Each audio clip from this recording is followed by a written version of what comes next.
am afraid I cannot assist with that. My sister seemed to have realized something, ceasing her struggles and gazing at me in terror. Outside the door, I thought I heard the voice of our foolish father muttering something, and soon after, footsteps approached closer and closer. My heart raced, terrified that he might enter and find my sister. If that were to happen, I would undoubtedly be doomed. In this situation, it appeared that I was the one bullying my sister, with no one considering that she was involved in such matters. Thus, our father would surely reprimand me. My sister seemed to understand this as well, her eyes reflecting an inexplicable panic. At that moment, I heard our father grumbling about being exhausted as he returned to his room, likely to sleep. With the door closed and the footsteps fading away, my sister and I breathed a simultaneous sigh of relief. I had intended to leave immediately, but suddenly realized something, leaving me momentarily stunned. At present, my entire body was practically pressed against my sister's.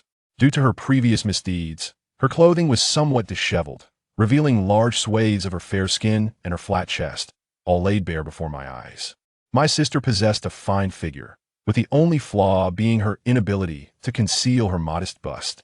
However, her exquisite legs compensated for this imperfection, which was more than sufficient. The alluring scent of youth enveloped my senses, driving me to the brink of madness, my eyes burning with desire. My tongue felt parched, and I found myself struggling to control my urges, breathing heavily as my wicked right hand involuntarily reached for those beautiful legs. My sister appeared startled by my actions, her eyes widening in surprise, her eyelids slightly reddening. Yet, this pitiful expression only ignited my desire for conquest. My hands grew increasingly indiscreet, my movements becoming bolder. At this juncture, my sister, who had been staring vacantly at me, suddenly snapped back to reality, opening her mouth and biting down fiercely on my hand.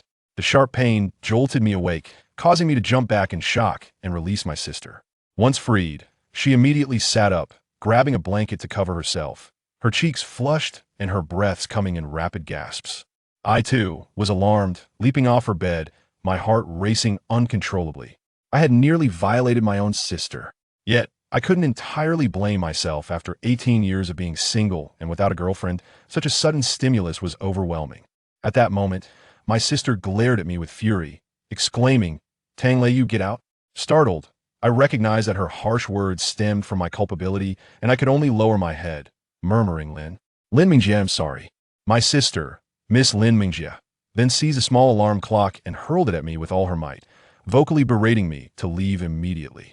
I fled in utter disarray, neglecting to inquire why she had kicked me earlier, hastily retreating to my own room. Our father, the fool, remained blissfully unaware of the commotion, merely sleeping in his room. Lin Mingjie promptly locked her door, seemingly fearing I might intrude again. What was she thinking? Did she intend to engage in such activities again? I had no time to ponder her thoughts as I sank into my computer chair, gulping down a large sip of mineral water to calm my frayed nerves. The sensations I had just experienced were intoxicating, although I had just relieved myself. My desires were already clamoring for attention. Thankfully, Lin Mingjie had bitten me in the nick of time. Had I gone too far and been discovered by our father, the consequences would have been dire. Yet, what was with Lin Mingjie? How could she dare to kick me, but then react so dramatically when I touched her? Nevertheless, my clandestine venture had not been entirely fruitless. I had noticed her phone lying beside her pillow and, during my hasty exit, had pocketed it. It was a cutting-edge Apple device, far superior to my Huawei. Although it was password protected, I managed to unlock it effortlessly. Upon reviewing her call history, I found that a name, Sister Xiaomei, appeared most frequently. The text messages were locked, and I had no time to decipher them, so I reluctantly abandoned that pursuit. Instead, I noted down Sister Xiaomei's phone number, returned the phone to the living room sofa, and then retreated to my own room. I surmised that as a wealthy and beautiful goddess, Lin Mingjie would never dare to procure adult materials or sleeping pills herself, for fear of tarnishing her reputation. Hence, I needed to investigate her most frequent contacts. If my instincts were correct, this Sister Xiaomei was likely one of them.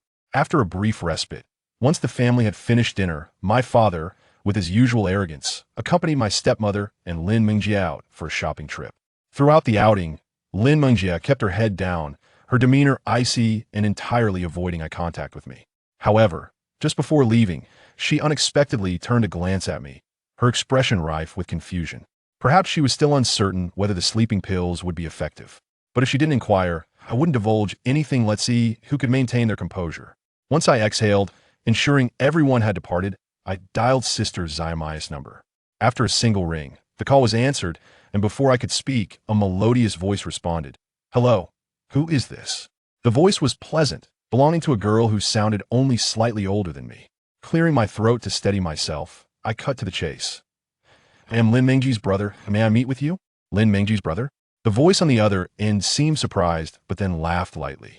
Sure, if you want to see me, come to the Yame Hair Salon on Zhongyuan Street. After that, she abruptly declared her busy schedule and hung up.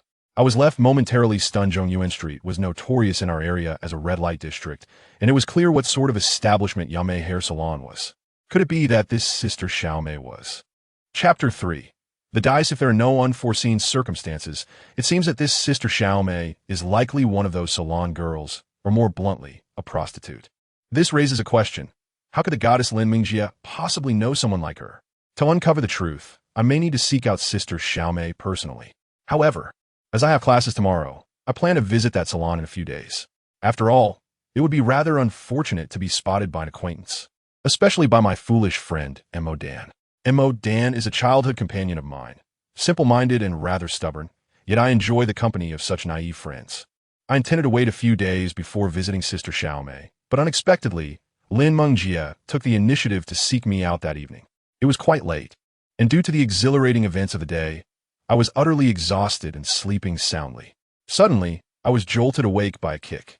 Lin Mingjie, with an air of arrogance, stood over me in her nightgown, her foot resting on my stomach. I nearly vomited my dinner at that moment.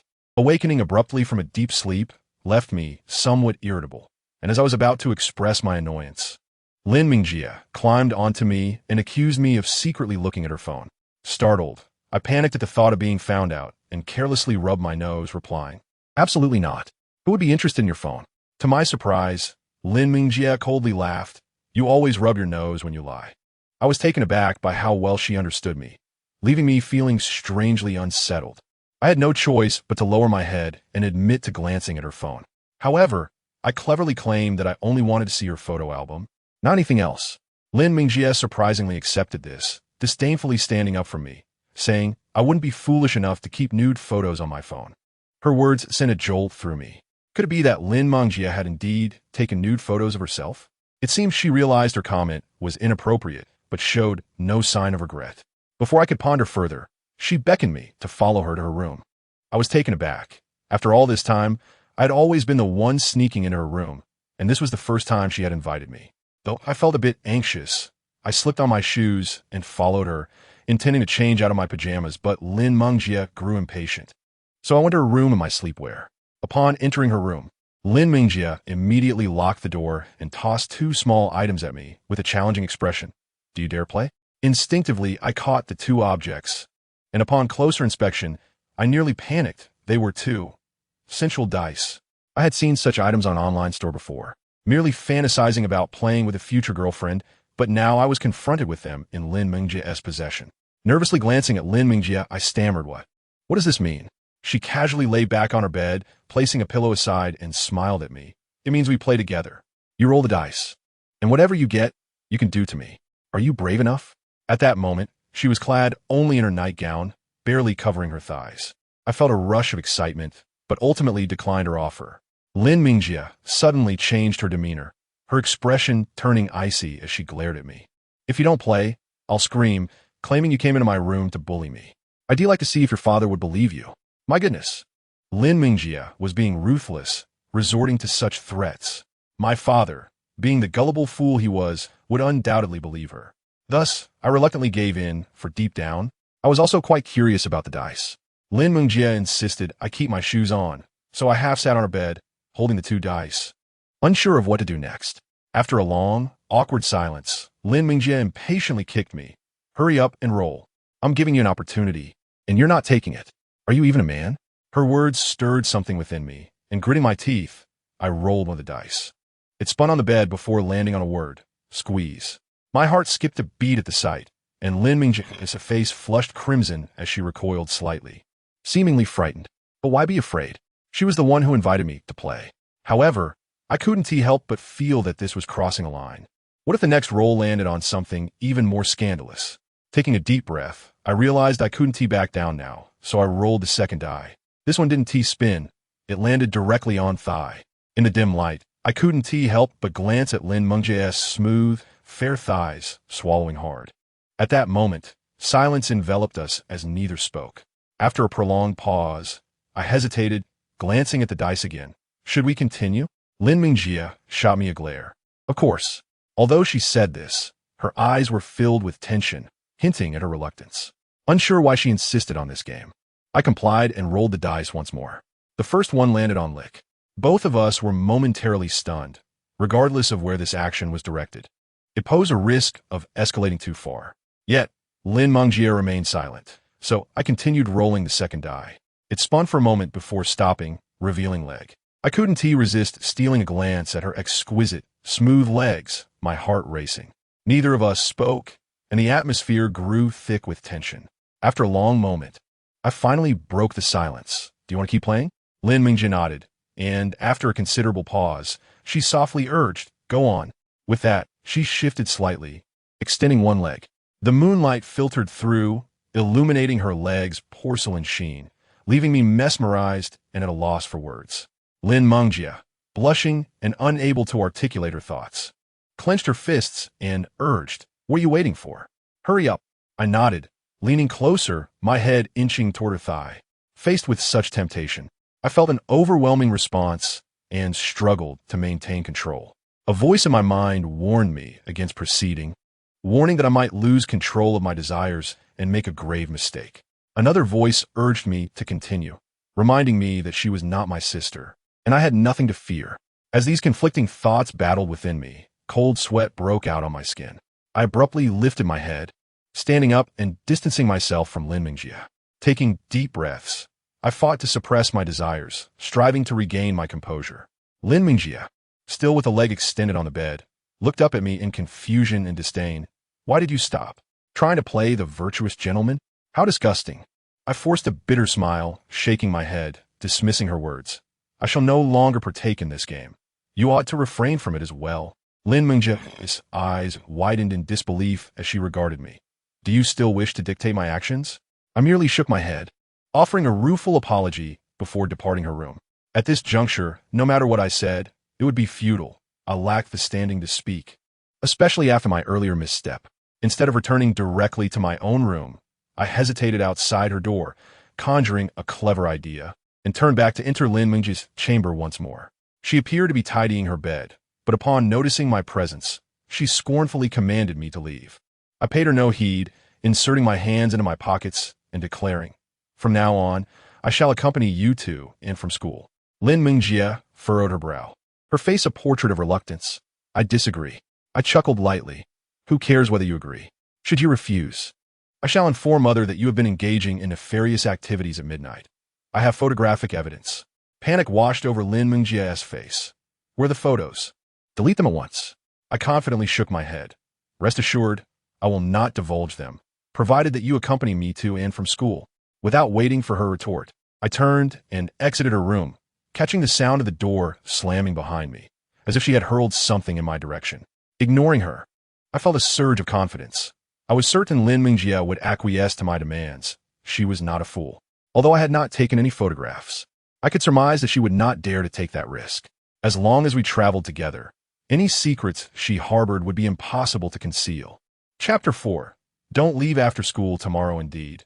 The following morning, after breakfast, as Lin Mengjia and I reluctantly departed the house with our backpacks, my father nearly widened his eyes in shock.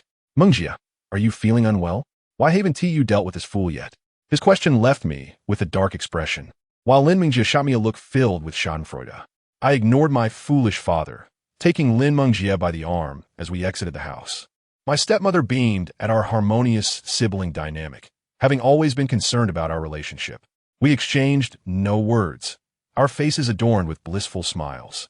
In the hallway, Lin Mengjia abruptly wrenched her arm from my grasp, vigorously patting her arm. How disgusting. Don't touch me again. I replied helplessly. Oh, dear sister. This hand has been nourished by countless beings daily. How could it be deemed disgusting? Upon hearing my words, Lin Mengjie seemed to forget her refusal of my affectionate term, recoiling in exaggerated horror. I grinned mischievously and chased after her. Little sister, fear not. Uncle is a good man. Get away, you repulsive scoundrel. Lin Mengjie shrieked in a panic, fleeing as if I were a predator. My heart swelled with delight. For so long, I had been looked down upon by Lin Mengjie, but now I finally had leverage over her. Thus, we arrived at the elevator door, our home situated on the 6th floor, necessitating daily elevator rides. At that moment, the elevator doors opened, and Lin Mengjie rushed inside. As I approached, I was momentarily halted by the sight of another girl within, clad in pristine school attire. Though our entire school mocked the uniforms, she exuded an air of elegance and grace. It is true that an exceptional girl appears beautiful in any attire, and she embodied this perfectly with her neat ponytail and tall stature, towering half a head over Lin Mengjie. While not breathtakingly beautiful, she certainly qualified as the belle of the class. Upon noticing us, the girl expressed surprise and greeted, "Tangled, how come you and your sister are so close?" I offered an awkward smile, but Lin Mengjie seized the moment, embracing the girl's arm. "Yunjing, it's been so long." The girl, now identified as Sun Yunjing, reciprocated the gesture. "I've been caught up with some matters." As the elevator doors began to close, I dashed forward, chuckling nervously as I pressed the button to keep them open. The elevator shuddered and began its descent. Suddenly, the girl turned towards me. "Tangled, you still haven't tea," answered me. "When did you and your sister become so close?" Before I could respond, Lin Mengjie interjected with a stern expression. "Yunjing, don't say such things." I rubbed my nose awkwardly. "It's always been this way. It's been ages, Sun Yunjing. Here are my words." Sun Yunjing's gaze flickered momentarily, and she smiled softly, choosing not to reply. Inside the elevator, Lin Mengjie clung to Sun Yunjing's arm, animatedly discussing school affairs, while I stood silently behind, engrossed in my phone. At long last, the agonizing ride concluded, and upon exiting, Sun Yunjing hopped on her bicycle, waving goodbye as she departed. Watching her retreating figure, a pang of bitterness struck my heart, and I lowered my head, trudging forward in silence.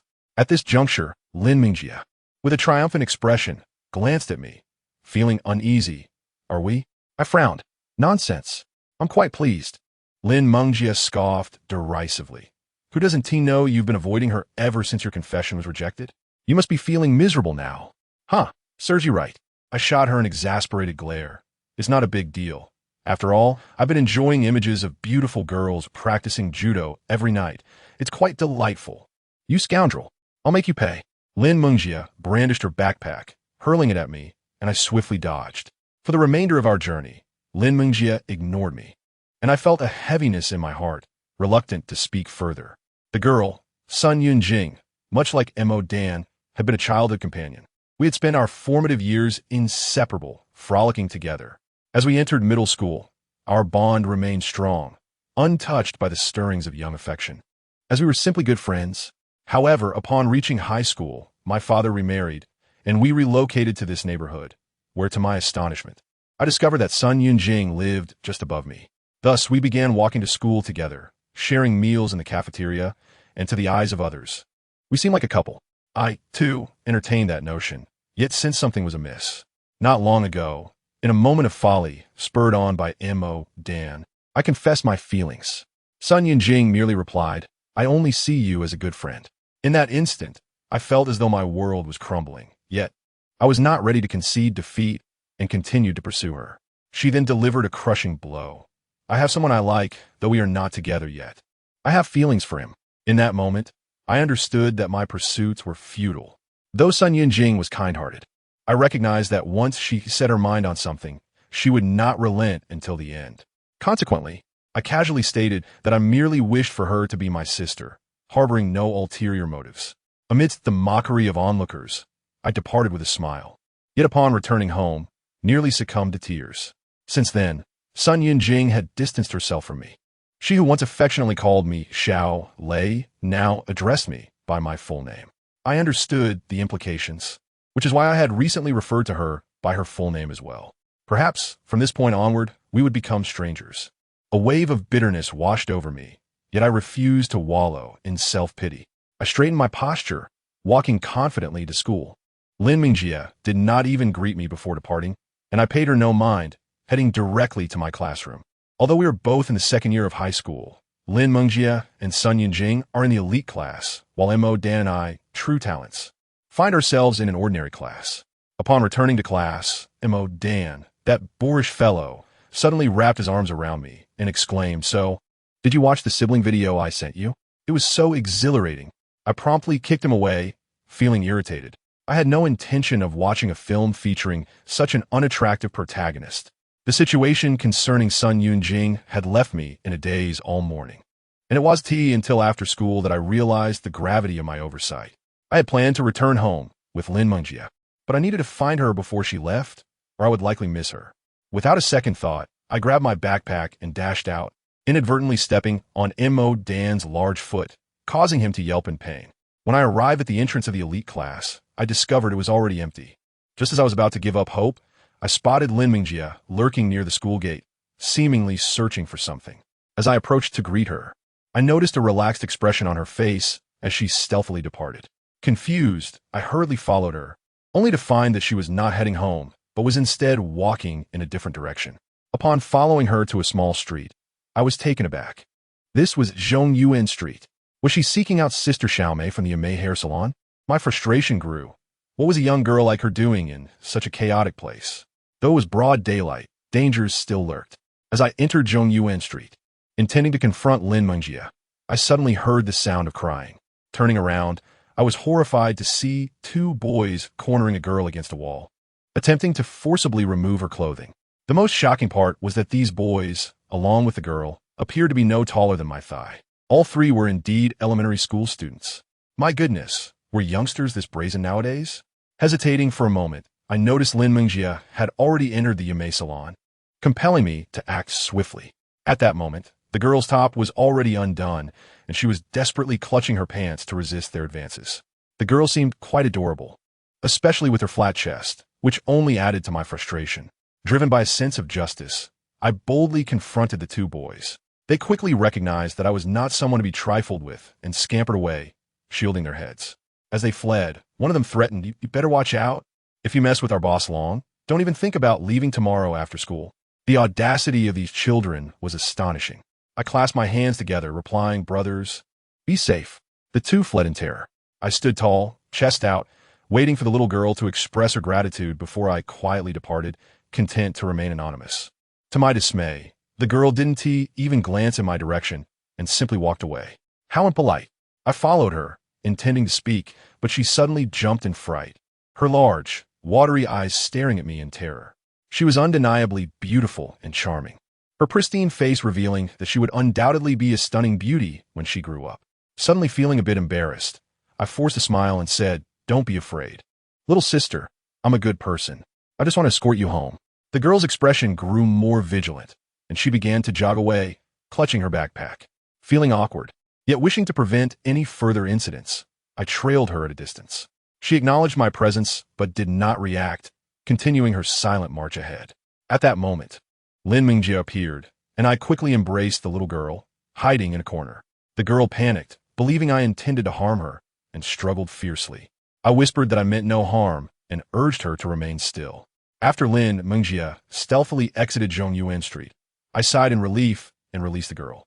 Terrified, she spun around and fled. Concerned she might be targeted again, I followed silently. Before long, she pushed open a glass door and entered. I paused, ready to follow, when I suddenly noticed something was off about the door. Looking up, the glaring pink sign, reading Yamei Hair Salon, shocked my senses. Chapter 5. Diary. Seeing the little girl enter, I was momentarily stunned. Could it be that she worked here?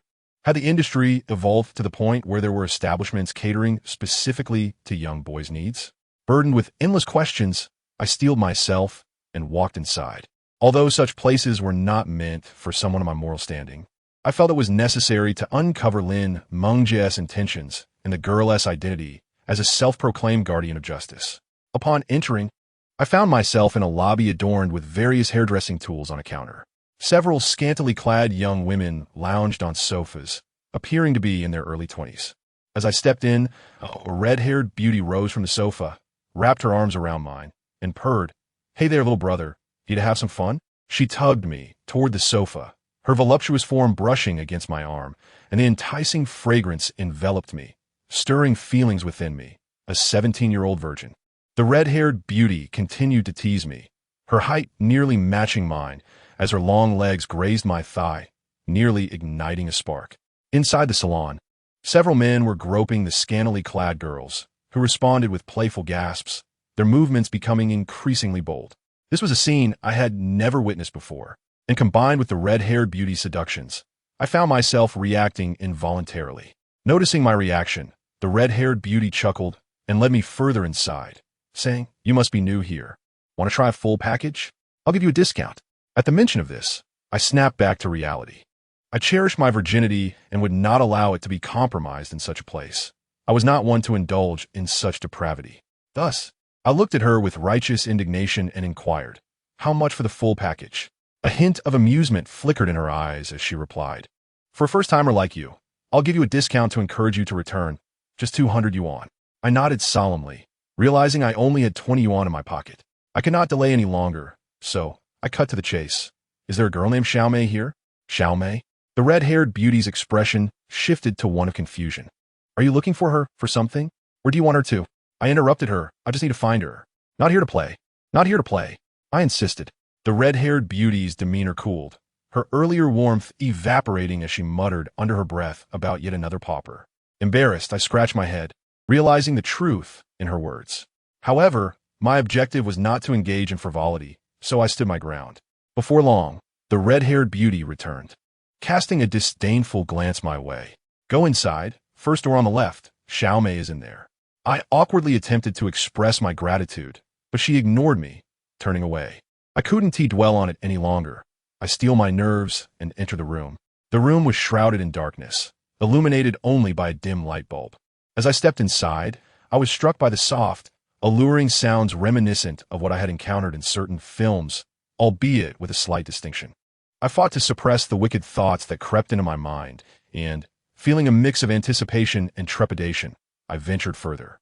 The identity of this Xiao Mei was likely quite extraordinary. Otherwise, Lin Mengjie, with her haughty demeanor, would not have befriended her. My heart raced with curiosity about whether I could uncover any secrets regarding Lin Mengjie, which would indeed be thrilling. Moreover, the fact that Lin Mengjie had come here right after school suggested there was something clandestine afoot, something of paramount importance to me. I turned left to the first small room, took a deep breath, and politely knocked on the door. To my surprise, it was unlocked, so I pushed it open. Upon entering, I was greeted by a brightly lit room, with windows facing the setting sun. A jujube tree outside cast some shadows, but the space was still filled with light. In the center, a large bed was occupied by a woman lounging lazily and smoking. She appeared to be in her 20s, adorned in a pink nightgown, with lustrous black hair and a delicate oval face, exuding an air of aloofness akin to Lin Mengjie. As I entered, the woman exhaled a puff of smoke and cast a glance my way. "Are you Mengjie's brother? Did you come with her?" she inquired. I was taken aback by her keen insight into my identity and purpose. Instinctively, I nodded, yet I was at a loss for words, feeling utterly overwhelmed in her presence. Noticing my nervousness, she chuckled softly. "I'm Xiao Mei. I should be older than you, so just call me Sister Xiao Mei like Mengjie does." Mentioning Lin Mengjie reminded me of my intention for being there, prompting me to ask, "Sister Xiao Mei, did my sister come here for something?" My question was veiled, but I sensed she grasped my meaning. This woman was astute, far from an ordinary salon worker. Xiao Mei nodded. That girl indeed had something going on, but I cannot divulge it. Her words effectively stifled my inquiry, leaving me speechless. Clearly, this woman was skilled in the art of social interaction, and I was no match for her. Sensing my discomfort, Xiao Mei suddenly smiled. "However, I'm not entirely unable to share." My interest piqued, I leaned in. "You know, in our line of work, we value one thing above all." I understood immediately. For women like her, money was the primary currency. I fished out the 20 yuan I had left in my pocket and handed it to her. "This is all I have on me." Xiao Mei accepted the money without disdain, stating, "It's enough. I'm not planning to engage in anything with you." Then, with my eager gaze upon her, she took a drag from her cigarette and said, "She just came here and asked for a Durex." My heart raced at the mention of it. There was no way Xiao Mei was lying. What could Lin Mengjie possibly want with a Durex? A wave of unsettling thoughts washed over me, recalling her recent peculiar behavior involving sleeping pills and other strange acts. How could she, who had shown disdain towards me, suddenly be interested in such activities? Noticing my bewildered expression, Xiao Mei exhaled a smoke ring, a hint of amusement in her eyes. Let me give you another hint. Diary. A diary? I paused, realizing the significance of that information. Just as I was about to inquire further, Xiao Mei resumed smoking, ignoring me entirely. It appeared my 20 yuan had only purchased 2 pieces of information, but that was sufficient for my needs. Upon returning home, I would find a way to examine Lin Mengjie's diary that should yield the answers I sought. At that moment, Xiao Mei abruptly received a phone call, turning her back to me and speaking in hushed tones. Once she hung up, she turned to face me. A client is waiting. Do you want me to find a sister for you to play with? Or will you return home? Play? What nonsense! I am not the sort of lewd person, I retorted, exasperated, especially since I had already given her all my money. This woman was truly extraordinary. I couldn't fathom how Lin Mingjie had come to know her, as she had me ensnared in a few short exchanges. Exhaling deeply, I politely decided to take my leave. However, as I turned to exit, I recalled the earlier encounter with the little girl and recounted the incident to Xiao Mei. Upon hearing my tale, her expression darkened. Thank you, I understand. It seemed that the little girl indeed belonged to this place. I smiled, not wanting to linger, and prepared to depart when Xiao Mei called out to me. Mengjie's diary is beneath her bedsheets. Consider it a reward from Linlin to you. Linlin? The little girl from earlier? I waved dismissively, indicating it was of no concern. But seeing Xiao Mei's impatience, I chose not to prolong the awkwardness and exited. I hadn't anticipated encountering such an elegant woman in a place like this. Her prices must be quite steep. As I walked through the lobby, I caught sight of the red-haired beauty giving me a disdainful glance, prompting me to quicken my pace. Finally escaping the salon, I let out a sigh of relief. This was clearly not a place for someone like me. Strolling down Zhongyuan Street, I noticed several young women in short skirts beckoning me, but I ignored them, focused solely on returning home to uncover Lin Mengjie's secrets and prevent her from turning the tables on me. Chapter 6. Capturing Someone Breathless. I returned home to find my family at the dinner table. Upon seeing my late arrival, my father gave me a resounding slap. I quickly dodged and explained to Lin Mengjie that I had been delayed after school. She shot me a disdainful look, retorting, "Isn't it better that you didn't come looking for me?" My stepmother remained silent, and I had no desire to engage further, simply burying myself in my meal while awaiting the opportunity to sneak into Lin Mengjie's room and pilfer her diary.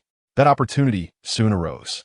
After lunch, Lin Mengjie suddenly requested our stepmother to take her shopping for new clothes, leaving the house. My father, being the fool he was, retreated to his room for a nap, leaving me with the house to myself. Confirming his snores, I approached Lin Mengjie's door, which was unlocked, allowing me easy access. Exhaling, I stepped inside and rummaged through her bedsheets. Sure enough, a thick diary emerged along with the Durex. Taking a deep breath, I disregarded the Durex and began to peruse the diary. As I flipped through a few pages, my expression hardened. The diary contained over a month's worth of entries, all chronicling a young girl's unrequited crush. However, the object of her affection was not me, but another boy. The narrative detailed Lin Mengjie's infatuation with a boy named Zhang Feiyu. The entries were filled with excruciatingly cringe-worthy moments, detailing how she cherished a used pen refill of his, stealthily captured his sleeping visage, and even stood behind him to let their shadows overlap, as if they were walking together. It was utterly ridiculous that such juvenile antics could fill half a diary, spanning nearly 2 months. Most critically, Zhang Feiyu had explicitly stated he had no intention of dating, rendering my sister's feelings a mere one-sided affection. I flipped straight to the last page, only to be astonished to discover that Lin Mengjie had confessed her feelings to Zhang Feiyu just a few days ago. Regrettably, she was met with a swift rejection. It turns out that despite Zhang Feiyu's exceptional qualities and multitude of admirers, none had succeeded in winning his heart. Lin Mengjie had believed she could touch him, yet she too faced failure. I initially thought she would simply give up, but when I read the last sentence in her diary, I could no longer remain calm. Even if she could not win his heart, possessing his body, even if just for a fleeting moment, would suffice. This entry was penned 2 days prior, the day before Lin Mengjie encountered her predicament, and the same day I stumbled upon that explicit video. She intended to offer herself to Zhang Feiyu. Suddenly, all of Lin Mingjia's peculiar behaviors over the past few days made perfect sense. In essence, my sister, unable to win Zhang Feiyu's affection, resolved to give him her body.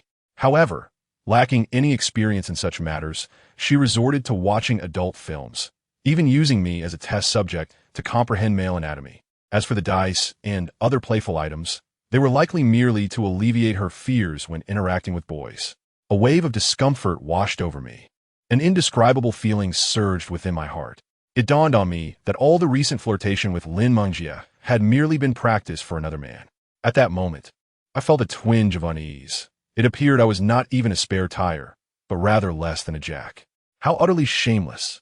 Lin Mengjie harbored no ulterior motives towards me. Wasn't that preferable? Yet, why did I find myself so drawn to her? Just then, my stepmother and the others returned. Startled, I hurriedly shoved the diary under my pillow and slipped away to the bathroom. When I emerged, I found Lin Mengjie had donned a brand new outfit. Her hair adorned with exquisite accessories and shopping bags in hand, transforming her into a veritable princess. Yet, her face bore no trace of a smile. Only a fierce glare directed at me. At that moment, my father appeared, bustling out and calling for my assistance, likely irritable from being awakened from slumber. During the course of fetching items, I distinctly sensed that something was amiss with Lin Mengjie today. Once home, her complexion flushed noticeably, her wide eyes shimmering with youthful exuberance. Observing her in this new attire and meticulous grooming, my heart skipped a beat. Could it be that today she intended to surrender herself to Zhang Feiyu? I soon confirmed that Lin Mengjie was indeed acting strangely. After returning home, she isolated herself in her room, and when she finally emerged, she had transformed entirely, meticulously preparing herself and wearing a recently purchased denim skirt. Her fair thighs were exposed, leaving me momentarily dazzled. Witnessing the evident shyness in her eyes, I understood everything. I could not allow the situation to continue. During the afternoon nap, I approached her door and knocked. Lin Mengjie quickly opened it, her expression instantly turning cold upon seeing me. What do you want? Hesitating, I replied, First, I must apologize for what happened the other day. I did not mean to invade your space. Lin Mengjie's expression grew even colder, her gaze filled with disdain. If there's nothing else, leave. My demeanor turned serious. I've said my piece. Lin Mengjie, are you planning to do something foolish? Hearing my words, her face paled with anxiety. Tangled, have you been in my room? Startled, I quickly denied it, but Lin Mengjie shot me a fierce glare and slammed the door shut. No matter how much I knocked, she ignored me. It seemed I had exposed myself. However, it appeared Lin Mengjie still intended to give herself to Zhang Feiyu. This was not a viable solution. I could not allow her to bestow her first time upon him. Grasping my hair in frustration, I felt powerless. Though we attended school together that afternoon, Lin Mengjie maintained a stony silence, not sparing me a glance. Consequently, I spent the entire afternoon in disquietude, dreading that she might be with that boy tonight. Just the thought of it filled me with discontent. After evening study, we returned home, still ignoring each other. I attempted to initiate conversation several times, but Lin Mengjie remained aloof. Back at home, feeling despondent, I lay down to sleep, but slumber eluded me. Eventually, around 11 at night, I heard a noise at Lin Mengjie's door. Wide awake, I opened my eyes and listened to the sounds outside. Lin Mengjie's footsteps were light as she approached my door, softly calling my name, likely to check if I was asleep. I feigned ignorance as she did not enter, but instead left the house. I instantly sprang into action, retrieving a fruit knife from the kitchen and concealing it behind me before following her. I knew Zhang Feiyu. One-on-one, we would be evenly matched, but just to be safe, I took the precaution of bringing something for reassurance. Upon exiting, I saw Lin Mengjie hailing a taxi, which whisked her away into the night. I was surprised to find a taxi available at such a late hour. After a brief wait, I flagged down another taxi, instructing the driver to follow closely behind the first. Thus, we drove in tandem, with me seated in the passenger seat, able to make out Lin Mengjie's silhouette. My heart tightening with sorrow. That foolish girl. Even if she truly surrendered herself to that man, did she believe it would fulfill her desires? It would only inflict lifelong harm upon her. My heart raced with anxiety, and soon, our taxi halted in front of a hotel. Lin Mengjie, clad in a short skirt and high heels, walked in, appearing somewhat anxious. After paying the fare, I positioned myself beside a flower bed adjacent to the hotel and took out my phone. After a moment's hesitation, I had dialed Lin Mingjie's number. It connected swiftly. Do you need something? Her voice was laced with tension, likely fearing I had discovered her absence. I cut to the chase. I'm standing right in front of the hotel you entered. I urge you, do not do anything reckless. Lin Mingjie's tone shifted to anger. You indeed enter my room. How dare you follow me? I exhaled deeply. Regardless, don't do anything foolish. You imbecile. Mind your own business. She shouted before hanging up. I attempted to call back, but the line was disconnected. A surge of fury ignited within me, prompting me to storm into the hotel. The front desk attendant was startled, but I said nothing and directly inquired about Lin Mingjie's room number. Assuming we were a couple and that Lin Mingjie was about to betray me, the attendant readily divulged the room number, 605. With the room number in hand, I disregarded all caution. Despite being on the 6th floor, I chose to ascend the stairs with the fruit knife in hand, fearing the elevator would be too slow. Climbing 6 flights, I reached the top without pausing for breath, like a madman. Upon reaching the 6th floor, I was panting heavily, yet I dared not hesitate. Every second wasted could put Lin Mingjie in jeopardy. Even a single moment could spell disaster. I rushed to room 605, utterly exhausted yet invigorated. My eyes aflame as I pounded on the door. Zhang Feiyu, you wretchedly demand my presence. The commotion attracted quite a few onlookers, but their curiosity swiftly turned to fear as they caught sight of the knife in my hand, prompting them to retreat hurriedly. I continued to pound on the door, cursing under my breath, terrified that Lin Mingjie might be in danger. After what felt like an eternity, the door finally swung open, revealing a neatly dressed Lin Mingjie before me. A wave of relief washed over me. It appeared she had not yet resorted to any drastic measures. I promptly seized her arm, urging, hurry, come home with me. To my dismay, Lin Mingjie broke free from my grip, her face contorted in disgust. In one swift motion, she raised her hand and delivered a resounding slap across my face. Chapter 7. Come with me. Caught off guard by Lin Mingjie's sudden strike, I momentarily faltered, my ears ringing from the impact. Her slap had been delivered with considerable force. The crowd, initially eager for entertainment, was taken aback. And just as they were about to comment, Lin Mingjie turned and shouted, "Aren't you all going to sleep? Is watching us so amusing?" The onlookers quickly dispersed, leaving an eerie silence in their wake. Though I felt a surge of anger within, I couldn't help but stare at Lin Mingjie, questioning, "What on earth do you want from me?" Lin Mingjie met my gaze coldly. "Did you go through my diary?" I smirked at her. "And if I did, I could never have imagined I had such a foolish sister. Get lost. I told you I am not your sister." Lin Mingjie hissed, her teeth clenched, as if she were ready to strike again.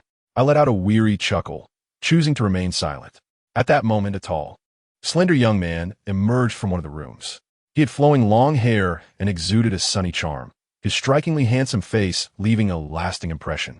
I recognized him immediately and couldn't help but mockingly remark, "Zhang Feiyu, it's been a while." Zhang Feiyu, the very same individual, offered a dismissive smile. "Indeed, it has been quite some time." His condescending demeanor felt like a boulder weighing heavily on my chest, as I struggled to suppress the urge to confront him with my knife. Managing to squeeze out the words, I questioned, "So, having Sun Yunjing isn't enough for you? Now you seek to ensnare my sister as well?" Zhang Feiyu was the object of Sun Yunjing's affections, though it seemed to be a one-sided love, as he had never reciprocated her feelings. However, Sun Yunjing remained enamored with him, even pursuing him at times. I had confronted him on her behalf, only to discover that Zhang Feiyu was not only exceptionally handsome, but also came from a wealthier background, excelled academically, and was in the same elite class as Sun Yunjing.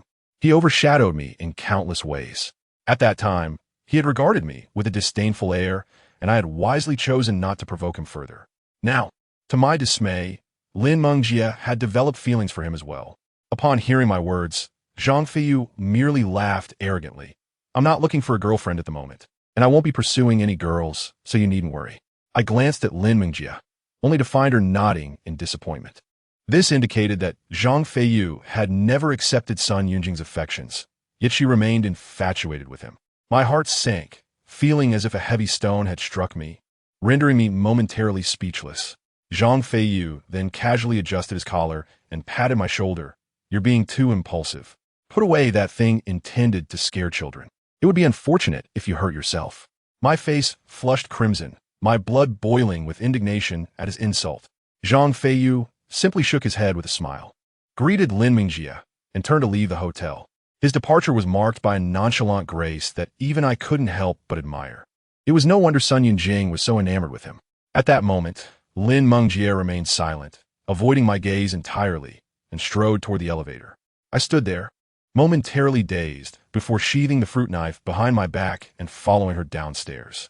Inside the elevator, Lin Mingjie continued to be uncommunicative while I leaned against the wall, panting slightly from the evening's exertions. When the elevator doors opened, Lin Mingjie stepped out without a word, and, as I prepared to follow, I noticed a luxurious BMW parked outside. The window rolled down to reveal Zhang Feiyu at the wheel.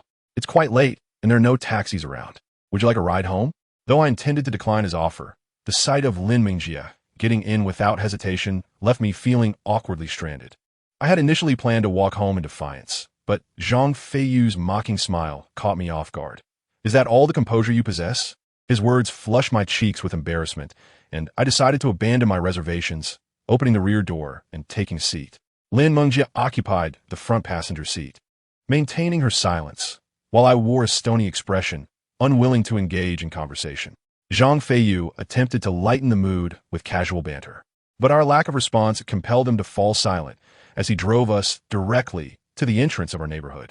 As the car came to a stop, Lin Mingjie thanked him and exited. Just as I was about to leave, Zhang Feiyu called out to me, "Your sister is a good girl. Don't worry, I won't do anything to her." I shot him a disdainful glance, retorting, "She's my sister. I can manage her well enough. Don't let Sun Yunjing down." Zhang Feiyu merely scoffed at my concern. "Right now, I'm not involved with her at all. You're meddling too much." Before I could respond in anger, he pressed the accelerator and disappeared from my view. Frustrated, I nearly shouted in protest. How dare he look down on me? Driving a BMW does not make one superior. My father has been driving one long before this. As I walked a few steps, I suddenly noticed Lin Mingjie standing still, silently observing me. The aura of a goddess enveloped me, causing me to take a few nervous steps back. Her expression was not welcoming. "Have you been stalking me to the hotel?" I awkwardly chuckled. "Otherwise, I wouldn't have found you." Lin Mingjie pressed on. "How did you see my diary?" Panic surged within me, and I hastily concocted a flimsy excuse. "I only wanted to find your sleeping pills and throw them away. It wasn't intentional." "Sleeping pills?" Lin Mingjie seemed to realize something, her face turning crimson. You knew?" Feeling somewhat embarrassed, I nodded. I was a bit hazy at the time, but I could still sense it. Lin Mingjie appeared puzzled. "That can't be. So many sleeping pills would have been enough to keep you asleep for ages." My lips twitched. They should have been more than sufficient to render me unconscious. At that moment, Lin Mingjie abruptly turned away. "It's fine. I was going to," but Zhang Feiyu firmly refused. "He's a good person." I offered a wry smile and nodded. I was well aware of his character. Flawed, but not malicious, merely arrogant. Otherwise, Sun Yunjing wouldn't have been taken by him. To alleviate my own bitterness, I shifted the topic. "You were rather foolish tonight, weren't you?" Lin Mingjie's demeanor instantly chilled. "It's none of your business." I sighed. "If it's none of my business, then what if you get into trouble? That would be quite a predicament. What's so troublesome about it?" Lin Mingjie stomped her foot in frustration. "Isn't dating supposed to involve that?" At her words, a strange sensation washed over me. Did she genuinely believe that being in a relationship necessitated physical intimacy? "You, disgusting, indecent." Lin Mingjie, infuriated, turned away but continued to shout.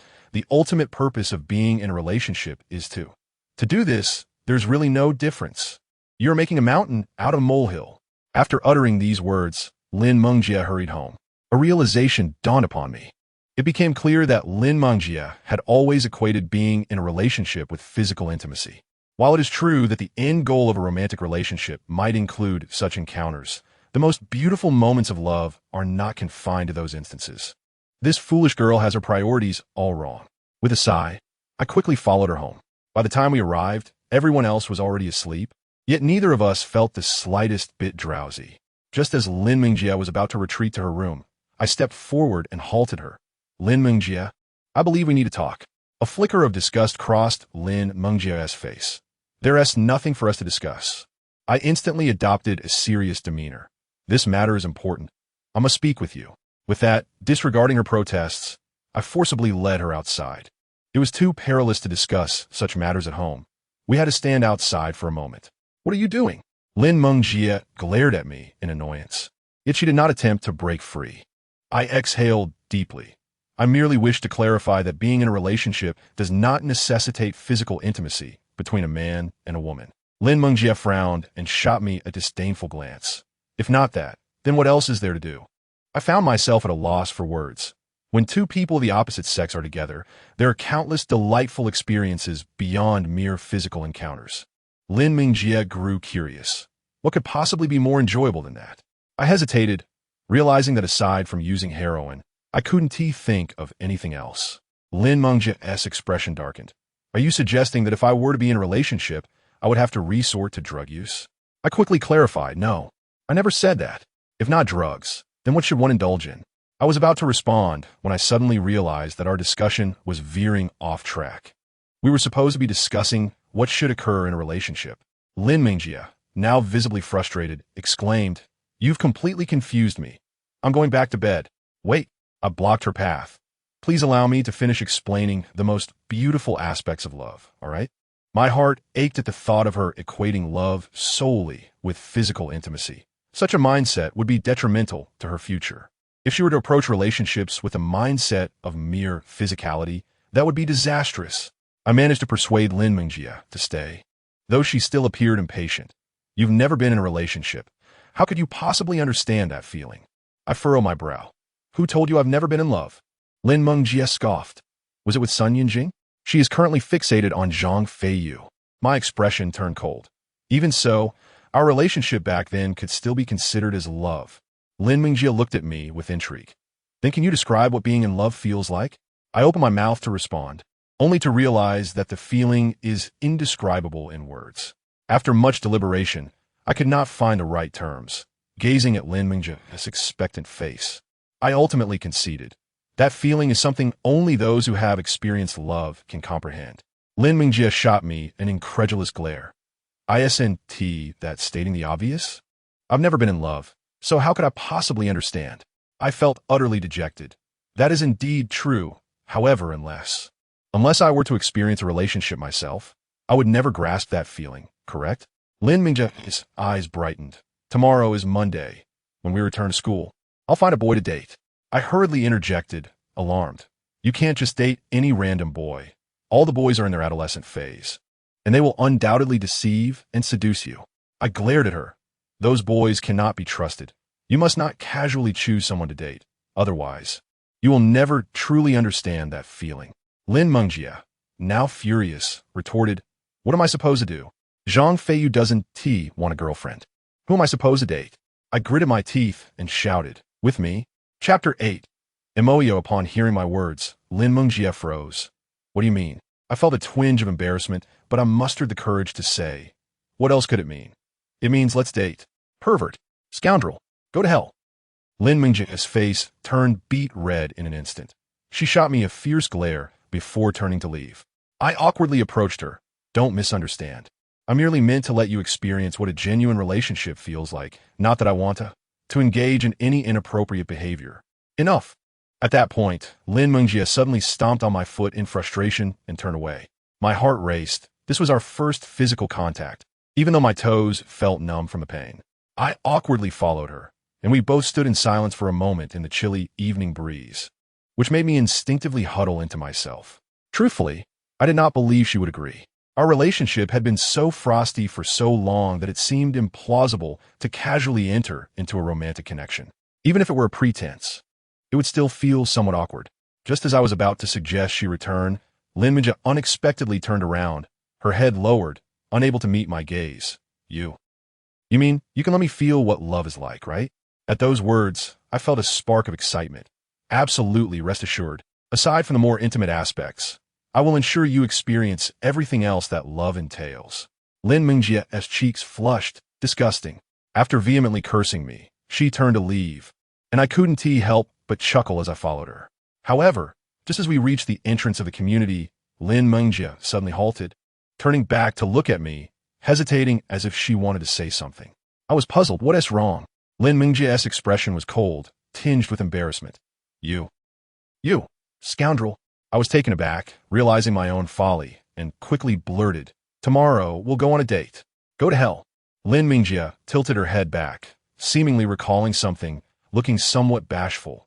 "Tomorrow is the weekend. It should be." Her words trailed off, but my quick wit grasped the implication. "Don't worry, I will ensure you enjoy the experience of love." "Go to hell." Lin Mingjie attempted to kick me, but I adeptly dodged. Just for tomorrow." Lin Mingjie glared at me, her eyes filled with fury. I felt exasperated. "Rest assured, just for tomorrow. If you wish for a lifetime, I wouldn't want that either. Get lost." Lin Mingjie lifted her foot to kick me, but I skillfully evaded her. Perhaps Lin Mingjie genuinely wished to experience the feeling of being in love, or perhaps she was trying to distract herself from the disappointment of being rejected by Zhang Feiyu. Either way, it was of no concern to me. I simply needed to attend to this young lady properly tomorrow. She sulked for a moment, but her gaze remained uncomfortable. But, you're so ugly." My face fell at her words, feeling utterly crushed. Yet I forced a smile. "It's all right, just think of me as a handsome guy, even more attractive than Zhang Feiyu." Lin Mingjie shot me a disdainful look.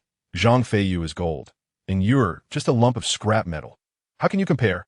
With that, she retreated, leaving me standing there, glancing at the distant rooftop, sighing that I would ascend it another day.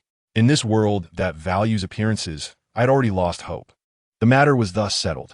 Upon returning home, Lin Mingjie imposed a plethora of rules upon me, insisting that I refrain from any lewd behavior or unwarranted contact with her the following day, which vexed me greatly. Unable to suppress my gaze, I glanced at her flat chest, pondering that even a mere touch might be discomforting. Who would care for that?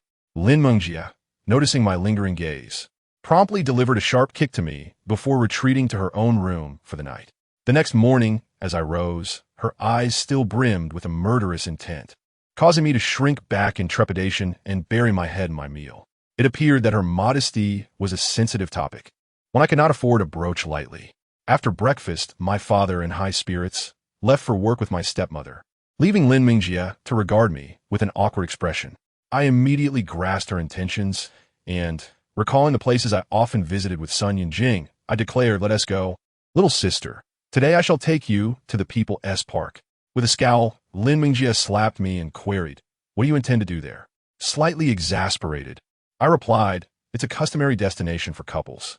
You'll understand once we arrive. There's no need for further explanation." Seemingly contemplative, she nodded and stood up, preparing to accompany me. At that moment, a thought struck me, and I turned back, rubbing my hands with a mischievous grin. Lin Mingjie eyed me warily and asked, "What are you up to?" I chuckled. Surely we must indulge in the amusement rides there. "But I often support orphanages enough."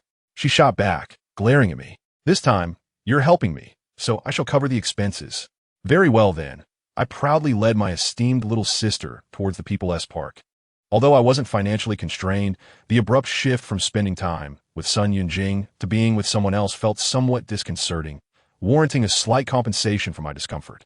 As we sat in the taxi, Lin Mingjie gazed out the window, her expression far from cheerful. I understood her thoughts, but chose to remain silent, resolving to ensure her enjoyment for the day. Soon, we arrived at the People's Park. Despite its name, it boasted a myriad of attractions such as Ferris wheels, roller coasters, and haunted houses, making it an ideal locale for romantic encounters. Among the attractions, the haunted house stood out as particularly suitable for couples. Imagine the scenario. A ghost appears, and the girl, in fright, burrows into the boy's embrace, facilitating intimate moments. I chuckled inwardly, glancing at Lin Mingjie, whose curiosity was apparent as I led her towards the haunted house. Upon seeing it, Lin Mingjie hesitated. "Is this a requisite destination for couples?" I nodded earnestly, "Absolutely. Now, go pay the entrance fee." With a roll of her eyes, she complied, while I wore a grin, fantasizing about her seeking refuge in my arms, perhaps even allowing me to touch her modest chest. Though modesty offered little in terms of allure, I couldn't help but harbor a slight inclination towards younger girls. Once inside, darkness enveloped us, and my heart raced. Why was it so dark? Having never ventured here with the timid Sun Yunjing, I felt a twinge of nervousness. Lin Mingjie, clad in a white top, was the only figure I could somewhat discern, prompting me to grasp her arm as we proceeded forward. After a few steps, a ghostly figure suddenly emerged, howling, and I nearly lost my composure. I tightened my grip on Lin Mingjia's arm and whispered, "Don't be afraid. I'm here." To my surprise, she yanked her arm away, her face twisted in disgust. "Are you trying to be disgusting?" My face flushed with embarrassment as I realized I had been clutching her arm too tightly, resembling a frightened child. Lin Mingjia, however, maintained a calm demeanor, her gaze filled with disdain. This was utterly perplexing. I inquired as to her lack of fear, and she regarded me as if I were simple-minded, stating, "Even elementary school children know this is fake. Why should I be afraid?" I pondered her logic. It was indeed sound. Feeling a bit sheepish, I stood up, having intended to teach her a thing or two, only to find myself schooled instead. Lin Mingjia frowned, her impatience evident. "Is this what dating feels like? I don't sense any difference." I chuckled awkwardly, opting not to explain as we continued onward. Throughout our journey, various ghoulish figures startled me, yet Lin Mingjia remained unfazed, displaying a composure that was truly extraordinary. Finally, we exited the haunted house, Lin Mingjia exhaling deeply. "That wasn't anything special. It's nothing like I imagined." I forced a smile, remaining silent, my legs feeling weak as I took a moment to recover. Lin Mingjia cast a derisive glance at me before settling onto a nearby bench. Clearly, I had earned her disdain. Ah, in the presence of a goddess. The average fellow is perpetually at a loss. Just as I sat down, someone struck my head with considerable force, leaving me momentarily dazed. A familiar voice boomed from behind. "Damn, Tangled, what are you doing here?" I turned to see Mo Dan and immediately retorted, "What the hell are you doing here?" Mo Dan's expression darkened, but he merely chuckled. I then noticed a tall girl beside him, likely around my age, with a curvaceous figure that surpassed Lin Mingjia's. My interest piqued. Could it be that Mo Dan, much like my father, had found a second spring? Before I could ponder further, the girl spoke up. "You must be Tang Lei, my cousin's good friend." "Hello, I'm Mo Dan's cousin, Emoya." So she was Mo Dan's cousin. However, her alluring demeanor made my heart race. She seemed intriguing. Before I could respond, Emoya grinned and asked, "Is this your sister? Are you on a date with her?" My expression darkened. How could she discern that so easily? Mo Dan interjected, "Wait, I remember your sister has never been fond of you. What is going on?" His curiosity was insufferable, and I wished to kick him. However, Lin Mingjia approached, her expression unwelcoming. I merely asked him to take me out for a stroll. Don't misunderstand. Upon seeing her, Mo Dan smiled and said, "Oh, I see. My apologies for the misunderstanding, little Tangled." Having a goddess personally apologize to me, addressing me affectionately as little Tangled, was quite astonishing. I quickly waved my hands to indicate it was no trouble. At that moment, Mo Dan, perhaps seeking to boast, began to exaggerate my abilities, claiming I was a magician of unparalleled prowess, surpassing even Lu Qian and defeating the Phantom Thief kid with a mere fart. Listening to his outrageous claims made my teeth ache. I had only dabbled in a few tricks, and my one attempt at impressing Sun Yunjing had ended in rejection. Unable to endure any longer, I kicked Mo Dan and exclaimed, "Let us go." Mo Dan, startled, looked at me innocently. "Where are we headed?" "Since we are all so familiar, why don't we take a stroll together?" Although her tone was inquiring, she immediately walked over and took Lin Mingjia's arm, seemingly attempting to be friendly. We had no reason to decline, yet our purpose for being here was not merely to wander aimlessly.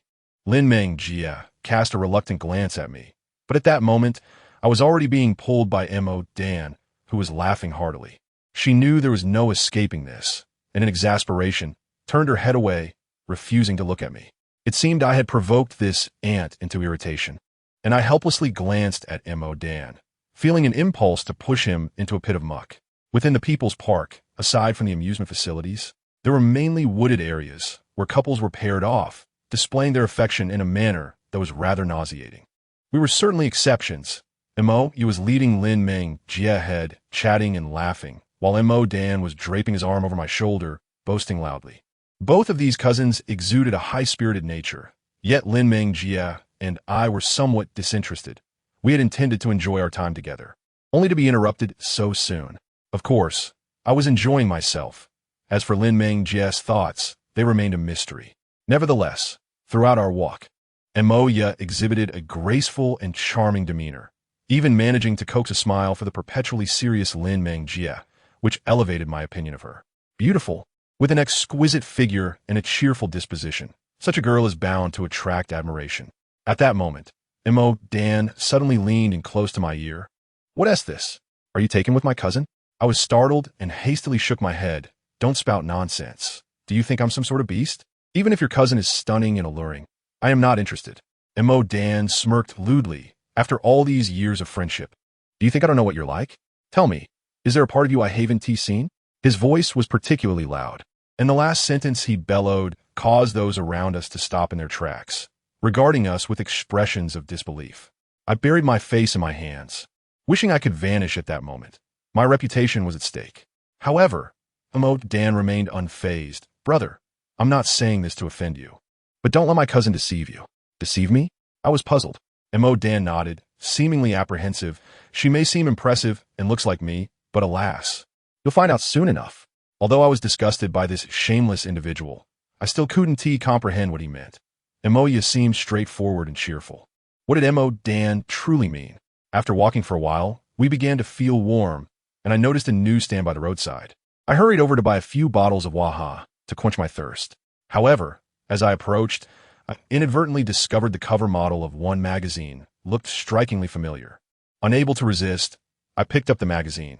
It appeared to be a fashion publication, but the sultry girl on the cover bore an uncanny resemblance to Emoya. As I held the magazine, I was momentarily stunned. At that moment, Emoya and Lin Ming Jia walked over, and upon seeing the magazine in my hands, Emoya exclaimed, "Xiao Lei Gu, so you're my fan too?" I furrowed my brows in confusion, and Mo Dan interjected, explaining that due to Emoya's exceptional physique and appearance, local fashion magazines often invited her to model. She was undoubtedly a goddess, and I hurried to praise her. While Emoya waved her hand bashfully, "Xiao Lei Gu, don't flatter me. Ming Jia is much prettier than I am." I couldn't help but glance at Lin Ming Jia. In terms of appearance, they were quite similar, but when it came to figures, Lin Ming Jia's modest bust was no match for Emoya's 36C. Noticing my gaze, Lin Ming Jia's face darkened instantly. Yet she refrained from exploding in anger, merely shooting me a fierce glare. I was taken aback by her look, feeling a bit flustered. After all, modesty can also be endearing, can it? At this point, everyone was feeling a bit fatigued, so we found a pavilion, ordered some cold drinks, and settled down. Mo Dan, being the fool he is, insisted on going to buy chicken legs, dragging me along. I was bewildered as he led me into a nearby wooded area, unsure of his intentions, since there were no vendors selling chicken legs here. Suddenly, Mo Dan raised a finger, should just wait and see. Following his gaze, I looked towards Lin Ming Jia and Emoya, who were seated together, seemingly enjoying each other's company without any signs of discord. Before long, Emoya stretched lazily and reclined on her chair, crossing her legs. I'm so tired. After walking for so long, I'm exhausted. I widened my eyes, watching her abandon all semblance of decorum, feeling a strange mix of admiration and disbelief. Lin Ming Jia suddenly frowned. Emoya, mind your manners. Mind what? Emoya retorted with a cold laugh. What is it to you, flat-chested little girl? You think you can dictate to me? You. Lin Ming Jia's face flushed crimson. As she stood up, Emoya, what is wrong with you? Upset? You truly are a child. It's so easy to provoke you. How boring, Emoya said, casually brushing her hair back with a smile. Let us not discuss anything else. Your not-so-good-looking brother is quite amusing. I plan to toy with him for a while. Don't interfere, little girl. Call me little girl again. Lin Ming Jia shot her a disdainful glance, sitting back down with an icy demeanor, if you like him. Then go ahead. It has nothing to do with me. Huh, you think I'll be interested in someone like that? Emoya scoffed, her confidence radiating. I just find his antics amusing. I'll play with him for a few days and then return him to you. Don't worry, little sister. Do as you wish. It's your business. No need to consult me. Lin Ming Jia dismissed her with a glance, lowering her head to sip her drink. Emoya fell silent, engrossed in her phone, a smug smile gracing her face. Hiding nearby, I was utterly astonished. I hadn't anticipated that Emoya would possess such a boisterous and bold persona. Mo Dan sighed beside me. Now you see, my cousin was quite well-behaved as a child.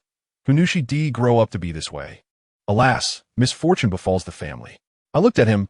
Misfortune is your concern, but I'm curious. Why is she fixated on me?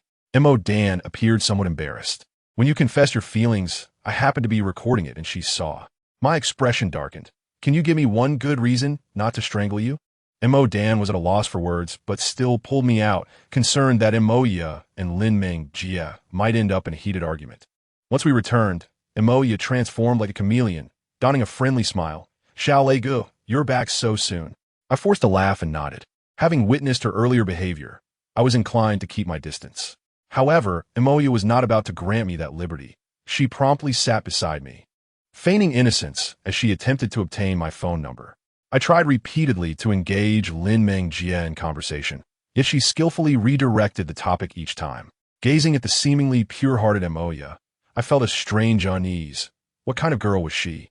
Chapter 10. Ways to broaden experience after sitting in the pavilion for a while. Mo Dan's mother called, asking them to return home. As she departed, Moya waved wistfully. Xiao Lei Gu, Ming Jia, Mei, I'll come find you to hang out in a few days. My lips twitched, a wave of panic washing over me, yet I waved back. Beside me, Lin Ming Jia shot me an unimpressed look. Not bad. Out for a day, and you've caught the attention of a beauty. I gazed at her in silence. Indeed, embracing such a beauty is truly, well, no, that's not right. It's a flat-chested lowly. You, go to hell. Lin Ming Jia lifted her foot, ready to kick me, but I hastily shifted the topic. How about we ride the Ferris wheel next? Lin Ming Jia turned her gaze towards the nearby Ferris wheel, her eyes suddenly sparkling.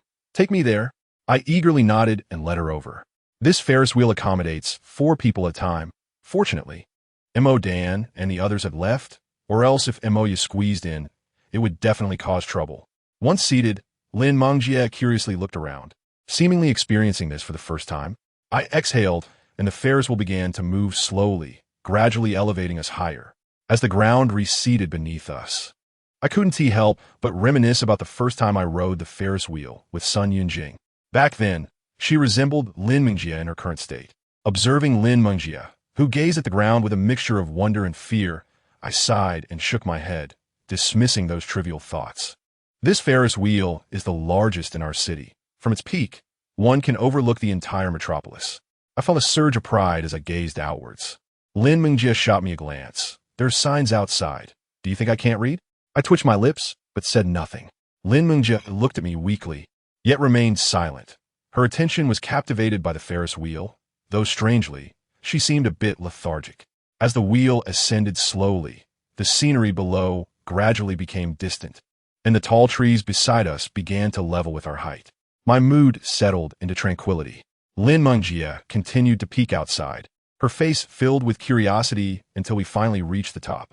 Just then, the sun began to rise, golden rays streaming through the glass, revealing a substantial portion of the city before my eyes. Gazing at this luxurious yet unfamiliar city, I felt an unexpected emptiness within. Turning around, I looked at Lin Ming Jia and found her face flushed. Bewildered, I asked what was wrong, but she weakly shook her head. Alarmed, I reached out to touch her forehead, which was burning hot. It seemed that staying out too long after leaving the hotel last night had caused her to catch a chill. Startled, I quickly removed my jacket and draped it over her. Lin Ming Jia swatted at me. I'm fine. I forced a smile. Sister, there is no need to be brave at this moment. I'll take you to the hospital shortly. Lin Ming Jia leaned weakly against the side and smiled wryly, saying, Is this what love is? I shook my head, my lips feeling parched. I'm sorry. Lin Ming Jia's face grew even redder. Following you has truly been the worst luck. I understood what she meant, but could only lower my head and continue to apologize. I'm sorry. Lin Ming Jia shot me a glance. I'd rather find my friends to fall in love with. My heart tightened. No way. Absolutely not. This is none of your business. Lin Ming Jia seemed to have lost her strength and said nothing more, merely closing her eyes as if she might fall asleep at any moment. I had lost my desire to enjoy the scenery. Once the Ferris wheel descended, I hurriedly picked up Lin Ming Jia and dashed out. She weakly hit me a few times, seemingly reluctant to be carried, but at this point, I couldn't care less. I hailed a taxi and rushed to the nearest hospital. The registration window at the hospital had a long line of dozens of people, and I felt a surge of anxiety, tapping my foot in frustration. If we had to wait in line, it would take at least half an hour. Lin Ming Jia was running a high fever. Every passing minute posed a risk. Suddenly, I noticed a familiar figure in a red dress ahead and rushed over, recognizing Sister Xiaomei. Upon seeing me, Sister Xiaomei appeared surprised. What happened to Mingjie? I quickly explained, and she took Mingjie from my arms, silently joining the queue. During this time, neither of us spoke. Lin Mingjie quietly nestled in Sister Xiaomei's embrace, furrowing her brow in evident discomfort. I felt anxious, helplessly standing by. After 10 minutes, it was finally Sister Xiaomei's turn. Once the paperwork was sorted, I swiftly led Lin Mingjie inside. Sister Xiaomei seemed to have a form and headed to the gynecology section. Given her profession, she likely frequented that area often. It was beyond my control. After paying the fee, I sat beside Lin Mingjie as she received an four. The place was crowded, and the air was somewhat unpleasant. So I gently covered Lin Mingjie's nose with my hand. Lin Mingjie frowned, as if wanting to say something, but I spoke first. Don't worry. Since the last time I've washed my hands over 100 times, they're definitely clean. She groggily muttered a curse, but didn't argue, reluctantly leaning against me, though her small hands were crossed defensively over her chest, as if fearing my advance. I forced a smile, and, at that moment, Sister Xiaomei returned with a bag of medication. After taking Lin Mingjie from me, she couldn't help but chuckle. What on earth happened to you two? Feeling a bit embarrassed, I recounted the events that led to Lin Mingjie being pulled from the hotel last night, as without that incident, she wouldn't have suddenly developed a high fever. However, if I hadn't brought her out, the consequences could have been far worse than a fever. Upon hearing my story, Sister Xiaomei smiled gently. I didn't expect you to be so responsible. I scratched my head, feeling a bit shy, and said nothing further. Lin Mingjie nestled in Sister Xiaomei's arms, a smile gracing her face as she drifted into a peaceful slumber. Observing her serene state, I couldn't help but inquire about how Lin Mingjie came to know Sister Xiaomei. Sister Xiaomei smiled and explained softly. A month ago, while shopping at the market, she was harassed by a few ruffians, nearly being abducted in broad daylight. Thankfully, Lin Mingjie reported it, even confronting the thugs with a broom, ultimately rescuing Sister Xiaomei. Thus, a woman and a girl became acquainted. Their personalities were quite similar, and Lin Mingjie was innocent and straightforward. Sister Xiaomei quickly grew fond of this little girl, and they became good friends. Lin Mingjie, without hesitation, confided in Sister Xiaomei about her feelings for Zhang Feiyu, seeking her assistance. Upon hearing this, I realized, so, the dreadful idea of her directly offering herself to Zhang Feiyu came from you? Sister Xiaomei flashed a charming smile and adjusted her hair. That's not a dreadful idea. I've looked into Zhang Feiyu. He has a decent character. If Mingjie truly gave herself to him, perhaps they could indeed be together. I couldn't help but scoff, but offered no rebuttal. After all, Zhang Feiyu was undoubtedly superior to me. Yet, the mere thought of both my sister and my first love being attracted to him ignited a wave of frustration within me. Not long after, once the four was completed, Sister Xiaomei carried Lin Mingjie back to my home. During the journey, I worried she might be too fatigued, attempting to take Lin Mingjie from her, only to be firmly rejected. Mingjie won't allow you to carry her. I sighed. I truly detest those who speak the truth, and I could only return home helplessly. A delightful date was disrupted first by Mo Dan and Moya, and then by Lin Mingjie, who fell ill with a high fever. Although it was a pretense of a romantic encounter, I felt a pang of discomfort in my heart. Upon returning home, I placed Lin Mingjie on the bed when Sister Xiaomei called out to me. Hey, let us have a chat. I was somewhat puzzled, unsure of what she wished to discuss. Stepping out of Lin Mingjie's room, Sister Xiaomei closed the door and casually lit a cigarette. I heard your little girlfriend dumped you, didn't she? A sour feeling welled up inside me. She never truly accepted my confession. Sister Xiaomei chuckled lightly. You wanted to pretend to date Mingjie, and now look at the mess you've made? My face darkened, and I lowered my head in embarrassment. Sister Xiaomei continued. Mingjie said that even if she were to date a classmate, it wouldn't be you, right? I felt as if my face had turned to coal. Lin Mingjie, with her principled nature, would likely find a boyfriend soon. Now, I was troubled with how to prevent that. Sister Xiaomei couldn't suppress her laughter and blew a smoke ring in my direction. You are quite amusing. I stepped back a bit, feeling impatient. What is it that you want? Sister Xiaomei exhaled deeply and sat down on the sofa. Don't be so serious. I just wanted to ask if you know why girls are so fond of Zhang Feiyu. I was at a loss for words. Good looks, wealth, decent character. Who wouldn't like him? Sister Xiaomei shook her head. It's experience. She exhaled, her gaze slightly unfocused. Although Zhang Feiyu is just a high school student, his life experiences, due to his family background, far exceed yours. The more a man encounters, the more charismatic he becomes, and that charisma is what attracts girls nowadays. I couldn't help but nod. Sometimes, Zhang Feiyu's demeanor was indeed beyond my reach. Suddenly, Sister Xiaomei extinguished her half-burned cigarette and tossed it into the trash, looking at me with an inscrutable expression. Kid, tomorrow I'll take you to gain some experience. How? I was both curious and expectant. Sister Xiaomei smiled mysteriously. It's simple. First, you need to play with women. Chapter 11. The transfer student play with women? I frowned at Sister Xiaomei, who wore a beaming smile. I realized she was teasing me. Who gains experience by playing with women? Moreover, judging by Zhang Feiyu's demeanor, he certainly didn't engage in such activities regularly. Sister Xiaomei, sitting on the sofa, laughed exuberantly. What, are you tempted? Should I find a few girls to keep you company? I ignored her and retreated to my room to watch the film Mo Dan had given me. Being with her was merely watching, not daring to act. So I found solace in the film instead. Sister Xiaomei left shortly after, and Lin Mengjie awoke later in the evening, seemingly recovering from her illness, demanding water upon waking. I hurried to fetch her some, casually mentioning that we would continue our date at the amusement park the next day. To my surprise, Lin Mengjie suddenly erupted with energy, vehemently declaring she would never date me again. I stepped back, feeling disheartened. This first day of our date was indeed memorable, but the circumstances were far too chaotic. The next day, we both stayed home. I racked my brain on how to continue dating Lin Mengjie, while she remained in her room, perhaps watching films as well. With school resuming on Monday, I woke up early, intending to go to school with Lin Mengjie, when the doorbell rang unexpectedly. I rushed to answer it, revealing a bespectacled, gentle-looking boy. Hello, is this Mengjie's home?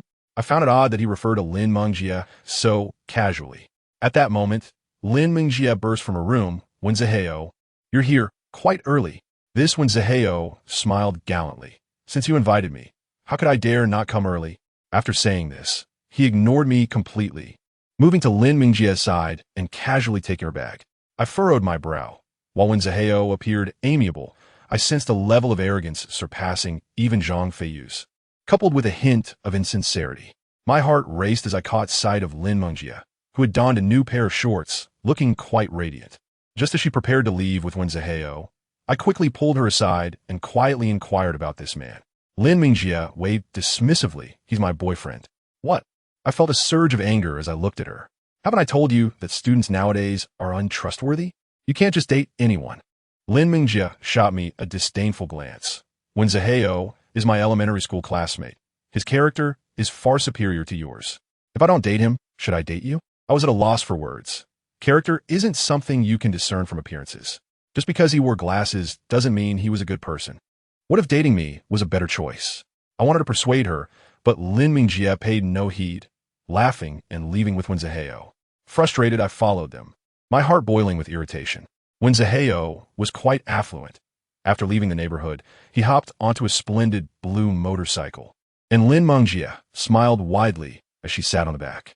I was furious, chasing after them.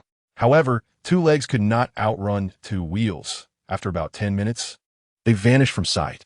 Standing there, sweat pouring down my face, I realized I had been thoroughly outmatched. Back at school, I felt a sense of suffocation. During every break, I wandered near the elite class, only to see Wen Zaheo and Lin Mengjie laughing together, which truly vexed me. At lunchtime, Lin Mengjie continued to share laughter with Wen Zaheo as they headed to the cafeteria. It seemed they were about to have a meal together. Their relationship was developing far too quickly. Were they not going to sleep together next? Unable to hold back any longer, I approached and blocked Lin Mengjie. Upon seeing me, Wen Zaheo's gaze remained indifferent. He knew I was Lin Mengjie's brother and thus said nothing. Lin Mengjie, however, recognized my intent. Her eyes sharp, Tang Lei. What are you doing? Is there something you want? I sighed. Dad called. He wants you to come home for lunch. Lin Mengjie frowned. How come I didn't know? Why did he only tell you? I shrugged. How would I know? You can ask him when you get home. After saying this, I firmly grasped Lin Mengjie's arm, intending to leave. She angrily shook off my hand. Tang Lei, what are you doing? I was exasperated and about to forcibly take her away when Wen Zaheo suddenly laughed. Mengjie, since your father has called for you, I think you should go home and check. Hearing his words, I felt a jolt. This guy was quite clever. Lin Mengjie appeared somewhat embarrassed. What about you? Wen Zaheo waved his hand nonchalantly, bid farewell, and headed to the cafeteria alone. However, I paid him no mind. My only concern was getting Lin Mingjie away, as the rest was irrelevant to me. This type of person, much like Zhang Feiyu, appeared flawless but was deeply hypocritical. At that moment, Lin Mingjie cast an irritated glance at me. Are you really that annoying? Why do you have to meddle in my love life? I felt a sense of helplessness wash over me. Do you not realize that at your age, romantic relationships rarely yield positive outcomes? Lin Mingjie shook her head defiantly. You know nothing. I don't care about others. But when Zaheo is genuinely a great person, I told him I wanted to experience what it's like to be in love. And he immediately promised he wouldn't take advantage of me. So, don't bother me anymore. If I were Wen Zaheo, I would also say I wouldn't take advantage of you. But in the end, the outcome could be quite different. They say that a large chest often accompanies a lack of brains. Yet how is it that Lin Mingjie, despite being flat-chested, can be so naive? Frustrated, I explained, do you understand? Just now, when we locked eyes, our heights are quite similar. Yet he instinctively looked down on me. Do you know what that signifies? He will never allow anyone to surpass him. Someone like that would toy with you as if it were a game. To my astonishment, Lin Mingjie looked at me helplessly. You're overthinking it. It was just a glance. There's no need to make a fuss. I think it's your own thoughts that are twisted. My temper flared. Fine, my thoughts are twisted. But when you find yourself in that guy's bed, it won't be twisted, will it? You. Disgusting. Godi. Lin Mingjie kicked me hard and stormed off without a backward glance. I sighed, feeling a mix of bitterness and resignation.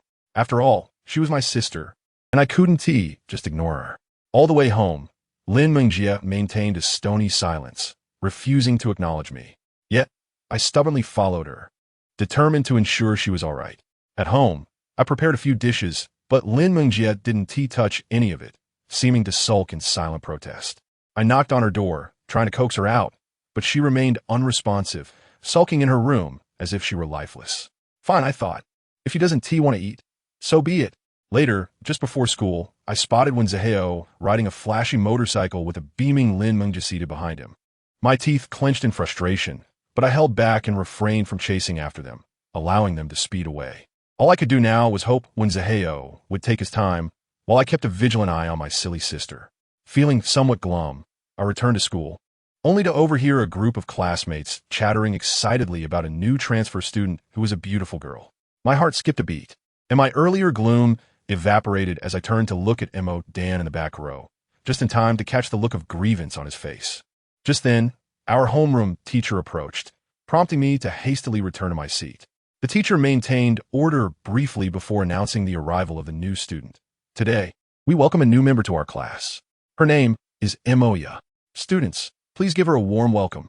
Suddenly, a stunning girl dressed in athletic or with flowing hair gracefully entered, prompting gasps from students. The boys were practically glowing with admiration, while the girls looked on with envy. I felt a twitch at the corner of my mouth. I had suspected this wouldn't be easy. Emoya confidently introduced herself at the podium and proceeded to arrange seating. Naturally, the beautiful girl enjoyed special privileges, with nearly half the boys standing up to invite her to sit beside them. However, Emoya entirely ignored their advances and floated over to my side. Long time no see, Xiaolei. What a coincidence that we'll be studying together from now on. With that, she playfully winked at me. I felt my mouth twitch. It was evident that she was deliberately putting on a friendly front to stir up trouble for me. Instantly, I was met with glares of hatred from nearly all the boys in the class. Chapter 12. Cohabitation. My lips quivered as I glanced at the seemingly innocent Emoya beside me, feeling an urge to cry out, "Sister, please don't come and wreak havoc in my life." Emoya looked at me with a curious expression. "Xiaolei, what's wrong? Are you feeling unwell?" As she said this, she reached out and gently touched my forehead, then furrowed her brow. "You're not hot, so what is bothering you?" Her action only intensified the animosity directed at me. Every boy, except for Mo Dan, seemed ready to kill me with their glares. Meanwhile, Emoya remained blissfully unaware, snuggling into my arm and whispering sweet nothings in my ear. I buried my face in my arms on the desk, realizing I was no match for this enchanting witch. If this continued, I would surely incite public outrage. An agonizing afternoon passed swiftly. During that time, Emoya casually revealed her identity as a model and shamelessly pulled out some fashion magazines featuring her. Instantly, the entire class learned that Emoya was not just a pretty face, but also a fashion model. intensifying the boys' infatuation and even drawing in students from other classes eager to catch a glimpse of the model. By the end of the afternoon, her drawer was overflowing with love letters, which she casually tossed into the trash, choosing instead to sit beside me with a radiant smile, sharing jokes. I was drenched in sweat, enduring the seething glares of hundreds of boys while my smile became increasingly strained. After school, M.O. Dan, that fool, sidled up to me with a grin. "Brother, how is it going? Enjoying yourself?" I glared at him, my patience wearing thin. "Shut up." Just then, Emoya appeared behind me, her cheeks flushed as she playfully smacked my arm. "Chalet, what nonsense are you spouting?" I forced a gentle smile, feeling utterly defeated. As evening self-study concluded and I thought I might finally escape, Emoya clung to me again. "Chalet, can I stay at your house for a few days? I miss Mingjie so much." I was perplexed. Hadn't she just seen her the day before? Yet the thought of having this enchanting troublemaker in my home was unbearable. She would undoubtedly turn my life upside down. But Emoya didn't give me a chance to refuse, squeezing my arm playfully. "Xiaole, please let me stay for a few days." Mo Dan had long abandoned me, and with a heavy heart, I reluctantly agreed to this unequal arrangement. As we walked, I couldn't help but ask, "Why are you so intent on sticking to me?" Emoya looked at me with feigned innocence. "Chalet, do you dislike me?" I scratched my head, saying there is no need to act so obnoxiously when no one else is around.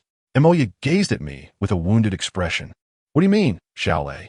I regarded her calmly, but her demeanor shifted abruptly. "Oh, I see. You're quite clever." Finally, her true colors began to show. I attempted to withdraw my arm, but she clung to it tenaciously. "I didn't expect you to ignore me." "Not bad, Chalet. I've taken a liking to you. Just wait. I will conquer you slowly." I glowered at this eccentric girl, wondering if she had watched too much anime. Throughout the journey, I tried to convince Emoya to go home, but she paid no attention, persistently holding onto my arm. Thus, when we arrived home, with her beaming smile, my father tumbled off the couch in shock, while my stepmother looked on with a mixture of surprise and barely concealed amusement. Lin Mingjie had been in her room, but upon hearing a commotion outside, she rushed out only to see Emoya, her expression darkening instantly like a piece of coal. Before I could speak, Emoya politely introduced herself. "Hello, uncle and aunt. I am Mo Dan's cousin and Xiaolei's good friend, Emoya." My father seemed startled, merely smiling foolishly, while my stepmother warmly ushered Emoya inside, inquiring if there was a specific reason for her visit. It was then my turn to intervene. Observing the slightly threatening gaze from Emoya, I could only manage a wry smile, explaining that there were some matters at the Mo household, and Emoya would be staying here for a few days. Upon hearing this, Lin Mingjie's face darkened further as she emerged from her room and sat down on the sofa, seemingly asserting her position as the lady of the house. However, Emoya unperturbedly sat beside Lin Mingjie, affectionately linking her arm, behaving like a close friend. This sight only made my stepmother beam with delight. I had no idea what she was thinking, but she decided to arrange for Emoya to spend the night in my room. It was then that my father finally reacted, slapping my head with a hearty smack. "You lazy bum. Are you just going to stand there? Hurry up and brew some tea." I sulkily went to make tea, while Emoya kindly came over to assist me. At that moment, my stepmother discreetly pulled me aside, inquiring about Emoya's background and age. Confused, I relayed what I knew, only to be met with a beaming smile from my stepmother. "Xiaole, you're not a child anymore. I think you should consider finding a girlfriend." Before she could finish, I interrupted her with a dark expression. "Mother, you don't think that Emoya is my girlfriend, do you? I must clarify that you are mistaken." My stepmother playfully slapped my arm in mild reproach. "Do you think I'm your father? I can see what he cannot. Emoya clearly has an interest in you, you silly boy." With a scowl, I regarded my stepmother's joyful demeanor, feeling somewhat speechless. Emoya's acting was indeed formidable, having even fooled my worldly stepmother. Hidden away in the kitchen, I endured half an hour of my stepmother's lectures. It wasn't until I repeatedly assured her that I would seize the opportunity with Emoya that she finally released me. I felt somewhat exasperated. My mother truly had a knack for worrying excessively. Nevertheless, warmth filled my heart, for since her arrival in my home, she had genuinely treated me as her own child. Part of my concern for Lin Mingjie stemmed from my desire to reciprocate her kindness. At that moment, Emoya was whispering sweet nothings to Lin Mingjie. Already aware of Emoya's true nature, sat expressionless, evidently growing impatient. Upon my emergence, this girl shot me a fierce glare. I felt a wave of indignation. She had been dating someone named Wenzihua without a word to me, yet now she dared to blame me. In a fit of frustration, I declared, "Mo, ya, you can stay here as long as you wish. Rest assured, I shall protect you." Emoya immediately cheered and hugged my arm with a radiant smile, while Lin Mengja merely scoffed, disdainfully retreating to her room, seemingly unaffected by my declaration. I felt a surge of irritation. That night, Emoya slept in my room, leaving me to squeeze onto the sofa. It was only then that Emoya revealed her true colors, warning me sternly before heading to her room. "If you dare sneak into my room at night, I will castrate you." At this moment, Emoya intercepted Mo Dan, saying, "Cousin, don't act recklessly." Hearing her words, Jia Jun's eyes brightened. "Xiaoya, is this your cousin? What does it have to do with you? And stop calling me Xiaoya." Emoya's expression turned slightly cold, yet a hint of a smile played at the corners of her mouth. "And don't bully my Xiaolei." I stared at Emoya, perplexed by whether she was mediating or inciting further animosity. Indeed, upon hearing her affectionate reference, Jia Jun's face flushed red. "Xiaoya, are you really dating this idiot?" My heart sank, and I anxiously glanced at Emoya, knowing such words could not be spoken lightly. If rumors spread about my supposed early romance, my stepmother might overlook it, but my father would undoubtedly break my legs. Emoya, however, strode outside, declaring, "This is so boring. What does it matter to you who I date? If you don't leave, I'll bring the teacher." Emoya's words were cleverly spoken. She merely claimed to be in a relationship without specifying the identity of her partner, thus leaving the uninformed none the wiser. However, to Jia Jun, it implied otherwise. He blocked her path, his expression turning wild. "Xiaoya, I pursued you for so long, and you've ended up with this fool?" Realizing the gravity of the situation, Emoya frowned, her demeanor shifting to one of displeasure. "Jia Jun, I told you, I'm not dating him. Stop imagining things. Get out." Yet, at this point, even an explanation would sound like a cover-up to others. I felt as if I had jumped into the Yellow River and could not cleanse myself. By the end of this class, the entire school would know of my supposed relationship with Emoya. I sighed. It seemed trouble was inevitable.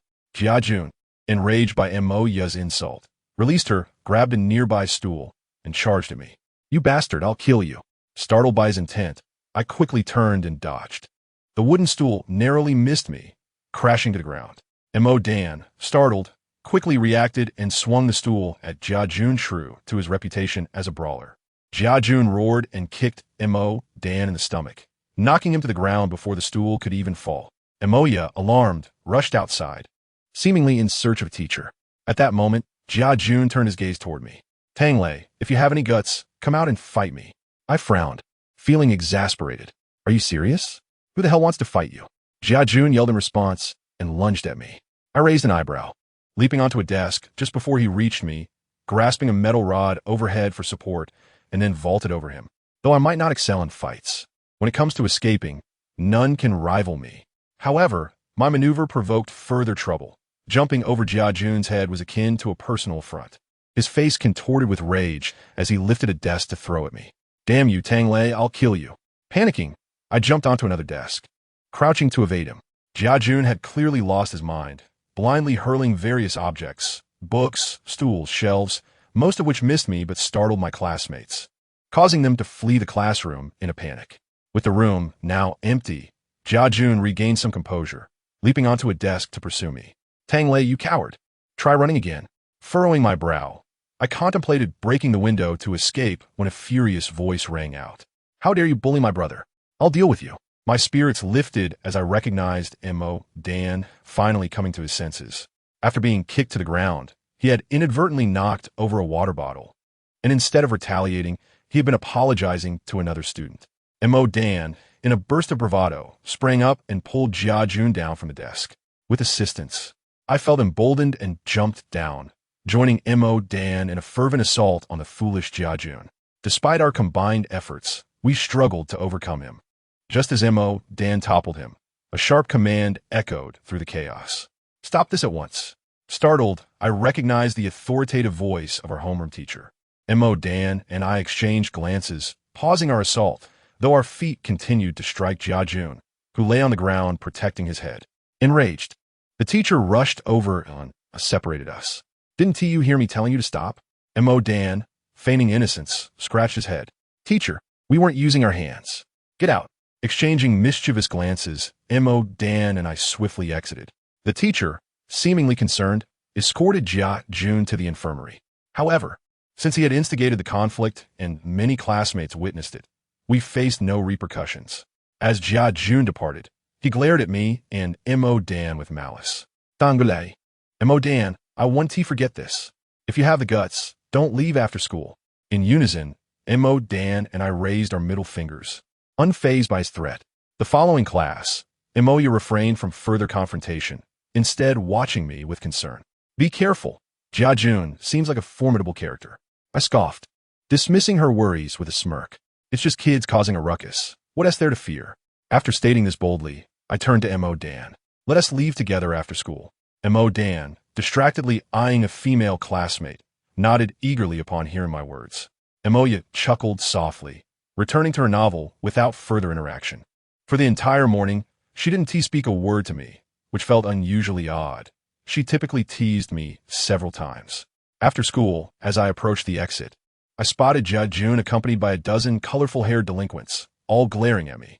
Alarmed, I urged Mo Dan and Moya to flee, but upon turning, I saw another group of similar troublemakers blocking the rear. This was clearly a setup to beat us senseless, without a moment to lose. I called to Mo Dan and bolted. However, I soon heard Moya scream. I turned in shock, realizing I had forgotten her in my haste. There stood Jia Jun, clutching her arm with a maniacal grin. If you two dare run, I'll kill her. Mo Dan roared, ready to charge. But I quickly restrained him. Gazing at the 20 or so delinquents before us, I sneered. Jia Jun, what skill do you possess in capturing girls? If you have any guts, come and face me. Chapter 14. All eyes on us upon hearing my words. Jia Jun and his entourage of punk companions erupted into laughter, as if possessed by a fit of madness. He gripped Moya's arm tightly, his face twisted into a lewd grin as he cast a glance at her lower body, then turned his gaze towards me with a chilling sneer. You think a fool like you can challenge me? Are you out of your mind? Come over here, right now. I was infuriated. The shameless Jia Jun had the audacity to use Moya as a pawn against me. I had always believed he harbored genuine feelings for her, yet here he was displaying such brazen disregard. Meanwhile, Moya's expression was icy. Jia Jun, let me go. Jia Jun ignored her pleas, instead leering at her chest and hips as he scanned her figure. His companions, equally vulgar, wore smug smiles that were infuriating. Realizing the gravity of the situation, Moya attempted to break free, but Jia Jun's grip was ironclad, and I could see a flicker of panic cross her face. Jia Jun, let me go. Otherwise, I'll tell the teacher, she shouted, struggling against his hold. Yet Jia Jun wore a contemptuous expression, clearly unconcerned by her threats. His audacity in seizing someone at the school gates suggested he was well prepared to evade any repercussions. Tell the teacher? Die Yun scoffed. Yeah. I never knew you were this dim-witted. It seems the saying big chest, empty mind holds true. Has that fool Tang Lei been pampering you so much that you become daft? Let me have a go at you too, and we'll see if you're still a fool. With that, he lewdly reached toward her chest. Moya started, instinctively shielded herself. But at that moment, two blonde punks rushed in, seizing her arms. As a girl, she stood no chance against them, and when she realized her struggle was futile, sheer terror flashed in her eyes. She shut them tightly, screaming, let me go, let me go. Jia Jun, momentarily taken aback, slapped her across the face. What are you screaming for? Soon, I'll make you scream for real. Let me go. Moya cried, shaking her head desperately, her struggles bringing tears to her eyes. Seeing her on the verge of being violated by this beast, I could no longer contain my fury. Ignoring the risk of punishment, I charged forward. At that moment, I summoned every ounce of speed I could muster. Before the bewildered Mo Dan could react, I was already on my way. Jia Jun's filthy hands were almost upon Moya when I, gritting my teeth, delivered a swift kick to his abdomen. No one anticipated my sudden speed, nor my reckless bravery. The punks were caught off guard, allowing me to grasp Moya's shoulders and pull her free.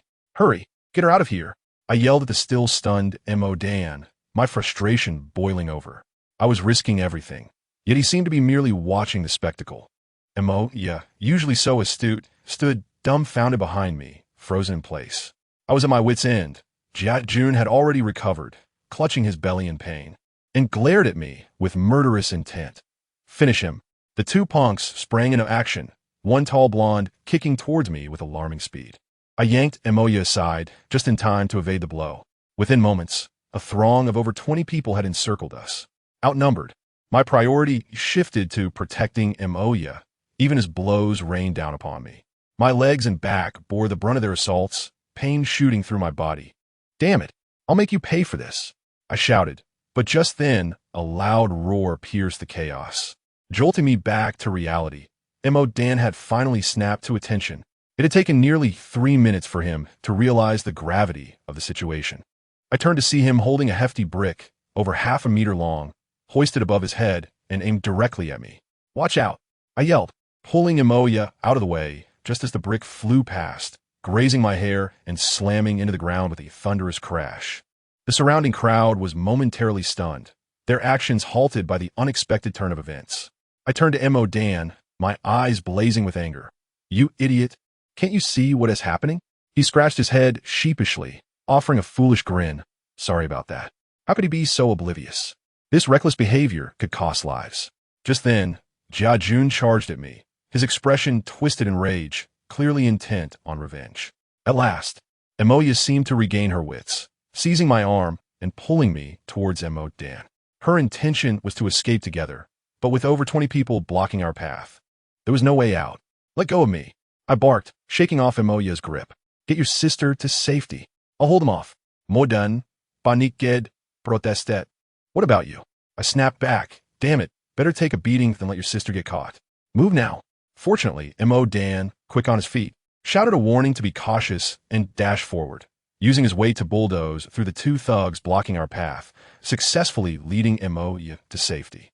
As they fled into a nearby alley, I turned to face Jun and the throng behind him. Nearly 20 people, all poised to strike. The situation was dire. I knew escape was impossible. Suddenly, a hefty kick from a burly punk sent me sprawling to the ground. Surrounded, I curled into a defensive position, shielding my head as they descended upon me. I refrained from uttering threats, aware that such bravado would only provoke them further. This was my first experience with violence since starting school, and I vowed that if I survived this ordeal, I would seek vengeance. I am uncertain how long I endured the beating. My body is marred with bruises, the pain so intense that I can scarcely muster the strength to breathe. My face bears the marks of the assault as well. Indeed, I've been thoroughly battered this time. Jun, in his arrogance, crouched down and mockingly patted my face, taunting. "Hey kid, weren't you quite the tough guy? Didn't you think you could woo the girl I have my eyes on? What is the matter now? Why don't you show off your bravado?" Laughter erupted from the surrounding crowd, yet I remained silent, choosing not to respond. Instead, I etched the faces of these 20 or more individuals into my memory. From this point forward, I would tread carefully within the confines of the school. Should any of them dare to pursue my interests again, I would confront them at every opportunity. With a final kick to my side and a few more curses, Jun strutted away, flanked by his entourage, as if they wielded dominion over the world. I could only manage a cold laugh, enduring the pain as I gradually rose to my feet. The indifferent gazes of onlookers sent a chill through me. I did not expect anyone to extend a helping hand. This humiliation would be forever etched in my mind, and when the time came, I would repay it 1,000-fold. After sitting on the ground for a moment to regain my strength, I resolved to leave. Suddenly, a BMW sped toward me, coming to a halt directly in front of me.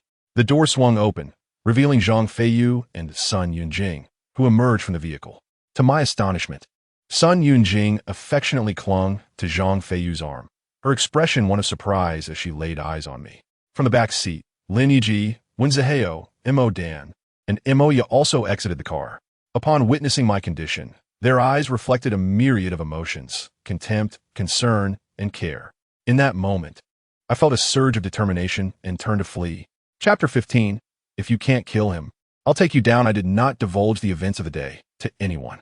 Initially, I believed Dan had gone to fetch a teacher. Instead, he had brought along Sun Yunjing and Lin Mingjie. This was likely Emoya's idea, as Wenzaheo is quite formidable in his own right and has a good standing at school. Perhaps she hoped he would come to my rescue. However, All I could think of was that in my current disheveled state, I absolutely could not allow Sun Yunjing and the others to see me. As I sprinted away, the wounds on my body sent jolts of pain through my nerves, leaving me grimacing. Yet, even if it meant enduring agony, I refused to humiliate myself in front of Zhang Feiyu and Wen Zihao. I sensed someone pursuing me, though I could not discern who it was. All I wanted was to reach home, to hide away like a wounded dog, licking my wounds in solitude. I ran desperately, sweating profusely until I reached the intersection, where I hailed a taxi without hesitation, urging the driver to depart immediately. I did not wish to waste a single minute or catch a glimpse of those people, even if just for an instant. At that moment, a familiar voice called out urgently, "Tangled, don't leave." My heart raced at the sound. It was Lin Mingjie. Unable to resist, I turned and indeed saw her approaching rapidly. Meanwhile, the driver grew impatient, asking where to. Are we going or not? I hesitated, gesturing for him to wait. Lin Mingjie arrived just in time. My emotions were a whirlwind. I had assumed the person chasing me was Mo Dan, yet here was this young lady, abandoning Wen Zihao to come after me. Was she genuinely concerned for me? Or was she here to mock my plight? In the midst of my uncertainty, Lin Mingjie swiftly opened the door and settled beside me, providing the driver with my home address. The taxi began to roll forward. My heart raced with confusion as I regarded her, unsure of her intentions. She placed her bag down, brushed her hair back, and turned to me with a frown. "Did you just get into a fight?" I nodded slightly, lowering my gaze. Wasn't it obvious? How could I possibly look like this without having been in a brawl? The driver, seemingly peering at me through the rearview mirror, chuckled derisively. Anger surged within me. I nearly stood to shout at him. "If you're so tough, why are you driving a taxi?" Lin Mingjie smirked sarcastically. "I didn't expect you to fight. Do you think you're impressive after getting into a scuffle? Quite the feat." I assent it. I felt a surge of irritation and furrowed my brow. "What do you mean by that?" Rolling her eyes, she replied, "I've heard about it. Quite the hero, saving the damsel in distress. Yet you've ended up looking like this. Truly impressive." Listening to her condescending tone stoked my anger further. So what? For Moya's sake, I'd endure any amount of pain or even death if it meant saving her. I'm proud of that. Why do you care? You. Fine. Then go die for her. Just die. Lin Mingjie exploded, her face flushed with rage as she shouted for the driver to pull over. My lips moved to respond, but the driver interjected, "It's rush hour. I can't stop in the middle of the road." "Just wait." Lin Mingjie leaned back in her seat, her expression filled with disgust as she turned away from me. The atmosphere grew tense. Even the driver, who had been boasting on the phone, fell silent, focusing intently on the road. After a lengthy pause, I finally spoke. "I would do the same for you." Lin Mingjie stiffened momentarily, but she quickly relaxed, dismissing my words with a scoff. "Who cares?" My heart lightened, as though a weight had been lifted from my soul. Even the sharp pangs of my wounds seemed to fade in that moment. It was truly strange. The driver resumed his boasting, and I couldn't suppress a smile at the absurdity of it all. Lin Mingjie and I ignored him, yet he continued with unabated enthusiasm. It appeared that not all taxi drivers were ordinary. I stole a glance at Lin Mingjie, who remained gazing out the window, her cheeks flushed. Was it from her earlier anger? My eyes wandered down to her legs, clad in a school uniform that subtly accentuated their form, a tantalizing allure that stirred within me. Forgive my wandering thoughts. It was simply that, aside from her face, her legs were her most striking feature, even if her modest bust left something to be desired. Lost in reverie, I was abruptly startled as Lin Mingjie turned to face me. In that instant, I hastily redirected my gaze, nearly causing my heart to skip a beat. She pulled a pack of Band-Aids from her bag, silently offering it to me, saying, "I found these by the road while chasing after you." I felt a wave of disbelief. Could one really find such pristine Band-Aids on the roadside? Yet, this was her goodwill, and the thought that she had thought of me while pursuing me lifted my spirits immensely. I gratefully accepted the Band-Aids. "Thank you. What is there to thank?" "They were just lying around," Lin Mingjie replied, turning away, a hint of embarrassment evident in her demeanor. I exhaled softly, tucking away the Band-Aids. Though I bore no visible wounds, the bruises on my body rendered them somewhat useless. Nevertheless, this was Lin Mingjie's first act of concern for me, and such a memento held sentimental value that I intended to cherish. Feeling a sense of relief wash over Lin Mingjie, I couldn't help but advise her. "Be cautious of Wen Zihao. his intentions may not be pure. To my surprise, upon hearing my words, Lin Mingjie abruptly turned her head, her eyes ablaze with fury. It was Ziheo who reminded me to buy you a Band-Aid when I came to find you, she retorted. I was momentarily taken aback. But instead of acknowledging the slip of her words, my immediate reaction was to dismiss the notion that Ziheo could be so benevolent. He must have had ulterior motives. He could not possibly be unaware that a Band-Aid would be of no use to me, yet he still chose to mention it. This not only delayed my recovery, but also inflicted additional pain upon me. Furthermore, knowing that I held a poor impression of him, he could anticipate that if I spoke ill of him to Lin Mingjie, it would provide the perfect opportunity for retaliation. The thought sent chills down my spine. Ziheo's cunning was indeed formidable. In Lin Mingjie's eyes, I had transformed into a villain, a treacherous ingrate, and the slightest spark of affection she had felt towards me was likely extinguished. The driver shot me a look that seemed to say, "If you don't provoke trouble, you won't suffer," which I responded to with a glare. Throughout the journey home, Lin Mingjie ignored me, her attention focused solely on her phone, presumably messaging Ziheo. Meanwhile, I could only bitterly smile while clutching my wound, my mind racing with thoughts on how to safeguard Lin Mingjie. Regardless of her treatment towards me, I remained her brother, and with Ziheo's intellect, I feared he would soon ensnare her in his web. This was something I could not allow to happen. Upon arriving home, my father, upon seeing my condition, spat out his tea in shock. "Who did this to you?" he demanded, his voice icy as he changed into his shoes, ready to retaliate. Though my father could be foolish, I knew that if I were in trouble, he would not hesitate to raise hell. Warmth filled my heart as I chuckled softly, searching for antiseptic. "I'll handle this myself. I intend to seek vengeance. Stay out of it." My father's anger subsided slightly as he nodded, patting my shoulder. "Anyone who dares to strike my foolish son must be dealt with. If you fail to do so, I shall take matters into my own hands." With a scowl, I retreated to my room, applying the antiseptic while my stepmother began chastising my father for his cruel behavior. At that moment, Lin Mingjie unexpectedly opened the door, her expression unreadable. "Sister Yunjing is coming to see you soon. Prepare yourself." Furrowing my brows, I felt a twinge of displeasure and stood up. "She said she was coming?" Lin Mingjie's eyes flickered, and she awkwardly turned away. Of course. A wry smile crossed my lips. Her stammering revealed the truth. Given how close Sun Yunjing had been with Zhang Feiyu earlier, it was implausible that she would come to visit me, a mere acquaintance.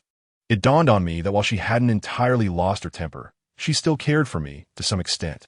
My heart warmed at the thought, and I looked at the somewhat embarrassed Lin Mingjie, unable to suppress a smile. "Thank you, but I don't wish to see her right now." With that, I stepped outside, changed my shoes, and left the house. My father shouted after me, urging me to eat, but I ignored him completely. At that moment, I truly did not want to see Sun Yunjing, for she was now with Zhang Feiyu. Although it was not confirmed, her earlier interaction with him had made it clear to me. Meeting her now would only serve to torment my heart further. So I decided to take a stroll to clear my mind, which would also aid in my recovery. As I wandered aimlessly, I suddenly realized I had arrived at Zhongyuan Street. It was not far from our neighborhood, yet I found it curious that I had unconsciously come here. I had no money in my pocket, so my visit could only be one of observation. With a bitter smile, I turned to leave when I noticed a little girl, Lin, whom I had seen earlier, being cornered again. This time, she was surrounded by a gang of ruffians. Chapter 16. Can you come tonight? Previously, I had informed Sister Xiaomei about Lin being bullied by those ruffians, hoping she would be on guard. To my dismay, it appeared she had not heeded my warning, as she was now encircled once more. Though I was at a distance, I could still make out two of the ruffians pressing Lin against the wall, attempting to strip her of her clothes. Around them, a dozen more ruffians jeered and whistled, their gazes radiating the lewdness typically associated with adults. A wave of sorrow surged within me. Is this truly the state of our nation's youth? Disgusting. Looking around, I noticed at least 10 bystanders observing the scene unfold. Yet none dared to intervene. These people were beasts, but I refused to be one of them. Without a moment's hesitation, I shouted and charged into the circle of thugs. Though I was not particularly large, I still managed to create a path through the throng of children, seizing one of the ruffians nearby. This ruffian, though small in stature, was audacious. Upon being grabbed, he was taken aback but quickly regained his composure, sneering, "You dare interfere in my business? Do you know who I am? I'm Long Gu from the streets." He delivered his final words with a flourish, exuding an air of dominance that momentarily stunned his companions into a frenzy, demanding I release their leader. I smirked. Who do you think you are? Get lost. With that, I tossed him aside like a rag doll, and his followers rushed to catch him. Seizing this opportunity, I scooped up the nearly stripped Lin and sprinted away. I could handle one or two ruffians, but a dozen would surely overwhelm me. Having just endured a beating, I was not eager to face another. Lin wept in my arms. Her clothing was in disarray, and I could feel the softness of her skin against my hand. However, I had no intention of letting my thoughts stray toward inappropriate matters. Behind us, the ruffian leader had regained his wits and was shouting angrily as he pursued me, flanked by his gang. Clutching the little girl, I dashed towards the Yame hair salon, finding the entrance deserted and even the interior eerily empty. Daytime was typically slow for such places, but I hadn't anticipated it would be this deserted. Frowning, I entered, still holding the sobbing Lin, and headed straight for Sister Xiaomei's room. To my surprise, she was absent, leaving the space dim and unwelcoming as sunlight struggled to penetrate the drawn curtains. My heart raced. Where could everyone have gone? Just then, I heard laughter from further down the hallway, the sound seemingly close, echoing from the depths of the corridor. Those who have visited a hair salon are likely aware that while the exterior resembles a legitimate establishment, the interior is composed of individual compartments, the purpose of which I shall refrain from elaborating on. At the end of the corridor formed by these compartments, I was greeted by the sounds of laughter. Curiously, I approached, only to find that the innermost area was veiled by a thick curtain. Upon lifting the curtain, a bright light flooded in, causing me to squint. As my vision gradually adjusted, it seemed as though I had entered an entirely different realm. Before me lay a modest courtyard, nearly enveloped by a grapevine trellis. The ground was adorned with simple stone slabs, impeccably clean. The warm sunlight illuminated a small vegetable patch, where common vegetables thrived, presumably sown by the girls. In the courtyard, Sister Xiaomei sat beneath the grapevine, her complexion pale, yet her face radiant with smiles as she knitted a sweater. She had traded her revealing attire for a tidy set of loungewear, her bare face presenting her as a gentle, neighborly girl. Instead of a cigarette, she held knitting needles, which struck me as somewhat unusual. Beside her, the previously flamboyant girl had shed her makeup and donned plain clothing, engrossed in a phone conversation with another girl, their laughter ringing like silver bells. On the other side, a girl stood atop a stool, carefully trimming the grapevines, while two others steadied the stool, their faces etched with concern, occasionally reminding her to be cautious and prioritize her safety. In the corner of the courtyard, a charmingly plump white cat basked in the sun, yawning and occasionally lifting its pristine paw to wash its face before lazily sprawling on the ground, its satin-like belly rising and falling in slumber. Observing this serene scene, I found it impossible to reconcile these girls with the notion of salon workers. They appeared as innocent and pure as my classmates. However, my presence inevitably disrupted their tranquility. The first to notice was the flamboyant girl, who initially froze before her anger flared upon seeing Lin in my arms. What have you done to little Lin? With that, she seized a broom from nearby and rushed towards me. Reacting instinctively, I turned to flee, clutching Lin tightly. At that moment, Sister Xiaomei suddenly laughed. Fong Fong, don't chase. This fellow means no harm. Hearing her words, the girl named Fong Fong halted her pursuit but shouted for me to release Lin. Terrified, I gently set Lin down, and as soon as her feet touched the ground, the little girl cried and rushed into Fong Fong's embrace. Several of the girls approached, their faces filled with concern as they comforted Lin, offering her various candies and sweet words. While they soothed Lin, Sister Xiaomei approached me, her brow furrowed. Casting a questioning look, what happened to Lin? Noticing the sickly pallor on her face, I couldn't help but ask, Sister Xiaomei, are you unwell? A flicker of sorrow crossed her eyes as she shook her head. I'm fine. Please tell me what happened to Lin. Sensing the urgency, I recounted the earlier events. Expressing my frustration, I warned you last time. Why would you let her come back alone? If I and happened to pass by, who knows what could have happened? For reasons I couldn't fathom, seeing that little girl in distress stirred a profound sense of helplessness within me, akin to the feelings I experienced when Lin Mengjia misunderstood me. Sister Xiaomei's expression turned bittersweet. I have no choice, never mind. After uttering this ambiguous statement, she fell silent, lowering her gaze, and I could not discern her expression. Yet, her silence enveloped me in a sense of suffocating pressure. Unable to contain myself, I exhaled deeply and inquired, "Is Linlin your daughter?" Sister Xiaomei lifted her head, her eyes somewhat distant. "No, this child is one we found." My heart trembled, and I lowered my gaze. "I'm sorry. Girls in such professions likely have undergone numerous abortions, despite their apparent lack of shame. They carry burdens of guilt for the lives they have lost." My words struck a nerve, and thus an apology was warranted. Sister Xiaomei smiled faintly, as if resolved, and said, "Tangled, could you come by this evening?" Perplexed, I raised my head. "Is there something you need?" She nodded. "There is indeed something important. I hope you can make it." I sighed and agreed, noting the seriousness in her demeanor, suggesting a matter of significance. After exchanging phone numbers, I returned home, realizing it was late and I had yet to eat lunch, with school approaching soon. As I left, I glanced back at Linlin, who had regained her composure and waved goodbye with reluctance. I smiled and waved back before heading straight home. This little girl, despite her environment, possessed a gentle spirit, truly a rare quality. To my surprise, as I opened the front door, I nearly collided with Sun Yinjing, who was preparing to leave. Startled, she paused but greeted me with a smile. "Tangled, why are you home so late?" My expression darkened, and I forced a smile. "Just had a few things to attend to." Her earlier expression of joy while holding Zhang Feiyu flashed in my mind, causing my heart to seize. Sun Yinjing chuckled softly, offering no further comment, merely reminding me to take the medicine she had brought for my injuries. After delivering her message, she departed gracefully, accompanied by the beaming Lin Mengjie. As I returned to my room, I felt a tremor of unease, as if drained of energy. Just as I lay down, Lin Mengjie entered, her demeanor less than pleasant. "Yunjing has been waiting for you.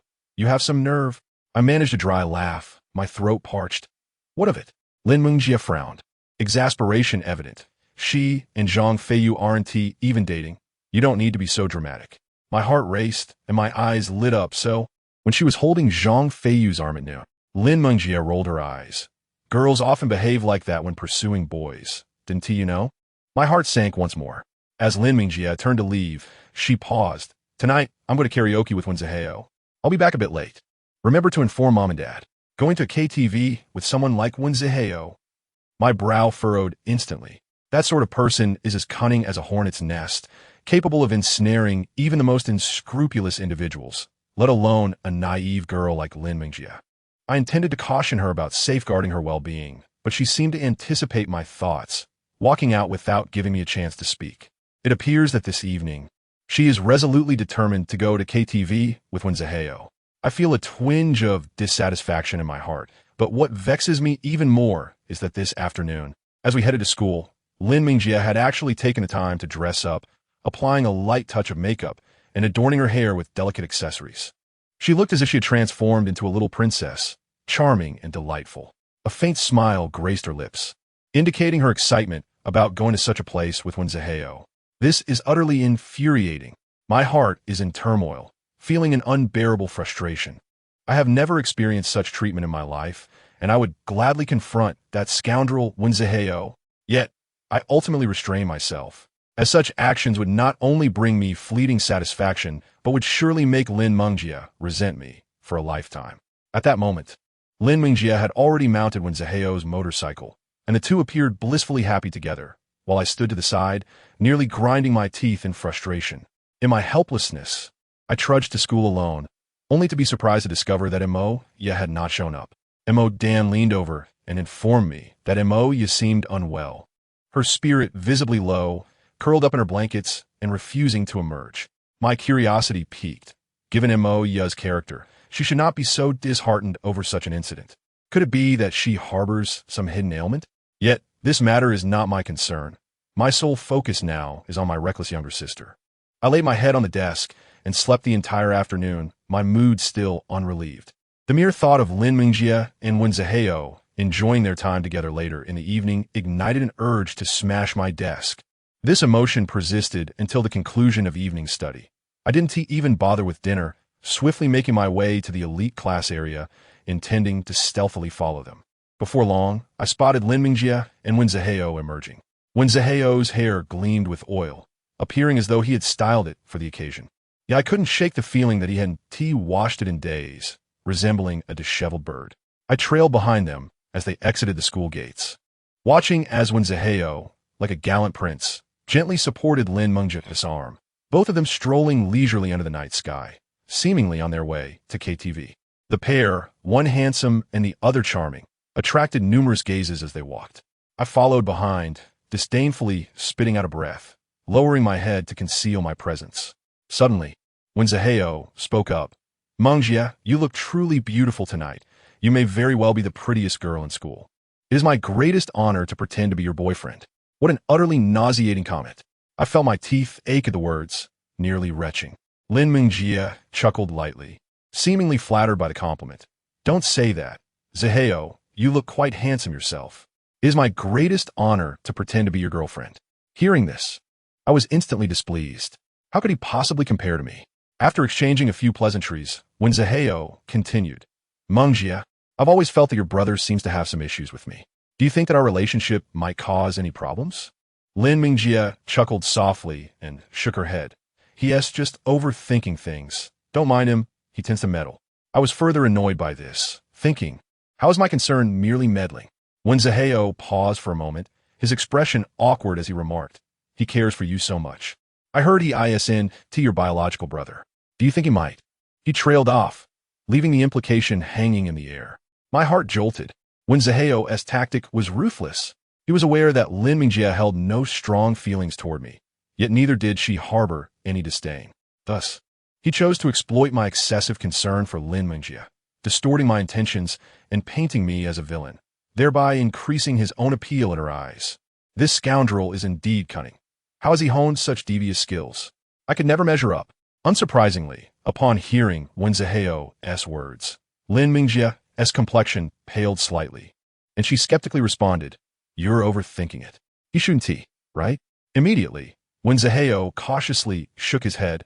Mengjia, I genuinely regard you as one of my closest friends, which is why I'm saying all this. I hope you don't mind. As men, Tang Lei, and I can see that he looks at you in a rather unsettling manner. I just want you to be cautious.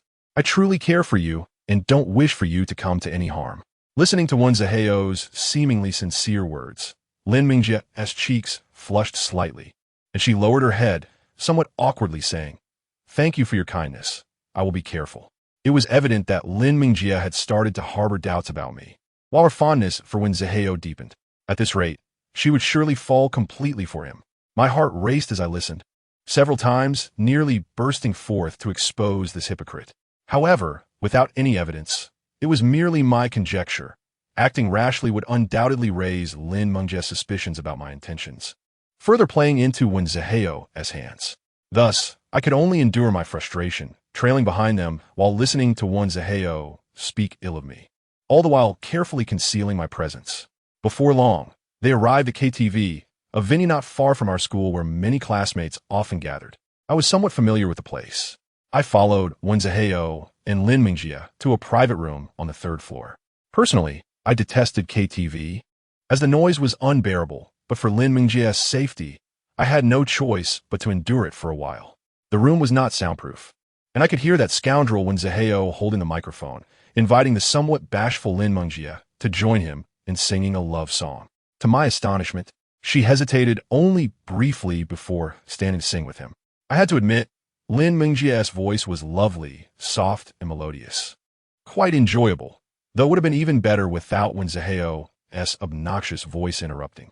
After finishing an exasperating love song, Wen Zihao suddenly suggested, Mengjia, since we're finally here tonight, why don't we have some red wine to liven things up?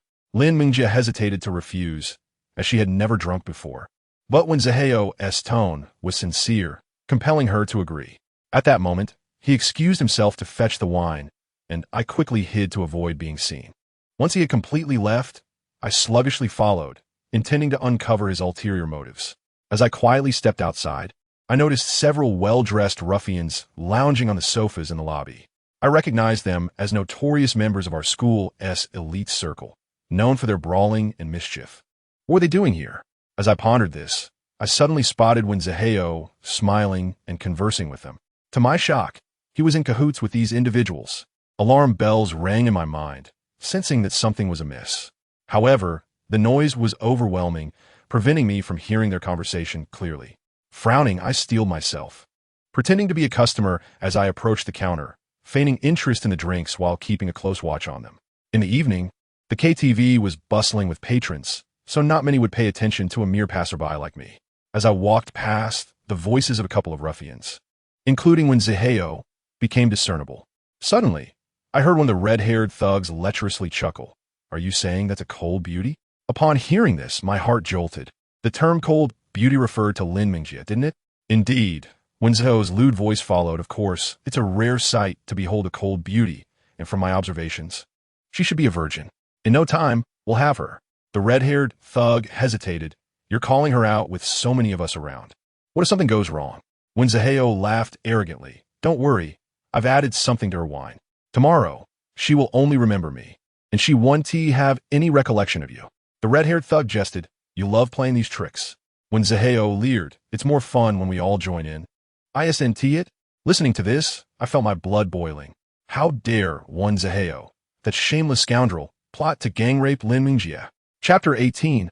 A slap. What infuriated me even more was his disdainful grin as he spoke, as if Lin Mingjie were already laid bare before him. Enough was enough.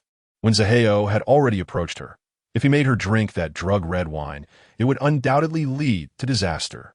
However, several thugs were still lounging on the sofa, their eyes fixed on me. If I rushed in now, it would surely raise their suspicions and potentially jeopardize my own safety.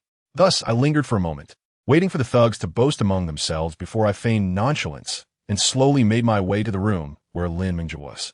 Upon opening the door, my gaze fixed on Lin Mingjie, who was seated face-to-face with Wen Zaheo, each holding a stemmed wine glass, poised to drink. Just as their glasses were about to meet her lips, I noticed Wen Zaheo's eyes narrowing, revealing a depraved and satisfied smirk, akin to a hunter who had ensnared his prey, a sight that made my stomach churn. "Lin Mingjie, don't drink," I shouted, my voice cutting through the din of the KTV and drawing attention. She halted in her motion. Taking a deep breath, I clenched my fists and dashed forward, slapping the wine glass from Lin Mingjie's hand, shattering it on the floor. Wen Zaheo was the first to react, momentarily stunned before his expression darkened, fists clenched. Glaring at me with displeasure, I met his gaze with a cold smirk and turned my back to him. At that moment, Lin Mingjie appeared to awaken from her daze and exclaimed, "Tangled, what are you doing here?" Furrowing my brow, I firmly grasped her arm. She attempted to struggle, but I paid no heed, forcibly shielding her behind me, then turned to Wen Zaheo, demanding, "You drugged the wine, didn't you?" His face paled at my accusation, surprise flickering in his eyes, but he quickly regained his composure, donning a facade of confusion and curiosity. Had I not overheard his earlier conversation, I might have fallen for his innocent act. "Tangled, are you joking?" He stood up, feigning warmth, though his tone was cold. I chuckled lightly, locking eyes with him. "Is this little charade amusing to you? Just a moment ago, you were conspiring with those thugs at the front desk to drug Lin Mingjie and have your way with her. I saw and heard it all. Do you still deny it?" His expression shifted, fury igniting in his gaze as he glared at me. "Tangled, stop slandering me. Do you know I've refrained from retaliating out of respect for Mingjie? You dare come here and accuse me? Mingjie and I have been friends since childhood. I simply invited her to sing." He then turned angrily to Lin Mingjie. "Mingjie, I have never crossed any lines during our time together. What does your brother mean by these accusations?" This despicable man was indeed cunning. He still denied everything while deflecting his anger towards Lin Mingjie, attempting to turn her against me. "Tangled, have you been following me?" she questioned, stepping out from behind me, her expression unfriendly. My face stiffened, and I forced a bitter smile. I had underestimated her intelligence, but how could she be so obtuse? At this critical moment, she was still concerned about such trivial matters. "Yes, I have been following you," I admitted, feeling somewhat helpless. Just as I began to explain, Lin Mingjie interrupted with a frown. "Tangled, I don't understand why you're following me, but I'm singing with Zaheo now. Can you please stop causing a scene?" Her cold demeanor sent a chill through my heart. "Causing a scene? Do you think I want to make a fuss? I've warned you about this guy. He is not to be trusted. His intentions are malicious." I was growing frustrated. Now, there are thugs outside, and if he really drugs you, you'll be at their mercy. Enough talk. Come with me now. With that, I grab her arm, intent on pulling her away and figuring out how to handle the thugs outside. But as I grasped her arm, she forcefully broke free and scolded me. "Tangled, have you had enough? I've told you before, you're not my brother, nor family. My affairs are none of your concern. Keep your disgusting thoughts to yourself and leave. Damn it. I once wondered what it meant to be bitten by a dog while trying to be kind. Now, I finally understood. I was worried about her innocence. Yet she thought I harbored ulterior motives. Lin Mingjie. I felt disheartened, gazing into her emotionless eyes. For a moment, I considered abandoning her. She was not my biological sister. If she were violated, it would be her own fault, and I would bear no blame. People like her needed to learn a lesson, just as I resolved to leave. Memories of her chasing after me with band-aids after I was beaten earlier that day flooded back, softening my heart once more. Fine. I'd let this be the last time. After this, I wouldn't concern myself with her anymore. I turned back, not glancing at Lin Mingjie, and approached Wenzaheo, standing before him defiantly. Wenzaheo, do you dare swear that you have no ties to those thugs outside? Do you dare swear that you didn't drug the wine? His eyes narrowed again, genuine anger flaring within him, though he forcibly suppressed it, replying darkly, Tangled, don't think you can falsely accuse me without consequences. Do you think I swear on your mere words? You must be joking. I cannot help but chuckle. If you're not feeling guilty, you should easily swear to prove your innocence. Shouldn't you? Wenzaheo regarded me coldly. Prove my innocence? I merely chose to overlook your provocations out of respect for Mingjie. Do you truly believe I lack the courage to confront you? This statement is undeniably a threat. Yet I shrugged it off, indifferent. What could you possibly do to me? Lin Mingjie suddenly shoved me aside, her face flushed with anger. Tangled, are you not finished yet? I must inform you that I have no connection with you whatsoever now. Don't think that just because I purchased band-aids for you and facilitated your contact with Sister Yinjing, I harbor any fondness for you. Dream on. The next time you find yourself in dire straits, I won't even cast a glance in your direction. Upon hearing her words, a sharp pain pierced through my chest, making it difficult to breathe, as if a knife had plunged deep into my heart, rendering me despondent. I took several deep breaths, striving to regain my composure, then coldly fixed my gaze on Lin Mingjie. Are these your true feelings? Do you genuinely despise me this much? Do you wish for my demise? Her eyes flickered momentarily, and she lowered her head, remaining silent, as if engaged in an internal struggle. While I awaited her response, Wenzaheo interjected, Mingjie, calm down. You mustn't be deceived by him. I have warned you that he harbors ill intentions. Upon hearing his words, Lin Mingjie hesitated for a moment, then raised her head. Her gaze filled with disdain. Tangled, why don't you just die? My heart convulsed painfully, as if invisible hands were twisting it, making it hard for me to breathe. I turned away, suppressing my imminent rage, glaring fiercely at Wenzaheo. I am speaking to my sister. What gives you the right to interject? Before Wenzaheo could respond, I delivered a swift kick to his abdomen. Caught off guard, he fell to the ground. Without giving him a moment to recover, I leapt onto him, swinging my fist toward his face. It was exhilarating, truly exhilarating. How dare this shameless scoundrel attempt to frame me and tarnish Lin Mingjie's reputation? Today, I am determined to teach him a lesson. After a few punches, Wenzaheo began to bleed from his nose, clearly indicating that he was not in peak condition. The force behind my blows was immense. I could confidently say this was the most satisfying moment of my life. Having just been beaten earlier that afternoon, now I could unleash my fury on this wretched individual. It was utterly gratifying, just as I was about to land a few more punches for good measure. Lin Mingjie suddenly yanked me up. Tangled, are you out of your mind? He's a friend. What gives you the right to strike him? Damn, this fool. He is trying to harm you. I was furious, turned to face him, and exclaimed, Are you an idiot? He drugged you earlier, tonight. He will definitely take you to bed and gang rape you with a few thugs outside. Slap. A resounding slap landed on my already bruised face. Chapter 19. This is an insult to me. I stood there, stunned, staring blankly at her. Lin Mingjie gasped, her mouth opening in an attempt to apologize. But the words never escaped her lips. Lin Mingjie, you are truly remarkable. My heart turned to ice, and I could not help but let out a cold laugh. You are impressive. So much so that you can cause someone who genuinely cares for you to feel utterly desolate. Indeed, quite remarkable. I can choose to ignore you, but if you believe I have deceived you, you may test this bottle of red wine. I assure you, you will regret it. By the way, from now on, even if you're mistreated, it is no longer my concern. Do you understand? After uttering these words, my heart felt as though it were dying, and I simply wished to leave this place. Just as I turned to depart, the door suddenly burst open, and the previous 5 or 6 thugs entered. Seeing them, I could not help but curse inwardly. Damn it, the commotion we caused must have attracted their attention. Startled, I instinctively grasped Lin Mingjie's arm and quickly moved to the side. At that moment, she seemed lost in thought, lowering her head and saying nothing as I pulled her back into the corner. Although I was puzzled, I refrained from asking questions. The situation was perilous, and my priority was to find a way to escape. There were 6 of them in total. 1 stood at the door while 5 entered, each wielding a beer bottle, effectively blocking our escape route. This meant that if I wished to flee, I would have to take down all 6 of them. Such a notion was akin to a fool's dream. The leader, a red-haired thug, approached and helped the fallen Zaheo to his feet, expressing concern. Zaheo, what happened to turn you into this pitiful sight? Upon hearing the red-haired thug's words, Lin Mingjie trembled beside me, realizing that what I had said might indeed be true. I smirked and glanced at her. Now, you should understand that I have not deceived you, right? Lin Mingjie's complexion paled, and she turned her head, remaining silent. Now, she still wished to maintain her pride, but I could not be bothered with her. I had already stated that her life or death was no longer my concern. Nonetheless, I still felt compelled to help her escape.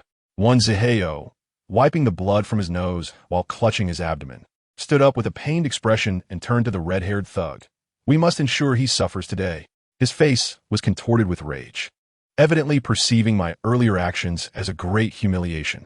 Lin Mingjie's face grew even paler. She lowered her head, having comprehended everything, and quietly murmured, "Tang Lei, I'm sorry." Her sorrowful apology was something I could never have imagined previously, yet now I felt no inclination to accept it. I noticed 2 trails of tears streaming down her face, her previously delicate makeup now washed away, revealing her true distress. I sighed softly. I understood her feelings. To discover that someone she had trusted wholeheartedly was nothing but a fade would be unbearable for anyone. However, I was not in the mood to concern myself with her now, as the arrogant red-haired thug approached, leering at Lin Mingjie before addressing me. You can either let me beat you up and leave with this girl, or face the consequences. Such words were indeed audacious and insulted my dignity. Yet I found myself with no choice. All 6 of them had surrounded us, each brandishing a beer bottle, their intentions clear. Meanwhile, when Zaheo sat on the couch, weakly dabbing at his nosebleed, his frail body, already weakened, was likely suffering from the force of my blows. At that moment, he had completely shed his pretense, his expression one of pure hatred directed at me. I knew that if I charged in recklessly, both Lin Mingjie and I would meet our end. Therefore, I had to devise a plan to help her escape. Though these 6 thugs appeared formidable, I held an advantage. They could only intimidate me, unwilling to fight seriously. Whereas I was prepared to do so, after a moment's hesitation, I quietly instructed the pale-faced Lin Mingjie to remain still and wait for me. A flicker of worry crossed her eyes, but she obediently nodded. After enduring this blow, she was a completely different person from before. Ignoring her, I pressed forward without uttering a word. Goodness! To my astonishment, a group of ruffians was momentarily taken aback. They had not anticipated my audacity. The one with the red hair reacted the quickest, hurling an expletive at me before brandishing a beer bottle aimed at my head. Crash! The bottle descended towards the back of my skull, but I instinctively raised my arm to shield myself, resulting in a deep gash across my forearm. Crimson blood spilling forth as if it were free of cost.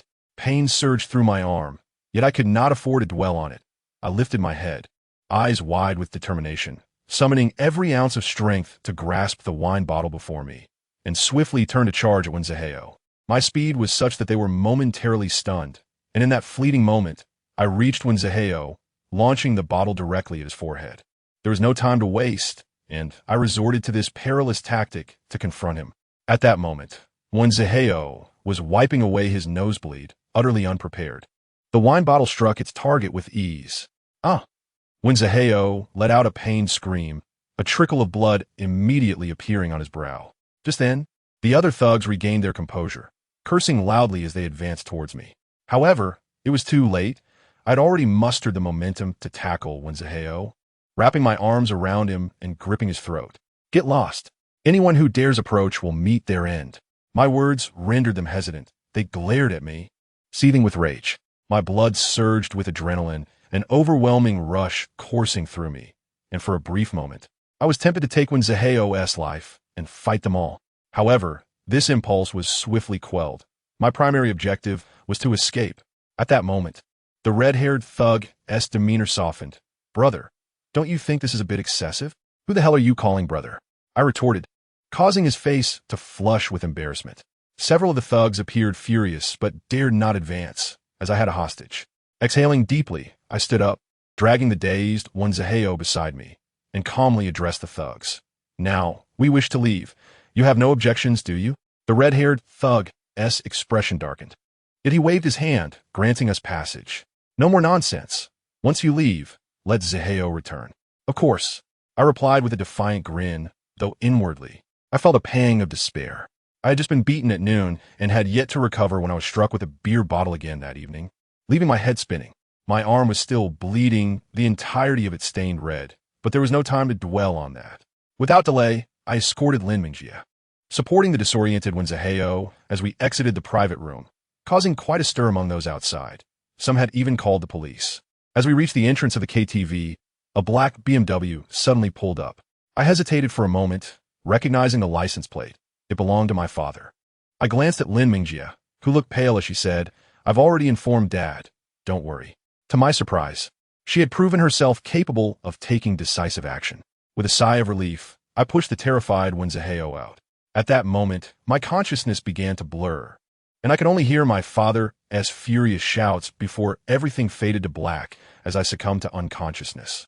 When I awoke, I found myself in a hospital, with Lin Mingjie and my father watching over me with concerned expressions. The dawn had broken outside, and I managed a wry smile, feeling weak. "Let's take a break." My father suddenly spoke, his expression grim. "What a disgrace. A mere scratch nearly cost you your life." "Nearly lost my life?" It appeared my physical constitution was truly lacking. With a bitter smile, I couldn't help but shoot him a glare. "Old man, this time, you'll personally avenge it." He interjected before I could finish.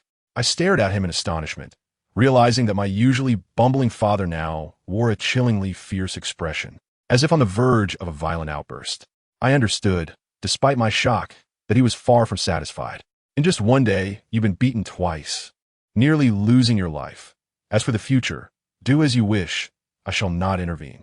After uttering those words, my father abruptly stood, a fierce glint in his eyes. But to see my son so beaten, that is a slap in my face. Chapter 20. In times of trouble, rely on your wits. Observing my father's expression, I instantly comprehended that he was genuinely enraged. Though he often appeared somewhat dim-witted, he demonstrated remarkable shrewdness when it came to significant matters.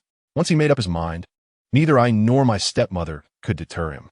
It was precisely why he had become the successful businessman he was, allowing us to reside in such a high-end community.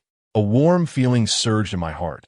At times, a father truly is an unbreakable pillar of support. With that in mind, I refrained from voicing any objections, aware that he sought information. I then divulged the identities of Jia Jun and Wanzaheo, the vice principal's son. Upon hearing my explanation, my father chuckled with bravado. "I'll give him a piece of my mind." Without further ado, he stormed out, presumably to settle the score at school. I felt little concern for him.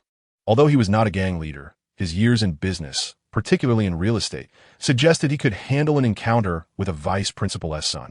Once he left, the room felt heavy with silence, leaving only Lin Mingjie and me. She sat by my bedside, weary and frail, dark circles under her eyes, as if she had been watching over me all night. It seemed this young lady had proven her endurance. However, I felt nothing. I simply closed my eyes, intending to rest. At that moment, Lin Mingjie spoke, her voice weary and trembling. "Tangled, I'm sorry." This unexpected apology struck me as amusing. I had no intention of accepting it, so I kept my eyes closed, ignoring her. Seeing my lack of response, Lin Mingjie appeared awkward but tried again. "Tangled, I am sorry." This time, her apology came more smoothly, yet I remained silent, unable to resist responding. "Forget it, Lin Mingjie. From now on, we owe each other nothing." Lin Mingjie seemed taken aback, a hint of disappointment crossing her face. Just as she was about to speak, I interrupted her once more. "If there's nothing else, you should head back. I need to rest." At this moment, I truly did not wish to see Lin Mingjie's face or hear her voice. I had cared for her as a sister, but once my feelings for her had withered, I resolved to sever all ties. Long before, in the KTV, When Lin Mengjia uttered those words that pierced my heart, I felt as if my soul had already perished. Why should I, a mere servant to a sister who loathed me to the core, endure her disdain day after day? It seemed Lin Mengjia sensed my sentiments. Her head bowed. She let out a faint sob, whispering, "I'm sorry." She had not anticipated my coldness, and her voice bore the weight of disappointment, sorrow, and a hint of regret. After uttering those 3 words, her tears flowed uncontrollably as she fled the scene. Upon opening my eyes, I caught a glimpse of her silhouette, dabbing at her tears. Perhaps it was for the best that she had departed. Only then could I truly exhale in relief. I couldn't help but sigh deeply, my mind swirling with thoughts, and I genuinely craved a moment of slumber. Yet, suddenly, I recalled an obligation I seemed to have forgotten last night. After pondering for a while, I remembered that Sister Xiaomei had asked me to seek her out in the evening. I had readily agreed, but due to the incident with Lin Mengjia, I failed to go. With this realization, I found myself unable to rest. Initially, I harbored some disdain and contempt for Sister Xiaomei and her associates. But after witnessing the circumstances in the courtyard, I wished to honor my commitment to them. They were not so different from us. Fate had merely dealt them a different hand. No one is born destined to be a salon worker. "Xiaolei, I heard you got hurt." Before I could sit up, a wave of teasing laughter reached my ears, and then a dapper man in a white suit approached. His eyes sparkled with intelligence, radiating wisdom. Upon seeing him, I felt a rush of relief and couldn't help but exclaim, "Brother Lu Hong." Lu Hong, a promising young man residing on the top floor of our apartment complex, seemingly lived with his sister and wife, perhaps with others as well, though I had never been to his home. In our building, the higher the floor, the pricier the apartments, and even someone like my father, a recent affluent individual, could only afford the 6th floor. Those who resided at the top were the true tycoons in our city. Lu Hong and I were not particularly close, but after I publicly declared my feelings for son Yinjing using magic, he took an interest in me. Through several exchanges, I discovered that despite our age difference, our personalities were quite compatible, and thus we became reasonably good friends. I was genuinely pleased by his visit, as it had been several weeks since I last saw him. Upon seeing me, Lu Hong couldn't suppress a chuckle. "Xiaolei, I never expected you to play the hero." Realizing he was teasing me, I could only manage a wry smile, for I was likely the first person to end up in such a dire state while attempting to rescue a damsel in distress. Seeing that I was unharmed, Lu Hong relaxed, but suddenly his expression grew serious as he looked at me. "Xiaolei, I called Mengjia about last night's events." My heart tightened, and I became earnest, knowing that whenever Lu Hong spoke like this, it meant he had something significant to impart. Indeed, his demeanor shifted to one of sternness as he gazed at me, seemingly agitated. "Given your capabilities, there were over 5 ways to safely escape last night's predicament. Yet you chose the most foolish one. How should I even address your actions?" I was momentarily taken aback, not fully grasping his meaning. Lu Hong sighed. "Let me remind you, in times of trouble, one must not rely solely on brute strength. The most crucial aspect is to use one's intellect." After imparting this wisdom, he gently tapped my forehead, stood up, and advised me to rest well and avoid any brawls, departing without a backward glance. He remained true to form, expressing his thoughts directly and leaving without a trace of hesitation. Lu Hong's words plunged me into deep contemplation. Did he truly believe, as he claimed, that I had numerous options for a safe escape last night? Yet, I struggled to conceive a better alternative. After much reflection, I found myself at a loss, and, as time was slipping away, I decided to visit Sister Xiaomei at the Yame hair salon. The remaining matters could be addressed later. Exiting the hospital, I cradled my still painful arm and made my way to Zhongyuan Street. Upon alighting from the taxi and heading toward Yame hair salon, I wasted no time catching my breath and rushed inside. Upon arrival, the place was still empty, so I hurried to the small courtyard where I spotted Sister Xiaomei knitting a sweater. She smiled upon seeing me. "You've come." Feeling somewhat bashful, I scratched my head, acutely aware that I had broken my promise from the previous day. However, Sister Xiaomei seemed unconcerned, though her expression turned serious. "The reason I wanted you here is that I need your assistance." Assistance? Me? I was perplexed, unsure of how someone like me could be of help. To my surprise, Sister Xiaomei chuckled softly and emerged from another room with a little girl named Lin Lin, who was carrying a backpack. Letting out a sigh, she looked at me and said, "I would like you to help take care of Lin Lin." I smiled, initially thinking it was a small request, and quickly inquired how many days she would need my help. However, Sister Xiaomei's demeanor turned grave as she replied, "What I mean is from now on, I want you to raise Linlin." Upon hearing this, even in my bewilderment, I grasped her intention. This woman was entrusting me with the lifelong care of Linlin. Was she jesting? I was merely a high school student still dependent on my father. How could I possibly bring a little girl home? I couldn't help but chuckle nervously. Sister Xiaomei, you're putting me in a difficult position. How would I explain her identity if I brought her home? I'm not asking you to bring her home. Sister Xiaomei interjected, her face pale, yet forcing a smile. I rented an apartment for you, not far from your school. I want you to live with Linlin for a while.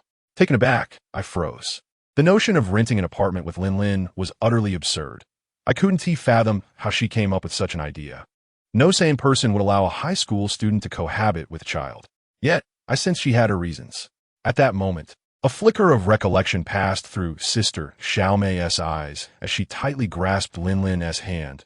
Gazing into my eyes, I realized this may be challenging for you, but I truly have no other options. Linlin is still young. I cannot have her remain. Xiaomei visibly sighed in relief as she looked at me, her gaze heavy with concern.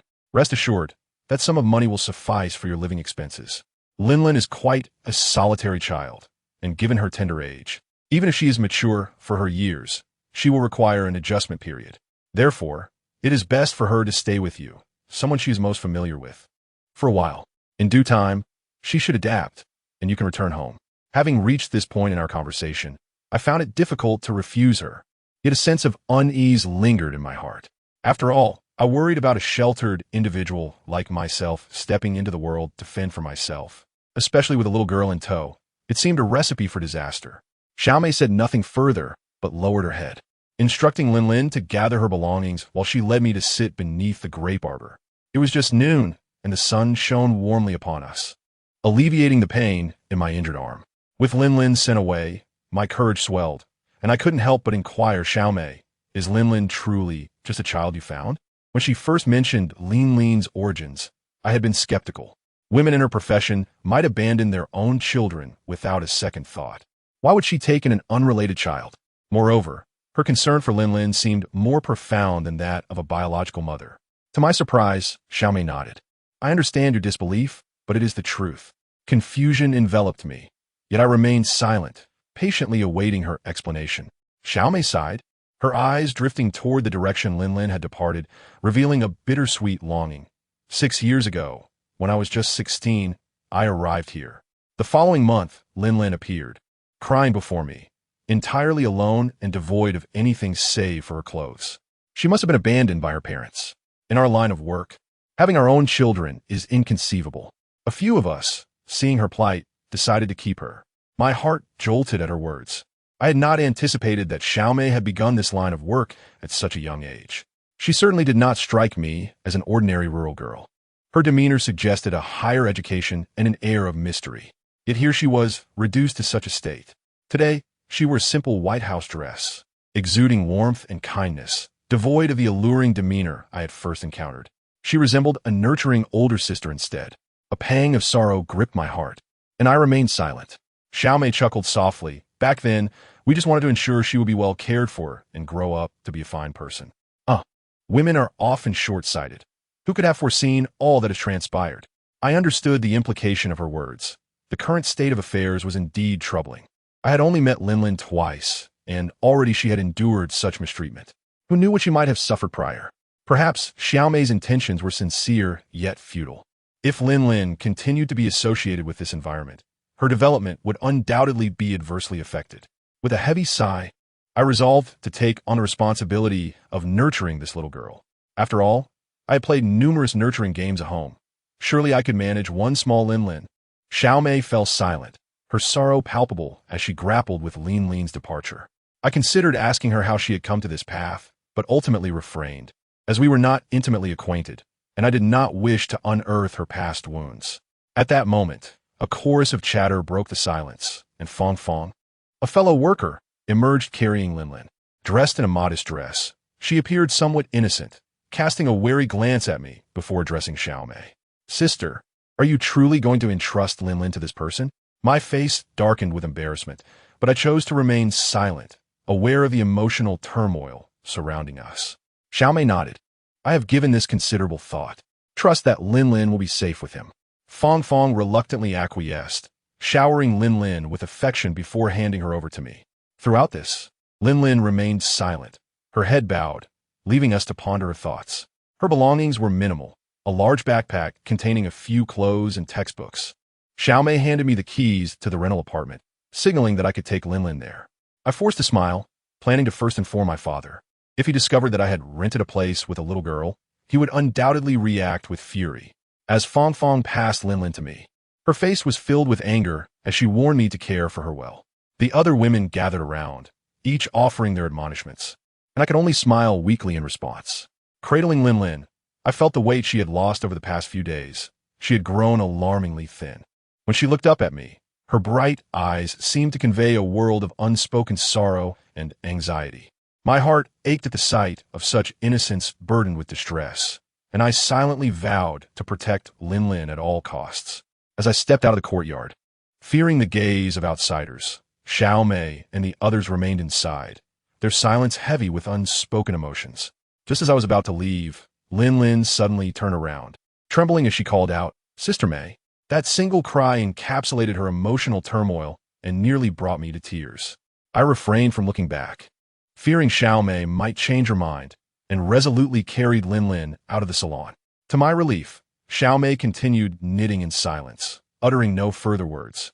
The other workers remained still, as if frozen in time, their presence a poignant reminder of the lives intertwined within that space.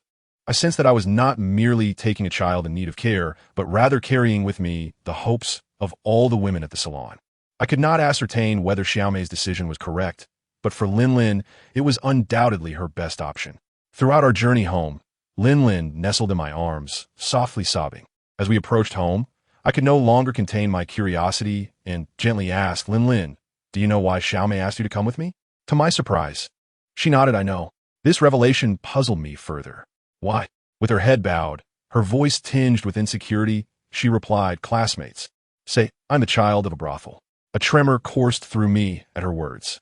Though my arm was still bandaged, I held her closer as we entered our home. Upon opening the door, my father, stepmother, and Lin Mingjie were seated at the dining table. Their shock at the sight of Lin Lin was palpable.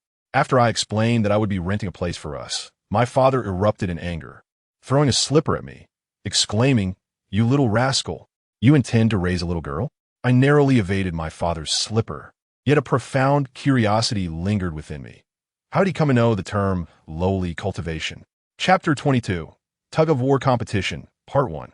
Although my father's gaze was undeniably lascivious, I chose to disregard the foolishness of it and proceeded directly to my room to begin packing. When undertaking a task, one should either refrain from doing it or commit fully. Thus, I resolved to devote myself entirely to caring for little Lin Lin. As I sorted through my clothes, Lin Lin clutched her oversized pink backpack, her bright eyes filled with trepidation as she gazed at me. The sorrow from our recent farewell still lingered, and now she was to accompany me to an unfamiliar place. The poor child was indeed pitiable. Seeing the fear in her eyes stirred something deep within me, compelling me to kneel before her, smiling gently. "Lin Lin, from now on, we shall live together. Do not worry, I will take good care of you." Lin Lin timidly nodded, her expression still somewhat awkward. "I know, Uncle, you are a good person." The way she addressed me caused my lips to twitch involuntarily, yet my heart fluttered. I quickly stood up and resumed packing. Lin Lin was dressed in a pink tracksuit, her cuteness making me feel somewhat uneasy. My heart raced at her words of address, and I could not help but curse myself for being so lecherous and shameless. How could I harbor such wicked thoughts about Lin Lin when Sister Xiaomei trusted me so deeply? After a stern self-reprimand, I felt somewhat relieved and continued my task. At that moment, my door swung open unexpectedly. I had anticipated my father's arrival, but it was my stepmother who entered. Typically, she was not one for conversation, yet when she initiated dialogue, it signified an important matter at hand. I stole a glance at Lin Lin, who was cowering at the foot of the bed, and my expression grew awkward.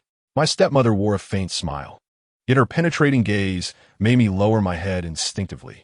She sat beside me on the bed and inquired, "Xiaolei, is this girl entrusted to you by someone?" My stepmother was indeed perceptive, having discerned the situation immediately. I glanced at Lin Lin, feeling a bit embarrassed, and replied, yes. She's a friend of mine. I had to agree to help her. The rent for the apartment is also covered by my friend, and she provides my living expenses. My sole responsibility is to care for Lin Lin, so you need not worry. My stepmother gently patted my head. I trust you. You are no longer a child. You can make your own decisions. However, please forgive me for being overly cautious.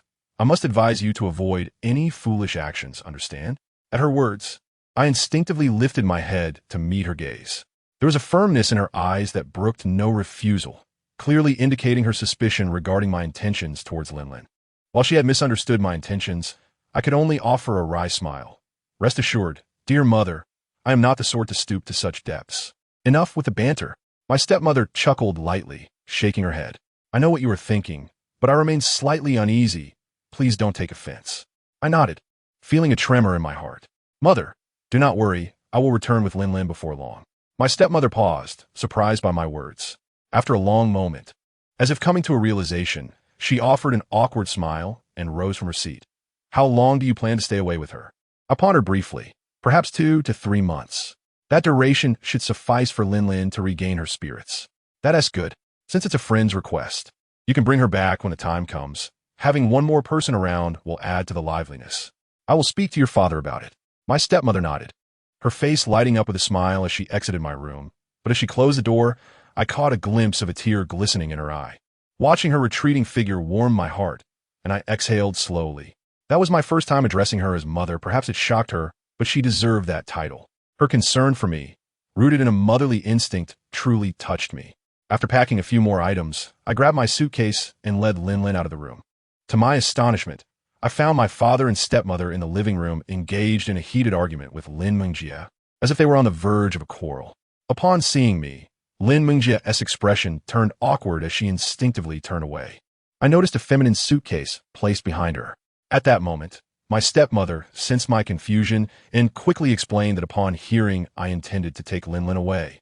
Lin Mingjie had also packed her belongings to join us. While it was not unusual for a man to venture out, it was certainly concerning for a young girl to leave home, raising significant worries about her safety. Both my father and stepmother opposed her decision, yet Lin Mingjie persisted, resolutely insisting on accompanying me. Hearing my stepmother's words, I frowned and addressed Lin Mingjie, who wore an embarrassed expression. What are you thinking? Put your luggage away. Lin Mingjie bit her lip, lifting her head to meet my gaze, her eyes tinged with guilt. I want to live with you. Why? I glared at her, my demeanor frosty. Lin Mingjie's expression momentarily faltered, revealing a hint of sadness. Yet she remained steadfast. I cannot trust you to care for a little girl alone. Having me around will make things much easier.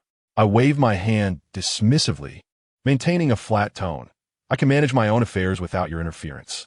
With that, I ignored her and turned to leave, but Lin Mingjie suddenly dropped her suitcase, clenched her fists, and lowered her head. I just want to help you. Unnecessary, I replied coldly, leaving those 3 words hanging in the air as I picked up the still-dazed Lin Lin and exited the house. My father and stepmother, perhaps sensing the escalating tension, did not attempt to see us off. I disregarded their presence, feeling a mix of disappointment and anxiety as I hurriedly left the neighborhood with Lin Lin. As we walked, my mood remained unsettled, and I tightened my embrace around little Lin Lin, maintaining silence until we arrived at the rental apartment Sister Xiao Mei had informed me about. The place was modest, a 1-bedroom unit, sufficient for the 2 of us.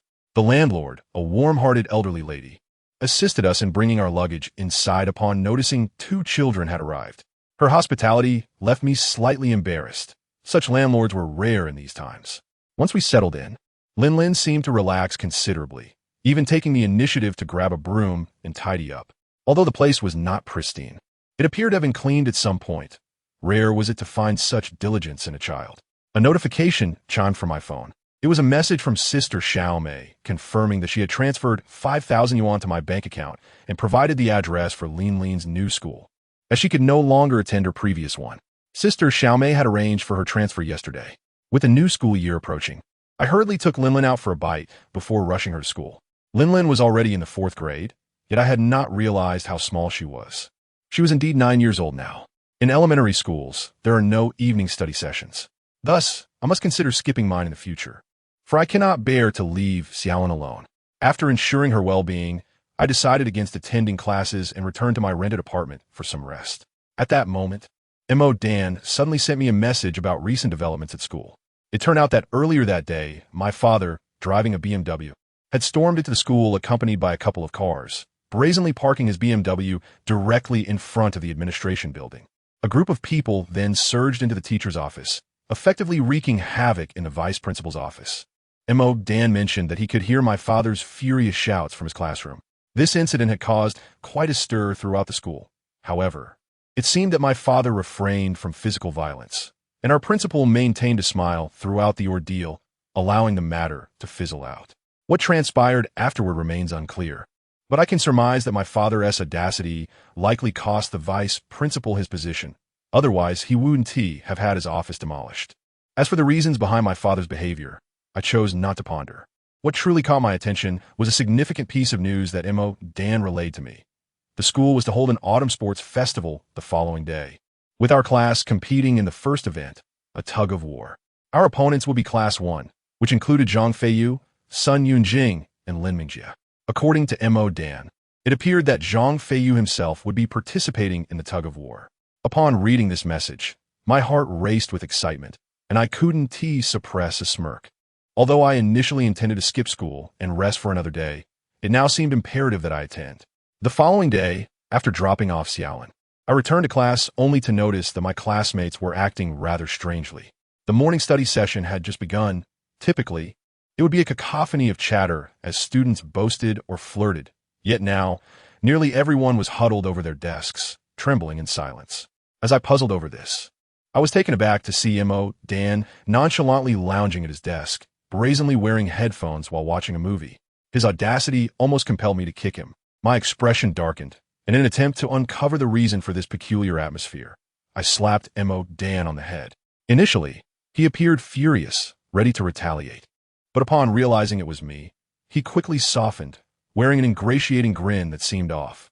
After some inquiry, he reluctantly relayed the recent happenings. Apparently, my father's outburst had sent shockwaves throughout the school.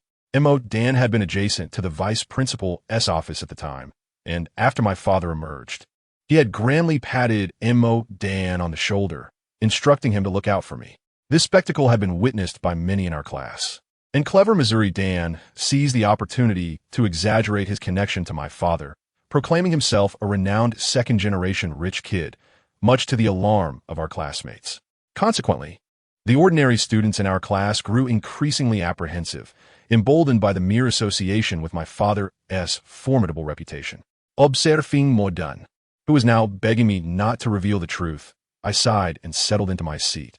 This situation was temporarily beyond my concern. My focus was solely on the upcoming sports festival. In our second year, there were 10 classes in total, with classes 1 through 5 recognized as the elite, while classes 6 through 10 were considered ordinary, with our class 10 being the least distinguished. The events of the sports festival would unfold sequentially, meaning our class 10 would face class 1 in all competitions. This would be the inaugural sports festival, but I had overheard upperclassmen mention that student council members often acted as judges and tended to favor the elite classes. At this moment, I could only hope that during the tug-of-war, the judges would not show bias toward Zhang Feiyu. Otherwise, I could not guarantee my reaction.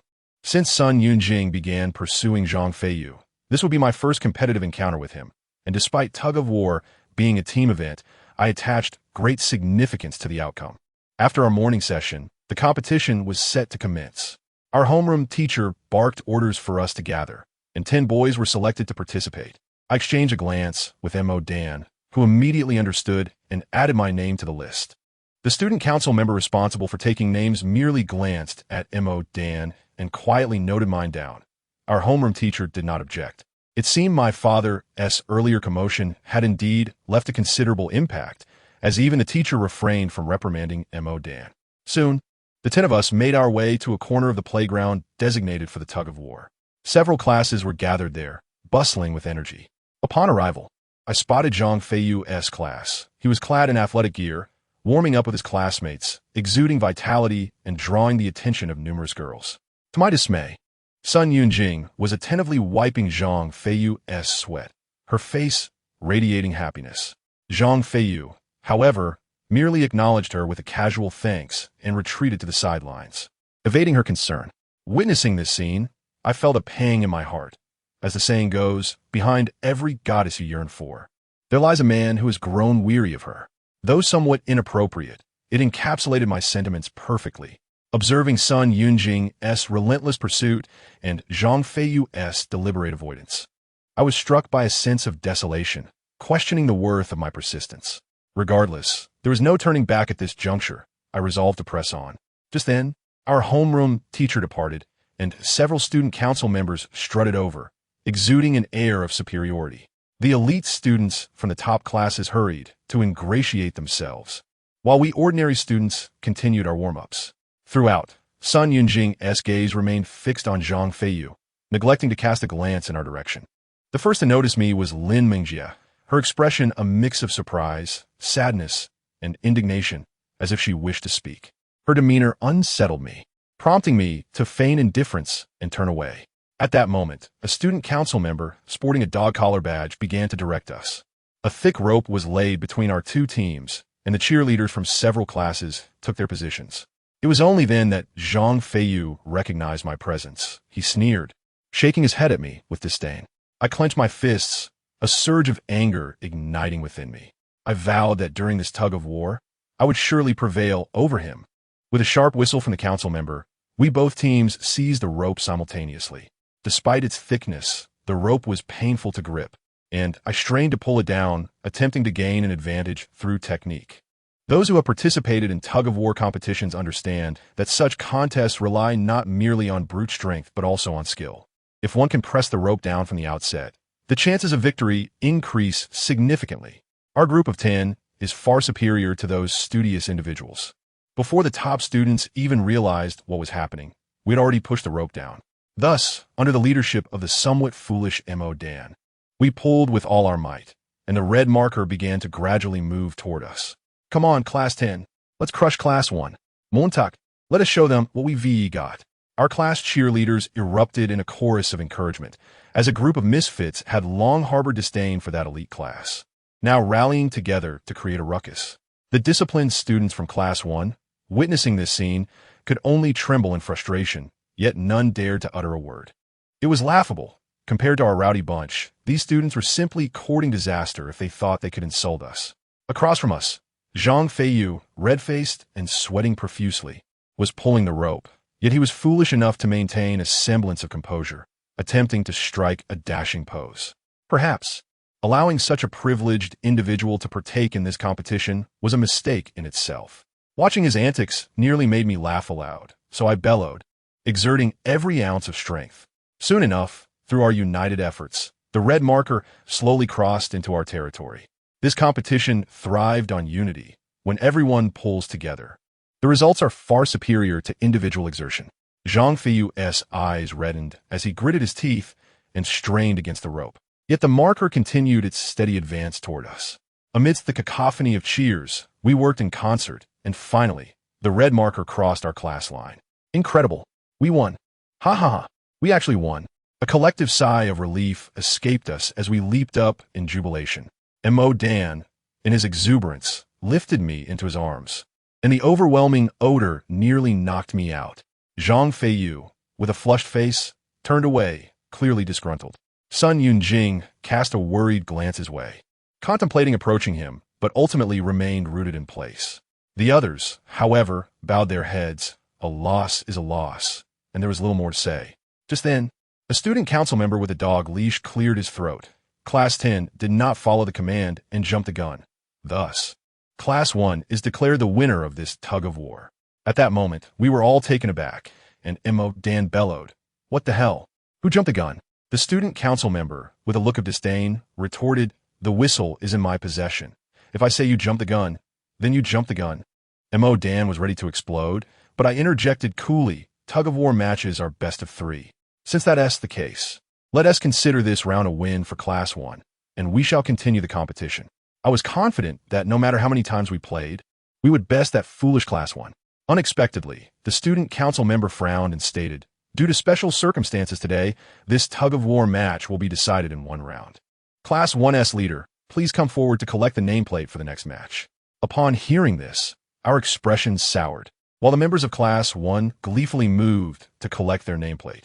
A crowd had gathered, nearly the entire sophomore class present, and to witness the student council and Class 1 engage in such brazen behavior was astonishing. Although they were top students, their shamelessness was truly remarkable. Zhang Feiyu's expression darkened, yet he said nothing, only staring intently at the ground. It appeared he had tacitly accepted the student council's unfair ruling. Mo Dan attempted to charge forward, but I restrained him, given the student council's blatant favoritism toward Class 1. If we retaliated, we might incur further blame, and losing points for our class would be disastrous.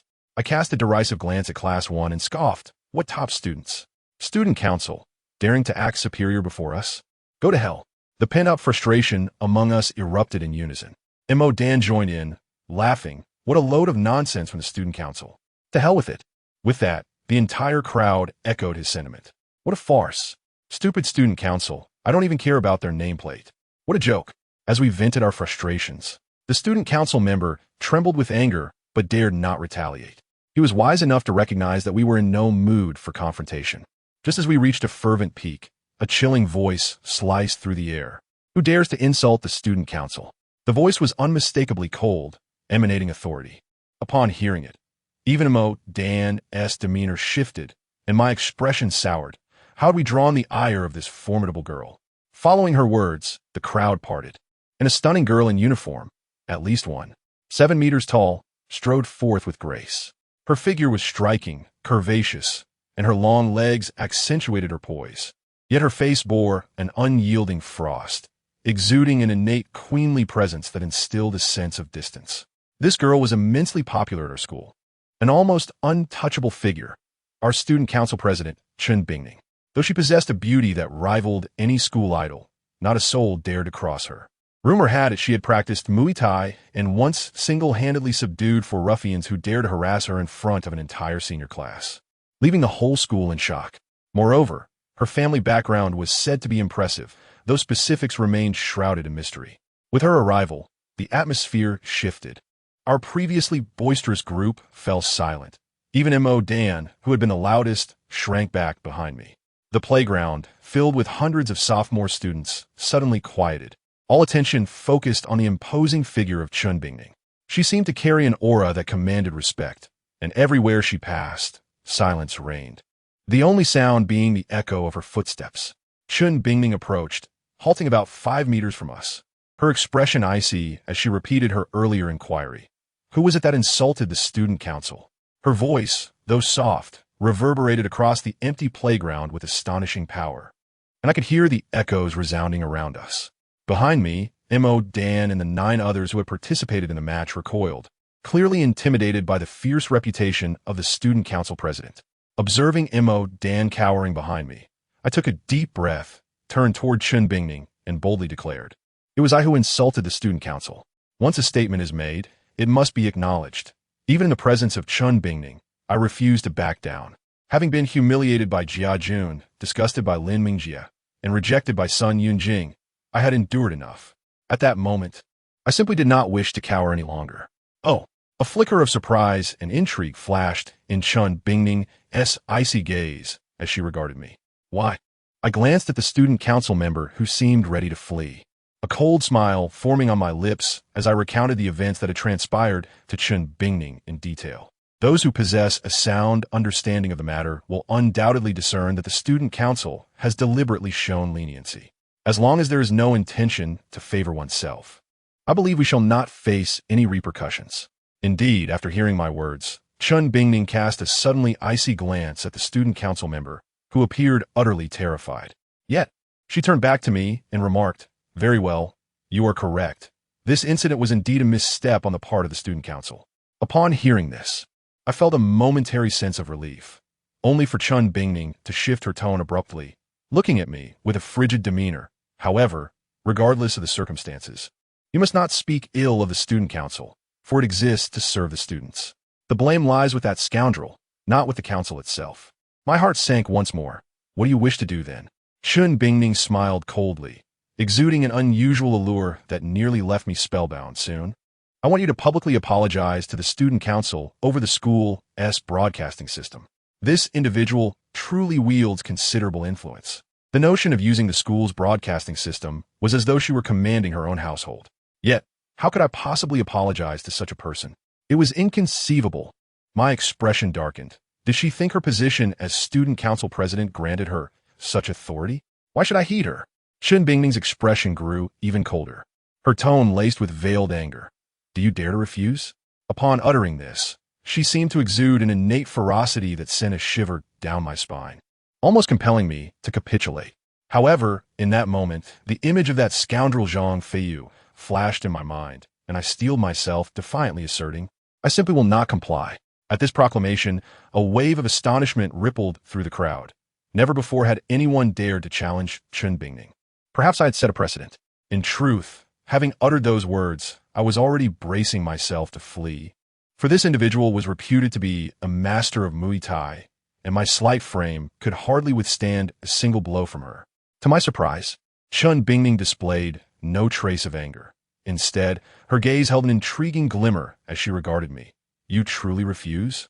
I inhaled deeply, summoning my courage. I have said it. A refusal is a refusal. Chun Bingning let out a soft laugh and inquired, Your name is Tang Lei, is it not? Taken aback, I nodded, surprised by her knowledge of my name. However, I soon realized that, as the powerful president of the student council, she likely learned my name after the incident where I was beaten. At that moment, she fell silent, her expression contemplative as she gazed at me. I was perplexed but dared not speak, standing there in silence. Suddenly, a figure approached us. It was Zhang Feiyu. His expression was dark, evidently still reeling from his earlier defeat. He looked at me coldly and proposed, Tang Lei, I believe it would be better if we settled this one-on-one. I paused for a moment before, smiling lightly and nodding. What do you suggest we compete in? I understood his intentions. Having lost to someone he had always looked down upon, he was eager to reclaim his honor. While his character might be commendable, his pride was exceedingly strong. Chun Bingning observed us and shook her head, refraining from intervening. Zhang Feiyu sneered. The basketball court is occupied by the freshmen, and the tennis court is taken by the seniors. The only available venue is the soccer field. I nodded in agreement. Indeed, it seems we can only compete in soccer. Zhang Feiyu smirked and turned to Chun Bingning. President Chun, I propose that I face Tang Lei in a soccer match. If I win, he shall apologize to the student council as you requested. However, if I lose, this match will be deemed a victory for Class 10, and I shall forfeit any future competitions. Chun Bingning frowned. Regarding Zhang Feiyu, I do not concern myself with your intentions, as long as both of you agree. The rest is beyond my purview. Zhang Feiyu nodded, then cast a derisive look my way. I merely chuckled, glancing at the worried expression on Sun Yunjing's face, and scoffed at the notion of a one-on-one soccer match. It was utterly amusing. Chapter 25. To assist or not to assist soccer was a sport I had practiced extensively in my youth, often under the guidance of the old magician who would take me to the village fields to play with a well-worn ball. Reflecting on this, I found myself nostalgically reminiscing about that old rascal, realizing I had not returned home in a long time. By then, Zhang Feiyu and I had reached the edge of the soccer field, drawing a crowd of students from our grade, with even Chun Bingning showing keen interest in our match. I found it strange that this elusive student council president would choose to attend our competition. As I curiously observed her, she unexpectedly glanced back, her icy expression sending me hastily turning away. Yet, in that fleeting moment of eye contact, I thought I glimpsed a hint of amusement within her gaze.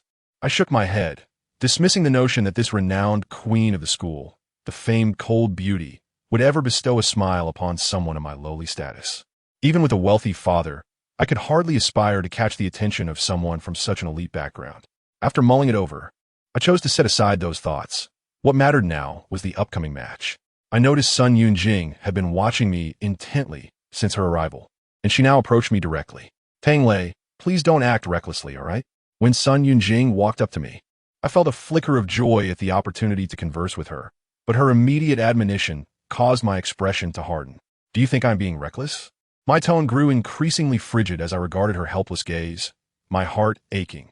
You witnessed the entire match. It was the student council that deliberately sheltered your class, while your peers shamelessly seized our class's honor.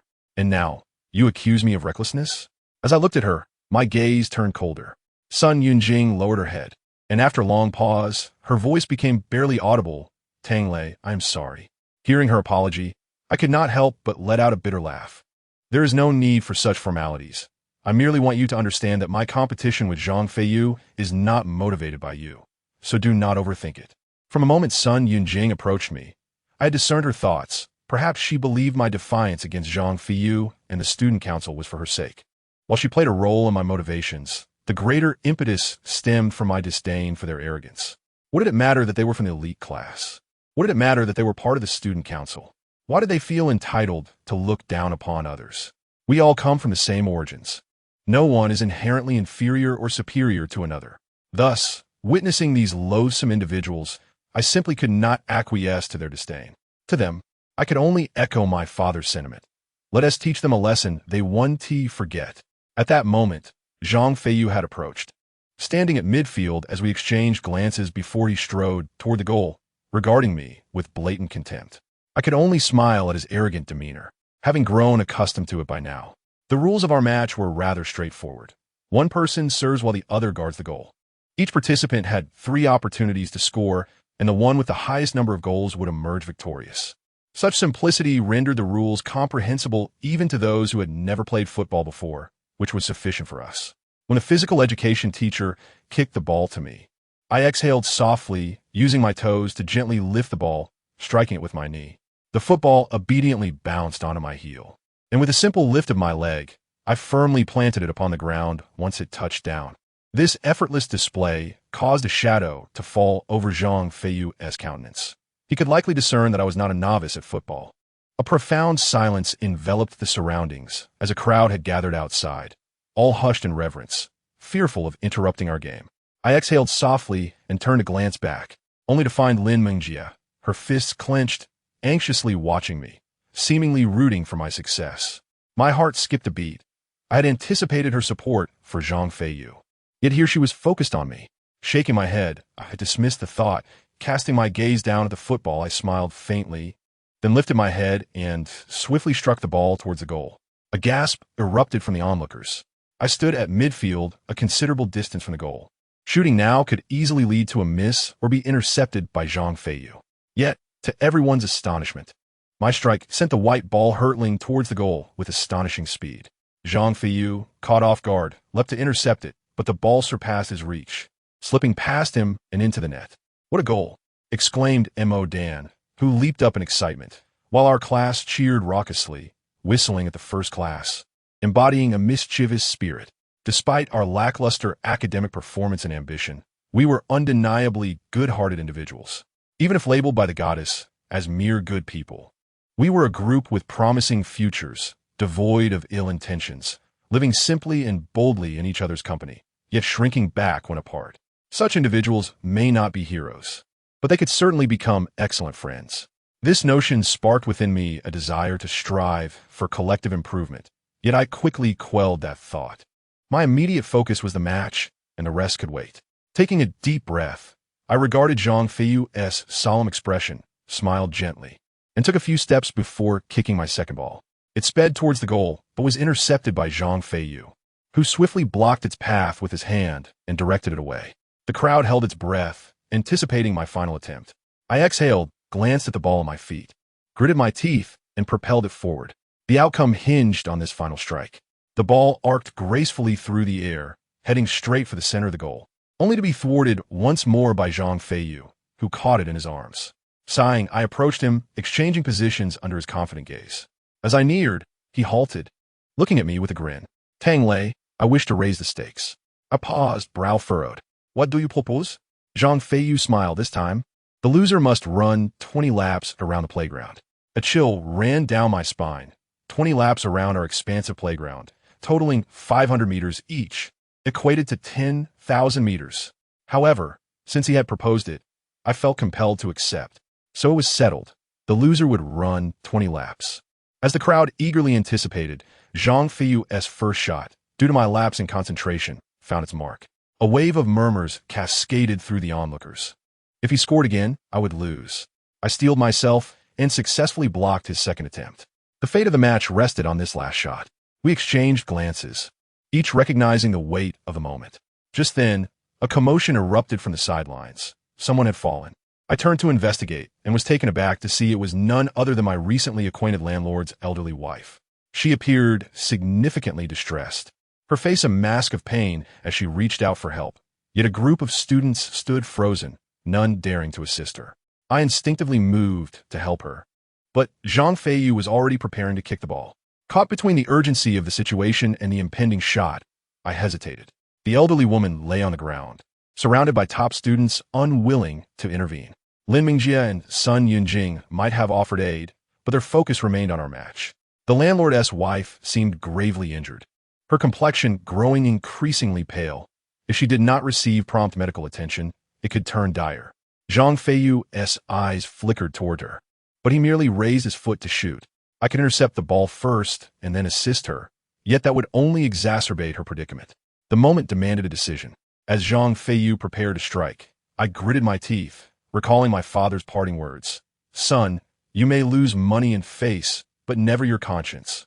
This admonition, often met with irritation, now resonated profoundly within me. I knew what I had to do. Exhaling, I smiled at Zhang Feiyu poised to kick, then turned and sprinted towards the elderly woman. My actions startled the crowd, their eyes fixated on me in disbelief. Approaching her, I knelt and helped her up. Are you all right, ma'am? Upon recognizing me, she managed a pained smile, grasping my arm. Ah, it's you, little Lei. I came to cheer for your match. But who knew? Hearing her words filled me with guilt. She had lived alone for so long, and perhaps she truly saw me as a grandson. The realization that she had fallen while supporting me swelled my heart with remorse. I lifted her effortlessly, disregarding the startled gazes around us, and rushed towards the school's infirmary. The distance to the hospital was too great, and I was concerned about wasting time, so I decided to visit the infirmary first. The school infirmary was always managed by a kind-hearted female, doctor named Wu. Aunt Wu was exceptionally compassionate, frequently providing us with medication free of charge, and I held a deep trust in her. I hurried to the infirmary, cradling an elderly woman in my arms. Aunt Wu was startled upon seeing us and quickly ushered the landlady inside for a brief examination. Afterward, Aunt Wu sighed in relief, saying, Xiao Lei, don't worry. Fortunately, she fell on the grass and didn't injure her bones. My anxious heart finally eased. As long as the landlady was safe, that was enough. At that moment, the old woman, sipping water, smiled and said, Xiao Lei, hurry back to your match. Don't let me delay your important matters. I nodded, but couldn't help but smile bitterly. Returning now meant not resuming the competition, but merely running laps. Earlier, when I was assisting the old lady, I heard a commotion behind me. Zhang Feiyu must have scored a goal. That guy probably wasn't too malicious, but my departure was so abrupt that he likely acted without thinking, resulting in his victory. Shaking my head, I bid farewell to Aunt Wu and reminded the landlady to take care before jogging back to the playground. At that moment, the crowd on the field had yet to disperse, and they were engaged in hushed conversations.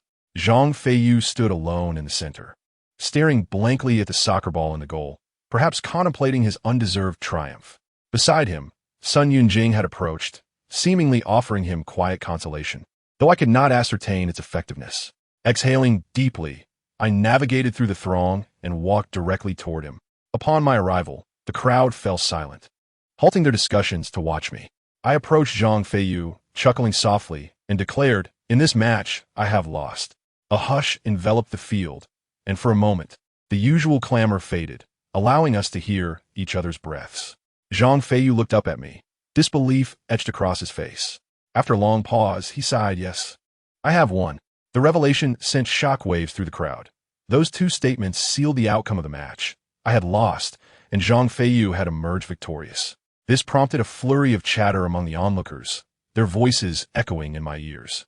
Look, Tang Lei purposely saved that old lady. He knew he couldn't win against Feiyu.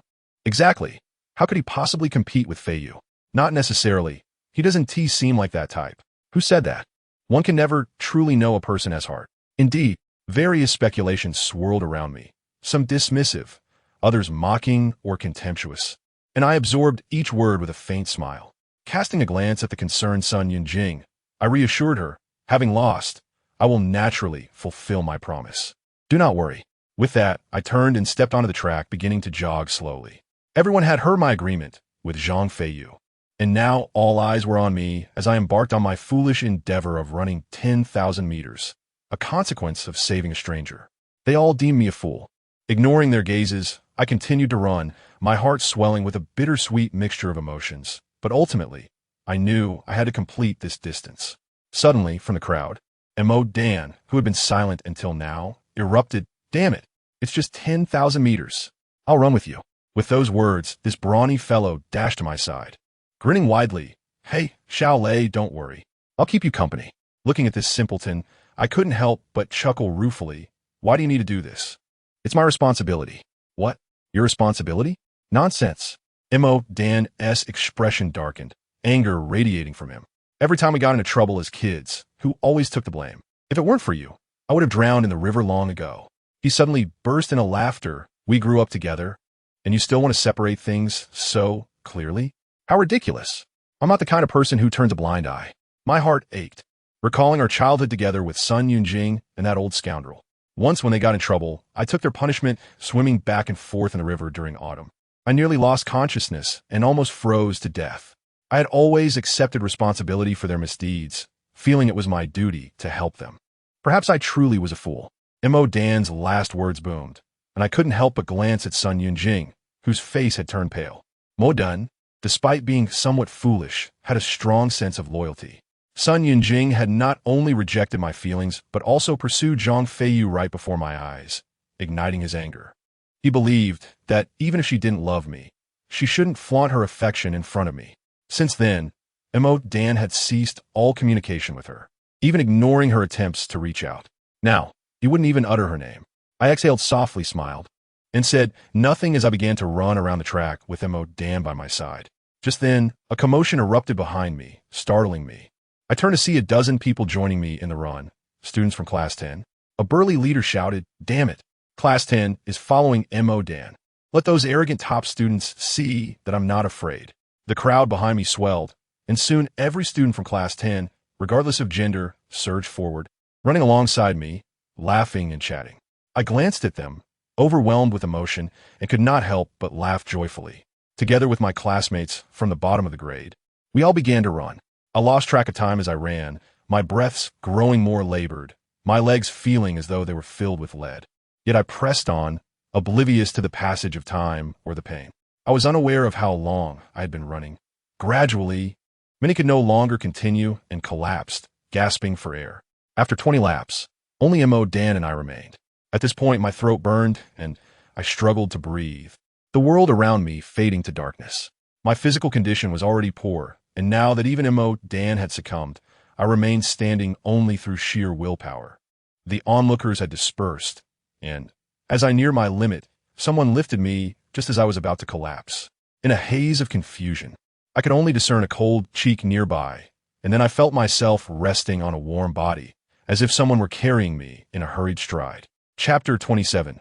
A brush passed. Though my consciousness was somewhat blurred, I could sense that the person bearing me was Lin Mengjie. The fragrance emanating from her, reminiscent of petals, along with her labored breaths, and even the soft strands of hair cascading over her head were all too familiar.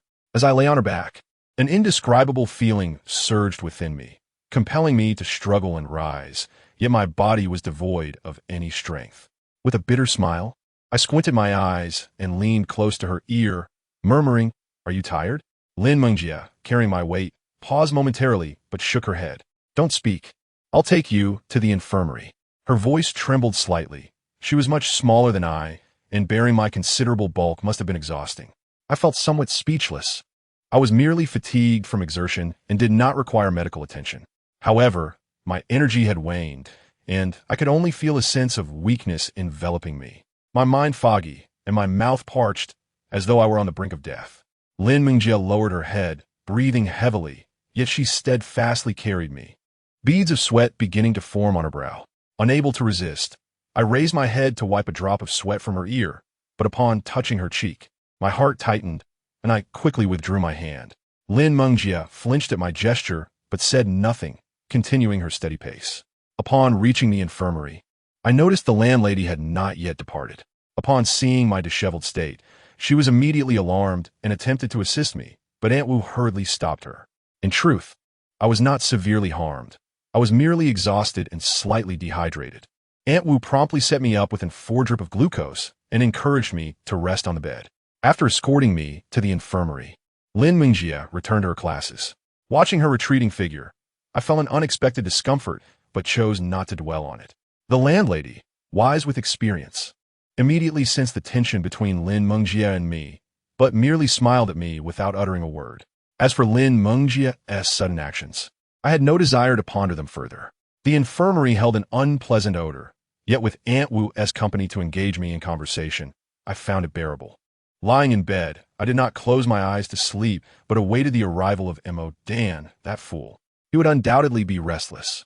As soon as he regained a modicum of strength, he would come to visit me. I was confident in this, for Mo Dan and I were brothers.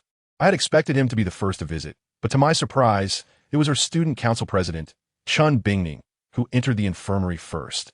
As she walked in with a frosty expression, I felt as though an iceberg had entered the room, causing the temperature to drop significantly.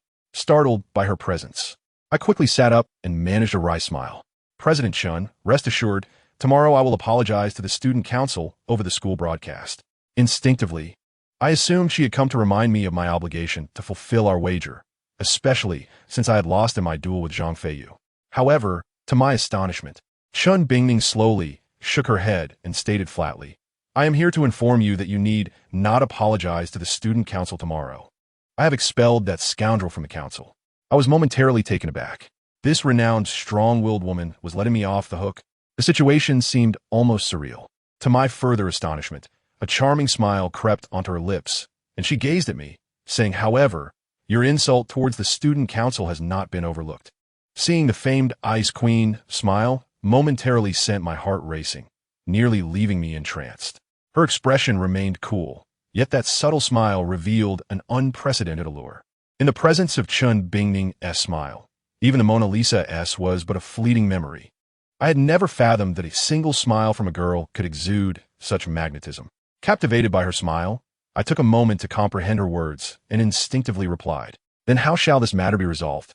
Upon uttering this question, I mentally berated myself for being so utterly captivated by a mere smile that I had lost my composure. After having stared at her for so long, Chun Bingning's demeanor became slightly unnerved, yet she maintained her calm as she replied, the resolution regarding your insult towards the student council will be communicated to you later. For now, you simply need to focus on recovering. With that, she turned and left, not affording me the chance to respond. Truly, she was as frosty as ever, yet her commanding presence instilled a sense of trepidation within me, leaving me feeling utterly speechless. Nevertheless, her earlier smile was indelibly etched in my mind, for it was the most beautiful smile I had ever witnessed. At that moment, the landlady and Aunt Wu exchanged knowing glances, evidently having noticed my mesmerized state while gazing at Chun Bingning. With a wry smile, I suddenly felt a twinge of embarrassment for my foolishness, relieved when Mo Dan, in all his disheveled glory, burst in, laughing boisterously. Whoa, Xiao Lazy, did you break anything? Need me to check you out? You're not married yet, haha. My expression darkened at his jest, prompting the landlady to clear her throat and exit the infirmary, accompanied by Aunt Wu, who shot him a fierce glare. Realizing he had crossed the line, Mo Dan quickly shifted the topic, informing me that due to our class's participation in my laps, we had placed last in the tug-of-war competition. This ranking did not concern us much. I wasn't particularly bothered, as it was merely a single event among many, and we could still triumph in other competitions against the top classes. Mo Dan lingered for a short while before returning to class, while I remained in the infirmary for the better part of the morning, hastily making my way to the nearby Vanguard Primary School to pick up little Lin. As I walked, my body still felt weak, and I lacked the energy to return home for a nap. However, due to my concern for Lin's safety, I accompanied her to and from school each day. Vanguard Primary School enjoyed a good reputation in our area, and a throng of parents gathered to pick up their children, making my presence as a high school student feel somewhat out of place.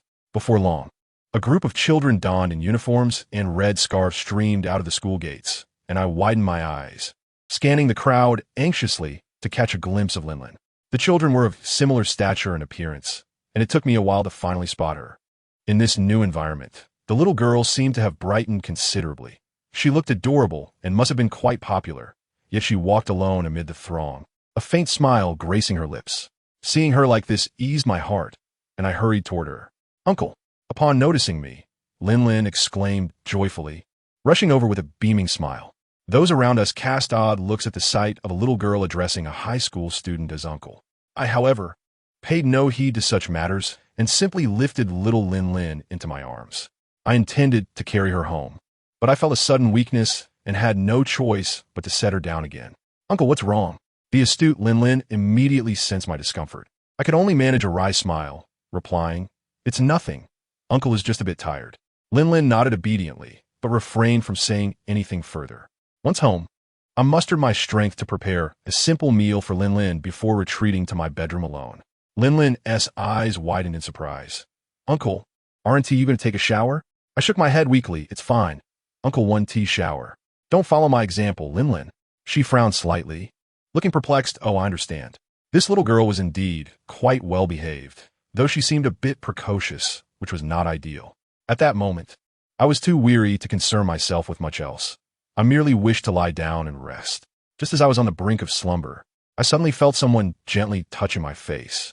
Startled, I opened my eyes to find Lin blushing, holding a towel in her hands. Curiosity stirred within me, prompting me to inquire what she was doing. She lowered her head, nervously intertwining her fingers with the towel. "Uncle, how come you're awake?" I chuckled softly. "Was it not you who woke me?" Lin looked down, slightly embarrassed. "I'm sorry." I gently shook my head, unable to resist stroking her hair. "Is there something you wish to tell me?"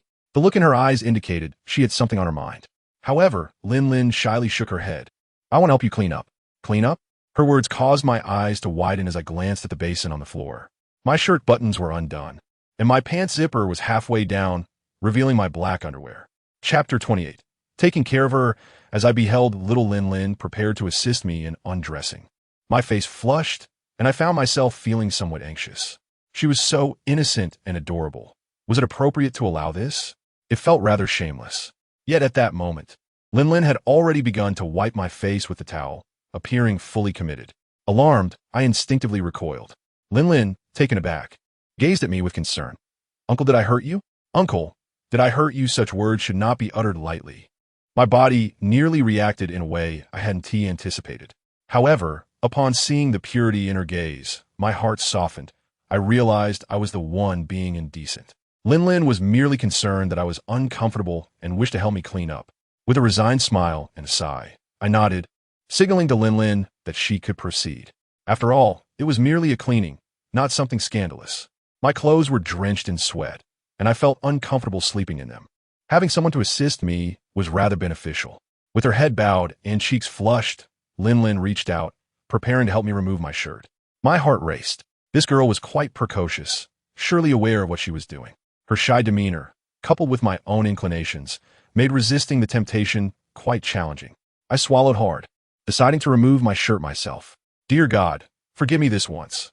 I assure you my thoughts are pure." "Uncle, please don't move."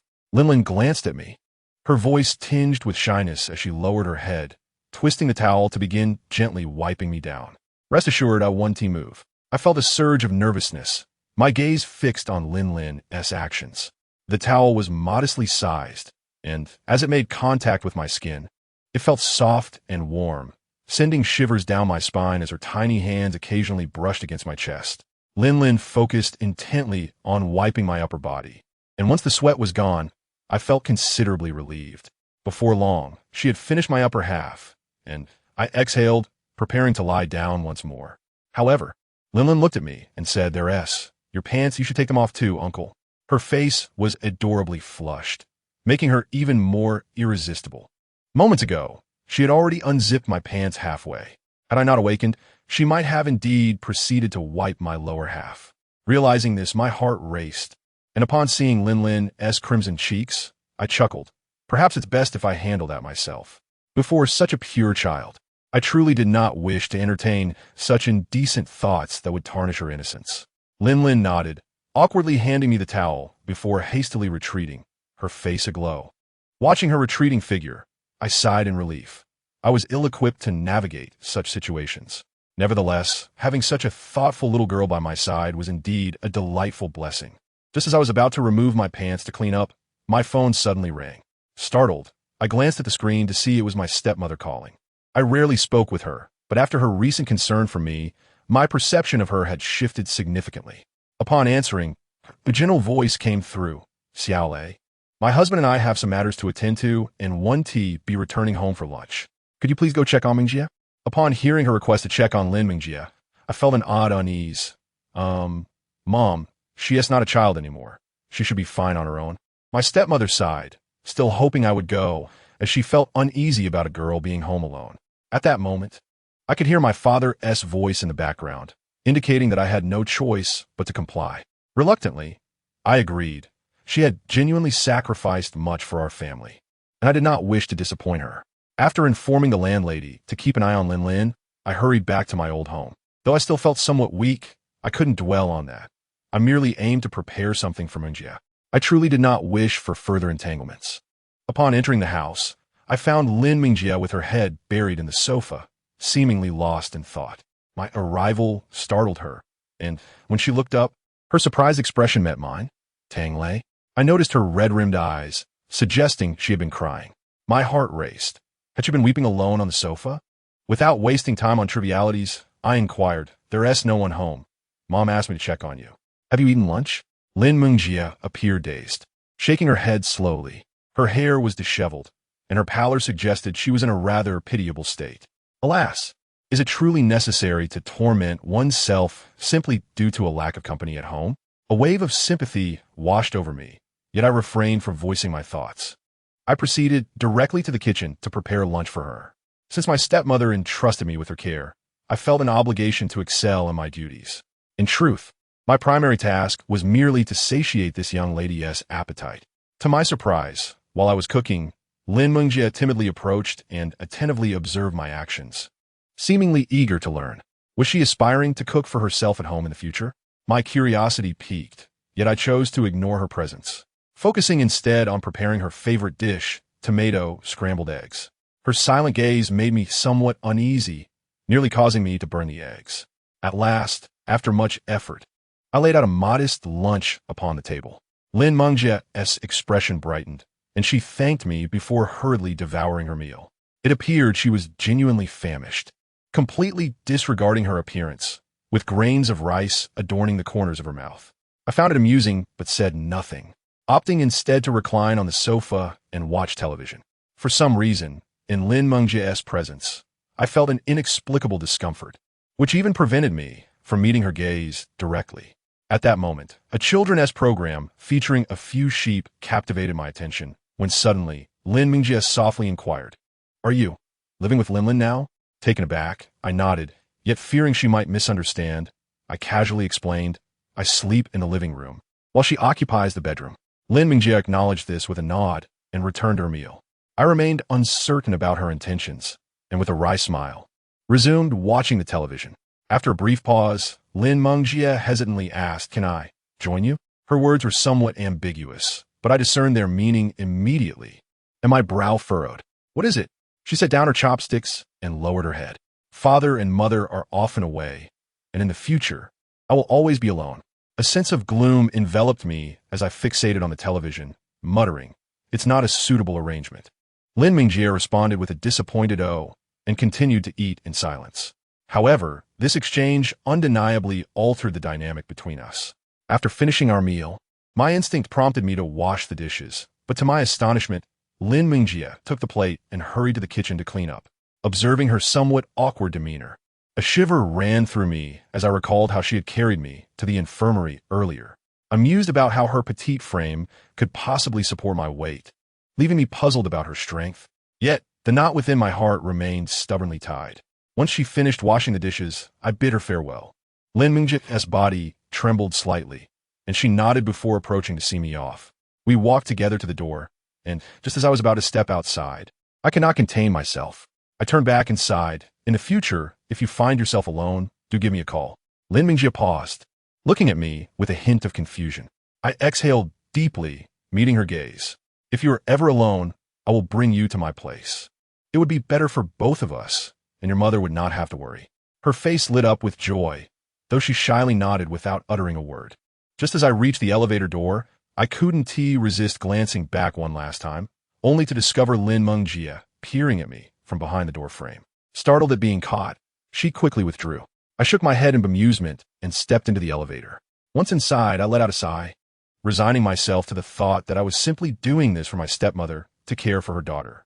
As I exited the neighborhood, I couldn't help but cast one last look at our building, a sigh escaping my lips as I steeled myself and headed towards my rental apartment. Regardless of Lin Mingjia's situation, I did not wish to disappoint my stepmother, for she had genuinely devoted herself to this family. I originally intended to visit little Lin soon and take her to school, but just then, a familiar location caught my eye, halting my steps. Unbeknownst to me, I had wandered to the intersection of Zhongyuan Street. This place, bustling with activity at night, often attracted various unsavory characters, their intentions all too apparent. Yet now, in the light of day, it lay deserted, litter-strewn across the street. As I exhaled, memories of Sister Xiaomei entrusting Lin to my care surfaced, her hopeful and earnest gaze tugging at my heartstrings. This thought sent a shiver through me, and I found myself walking towards the small courtyard. After all, it was still early, and I could check in on the lovely ladies at the Yame hair salon. However, as I approached the salon, an unsettling feeling washed over me. In the past, even during the day, the lobby had been immaculate, everything meticulously arranged. Yet now, the scene appeared chaotic and damaged, as if it had been ransacked. Upon seeing a shattered mirror on the floor, a surge of anxiety gripped me, and I quickened my pace into the salon. As I navigated the dark corridor, my heartbeat quickened, a sense of foreboding settling over me. Soon, I reached the end of the passage and, without hesitation, lifted the door curtain. Bright sunlight still illuminated the cozy salon, yet it was eerily empty. My ominous premonitions intensified, prompting me to hasten into the courtyard, calling out desperately, "Sister Xiaomei! Sister Xiaomei! Zhang Xiaomei!" My voice echoed in the empty space, creating a sense of desolation. Just as I uttered Xiaomei's name, a piercing scream erupted nearby. Before I could react, a girl charged toward me, brandishing a gleaming knife aimed directly at my chest. Startled, I swiftly dodged, the blade narrowly missing me and grazing my clothing. It was then that I recognized the girl, Fong. She was the same girl from before, known as the Red Silk Girl, now dressed in casual attire instead of her previous ensemble. Fong recognized me as well, pausing momentarily before dropping the knife with a clatter. "You, how is it you?" I observed her disheveled hair and red-rimmed eyes, my heart tightening. Rather than answer her question, I countered, "Has something happened here?" Fong seemed momentarily dazed, nodding instinctively before suddenly recalling something important. She grasped my shirt urgently. "Is Lin all right?" Startled by her concern, I quickly nodded, assuring her that Lin was safe with our landlord's wife and unlikely to come to harm. Fong sighed in relief, but soon wore a troubled expression as she glanced at me. "This place has nothing to do with you. You should leave." My expression darkened. "Sister Fong, where are the others?" Her face paled slightly, a bitter smile forming. "They've been taken away. Caught in the police station? What a jest. This place has existed for so long, and those officers have always turned a blind eye. Why have they chosen today to arrest someone?" Without delving further, I pressed on. "Where's Sister Xiaomei?" Fong lowered her head, her expression tinged with sorrow. "Xiaomei has gone to seek connections." Seek connections? It appeared that only the girls from the Yame salon had been apprehended, suggesting someone was deliberately targeting them. It was evident that the instigator was no ordinary individual. Given this, what connections could Sister Xiaomei possibly leverage? If she truly had such influential contacts, how could she be working this demeaning job? I wanted to inquire further, but Fong waved me away, urging me to leave. "This matter does not concern you. Hurry back to take care of Lin. Go now." Her demeanor was evasive, clearly indicating that she was aware of Sister Xiaomei's true predicament. My heart tightened with anxiety, even if the situation did not directly involve me. I could not simply turn a blind eye. I had sensed that Sister Xiaomei's entrusting of Lin to me bore deeper significance. Had she foreseen today's calamity at the Yame salon? At that moment, Fong had already ushered me out. This girl had quite a temper, and I dared not provoke her further, so I left the premises and immediately retrieved my phone to dial Sister Xiaomei's number. The phone rang only twice before it was answered, but the voice on the other end was that of a man. His tone was dark and somewhat coarse, suggesting he was no stranger to life's harsher realities, perhaps in his 40s or 50s. He impatiently inquired who I was, and I cleared my throat, feigning curiosity. Is this not Xiaomei's number? What do you want with her? The man on the other end sounded vexed, and the background noise was chaotic. Before I could speak, he continued, You're looking for her, aren't you? We have her now. You can have her back by 11 tonight. His casual tone made it seem as though Sister Xiaomei were an object to be bartered for. After uttering this, he abruptly hung up. I was momentarily stunned, hesitant to call back. Amidst the clamor, I had faintly heard a woman's anguish scream. Could that woman be Sister Xiaomei? A chilling thought surged through my mind, accompanied by a dreadful curiosity about what Sister Xiaomei was enduring at that moment. I recalled glimpses of disturbing scenes I had stumbled upon online. Could she be suffering at the hands of that twisted man? My thoughts drifted back to the serene image of Sister Xiaomei sitting beneath the jujube tree, knitting a sweater. At that time, she appeared so gentle, reminiscent of a neighborly girl. The notion of such a tender woman enduring such horrors pierced my heart with inexplicable pain. Yet here I stood, helpless and unable to act. I dare not contemplate what she might be experiencing, for such thoughts would only deepen my despair and reinforce my sense of worthlessness. With a bitter heart, I shook my head in resignation and quietly returned to my rented room.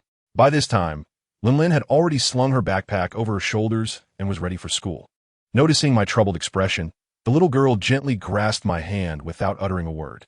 I couldn't help but chuckle softly, lifting Linlin into my arms as I walked, forcing a smile while inquiring about her day at school.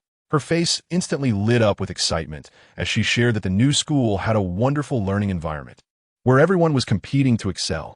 Moreover, the atmosphere was pleasant, devoid of any unruly behavior, with classmates displaying genuine camaraderie. Hearing this, a heavy weight lifted from my heart. At the very least, I had taken the first step in fulfilling Sister Xiaomei's trust. Linlin was gradually regaining her true spirit. After dropping her off at school, I swiftly returned to my own class, only to discover that at least half of the students in Class 10 had skipped. The teacher at the podium seemed indifferent to our class's performance, casually assigning a few problems to keep us occupied. Observing the scant 20 or so students still engaged in their studies, I could only smile wryly as I returned to my seat, silently staring at my phone.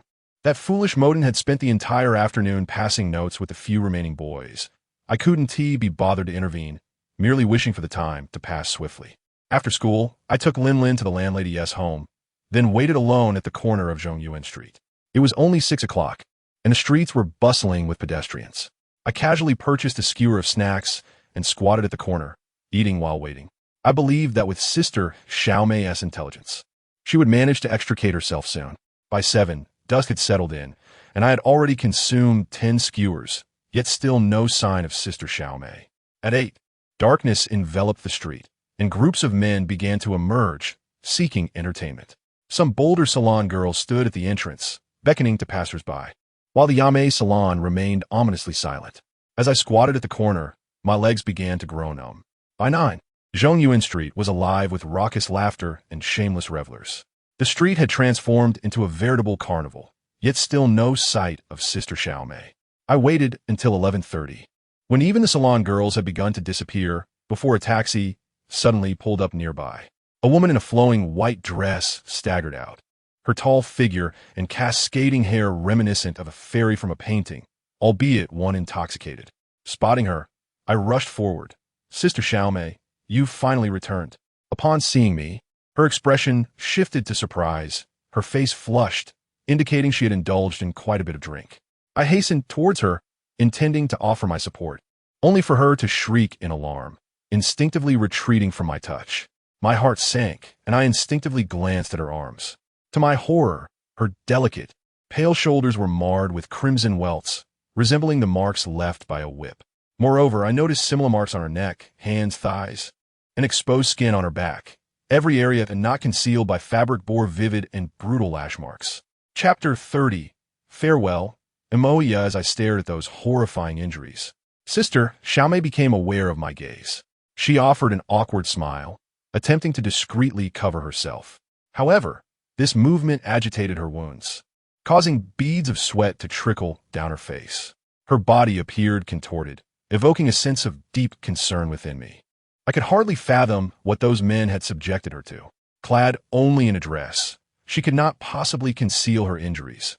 Gazing upon the scabs beginning to form, bitterness welled within me, and I could not help but ask, Sister Xiaomei, are you all right? Rest assured, I'm fine. Sister Xiaomei nodded, looking weary but saying nothing, merely swaying as she walked. Her gait was unsteady, clearly indicating she had endured some torment, yet I refrained from questioning her.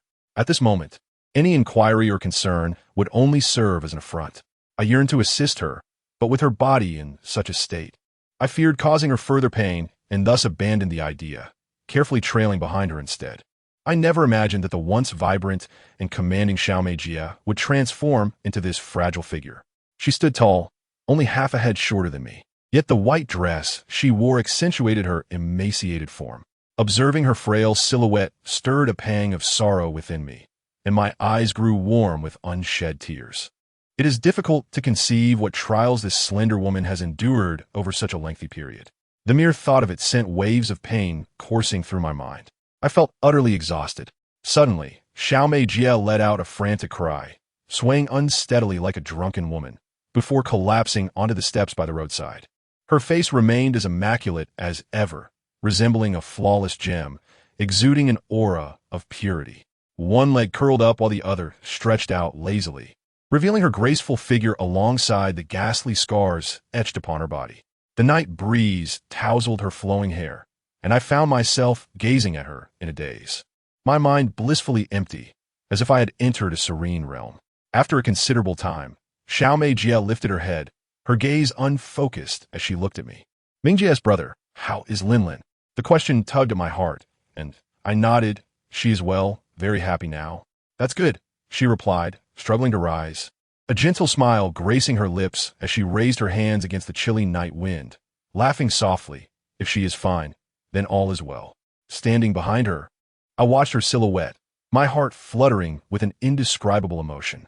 Just then, a frail figure rushed into the darkened street, hurrying to Xiaomei Jia's side. Upon recognizing the silhouette, relief washed over me. It was Fong Fong. After seeing me, Fong Fong said nothing, only red-eyed. She helped Xiaomei Jia to her feet. Diomei Ye, let us go home. Xiaomei Jia leaned against her, too intoxicated to speak, merely murmuring home, home. Her consciousness seemed dulled, likely from excessive drink, as a tear began to trace a path down her cheek. Fong Fong noticed the scars on Xiaomei Jia's body, and her delicate features twisted in an instant. Xiaomei! That damn cripple Zhao! Hearing this name sent a jolt through me, yet I said nothing, merely bowing my head in silence. After Fong Fong led Xiaomei Jia away, I slowly departed, choosing not to follow. It would be inappropriate for me to intrude while Fong Fong tended to Xiaomei Jia's wounds. After all, she was merely a girl just past her 20s. As I walked down the street, I hesitated for quite some time before finally picking up the phone to call my father. At this hour, he was likely just settling into slumber, and his voice was laced with irritation. What nonsense are you up to at this hour? I chuckled softly, my tone somber. Father, do you know of a man named Cripple Zhao? What cripple? Wait, what did you say? His tone shifted to one of seriousness. Are you referring to Cripple Zhao? An unsettling feeling arose within me. Yes. My heart sank as I sensed impending trouble. My father's voice grew increasingly grave. What do you need him for? It appeared he was familiar with this individual. Taking a deep breath, I pressed on. I have a friend who has some unresolved issues with him. The situation is rather delicate. Friend? My father questioned, puzzled. Is he in trouble because of you? Not quite. I admitted, scratching my nose, speaking the truth. Upon hearing this, my father erupted. If it has nothing to do with you, why are you worrying about it? Just leave it be. Moments later, I heard the dial tone. It seemed my father had hung up. Yet, this conversation imparted a crucial revelation. This cripple Zhao was not someone my father would dare to provoke lightly. Otherwise, given my father's temperament, he would have already been shouting about revenge. I couldn't help but smile bitterly. What could I possibly do against someone even my father feared? What chance did I have against this so-called cripple Zhao, when I was someone who could be easily bullied by the likes of Jia Jun? Yet, the feeling of helplessness gnawed at me. Returning home alone, I cradled the sleeping Linlin back to her room before dozing off on the sofa. When I awoke the next morning, I felt a warmth nestle beside me, akin to a small kitten snuggling close. As I groggily lifted the covers, I was startled to find Linlin had somehow ended up sleeping next to me. The little girl wore a pink cartoon pajama set, a glimmer of drool at the corner of her mouth, her tiny hands clutching my chest, and her soft, delicate face nuzzling against me, sending a jolt of sensation through my nerves. Looking at her, my heart raced. I had never imagined this little girl could possess such allure. Her peaceful slumber was accompanied by a hint of a smile, indicating she had completely let down her guard. I chuckled softly, quickly extricating myself from Lin's sleepy grasp. Wasn't she a precocious child, utterly oblivious to the distinctions between genders? Lin stirred, her cheeks flushed upon seeing me. "It's so cold. I was afraid you'd freeze." While her words were endearing, they carried an undertone. I hurriedly got out of bed to prepare breakfast for the little girl, knowing that if I lingered too long, I might lose control and transform into a wolf. Just then, Xiaomei's call interrupted my thoughts. My heart raced as I quickly answered. On the other end, a somewhat fatigued voice greeted me. "Did you wait for me long yesterday?" Instantly sensing something amiss, I composed myself and replied, "Not long." I felt uneasy lying to her, unsure of what she might think of my inner turmoil. "Oh," she hesitated, then continued, "You don't need to worry anymore. Everything is fine now." I acknowledged her and sensed her hang up the phone, while relief washed over me. A wave of confusion followed. Was everything truly resolved at the Yame salon? The truth of the matter, I suspected, was known only to Xiaomei and a select few. Even if I were to learn it, it would likely be of no consequence. After a simple breakfast, I dropped Lin off at school and returned to class. Upon entering, I was astonished to find someone seated beside my desk. It was none other than the enigmatic Emoya, who had been resting at home for several days. Upon seeing me, her face broke into a shy yet alluring smile. My instincts alerted me that she was up to something. I had learned her capricious nature during our first encounter. To my surprise, she remained seated, giggling softly while staring directly at me. This made me feel a bit bashful. Gathering my courage amidst the chattering classmates, I approached her. As I settled into my seat, she leaned in with a smile. "Xiaolei, it's been so long. I missed you." I was taken aback, instinctively retreating slightly. "Yes, it has indeed been a while." Emoya chuckled softly. "What is wrong, Xiaolei? Afraid I might eat you?" I awkwardly laughed. "I'm more afraid you might do me in." As a result, Emoya merely sighed softly and looked at me with an air of mystery. "I just arrived at school and heard some news that will undoubtedly shock you." Upon hearing this, my curiosity was piqued. "What news?" Emoya smiled gently. "Your first love, the little beauty named Sun Yunjing, is transferring schools." Chapter 31. Living with you. Upon hearing Emoya's words, my instinctive reaction was to assume that she was deceiving me. After all, this chameleon-like girl could toy with me as easily as a game, and since the moment I laid eyes on her, I'd been on guard, fearing I would fall for her tricks. Consequently, I feigned indifference, nodding nonchalantly before pretending to delve into my textbook and study. Emoya seemed to perceive my thoughts, letting out a soft chuckle, her eyes glimmering with mischief. "Xiaolei, it's fine if you don't believe me, but you mustn't regret it. If I'm not mistaken, your little first love is likely writing her transfer application with tears and snot." Though my heart fluttered at the thought, I maintained my facade of nonchalance to avoid being tricked. Before I could speak, Emoya chimed in again. "If I'm not mistaken, the person standing next to your little first love is her mother, probably around 40, quite beautiful, wearing a white gemstone necklace and with her hair elegantly styled. She must be wealthy." I was taken aback, staring at Emoya in astonishment. "How do you know that?" Her description matched Sun Yunjing's mother perfectly, someone I had seen many times before. Emoya smiled faintly, choosing not to elaborate further as she began to mimic me, gazing down at her textbook. Yet, I could no longer sit still. Even if Emoya was deceiving me, her accuracy was uncanny. Feeling a surge of urgency, I asked, "Where did you see her?" Emoya raised her head, feigning contemplation, and smiled softly in the discipline office. "If you hurry, you should still make it." Realizing that she had seen through my thoughts, I felt a tinge of embarrassment. However, after hesitating for a moment, I stood up, preparing to head straight for the discipline office. At that moment, Emoya suddenly grabbed my arm and leaned in close to whisper, "Xiaolei, you owe me a favor this time, remember? I said I would conquer you." I was momentarily stunned, but then I felt an unexpected sensation. Looking down, I was startled to see that Emoya had discreetly extended her long, graceful leg, gently rubbing against me in a rather intimate manner.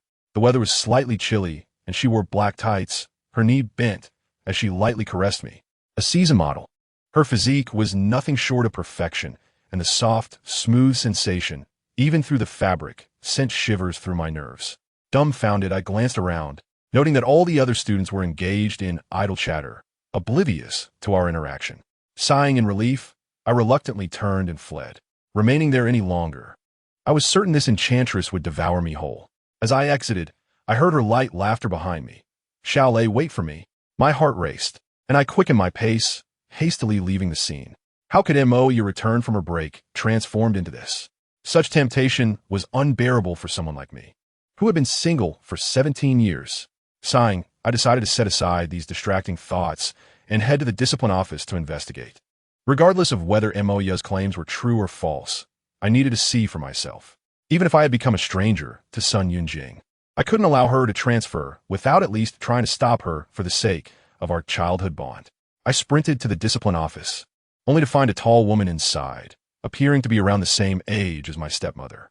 One glance was all it took for me to recognize her as Sun Yunjing's mother. I had seen her numerous times during my childhood. Although she seemed gentle and motherly, she was, at her core, a staunch feminist, apparently running her own company, a formidable woman even more powerful than my stepmother. Taking a deep breath, I noticed that the principal and several directors were present. In the midst of it all, I could see Sun Yunjing standing in front of her mother, seemingly sobbing quietly. She looked small and pitiful, drawing sympathetic murmurs from the nearby directors. At the sight of her, my heart tightened, and without considering the consequences, I burst into the discipline office. The assembled directors and principal were taken aback by my sudden intrusion, while Sun Yunjing's mother momentarily froze at the sight of me. "Xiaolei?" Sun Yunjing also noticed me, her eyes widening in surprise. Her delicate face had turned pale, and tears glistened in her large, watery eyes, making her appear even more pitiful. Feeling awkward, I scratched my head, disregarding the directors and directly addressing Sun Yunjing's mother. "Auntie, I heard you're transferring Sun Yunjing. Is something wrong?" Upon hearing my words, Sun Yunjing's mother nodded. Since I had helped Sun Yunjing many times in the past, she had a favorable impression of me. She then spoke directly. "I'm worried about Yunjing's studies here, so I'm taking her to a different environment. It's kind of you to come all this way. Now, you should return to your class." Her expression was warm, and her tone gentle, leaving me no inclination to question her. Yet, seeing Sun Yunjing with tears in her eyes, head bowed and silent, my heart felt uneasy. I mustered the courage to ask, "Annie, could you tell me what happened?" After all, she has been at this school for a year. Suddenly changing her environment might be too much for her. Upon hearing my concern, the previously silent directors chimed in, agreeing that transferring students at this juncture could significantly impact their psychological well-being. Sun Yunjing's mother frowned, dismissing their input entirely, and turned to me. "Xiaolei, I appreciate your concern for Yunjing, but if she stays here any longer, her life will be ruined." Her expression was stern, and there was a hint of fierceness in her gaze. Startled, I quickly closed my mouth, but I couldn't help but weakly inquire about what had transpired. In response, Sun Yunjing's mother let out a deep sigh, casting a disappointed look at her daughter. "This girl has fallen in love." I was taken aback, exclaiming, "Is it Zhang Feiyu?" Sun Yunjing's mother was equally surprised. "How did you know?" Feeling somewhat embarrassed, I opened my mouth but struggled to find the right words. My heart filled with astonishment and disappointment. Could it be that Sun Yunjing had confirmed her relationship with Zhang Feiyu, and her mother had discovered it? At that moment, Sun Yunjing's mother could no longer contain her frustration and began scolding her daughter. As I listened, I gradually pieced together the events that had unfolded. It turned out that earlier that morning, while tidying up her daughter's bed, Sun Yunjing's mother had inadvertently discovered a love letter, one that Sun Yunjing had penned for Zhang Feiyu. Upon learning this, Sun Yunjing's mother had been furious and rushed to the school, summoning both Zhang Feiyu and Sun Yunjing to the discipline office. When Zhang Feiyu arrived, he simply claimed that Sun Yunjing had been pursuing him all along and that he had never agreed to a relationship. This unexpected revelation incited a furious reaction from Sun's mother, who was always concerned with appearances.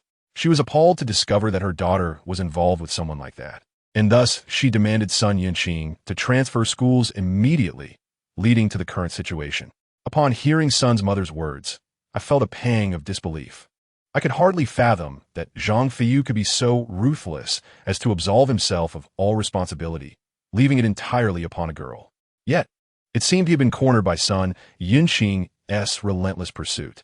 Contemplating this, I found no bitterness within me, only a sense of resignation.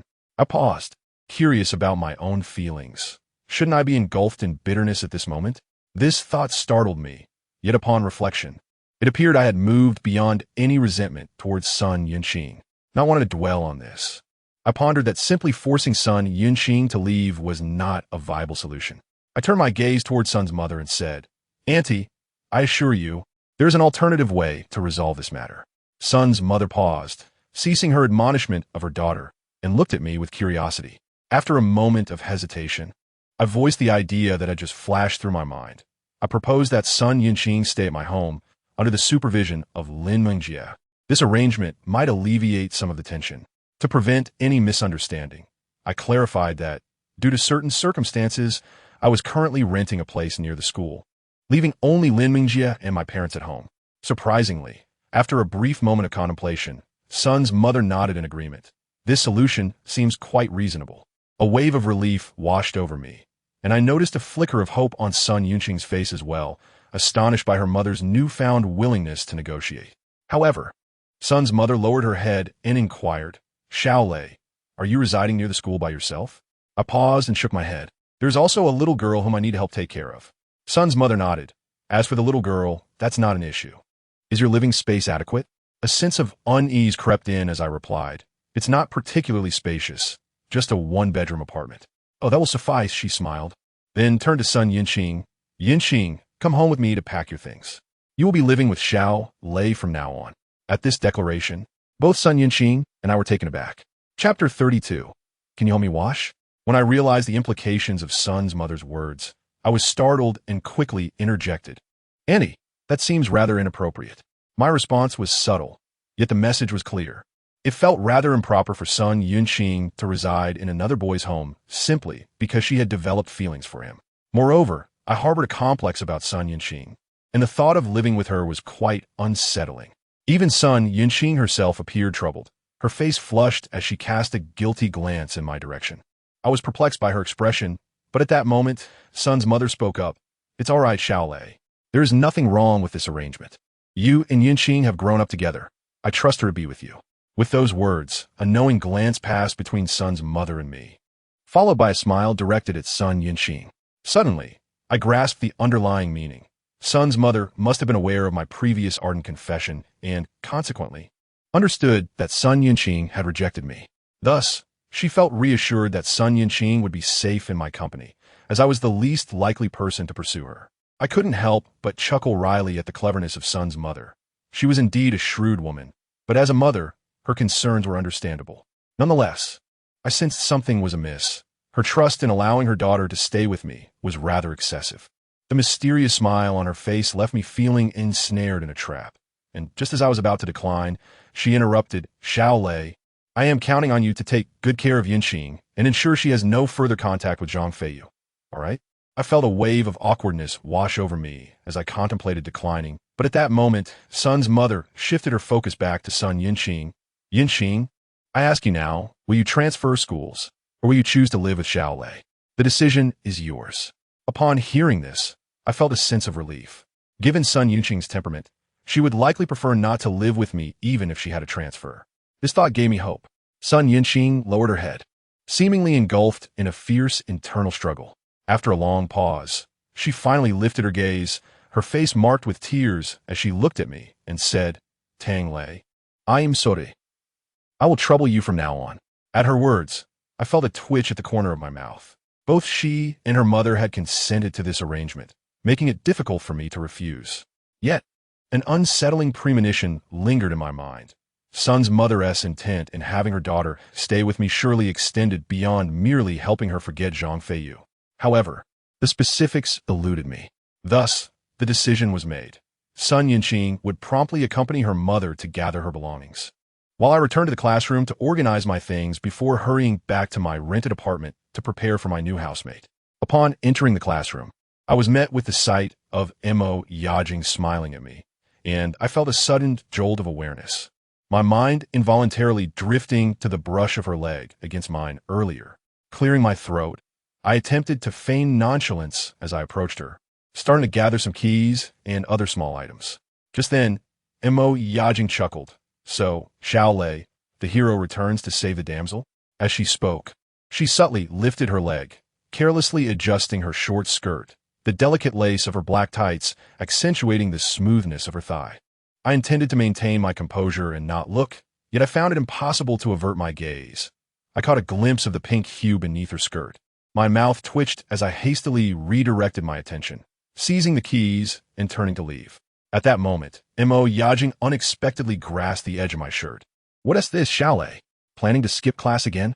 I felt a wave of embarrassment wash over me as I waved my hand dismissively.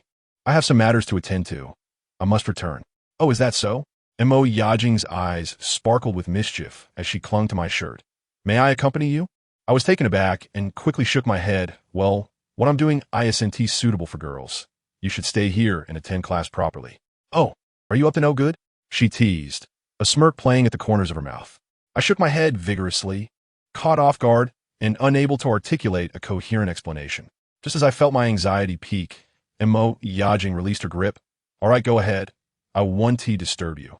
As she uttered those words, a hint of amusement flickered in her eyes, but I gave it little thought.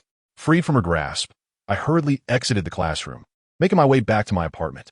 At that moment, the landlady was basking in the sun outside, and upon spotting me, she greeted me with a smile.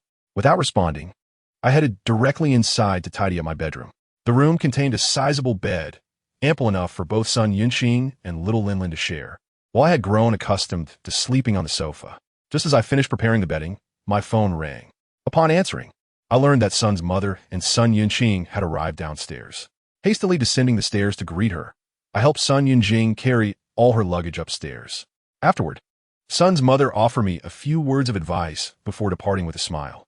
As she left, I noticed her expression was one of relief and comfort. Now, it was just Sun Yunqing and me. Observing the slight awkwardness on her face, I attempted to lighten the mood with a smile.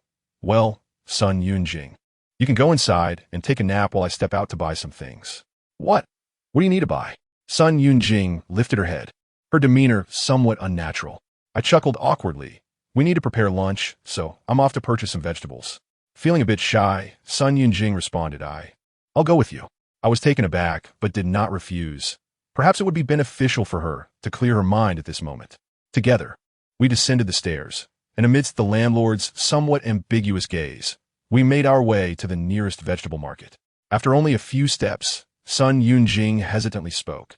"Tangled, thank you for this." I forced a smile, brushing it off. "It's nothing, but you really ought to be more careful." Sun Yunqing offered a bittersweet smile. That letter, I had already given it to him, but he secretly slipped it back into my backpack without my knowledge. I paused, realizing Zhang Feiyu was subtly refusing her. Seeing her expression of disappointment tugged at my heartstrings, yet I remained silent as we continued walking. Sun Yunqing looked down, avoiding my gaze, and suddenly murmured, "I'm sorry."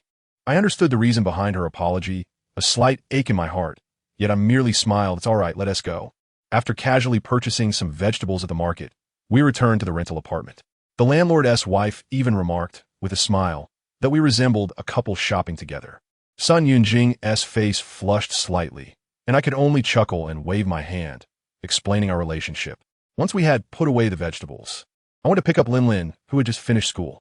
This little girl had been much brighter lately, often sporting a smile. Upon seeing me, she eagerly leaped into my arms, her big, watery eyes sparkling with joy as she recounted the happenings at school. Witnessing her gradually shed the shadows of her past brought me a sense of relief. At least, Sister Xiaomei would be at ease. Thinking of Sister Xiaomei, a pang of pain struck my heart, and I often found myself resisting the urge to visit her at the Yamei salon.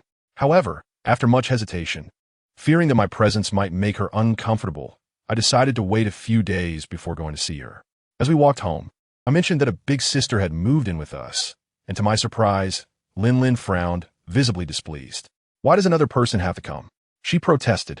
I chuckled, somewhat at a loss, for she was unaware that this was the first guest we had. Nevertheless, Linlin's expression soured further, and when I brought her home and she saw Sun Yunqing smiling, a hint of hostility crossed her face. I chuckled again, taking her little hand in an attempt to cheer her up, but to my dismay, she ignored me entirely.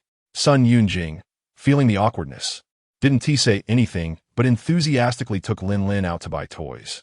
Once I had prepared the meal, The two lovely ladies returned, Sun Yunjing beaming with joy, while Lin Lin remained somewhat sullen. After lunch, they planned to take a nap together. This time, Lin Lin didn't object, but just as I was about to lie down on the sofa, she stealthily emerged. At that moment, Sun Yunjing appeared to have already fallen asleep. I looked at her in confusion as Lin Lin shyly admitted, "Uncle, I haven't bathed in a long time." I couldn't help but chuckle. Girls are always so particular about cleanliness. I nodded, saying, "You can go wash up now. Haven T, I already shown you where the bathing area is." Although our space was merely a one-bedroom apartment, the bathroom was adjacent to our room and featured a large bathtub, ample enough for Lin Lin to bathe comfortably. To my surprise, Lin Lin lowered her head, her face flushed, saying, "Uncle, I can't wash myself properly." Taken aback, I quickly realized that Lin Lin, being only 9 years old, would struggle to bathe alone. Understanding this, I stood up, intending to ask the landlord's wife for assistance, but Lin Lin unexpectedly grabbed my arm, her expression a mix of pleading and shyness. "Uncle, could you help me wash?" Chapter 33. The small wooden box. Upon hearing Lin Lin's request, my heart nearly stopped. I widened my eyes, staring at the little girl who was now burying her face in her chest, astonished that she seemed unaware of the differences between genders. When I remained silent, Lin Lin began to fidget. "Uncle, don't you want to help me wash?" Her voice was soft and timid, making it hard to refuse. However, this was a request I had to decline. I forced a smile, looking at her flushed face. "Lin Lin, well, it's really not convenient for me. Why don't we ask the landlord's wife to help you instead?" Upon hearing my suggestion, Lin Lin pouted, clearly displeased. "Oh, then never mind, I want to wash." I sighed, gently ruffling her hair. "Don't be upset. Tonight, I'll take you to see Sister Xiaomei, all right?" I wanted to see Lin Lin happy, and at that moment, it felt like the only way to achieve that. As expected, her eyes lit up with joy at my words. "Really?" Of course, I smiled, pinching her soft cheek. Lin Lin, feeling slightly awkward, shyly evaded my hand while sneakily glancing at my bedroom. She then looked at me with a mischievous grin. "Uncle, can I ask you a question?" Curious about her demeanor, I nodded. Taking a deep breath, as if gathering courage, she looked up and asked, is Sister Yunjing your girlfriend?" I was momentarily taken aback, instinctively shaking my head. "Of course not." "Really? Really?" I gazed at Lin Lin, puzzled by her question. Unexpectedly, upon hearing my answer, the little girl beamed, jumped up, waved her hand at me, and cheerfully declared, "It's okay, Uncle. I'm going to the bathroom now." Then, to my bewilderment, Lin Lin hopped off to put on her shoes, her smile bright as she opened the door to head to the restroom. What on earth was going through her mind? Just as she opened the door, however, she suddenly gasped, her voice laced with surprise and panic. Immediately, a sultry female voice chimed in, "Oh my, there's such a cute little girl here. Come here, let me give you a hug." Hearing that voice made my lips twitch involuntarily. Turning around, I saw it was indeed Moya. At that moment, Lin Lin instinctively jumped in fright, darting over to my side and clutching my shirt tightly. It seemed Moya naturally exuded a certain allure that could intimidate a child. However, Moya stood there, casually slinging a bag over her shoulder. Dressed in a pink shawl, a short black skirt, and enticing tights, making her appear like a modern lady. Upon seeing me, Moya suddenly smiled, gently brushing her hair from her forehead, and remarked, "Xiaolei, I didn't expect you to keep a hidden beauty, and such a young one at that." I stood there, momentarily dumbfounded, and asked, "How did you find this place?" "A secret," Moya laughed, placing her small leather bag on the sofa, then took a few steps as if she were the mistress of the house, scrutinizing the living room with a frown, commenting, "This place is truly a bit cramped." Feeling somewhat helpless, I wished to hasten her departure, saying, "Indeed, it is quite small. Perhaps you should leave soon." Moya's expression suddenly turned unfriendly. "What? Do you want to drive me away?" Startled, I instinctively shook my head. "No, absolutely not." Only then did Moya smile again and approach me, gently stroking my face. "Now that's better." My lips twitched as I noticed Xiao Lin had already hidden behind me, clutching my shirt tightly, clearly frightened by Moya. She seemed to possess an innate aura that made me hesitant to approach her. Yet, she appeared blissfully unaware, leaning closer as if to share a secret. At that moment, the bedroom door swung open, and Sun Yunjing emerged, looking somewhat drowsy and puzzled. "Xiaolei, why is it so noisy?" It seemed Moya's arrival had roused her. Despite her disheveled hair, Sun Yunjing exuded a languorous beauty that compelled me to glance a few extra times. Meanwhile, Emo, you suddenly grasped my arm and playfully twisted it. I didn't realize, Xiaolei, that you not only have a hidden beauty, but two. Her grip was firm, causing me to grimace in pain. Before I could respond, Sun Yunjing looked at me, her eyes filled with suspicion. Xiaolei, who is this? I'm Emoya, Tang Lei's girlfriend. Emoya stepped forward, standing directly in front of me. Hearing her declaration, I felt an overwhelming urge to protest. But as she turned to glare at me, I instinctively shrank back, silenced by her menacing gaze. Girlfriend it is then. After all, Sun Yunjing wouldn't mind, I thought. Upon hearing Emoya's introduction, Sun Yunjing gazed at me with genuine confusion. Xiaolei, when did you get girlfriend? I opened my mouth to explain, but Emoya interjected. What? Does he need to report to you every time you find a girlfriend? Her tone was sharp, clearly dismissive of Sun Yunjing. Taken aback, Sun Yunjing shook her head awkwardly. Sorry, I didn't mean it that way. Emoya, with a frosty demeanor, replied. No need to explain, I understand. Sun Yunjing offered an embarrassed smile before greeting us and retreating back to the bedroom. Watching her leave, I turned to Emoya, perplexed. Miss, what's going on with you today? Emoya smiled softly, but then plopped down on the sofa. Pour me some tea. At your command. I forced a smile as I prepared her a cup of tea. No sooner had I settled beside her than she took a gentle sip and leaned toward me, pouting as if to feed me the tea from her mouth. Startled by her proximity and the intoxicating scent she exuded, I instinctively recoiled. Emoya, undeterred, pressed closer until I found myself backed against the wall, whereupon she seized my hand and placed it on her thigh.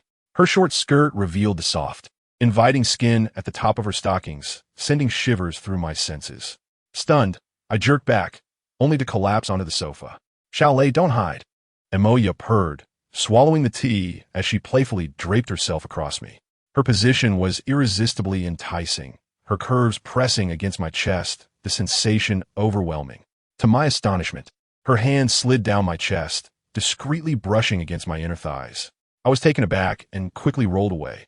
Emoya, what on earth are you doing? The temptation had been too intense. I barely managed to maintain my composure, and I was still on high alert. Emoya, however, chuckled mischievously. Xiaolei, I told you, I will conquer you. My lips twitched at her choice of words.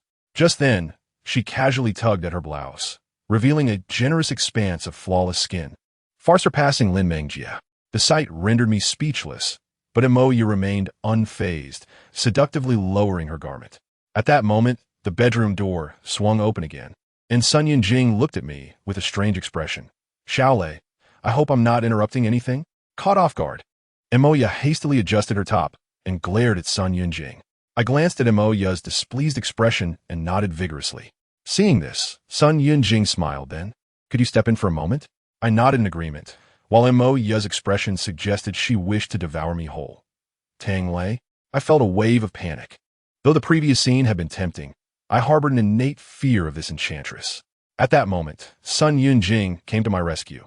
Emoya, I'm terribly sorry, but I need to speak with Xiaolei about something. May I borrow him for a moment? Her gaze was sincere, and even Emoya seemed slightly taken aback, relenting as she waved me off impatiently. Fine, go quickly in return. Having said that, she scooped up the frightened Lin Lin, cuddling her like a toy, seemingly forgetting the earlier seduction. I awkwardly followed Sun Yunjing into the bedroom, curious about what she needed to discuss, only to inadvertently spot a small wooden box on the bed. Upon seeing it, my heart raced, almost leading me to scream. How did she find this? Instinctively, I wanted to rush over and hide it, but it was too late. The box was unlocked and wide open, revealing a neatly arranged collection of notebooks, envelopes, and 2 thick photo albums. Sun Yunjing had likely already perused their contents. Resigned, I could only manage a wry smile. Looking at her helplessly, how did you come across this? Sun Yunjing lowered her gaze, obscuring her expression. But her voice was low. I was tidying up your room and stumbled upon it. Her tone was laden with melancholy and guilt, suggesting she had indeed seen what was inside. Left speechless, I quietly sat on the bed and picked up one of the notebooks, slowly flipping through its pages. It was filled with neatly penned words in black ink, expressing a young man's adoration and longing for a girl. This notebook resembles a love diary, wherein the young man, Tang Lei, pens a page or two almost daily, brimming with anticipation for the girl, Sun Yunjing. The contents are imbued with a gradual affection, intertwined with a subtle heartache. Most of what fills these pages were written prior to my confession, during a time when I was too timid to express my feelings directly. Thus, I entrusted all my yearning to this vessel. Reflecting on it now, I realize I was akin to an innocent young lad, daunted and utterly ignorant of the intricacies of love. Gently setting the notebook aside, I retrieved an album filled with photographs of Sun Yunjing. Some images were clandestinely captured, others were taken together, and many date back to our childhood. For reasons I cannot pinpoint, I developed a habit of storing all things related to Sun Yunjing in this little wooden box. Occasionally, when my mind wandered, I would sift through its contents, finding solace in the memories. Particularly after my confession was met with rejection, this box became a repository for my emotions. During that period, I would peruse its treasures every night before sleep. Recently, however, I had nearly forgotten about this ritual, only to have it unearthed now. With a bitter smile, I gently closed the box, and in that moment, it felt as though a door within my heart had irrevocably shut. It was then that Sun Yunjing, who had remained silent until now, spoke up. "Xiaolei, how long have you been collecting these?" I chuckled lightly, feigning nonchalance as I replied, "Not long. Just a year or two." Sun Yunjing lowered her head, her voice laden with gravity. "Xiaolei, I'm sorry." I waved my hand dismissively, as if coming to a realization, and simply smiled as I revealed a photograph. This must be the only picture of the three of us together. My expression was neutral, which seemed to put her at ease, though she could not fathom that I had already grasped so much in that fleeting moment. Sun Yunjing leaned in closer, glancing at the photograph, and a knowing smile blossomed on her face. This image captured a time long past when the three of us learned to climb trees under the guidance of a rather brusque instructor. Back then, Sun Yunjing was vivacious, a stark contrast to her current demeanor, excelling in the art of climbing while playfully mocking Mo Dan, who struggled to ascend. Those were our most joyous, carefree days. Gazing at the photograph, I found myself at a loss for words, feeling somewhat tongue-tied in her presence. Suddenly, Sun Yunjing lifted her gaze, meeting my eyes. "Xiaolei, you're truly a good person." I managed a wry smile. At this point, please spare me the good person card. She shook her head with a smile. "I mean it. If circumstances were different, I might truly." Her words trailed off, yet I understood their implication. Had it not been for Zhang Feiyu's presence, perhaps we would have been together by now. Perhaps I indeed fell short in comparison to him. I chose not to dwell on her words, but rather lifted my head, curiosity piquing as I voiced a long-held question. "Yunjing, could you tell me what exactly it is that you admire about Zhang Feiyu?" As I posed this question, a pang of anxiety gripped my heart, yet my demeanor remained composed. Sun Yunjing shivered slightly, bowing her head as she pondered my inquiry. I refrained from interrupting her thoughts, instead reopening the wooden box to peruse the love letters I had secretly penned in the past. Before long, Sun Yunjing raised her head, her eyes reflecting a blend of curiosity and clarity. "Xiaolei, do you really want to know?" I nodded with a gentle smile, my expression calm. At that moment, I'd unconsciously let go of so much. Sun Yunjing, unaware of this shift, exhaled softly and began to recount her memories. The first time I saw him was at a student exchange event. Our math teacher posed a particularly challenging problem that I couldn't solve, but he helped me. Listening to her recount this, I couldn't help but chuckle bitterly. Such is the advantage of being an academic achiever. Solving a problem can win a girl's heart. After a brief pause, she continued. "From then on, we gradually began to interact more, and I came to realize just how remarkable he is. In both studies and conversation, he surpasses our peers. I can sense that, at his core, he embodies the essence of a true prince, the prince I've always dreamed of." At this point, Sun Yunjing lowered her head, visibly excited. "Xiaolei, can you understand my sentiments?" I averted my gaze, feeling a bittersweet pang in my heart, yet I responded, "Perhaps." She smiled, seemingly unfazed by my words, and delved deeper into her reminiscence. I've exchanged knowledge with him on various subjects and discovered that he has an extensive range of interests, often surpassing my own. At times, I feel like a child in need of protection in his presence. This feeling is utterly captivating. I once asked him what type of girl he likes, and he told me he prefers tranquil, composed, somewhat aloof girls. So, I began to change myself to fit that mold. She continued, "He has advised me numerous times on how I should conduct myself. My feelings for him are not solely rooted in love. There is also a deep respect for him as a life mentor." Upon hearing this, I couldn't help but laugh, shaking my head involuntarily. What's wrong? Sun Yunjing looked at me, concerned. I retracted my smile, curiosity getting the better of me. Yunjing, don't you realize that your so-called infatuation is actually admiration, not love? Upon hearing this, Sun Yunjing trembled slightly. No, that's not true. I shook my head. He is perfect, truly perfect, and far exceeds me in many ways. I acknowledge that. But do you genuinely love him, or is it merely admiration? Sun Yunjing's expression shifted to one of panic as she raised her head. No, it's not that. I raised my hand to interrupt her. Your thoughts now are of no concern to me. Upon uttering those words, I felt my heart freeze in an instant. Sun Yunjing flinched, fearing I was angry, and was about to apologize when I pulled out a photograph, smiling softly. This one, I took of you when we first moved. You were truly beautiful back then. I gazed at her fair complexion, a wave of sadness washing over me. You are still beautiful, but not as you once were. You are no longer the same. Sun Yunjing lowered her head in silence, her demeanor melancholic. Yet, I could no longer see the reflection of her childhood self in her. Sighing, I placed the wooden box on the ground beside me, glanced at its contents, smiled faintly, and took a lighter, igniting one of the letters and tossing it inside. The fiery paper fluttered, swiftly igniting all the photographs and notebooks. Even the wooden box itself began to blacken ominously. The raging flames filled the modest room, and I suddenly felt warmth enveloping me. Sun Yunjing covered her mouth, gazing at the scene before her, rendered speechless. The flickering flames illuminated my cheeks, which felt slightly warm. And inexplicably, thoughts of when Zaheo, Jia Jun, Zhang Feiyu, and the never-met, limping Zhao surged in my mind. The scars on my arm suddenly throbbed, and I sensed a fire igniting within me. If I did not release it, I would surely explode in the glow of the flames. It seemed to project the image of my classmates from Class 10 racing on the playground, that foolish emo Dan, the derided underachievers, and the version of myself from that time, all vividly manifesting within this blaze. Taking a deep breath, I gazed at the increasingly fervent fire, chuckling softly, and murmured, Yunjing, in my heart, the you of that time was truly the most beautiful. I paused before continuing. However, we can never return to that. Chapter 35. This is the last time I help you watching the flames before me. My previously tranquil emotions suddenly surged. Perhaps, from this day forth, my life would mirror this fire, either burning with fervor, turning the world upside down, or quietly fading to ash, trampled upon. I had already made my choice in my heart. Behind me, Sun Yunjing, slightly dazed, uttered, Xiaolei, are you okay? I smiled, turning to face her. It's nothing.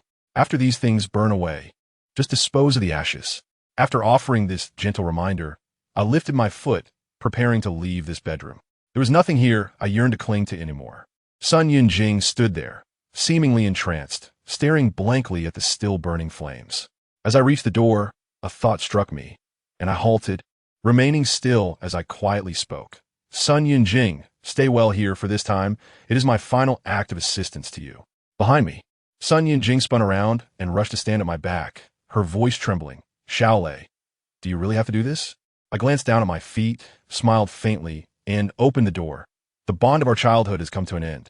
With that, I walked away without looking back, slamming the door behind me. In that moment, I felt as if a long open door in my heart had finally closed. My eyes stung, and I was overwhelmed by an urge to weep uncontrollably.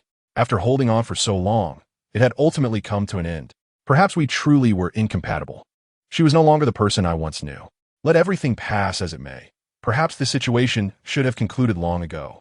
Exhaling softly, I raised my gaze to the ceiling, calming my emotions before heading to the living room. At that moment, Emoya had surprisingly reconciled with Xiao Linlin, and the two beauties were sprawled together on the sofa.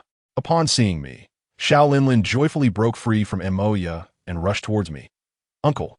I caught the now irresistibly adorable little girl and gently rubbed her nose. Meanwhile, Emoya shot me a look as if I were a pervert. So that's why you're not interested in me. You're a lowly enthusiast. With a resigned smile, I tousled Xiao Linlin's hair while glancing at Emoya. What's wrong with being a lowly enthusiast? I simply like Xiao Linlin. What can you do about it? Upon hearing my words, Xiao Linlin bashfully, playfully hit me a few times, resembling a shy maiden. Emoya sighed dramatically, placing a hand on her forehead. It's over. Xiao Linlin has completely fallen for you, you rascal. I shrugged and sat on the sofa, holding Xiao Linlin, sipping tea. Wanted to say something, but finding myself at a loss for words, sitting there in a daze. At that moment, Emoya sauntered over with a playful smile. So, another failed confession? I shot her a glance, remaining silent. This girl always had a knack for getting under my skin. Emoya patted my shoulder, curiosity gleaming in her eyes. I heard your sister and your first crush both fancy the guy named Zhang Feiyu. Upon hearing this, a wave of gloom washed over me. But I nodded nonetheless. I couldn't deny that Zhang Feiyu had many appealing qualities that attracted girls. I was no match for him. With a mischievous glint, I turned to Emoya. What, are you interested in Zhang Feiyu too? Need me to help you? Emoya rolled her eyes at me, exasperated. Nonsense. I only want to conquer you. Not that Zhang Feiyu. I couldn't care less. My lips twitched. It wasn't that she looked down on him. It was simply that he didn't acknowledge her. Seeing my expression, Emo, you suddenly laughed. Shaolei, do you really think you're far inferior to Zhang Feiyu? Of course. I didn't feel the need to maintain any pretense with the shameless girl. I answered openly. When it came to background, demeanor, and appearance, though I hated to admit it, I was indeed far behind that guy. To my surprise, Emoya grew serious, her gaze fixed on mine as she smiled. In truth, Shaolei, Zhang Feiyu is not as good as you. I was taken aback. Was Emoya joking? How could someone of prince-like stature be inferior to me? To my astonishment, Emoya sighed deeply, looking into my eyes with a smile. Last time, when I was in trouble, if you had switched places with Zhang Feiyu, I doubt he would have come to my aid. I frowned, puzzled by her profound gaze. Why do I feel like you? You have a bias against him. Not at all. I haven't even met him. Emoya shot me a look of disbelief, exasperated. Let me reiterate, Shaolei. I've heard from my cousin about your football match. At this, I couldn't help but chuckle bitterly. I had lost that match decisively. However, Emoya continued, I heard that when your landlady fell, both you and Zhang Feiyu witnessed it, but only you rushed over to help her up. I furrowed my brow, at a loss for words. So what? Emoya chuckled lightly. If he were indeed a prince far superior to you, I believe he would have helped the old lady alongside you. But since he didn't, you know better than I what kind of person he truly is. After saying this, Emoya ceased her probing and picked up Xiao Linlin, moving aside to play with her phone. Meanwhile, I found myself plunged into deep contemplation. Was what Emoya said true? In my recollection, Zhang Feiyu was indeed a decent person, albeit a bit arrogant. His character was undeniably superior to mine. Could it be that he truly was not as good as I? After pondering for a moment, I shook my head. Thinking about such trivial matters was pointless. Exhaling, I checked the time. It was time to take Linlin to school. Emoya insisted on accompanying me, so I had no choice but to bid farewell to Sun Yunjing, leading Linlin and Emoya out. Sun Yunjing merely lingered in the room, responding faintly, her voice trembling as if she had just cried. I no longer wished to entangle myself with her. As we walked down the street, Emoya casually linked her arm with mine, skillfully avoiding contact with my chest, which left me feeling a bit disappointed.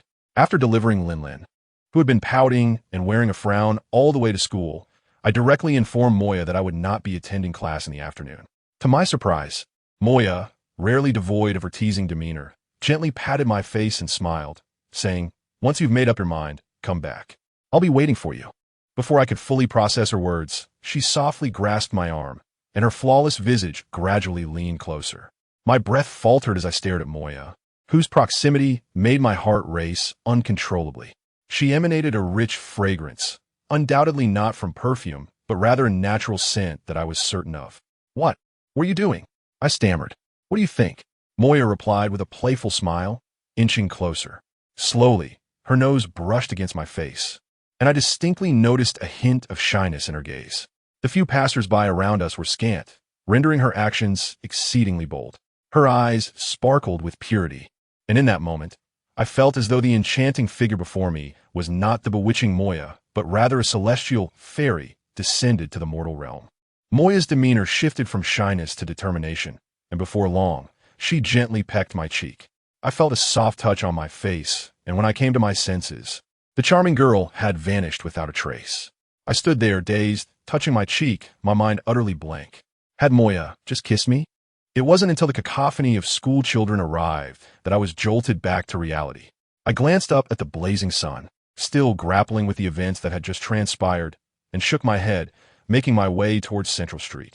I plan to take Linlin out later, so, for now, I would stop by and say hello. Chapter 36.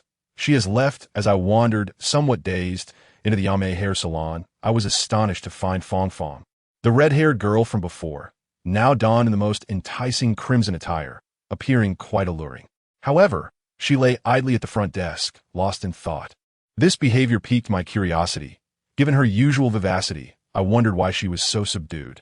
Nearby, several girls lounged on the sofa, similarly entranced, their expressions forlorn. A sense of unease washed over me, prompting me to push the door open and step inside. Hair salons typically saw little traffic during the day, and my abrupt entrance startled the girls from their reverie. Upon recognizing me, Fong Fong furrowed her brow, asking, "Why are you here again?" Her tone was somewhat impatient, yet devoid of the previous disdain. I exhaled deeply, scanning the surroundings before directing my gaze back to Fong Fong. "Where's Sister Xiaomei? I haven't seen her." At my inquiry, Fong Fong's expression darkened, and with a sigh, she replied, "She has left." The moment I heard those words, the other girls simultaneously lowered their heads in despondence.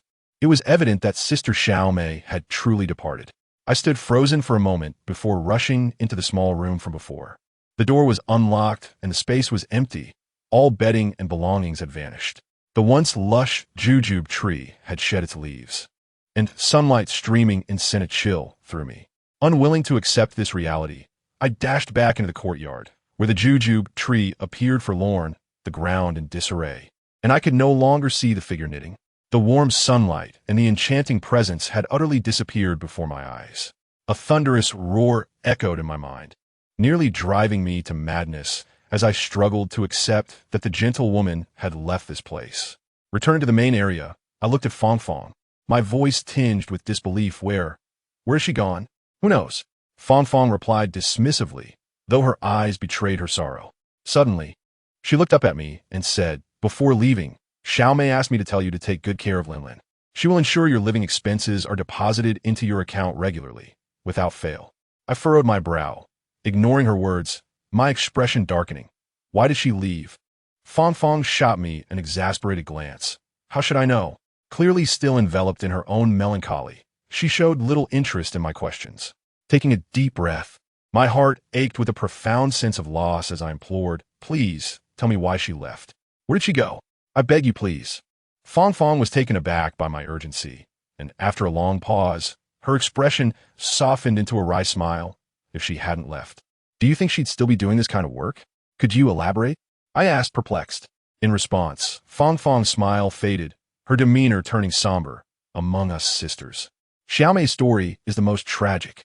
I held my breath, knowing that Fong Fong shared a close bond with Sister Xiaomei, and perhaps she was the only one who could unravel her tale.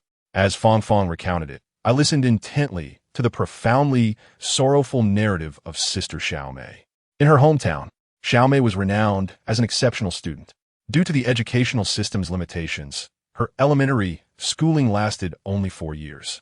By the age of 16, she had already taken the college entrance examination and was accepted into a prestigious university located in our city. In her village, the emergence of a college student was a source of immense pride. Xiaomei's family struggled financially, and to enable her university education, the entire village pooled their resources to cover her tuition. Upon arriving at the university, Xiaomei met a generous senior. He was eloquent and handsome, and as they spent time together, they fell deeply in love. The senior's true intentions remained shrouded in mystery, but at that time, he genuinely offered Xiaomei substantial support. Coming from a wealthy family, he often took Xiaomei to luxurious venues, introducing her to various socialites. Yet, Xiaomei remained grounded, never allowing materialism to taint her spirit. Wholly devoted to her senior, yearning to share a life together. However, this pure-hearted Xiaomei soon attracted the attention of many, including a wealthy businessman surnamed Zhao, who coveted her innocence. Aware of the difficulty in winning her away from the affluent senior, during a gathering, he resorted to underhanded tactics, secretly administering drugs to the senior. Drugs can lead to insanity, and once ensnared, it becomes nearly impossible to escape their grasp. Consequently, the senior fell under Zhao's control and, in a desperate bid for more drugs, betrayed Xiaomei, incapacitating her during an outing. As a conservative woman, Xiaomei had preserved her purity for her wedding night. Yet the vile senior, fully aware of this, callously delivered her to Zhao. Upon awakening next to an unfamiliar man, Xiaomei comprehended the horrific reality and was engulfed in despair. In that agonizing moment, she learned that her senior had been imprisoned due to drug use. To rescue him, she needed a substantial sum of money, which led her, under Zhao's manipulation, to the Yame hair salon. Nevertheless, Sister Xiaomei remained steadfast in her hope, yearning for the day she could rescue her senior brother. Even if they could not share a lifetime together, just a fleeting glimpse would suffice. In the ensuing years, a merchant by the name of Zhao began to exert his influence in our city. After a violent altercation, he was left with a limp, earning him the notorious moniker of Lame Zhao. Although Lame Zhao had long since forgotten Sister Xiaomei, a chance encounter recently led him to the Yame hair salon, where he recognized her youthful spirit and reached out with renewed intentions.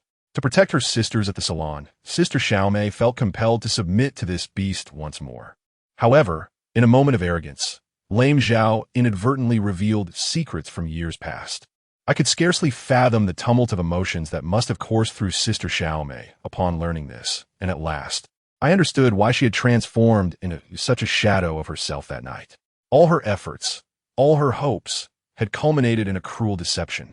With this fragile woman at its heart, I pondered how a woman so deeply rooted in traditional values, yet educated, could endure such torment for 6 long years. Perhaps each day felt like a living death. At that moment, Fong Fong suddenly laughed, though her smile was laced with bitterness. When I asked Sister Xiaomei if she had ever contemplated death, she replied, "Once I've lived enough, I will depart." I was momentarily taken aback and then turned to Fong Fong, inquiring if Sister Xiaomei had changed her phone. Fong Fong shook her head, prompting me to hastily dial Sister Xiaomei's number. After 2 rings, she answered, her voice light yet weary. "I knew you would call." I paused, my voice heavy with concern. "Sister Xiaomei, where have you been? Don't worry about me." She replied with a calm smile. "Take good care of Lin Lin, and check in on Mengjia. She is still your sister." I fell silent for a moment, then pressed on, "Sister Xiaomei, what is Lame Zhao's real name?" A profound silence enveloped the call, and the girls in the salon turned their gazes towards me, as if the world had come to a standstill. After a prolonged silence, Sister Xiaomei finally spoke. "This matter is not for you to concern yourself with." I smiled faintly, lifting my head. "Sister Xiaomei, I will not let Lame Zhao go unpunished." "You, Sister Xiaomei, in my eyes, you have always been the sister I respect most. I swear, even if it costs me my life, I will see that beast brought to justice." "Sister Xiaomei, you must find happiness." On the other end of the line, Sister Xiaomei fell silent for a while, ultimately offering only a gentle smile before hanging up. I then bid farewell to Fong Fong and left.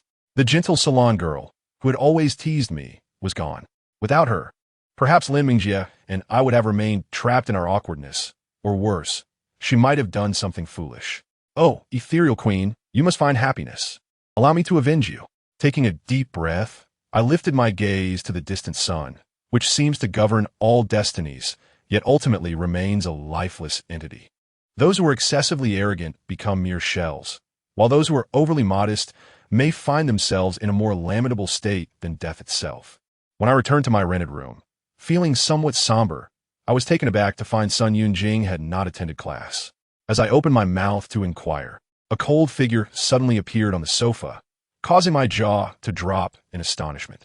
Chapter 37. Let you be the class leader. This icy figure casually reclined on the sofa, holding a phone, a faint smile gracing her lips. Sun Yunjing seemed to stand awkwardly to the side, seemingly intimidated by this presence. My heart raced as I looked at the figure. "President Chun, what brings you here?" The figure was none other than our student council president, Chun Bingning. Upon seeing me, her lips curved into a graceful smile as she rose and said, "Long time no see, Tangled." My lips twitched in disbelief. It had only been 2 days.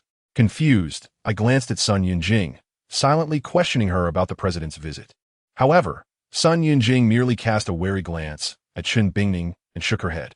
Clearly, even she held a certain apprehension towards this formidable president.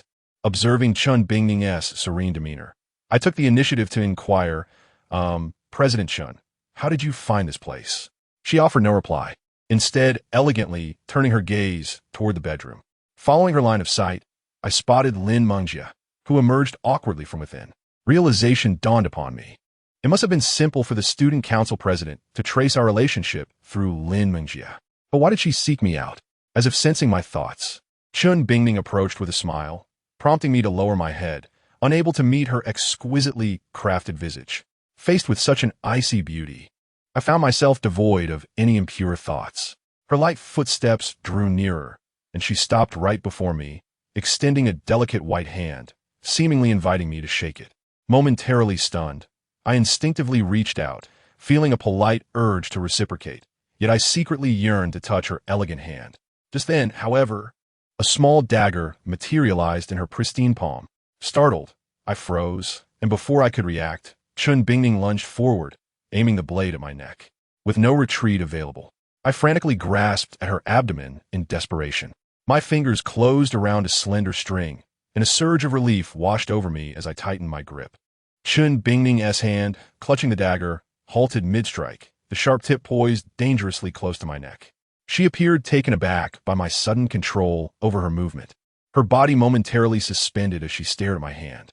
I, too, was shocked by her treacherous approach, beads of cold sweat forming as I fixated on the knife's edge. The rapid succession of events left both Lin Mingjie and Sun Yunjing in a state of shock, until Lin Mingjie finally broke the silence. What are you doing? Her voice jolted us back to reality. Chun Bingning chuckled lightly, lowering her hand. She glanced at my grasp, coolly stating, "All right, it's over." Nodding dumbly, I released my hold, and with a swift motion, the dagger vanished from her palm. By this time, Lin Mingjie had rushed over, her eyes wide with fear as she stood protectively beside me.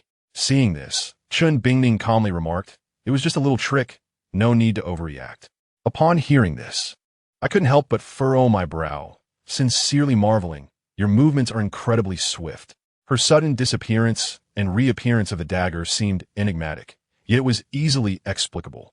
At the moment she extended her hand in a gesture to shake mine, a highly elastic thread connected the hidden dagger at her wrist and abdomen, effectively obscuring it from my view through her arm.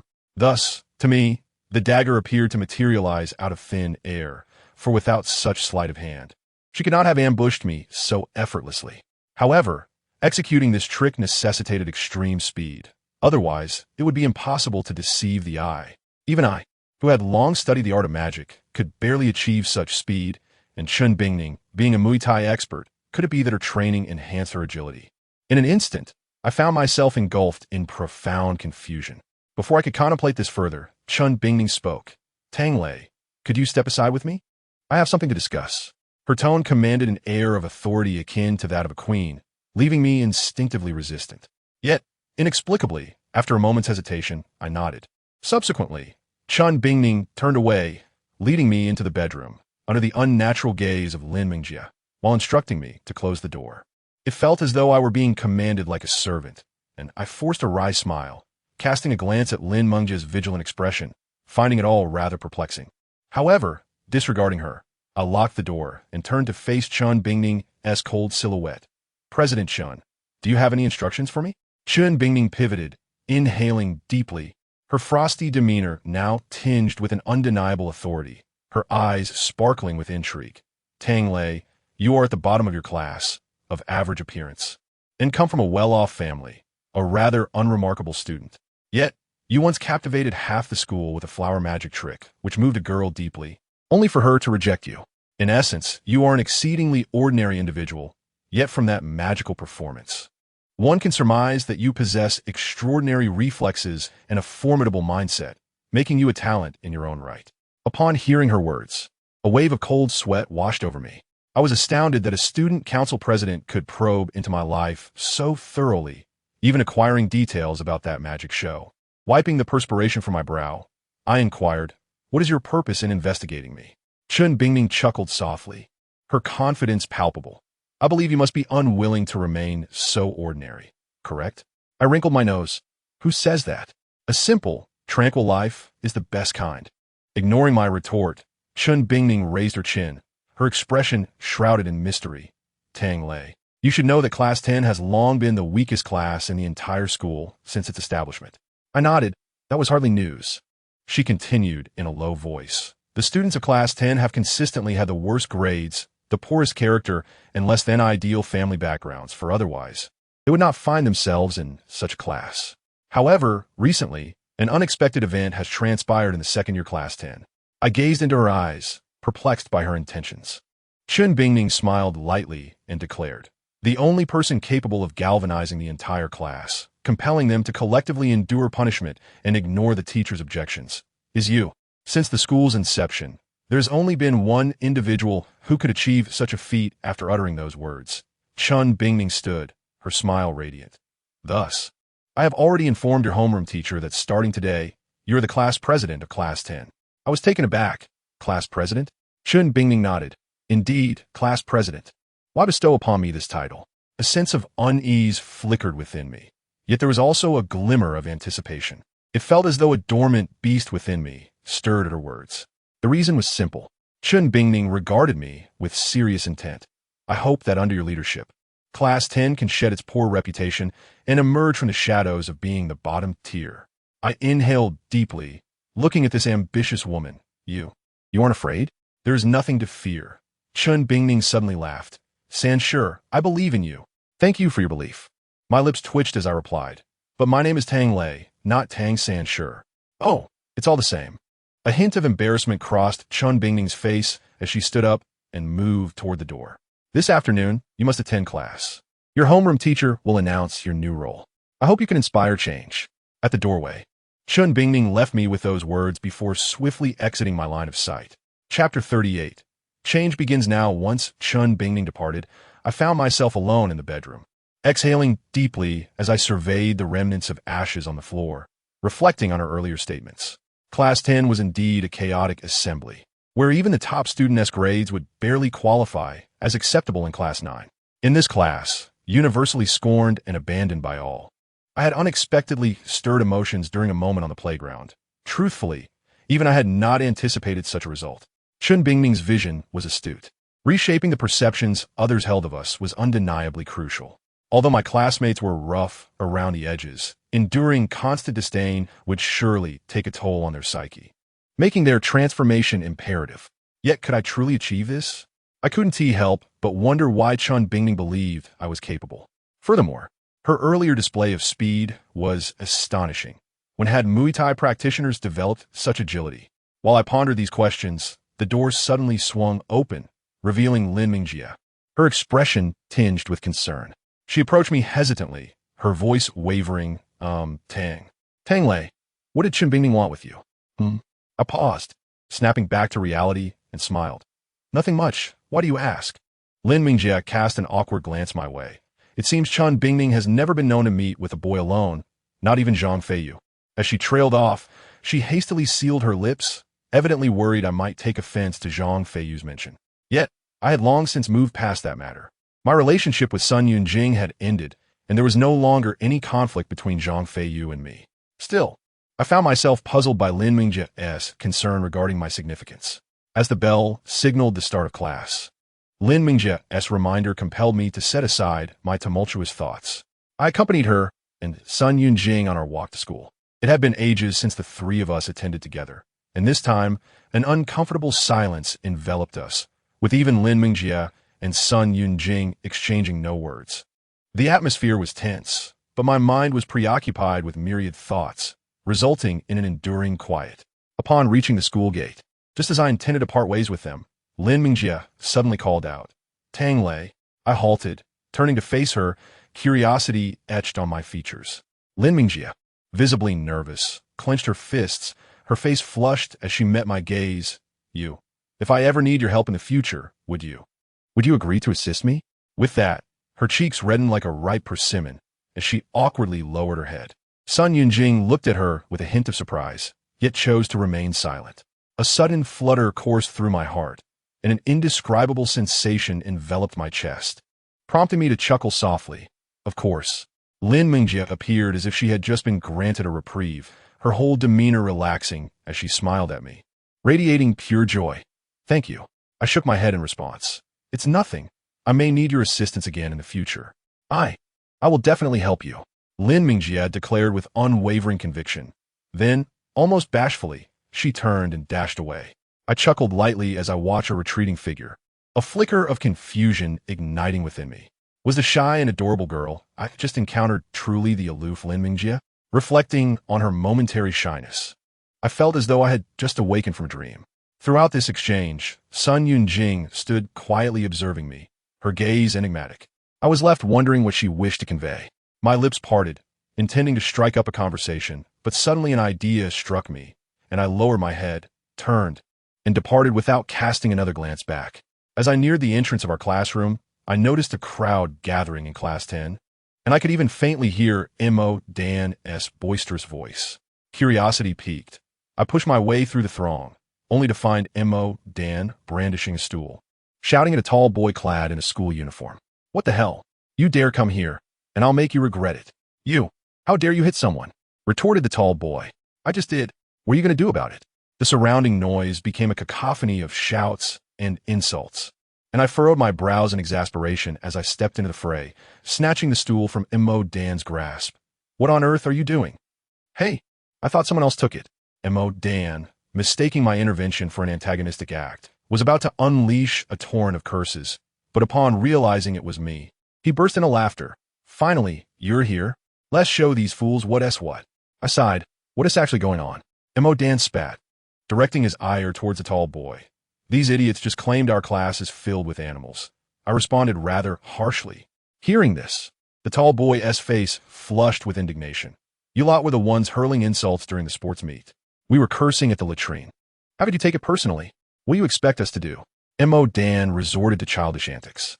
At this, laughter erupted among his classmates, who began to jeer and whistle at the tall boy with unabashed bravado. I recognized him as the vice class monitor from Class 2, an academically gifted student. Behind him, several high-achieving students glared at us through their glasses, their expressions stormy. Our side seemed poised for confrontation, each of us clutching various items, ready for a scuffle. Clearing my throat, I forced a smile, stepping in front of Mo Dan as I addressed the tall boy. "Excuse me, my fellow student. This situation arose due to our misunderstanding. Please don't take offense." "What? You?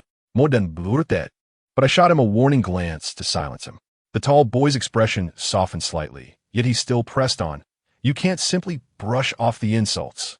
I grimaced, pleading with every conceivable word to placate him, until he finally relented and walked away. Behind me, several students from Class 10 attempted to pull me back, but Mo Dan halted them. Though discontented, he recognized my reasoning and begrudgingly supported my decision, despite his inner turmoil. Once the tall boy and his arrogant companions departed, the students from Class 10 erupted in outrage. "What the hell, Tang Lei? Have you become such a coward? You should be ashamed. I used to call you Brother Lei. Seriously, Tang Lei, that was pathetic." A chorus of reproachful voices rang out. Even Mo Dan glared at me, clearly itching to charge at the tall boy. I raised my hands in a gesture of surrender. "Let us all return to our seats." Though reluctant, the group complied, as the class period was fast approaching, and they begrudgingly settled back into their chairs.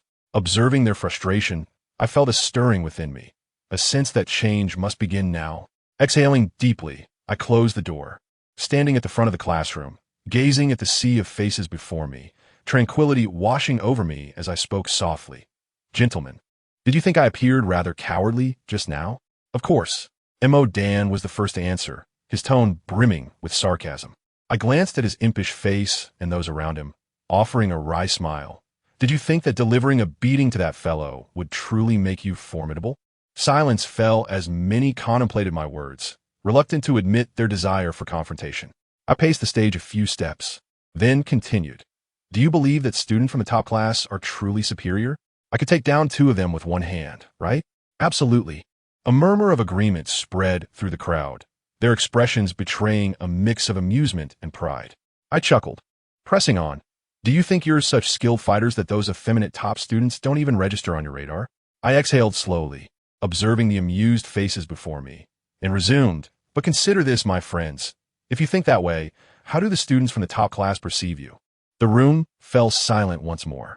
Noticing the discomfort on several faces, I couldn't help but chuckle. "We believe we are strong fighters, and thus feel superior. Yet the top students excel in academics, leading them to feel they are superior to you." I surveyed the room, shaking my head in resignation. "So if you beat them, it's akin to them surpassing you in exams. For them, it bears no real consequence. Do you understand? Simply put, even if you were to incapacitate all the top students, they would still look down upon you, rendering your efforts meaningless." At this, a hush fell over the crowd. Dan hesitantly ventured, "So, what can we do?" I smiled, choosing not to answer his question directly, but instead declared, "I forgot to mention, from today onward, I'm a class monitor for Class 10. This announcement elicited a stir among the students, with a chorus of sarcastic praises reaching my ears. I waved my hand dismissively. As the saying goes, a new official brings 3 fires, so my first order of business is to ignite our academic performance. From this day forth, my primary objective will be to encourage everyone to study diligently, striving to surpass those top students academically. That is the true mark of prowess." The faces of my classmates fell, as even if they agreed with my sentiment, the prospect of studying hard was daunting. Yet, I had no immediate solution, so I could only hope to devise a better plan in the future. Just as I was lost in thought, you stood up suddenly, a light laugh escaping her lips. "Next exam, whoever comes in first place, I'll date that person for 3 days." Upon uttering those words, the atmosphere erupted into a frenzy, with everyone's spirits significantly lifted. However, a girl at the back of the class suddenly stood up and asked, "But what if a girl comes in first?" Emoya smiled and replied, "Then she will go on a date with the class monitor." I was taken aback, and the surrounding crowd erupted into mischievous laughter. The girls in our class, apart from Emoya, were all akin to dinosaurs in nature. Emoya shot me a flirtatious glance, causing me to shudder. It seemed this enchantress was about to make her move. Yet within her gaze, there lingered an indescribable emotion that I could not quite comprehend at that moment. With a resigned smile, I observed the rebellious students below who had begun to study. But a sense of worry crept into my heart. Although they had temporarily started to focus on their studies, they had already fallen behind significantly. Relying solely on their own efforts would likely yield minimal improvement. Therefore, I deemed it necessary to seek a teacher to guide them. With this thought in mind, I descended to inquire with Emoya, only to receive a dismissive eye roll from her. If my grades were good enough, how could I possibly be in this class? She retorted. I felt a pang of frustration and nodded awkwardly. She was juggling a modeling career alongside her studies, and it seemed I would have to devise a solution on my own. While enlisting a teacher was not out of the question, I knew this group would lack motivation if a teacher were to instruct them. Hence, it would be best to find a peer who could assist. Among those I knew, only 2 individuals stood out as academic stars capable of teaching us. One was Sun Yunjing, whose company I preferred to avoid. The other was Lin Mingjie. The thought of approaching Lin Mingjie made me uneasy, but after a moment's hesitation, I resolved to seek her assistance. She was my only option left. After the second period, I hurried to the entrance of Class 1, where I found Lin Mingjie lost in thought, gazing out the window. Upon noticing me, her expression brightened, and she stepped outside. After presenting my proposal, she readily agreed, asking, "When shall I come for the tutoring session?" I hesitated, suggesting that right after evening study might be suitable, as everyone would likely be free then. Lin Mingjie cheerfully consented, but expressed concern about her teaching abilities. I waved my hand to reassure her and asked her to inform Sun Yunjing to pick up Xiao Linlin that evening, as I anticipated being too busy to care for her. With this matter settled, I prepared for the evening. As the evening study session concluded and everyone was about to leave, I quickly stopped them. Upon hearing about the tutoring, the group erupted in discontent, nearly causing an uproar. With Dan and my combined efforts, we managed to silence them, and soon Lin Mingjie arrived, clad in her school uniform. Her fresh visage and tall stature captivated the attention of all the boys in the class. Emoya, however, shot me a knowing smile, her expression laced with mischief. Lin Mingjie seemed taken aback by the attention, hesitating at the door. I cleared my throat and introduced her as our tutor. "Class monitor, what is your relationship with this beautiful lady?" A boy with bleached hair interjected with a teasing grin. I turned to him, feeling somewhat awkward, and replied, "Well, she's my sister." Upon hearing this, Lin Mingjie glanced at me, but said nothing. "Sister?" The boy smirked mischievously. "If she's your sister, why doesn't she share your last name? Class monitor? Isn't she supposed to have the surname Lin?" The chorus of teasing continued, leaving Lin Mingjie visibly embarrassed and on the verge of fleeing. The boy suddenly grinned at me. "Class monitor, this beautiful lady isn't your adopted sister, is she?" "Enough." I snapped in frustration, my face heating up amidst the laughter of my peers. At last, the tutoring proceeded smoothly. Lin Mingjie's teaching style was meticulous. She recognized our foundational deficiencies and began with the most elementary concepts. However, Given the lecherous gazes from my classmates, I could only shake my head in resignation. It seemed I would have to learn from Lin Mingjie first before passing on the knowledge to them. Otherwise, subjected to such scrutiny day in and day out. It was only a matter of time before she lost her temper. The tutoring lasted merely half an hour before the school lights dimmed. Sighing in relief, I hurriedly led Lin Mingjie outside. Once outside, she patted her chest, visibly shaken. Those guys, really? I offered an apologetic smile. Sorry. Please don't take it to heart. They could be quite childish. Lin Mingjie nodded quietly, lowering her gaze. We were the last to leave the school, which now felt desolate. Stepping out into the night, I noticed the calmness enveloping us as Lin Mingjie quietly followed beside me, lost in her thoughts. Suddenly, recalling Sister Xiaomei's words to take care of Lin Mingjie, I couldn't help but ask, Lin Mingjie, it's quite late. Would you like to grab a bite to eat? I felt a twinge of guilt for taking up her time. Oh, Lin Mingjie appeared startled, her gaze shifting elsewhere. No, it's fine. Seeing her expression, I realized she was being coy. I teased. Well then, I suppose I'm not hungry either. You. Lin Mingjie glared at me, flustered. I. Her stammering prompted me to continue. What's wrong? Are you hungry? No.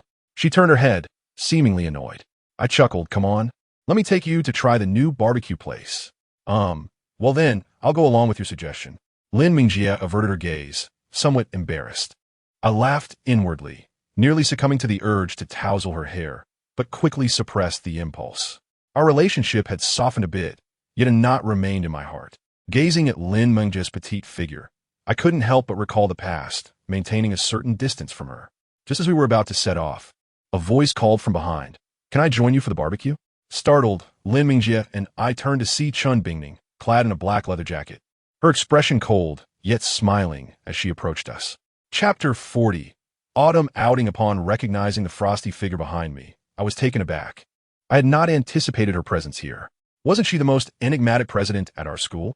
What could possibly bring her to my side at such a late hour? While I was astonished, Lin Mingjie cast a suspicious glance at Chun Bingning, her expression inscrutable, though she remained silent. In the darkness, I couldn't discern Chun Bingning's expression, but her voice reached me, cool and detached. What? Am I not welcome? At her words, I shivered, feeling the commanding aura of a queen wash over me. I cleared my throat and replied, well, of course you're most welcome, President Chun. But what brings you here? And my somewhat obsequious remark. Lin Mingjie shot me an annoyed look. I could only shake my head in resignation. I certainly did not wish to provoke this formidable lady. At that moment, I was suddenly captivated by a soft chuckle, and soon after, the tall figure of Chun Bingning gracefully approached. Her presence was akin to a sprite emerging from the shadows, first revealing an elusive yet perfect silhouette. Before I could fully comprehend, a delicate and frosty visage came into my view, followed by a slender, flawless form unveiled entirely before me. At that instant, I stood transfixed, gazing at this icy goddess in a daze. Chun Bingning's allure had truly reached the zenith of femininity. I had never envisaged that a girl could possess such magnetism in her every gesture. Perhaps she was indeed a born queen. While I was lost in admiration of her enchanting figure, Lin Mingjie beside me suddenly cleared her throat, furrowing her brow as she turned to me, saying, I have some matters to attend to tonight and won't be joining for barbecue. Upon hearing this, I was taken aback and, regaining my composure, looked at her with curiosity. What's with the sudden change of heart? You just agreed a moment ago. That was then, Lin Mingjie replied, her expression stern as she turned away, seemingly ready to leave. I was perplexed by her abrupt shift in demeanor. Just as I pondered how to persuade her to stay, Chun Bingning unexpectedly spoke, her voice maintaining its characteristic chill. What's this, Mingjie? Are you really unwilling to honor me with your presence for a meal? Upon hearing her pointed remark, Lin Mingjie froze momentarily. Then, a slight smirk appeared on Chun Bingning's frosty countenance as she continued. Or do you lack the desire to share a late-night snack with me? Noticing the evident undertone in Chun Bingning's words, I frowned, bewildered by why the student council president was targeting Lin Mingjie. Meanwhile, Lin Mingjie paled slightly, clearly reluctant to provoke such a queen-like figure. Yet she couldn't suppress her indignation. I truly have to go back. Does President Chun intend to make this difficult for me? I was momentarily stunned, fearing Lin Mingjie might antagonize this queen, and was about to interject when Chun Bingning suddenly laughed. Oh, not at all. Please feel free to leave. After saying this, her gaze fixed intently on me, her eyes harboring an inscrutable meaning. I met her gaze for a moment, managed a wry smile, and understood her implication. It seemed the president had deliberately sought to dismiss Lin Mengjie for some conversation with me. It appeared that Lin Mengjie had no choice but to take her leave tonight. As I prepared to head to the barbecue shop with Chun Bingning, Lin Mengjie unexpectedly returned. "Wait, I'm coming too." I was puzzled. "But didn't you say you had something to do?" Lin Mengjie shot me an exasperated glance. "Not anymore." My expression darkened. How could this be? In utter resignation, I found myself escorting two beautiful girls toward the barbecue shop. On this bustling night, the newly opened barbecue joint was teeming with patrons. As I entered, flanked by two goddesses, I drew numerous odd stares. Struggling to suppress my embarrassment, I ordered a few skewers, and at Chun Bingning's suggestion, the three of us settled at a small, inconspicuous table, slightly away from the din, where we awaited our food in silence. The ambience was pleasant, close to our school. Yet a group of unruly boys eyeing Lin Mengjie recoiled upon noticing Chun Bingning, lowering their voices in apprehension. After a while of awkward silence, I opened my mouth to initiate conversation, but at that moment, Chun Bingning suddenly gazed into my eyes, a smile dancing on her lips. "You did well tonight." My lips twitched. Her words seemed to carry a double meaning. However, I refrained from jesting and merely waved my hand dismissively, indicating it was nothing. Yet, Chun Bingning remained silent, casting a glance at Lin Mengjie before lowering her head to sip her tea. In this lively barbecue establishment, our trio sat in an unusual, contemplative silence, the atmosphere thick with unspoken thoughts. After what felt like an eternity, unable to bear the quiet any longer, Chun Bingning broke the stillness. "Actually, there is something I wish to discuss with you." I paused, recognizing that the main topic was at hand, and eagerly inquired what it was. Even Lin Mengjie, who had been sulking, looked at her with curiosity. Observing our reactions, Chun Bingning's lips curled into a slight smile. "The midterm exams are approaching in a month. You're aware of this, I presume?" Lin Mengjie and I exchanged glances and nodded. We had known this for some time. Chun Bingning continued. "The school has decided to reward the top-performing class and the class that shows the most improvement in the second year with a remote autumn outing after the exams." I was taken aback, somewhat bewildered. "An outing?" "Indeed." Chun Bingning set her tea down, her expression serious. "The school has organized many such outings to foster cohesion among students. Therefore, Sanshur, I hope you seize this opportunity." I blinked, a bit embarrassed. "President Chun, my name is Tangled." Chun Bingning rolled her eyes in impatience. "Isn't Sanshur just a synonym for lay?" Lin Mengjie stifled a giggle, casting me a mischievous glance. I felt somewhat speechless, yet couldn't help but ponder her earlier remarks. The top class was beyond our reach, but could we truly achieve the most improvement with our current tutoring sessions? Having delivered her message, Chun Bingning rose, glanced at me, and departed without so much as a farewell. I watched her retreating figure, bemused, wondering if her late-night visit was solely for this purpose. I turned to Lin Mengjie. "So, what did you think of today's lecture?" Lin Mengjie regarded me. "It was okay, but some of those people were rather annoying." Feeling slightly embarrassed, I suggested, "If you find it uncomfortable, you could teach me what you plan to cover, and I can relay it to them." Lin Mengjie wrinkled her nose. "If I teach you, will you even be able to learn it?" My face flushed, and I awkwardly chuckled, falling silent. It seemed I truly was a dullard when it came to academics. Sniffling, Lin Mengjie appeared somewhat bashful, but continued, "From now on, I'll help you all with your studies every night, but I have one condition." I perked up. "What condition?" A sly glint flickered in her eyes. "I'll tell you later." With that, Lin Mengjie stood up and, like Chun Bingning, departed without a word. I was left feeling dejected as I settled the bill and returned to my rented room. Perhaps I should spend some time with my little Lin instead of fretting over these two queens. Upon entering my room, I was surprised to find little Lin sitting forlornly on the sofa, tears brimming in her eyes, clad only in a pair of shorts, looking utterly pitiful. Sun Yunjing knelt in front of her, a worried expression on her face, seemingly trying to console her. Confused, I hurried over to inquire what was amiss. To my dismay, upon seeing me, little Lin burst into tears. "Uncle, please don't abandon me." "Woo-woo." The little girl sobbed as she rushed into my arms, holding me tightly. I was taken aback, inadvertently noticing the chaotic coffee table nearby, indicating that she had thrown quite a tantrum. I was momentarily taken aback, but then it struck me that perhaps this individual believed I had neglected to fetch her, leading to such thoughts. Worry not, dear Linlin. Uncle cherishes you the most and would never abandon you. After cradling Linlin for quite some time, she finally agreed to accompany Sun Yunjing back to her room to sleep. Throughout this, Sun Yunjing did not utter a single word to me. Even the fleeting glances exchanged were merely cursory, devoid of any lingering connection. I felt indifferent towards her, and after a brief respite, I reclined on the sofa and picked up the notes from class, immersing myself in my studies. I must admit, Lin Mingjie is remarkably diligent in her teaching. Perhaps, with her guidance, our class could indeed experience a transformative leap. Everything hinges on the upcoming midterm examination. Chapter 41. When Zihai and the days that followed, Lin Mingjie diligently arrived at our classroom each evening to tutor us, the underperforming students. As a top student, her capabilities are beyond question.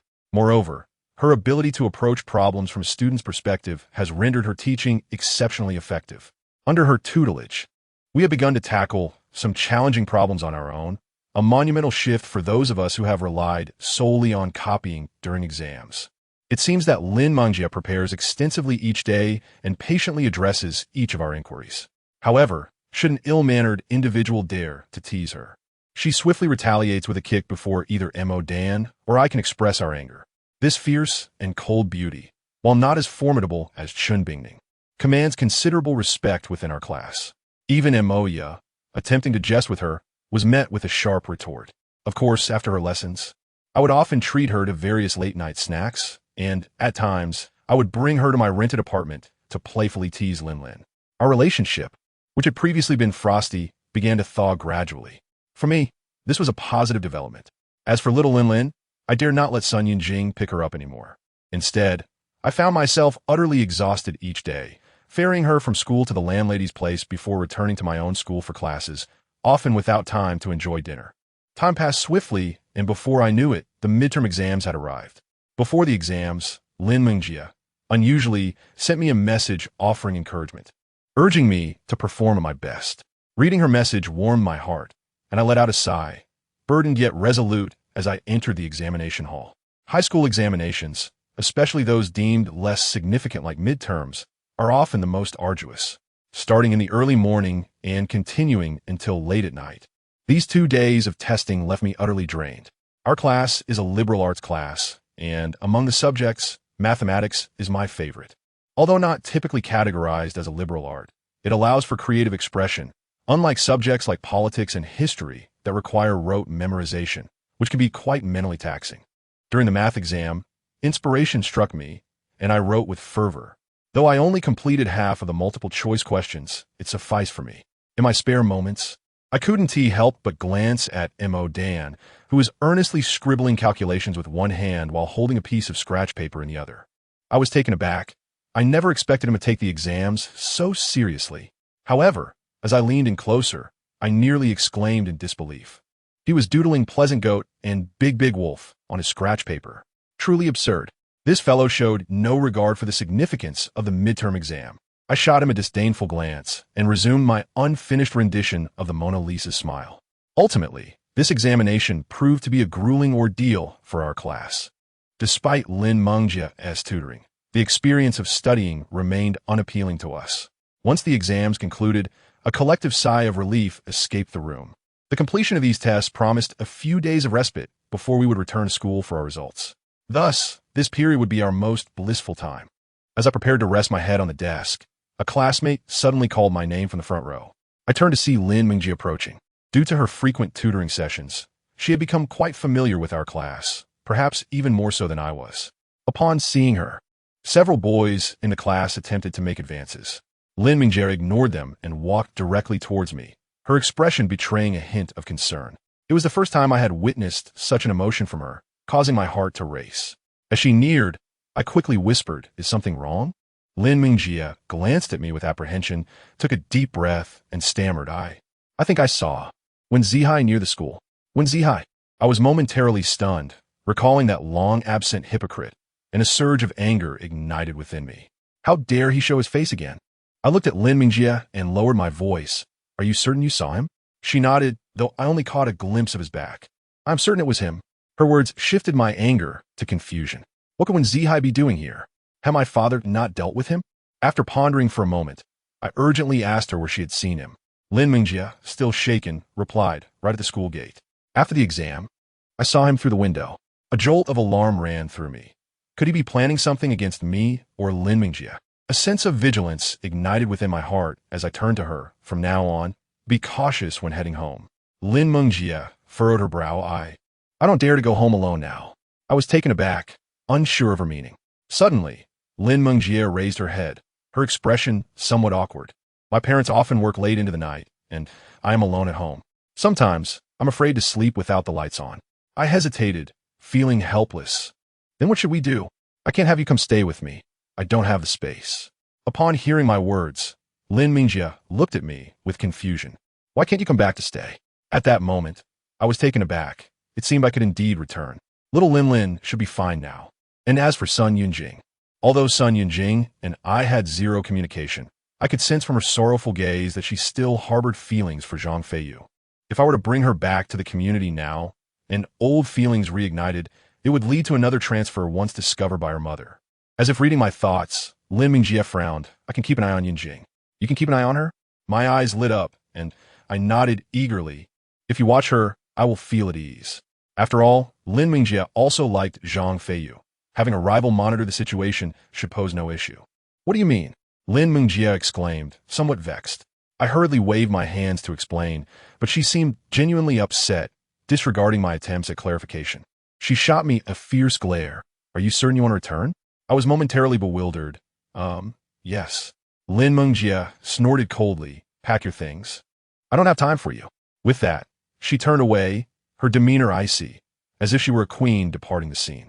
Though somewhat resigned, I called out to her, my tone grave. Have you seen where Zhehao went? Lin Mingjie furrowed her brow, replying this. I didn't catch it clearly. I shook my head, filled with a sense of foreboding, choosing not to elaborate further. Lin Mingjie shot me a disdainful glance, seemingly displeased with my demeanor. Allowed a huff, and turned to leave. Watching this once proud individual revert to her haughty self, I couldn't help but smile ruefully, though a flicker of concern lingered in my heart. The last time my father lost his temper, it appeared that when Zhehao had been expelled, surely, he must now be aware of my formidable nature. Yet, here he was back again. Did he possess some newfound leverage? Shaking my head at the thought, I reasoned that if he had an impressive backing, he would have made a grand entrance rather than lurking at the school gates. Alternatively, perhaps he was plotting revenge against us. Maybe he had encountered some misfortune that drove him to reckless desperation. If this were the case, both Lin Mingjie and I might find ourselves ensnared in a perilous situation. As the saying goes, the strong fear the unyielding, and the unyielding fear the desperate. I could not afford to underestimate one Zhehao, who might now be driven by a reckless disregard for his own safety. In truth, the most prudent course of action was to take the initiative and eliminate him before he could strike. However, I remained uncertain about his whereabouts and even his intentions. In such a scenario, we were in the light while he lurked in the shadows, a situation decidedly unfavorable to us. With this realization, I promptly contacted my father to inquire about one Zhehao's background, hoping to uncover some clues that might turn the tide. To my surprise, my father burst into laughter, exclaiming, "What background? That kid's father is merely a nouveau riche, a subordinate of mine, no better than a small fry. He just went bankrupt and seems to have gotten himself into trouble. Now, that brat is nothing but a pauper." Hearing my father's brazen words, my heart sank. Indeed, it appeared we had reached the worst-case scenario, when Zhehao was now destitute, and it seemed he was poised to embark on a path of frenzied vengeance. Thinking this, I felt compelled to caution my father to be vigilant. Yet he merely scoffed, "If he dares to come, I'll make sure he pays dearly." With a heavy sigh, I realized relying on my reckless father would be futile against someone as deranged as Wen Zhehao. It would fall upon me to take action. Thus, I resolved that this matter could not be delayed any longer. I decided to return home with Sun Yunjing and Xiao Linlin after school. Chapter 42. The return. Having made this decision in my mind, I wasted no time and dashed back to the rental apartment. By now, dusk was approaching, and Sun Yunjing should have finished her exam and gone to pick up Xiao Linlin. If I hurried, we could move back that very evening. After all, I had no idea when Wen Zhehao might make his move, so we needed to prepare in advance. Every minute we could return together added to our safety. Indeed, upon my return to the apartment, I found Sun Yunjing smiling, as she played on her phone with Xiao Linlin. Their relationship seemed to have blossomed, though Xiao Linlin appeared to harbor some lingering resentment towards Sun Yunjing, which troubled her. Not wanting to waste words, I stated our intention to move back together. This was the first conversation I had with Sun Yunjing since our earlier confrontation, and upon hearing my words, she looked at me with surprise. Is something wrong? I frowned slightly and fabricated an excuse about the lease ending. Although Sun Yunjing seemed puzzled, after a moment of hesitation, she agreed. After all, her mother had entrusted me with her care, and now her only option was to heed my instructions. However, as we began to pack, Sun Yunjing glanced at me and softly said, "Thank you." I was taken aback, momentarily at a loss as to why she was thanking me. Xiao Linlin was fine. She simply seemed apprehensive about the change in environment. Without overthinking it, I found a three-wheeled vehicle and loaded our belongings to return to my neighborhood. On my way out, I encountered the landlord's elderly wife, who expressed her sadness upon hearing we were leaving. She insisted on treating us to a meal, but I had to decline, citing a lack of time. The kind-hearted woman looked genuinely downcast, and I felt a pang of regret, silently promising myself to visit her again in the future, for she truly cared for us. As we departed, the elderly lady lingered downstairs, gazing after us. Watching her frail figure, my heart ached, and I turned away, feeling somewhat despondent. Upon arriving at the entrance of my neighborhood, I noticed our luggage was considerable, and with my home on the 6th floor, most of the heavy lifting fell to me, leaving me utterly exhausted. Back in this familiar place, Sun Yunjing appeared a bit melancholic as she stood at my door, awkwardly looking at me. "You've worked hard, Tang Lei." "Not at all." I waved my hand dismissively and rang the doorbell. Since our arrival, Xiao Linlin had clung to my hand, clearly unsettled in this unfamiliar environment. When the door swung open, Lin Mengjie was the only one inside. Every light in the house was on except for the bathroom. It seemed Lin Mengjie had not lied. She truly felt frightened when alone at home. Upon seeing us, her initial joy quickly morphed into indifference as she ignored me and went to help Sun Yunjing with her luggage. In the brightly lit room, Xiao Linlin tightly gripped my arm, looking up at me with wide eyes, timidly saying, "Uncle, I'm a bit scared." Seeing the mixture of brightness and trepidation in her gaze softened my heart. I gently ruffled her hair, smiling reassuringly. "Don't worry, Xiao Linlin. Uncle will take good care of you." Suddenly, a spark of cleverness shone in Xiao Linlin's eyes. "Uncle, you promised. You have to take care of me." Her words and bright gaze made me feel as though I'd stepped into a trap. Yet I replied, "Of course. I will take care of you." After saying this, I realized I might have overreacted. How could such a little girl possibly ensnare me in a scheme? Once I settled Xiao Linlin onto the sofa, Sun Yunjing's belongings had already been moved into Lin Mengjie's room. Gazing at this familiar space, I exhaled deeply. Indeed, no place could compare to one's own. Noticing Sun Yunjing standing awkwardly, unsure of what to do, I couldn't help but smile wryly and approached her, saying, "Once you've moved in here, you must be cautious." Sun Yunjing looked at me with confusion. "Cautious about what?" Scratching my head, I felt a bit embarrassed. "Well, Annie's son mentioned not letting you date too early. So, please try to keep your emotions in check. Don't get too excited or go overboard. You understand, right?" Her cheeks flushed as she lowered her head, a glimmer of melancholy crossing her eyes. "I understand," and I raised an eyebrow at her hesitance, prompting, "And what?" With her gaze still cast downward, she murmured, "And hasn't he contacted me in a long time?" A jolt of unexpected emotion surged within me, and I could only laugh awkwardly, turning to the kitchen to prepare dinner. Although Sun Yunjing felt quite dejected, I could sense that Zhang Feiyu was deliberately being so callous in order not to affect her. It seemed that his ability to resist the affections of a goddess truly spoke volumes about his character. However, it was evident from Sun Yunjing's demeanor that her feelings for Zhang Feiyu ran deep. If her mother continued to thwart her desires, it was bound to lead to complications. Rubbing my throbbing temples, I decided to set aside these chaotic thoughts and began preparing dinner. At that moment, the kitchen door swung open and Lin Mengjie, with a somewhat furtive expression, stealthily entered. Her demeanor struck me as amusing, and I couldn't help but jest. "Are you playing guerrilla warfare?" Having shared nightly snacks together, our relationship had grown considerably, allowing me to indulge in light-hearted banter. Lin Mengjie shot me an exasperated glance, but chose to ignore my comment, her face turning serious as she said, "Have you noticed that Sister Yunjing seems a bit off?" I was taken aback. What do you mean? Lin Mingjie sighed, rubbing her forehead. What do you think? It's been half an hour since we got here, and Sister Yunjing hasn't smiled once. Clearly, the situation with Zhang Feiyu has hit her hard. If this continues, I worry she might develop some psychological issues. Frowning, I felt a tightening in my chest. It can't be that serious, can it? How can it not be serious? Lin Mingjie retorted, her gaze defiant. Anyway, I've made up my mind. Tomorrow, since we finally have a day off, I'm taking Sister Yunjing to the newly opened swimming pool to unwind.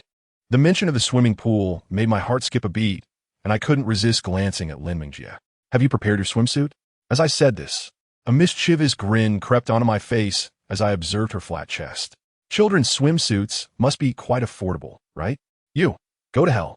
Lin Mingjie shot me an indignant look before turning and leaving the room. Letting out a sigh, I returned to cooking.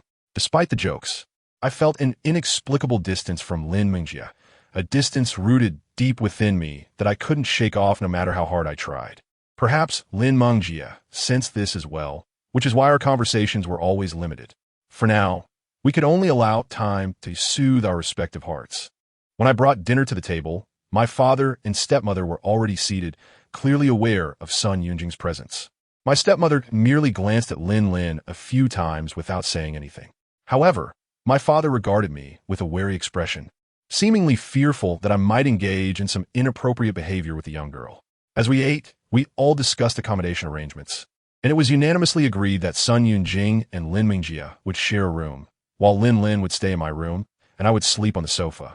None of us objected to this arrangement, but at that moment, Lin, who had been shy and silent, suddenly looked up at me with pleading eyes. Uncle, didn't you say you would take good care of me? The atmosphere shifted instantly. My stepmother shot me a look that could only be described as suspicious, while Lin Mingjie put down her chopsticks, her expression neutral, yet her eyes sparkled with something unusual. Sun Yunjing remained silent, her head bowed. My father turned to me, also setting down his utensils. Noticing the change in their demeanor, I cleared my throat and forced a smile. Of course, a glint of mischief flickered in Lin's eyes. Uncle, can I sleep with you? My mouth twitched. Well, let's not. At that moment, I caught a glimpse of my father's large hand out of the corner of my eye. To my surprise, Lin persisted. Why? You promised to take care of me. We used to sleep together for so long. Why have you changed your mind now? I felt as if I were losing my mind. When have I ever slept with Lin? This girl was clearly trying to trap me. However, it was too late to explain. As soon as those words left her mouth, the atmosphere changed drastically. My father leaped across the table, raising his hand to strike me. I'll beat you to death, you little rascal. I was terrified and quickly dodged back, desperately trying to explain, Dad, it's a misunderstanding. A misunderstanding. Misunderstanding my ass. My father was furious. Don't think I'm oblivious. You're already trying to pursue little girls, you shameless brat. After uttering those words, he grabbed a stool and hurled it at me. My stepmother, looking grim, attempted to intervene, but ultimately shook her head, clearly allowing my father to take his frustrations out on me. I dodged his attacks with all my might, deeply perplexed about how my father knew that nurturing a young girl required strategy. Chapter 43. A day at the swimming pool, my father chased me for over 10 minutes, and none of the others intervened. Lin even applauded my father's antics. I shot her a furious glare, realizing I had been too lenient with her. She would pay for this betrayal. After my father had delivered over 20 slaps to my backside, the arrangements for the night were finally settled. At my stepmother's insistence, she and Lin would sleep in my room, while I was to share a bed with my father. This arrangement faced no objections, even from Lin, who complied under my stepmother's authoritative gaze. My father agreed, but insisted that I sleep opposite him. Thus, that night, I found myself staring a large, smelly foot and inhaling the odor reminiscent of rotten tofu, while the cacophony of my father's snores kept me awake. The next morning, groggy and disoriented, I was kicked awake by my father to prepare breakfast. With 2 dark circles under my eyes, I felt an overwhelming urge to run away from home. At that moment, I truly felt as if I had no rights whatsoever. After breakfast, before I had fully awakened, Lin Mingjie urged me to change my clothes. What for? I just want to sleep a bit longer. I yawned, feeling utterly drained. Lin Mingjie glared at me, her impatience palpable. Hurry up. No, I want to sleep. I scowled, nearly fainting from fatigue. Uncle is so lazy. Lin, all dressed up, couldn't help but tease me. Yes, Uncle is quite lazy. Lin, Be a good girl and go have fun with Aunt Mingjia, okay? I mumbled, turning to head back to sleep. However, Lin Mingjia stood in front of me. Her face flushed. Aunt, you wish. Get dressed. We're going swimming. Swimming. I recalled that Lin Mingjia had indeed mentioned swimming the day before. Suddenly, my mind filled with images of stunning women in swimsuits at the pool, and my eyes lit up. We'll leave in 3 minutes, I exclaimed, rushing to the bathroom to prepare myself. Lin Mingjia shot me another glance before taking Sun Yunjing by the hand and leading a pouting Lin out of the community. I followed behind, still somewhat dazed, yet filled with anticipation. A pool was a place I had never visited, but I was aware of its basic etiquette. Just then, the 3 ladies ahead abruptly stopped, and I blinked in surprise as we arrived at a swimwear store. It appeared they intended to buy swimsuits here. Noticing Lin Mengjia's slightly awkward demeanor, I quickly turned away, signaling that I would wait for them outside. Swimwear and lingerie belong to the same category. Such items are ones that women would undoubtedly prefer men not to observe them selecting, with the exception of boyfriends, of course. Watching the 3 of them enter the swimwear store, I found myself idly standing at the entrance, momentarily lost in thought, before glancing towards the familiar street beside me. Across from the swimwear shop lies Zhongyuan Street, a place I hadn't visited since Sister Xiaomei departed. Now, plastic bags fluttered about the street, creating a somewhat chaotic scene, while the doors of several small salons stood ajar, revealing a few scantily clad beauties seated outside, seemingly engrossed in conversation. Observing them, I couldn't help but think of the girls from Yamei Salon, and, after a long moment, I restrained the impulse to revisit. This month's living expenses had already been transferred to my bank account by Sister Xiaomei. It wasn't that I wished to refuse. Rather, when I attempted to call her, that number had become disconnected. In recent nights, I often found myself dreaming the same dream, wherein the gentle and graceful Sister Xiaomei sat alone beneath a jujube tree, softly laughing as she knitted. That ethereal figure seemed to have imprinted itself deeply within my heart, a permanent mark. With these thoughts, I couldn't help but sigh. Sister Xiaomei, where are you now? I truly miss you. As I lingered in these reflections, I suddenly felt a gentle tap on my shoulder that startled my heart. Turning around, I intended to confront the person behind me, only to be met by a bewitching face. Xiao Lei Jie. The sound of her voice nearly caused me to collapse on the ground. What was this sorceress Emoya doing here? Upon seeing me, Emoya merely chuckled lightly, casting a glance at the swimwear store and teasingly remarked, "What is this, Xiao Lei Go, accompanying your girlfriend to buy swimwear?" My mouth twitched, and before I could explain, a hearty voice interjected, "That can't be, right? With Tang Lei's pitiful, unloved appearance, how could he possibly have a girlfriend?" The sincerity in that voice was palpable. I scowled at Mo Dan, suppressing the urge to slap him, and asked, "What brings you here?" "What? Shall I go? Are we not welcome?" Adjusting her handbag, and continued, "I was feeling cooped up at home, so I thought I'd go out shopping with my silly cousin." "Who would have thought we'd run into you? Shall I go? You are destined to be conquered by me." Upon hearing that, my expression darkened, while Mo Dan suddenly exclaimed, "Xiaoya, didn't you say you were coming to find Tang Lei?" Before he could finish, Mo viciously stepped on his foot, and seeing her sharp high heels, I quickly took a few steps back. It seemed I had unwittingly become entangled with this enchantress, and my days ahead appeared rather daunting. At that moment, Lin Mingjia and the others emerged from their swimwear selection. Upon noticing Mo standing before me, they paused, casting suspicious glances in my direction. I cleared my throat, but before I could clarify, Emoya had already wrapped her arms around mine. "Shall I go? Are you all going to the swimming pool? Take me with you." Before I could refuse, the audacious Emoya dragged me inside to select swimwear. I grimaced at Lin Mingjia's increasingly doubtful gaze, just as I was about to protest. Emoya twisted my arm gently, compelling me to surrender instantly. Well, I thought if my intentions are pure, I need not fear the shadows. Once inside, I noticed the staff's suggestive glances, but Emoya promptly tossed me aside, seemingly embarrassed as she chose her swimwear. I couldn't help but think, where was her shyness when I needed it? After a brief wait amidst the laughter of the surrounding girls, Emoya emerged triumphantly, clutching a shopping bag. I stole a glance inside, only to be met with a harsh kick from Emoya. "Don't you dare peek." I chuckled awkwardly, quickly averting my gaze. As Emoya and I stepped outside, we encountered the awkward expressions of Sun Yunjing and the impatient Mo Dan. It was clear Mo Dan had not been particularly kind to Sun Yunjing. After exchanging greetings, The three of us headed straight toward the newly opened swimming pool. It was a considerable distance from where we were, and as our group of 5 made our way there, the presence of Mo Dan and Mo Ye made Lin Mingjia and the others somewhat uneasy. Throughout the journey, aside from Mo Ye teasing me occasionally and Xiao Linlin playfully trying to lighten the mood, we maintained a quiet demeanor. Upon arriving at the pool, the girls headed off to change into their swimwear, while Mo Dan and I purchased 2 disposable swim trunks and dove into the pool. The weather had turned slightly chilly, and though there weren't many people around, a few leisurely souls were enjoying the water. Scanning the scene, most of the crowd consisted of men, with only a couple of goddesses surrounded by a swarm of admirers, leaving us out of the equation. Mo Dan and I exchanged glances, sharing a wry smile. At that moment, a rugged man nearby suddenly perked up, his eyes gleaming as he gazed behind me. I turned to see Mo Ye approaching, looking stunning in an alluring red bikini. Perhaps the fit was a tad snug, accentuating her perfect 36C figure. The enticing curves and expanse of her fair skin captivated everyone's attention. Yet, Mo Ye appeared unfazed, walking over with a calm demeanor, her triangle bottom showcasing her enticing legs and shapely backside, drawing the gaze of many. Then, with a light laugh, Mo Ye leaped into the pool, wrapping her arms around mine. Xiao Lei Ge.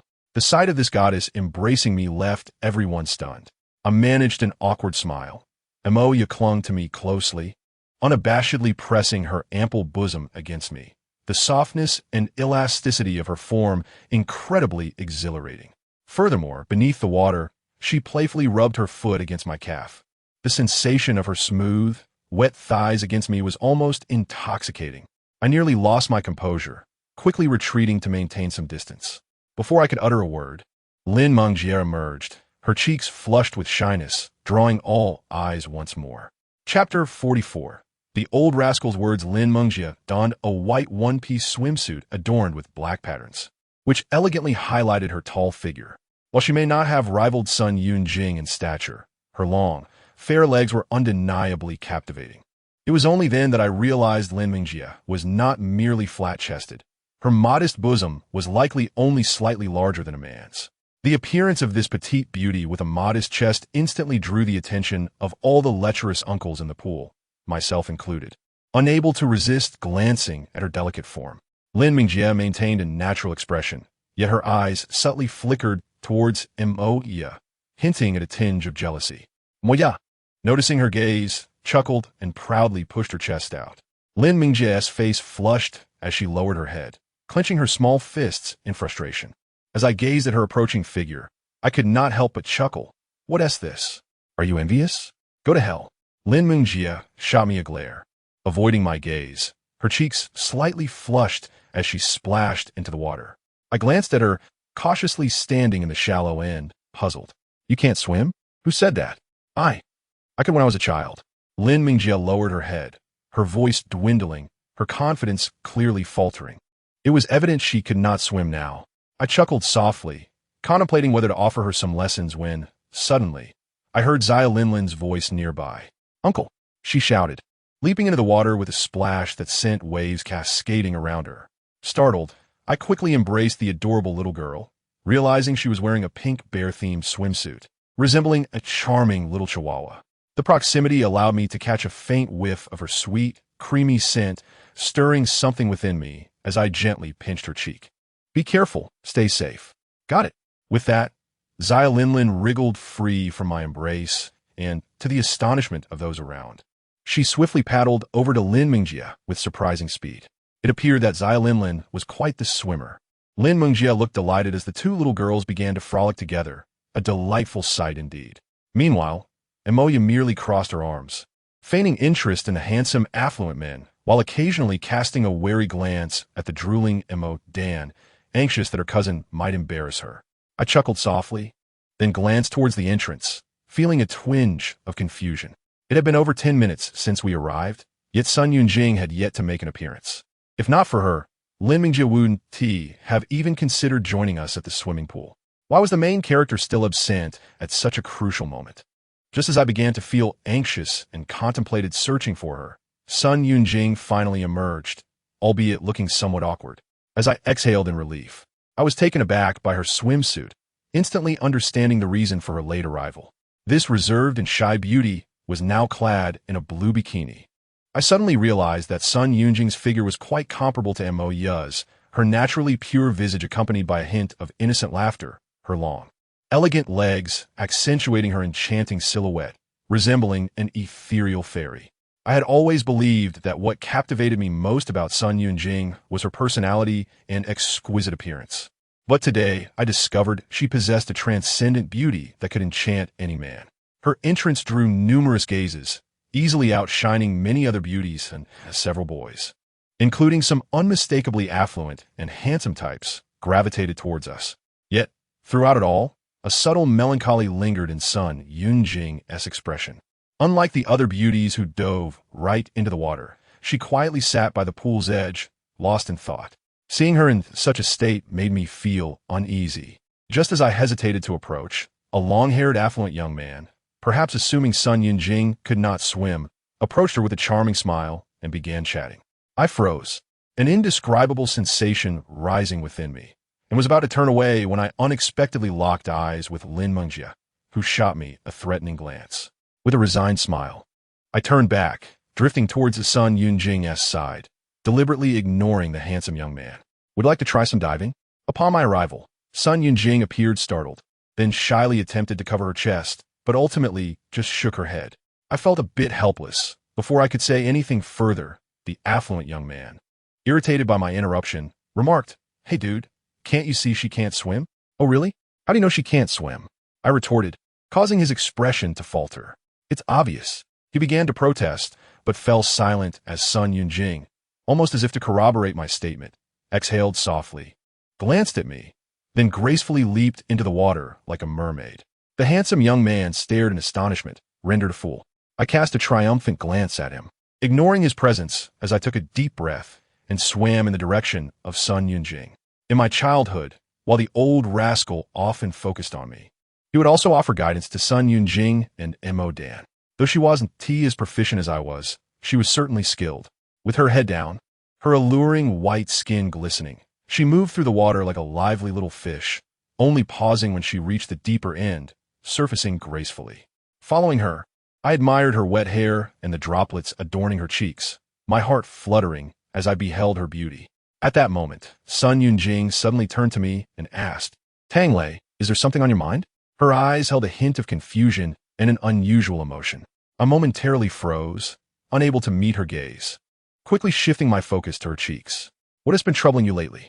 Sun Yunjing lowered her head, her voice tinged with loneliness. "Nothing, just nothing." I sighed, observing her. "Is it because of him?" Sun Yunjing kept her head down, lightly brushing the water droplets from her forehead, remaining silent. I wiped my face and glanced over at Lin Mengjia in the shallow end, softly remarking, "With your swimming skills, I trust you haven't forgotten the old rascal's words?" Upon hearing this, Sun Yunjing seemed to reminisce, her expression momentarily frozen, her lips trembling as she whispered, I certainly haven't forgotten my master's words." "What master?" "I've told you before. He*s just an old rascal." I waved my hand, chuckling softly, yet continued, though much of what that old rascal said was nonsense. "There's one thing I believe you should remember." Sun Yunjing blinked. "What is it?" I exhaled, rolling my shoulders and looked in her eyes. "Before we left, he mentioned something. Surely you haven't forgotten?" Sun Yunjing trembled slightly, shaking her head. "No.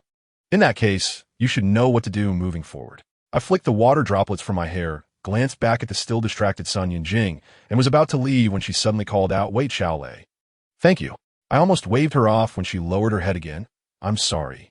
My body paused, unable to respond, and I submerged my head in the water, swimming back to the shallow end. Underwater, thoughts of the old rascal's parting words echoed in my mind. No matter what happens, never choose to evade. Always confront your goals with courage. That was the only time he spoke so seriously in front of us three, and I had etched those words in my memory. I believe she had remembered them as well, and I was confident she knew what she needed to do. Chapter 45. The fall. As I immersed myself in swimming towards the diving area, I suddenly noticed Sun Yunjing silently following behind me. Her expression was rather neutral, yet her eyes radiated a newfound confidence, devoid of the previous despondency, as she swam buoyantly in my wake. Observing her demeanor stirred a sense of helplessness within me. I had resolved not to assist her again in this lifetime, but upon witnessing her forlorn countenance, a pang of pain gripped my heart.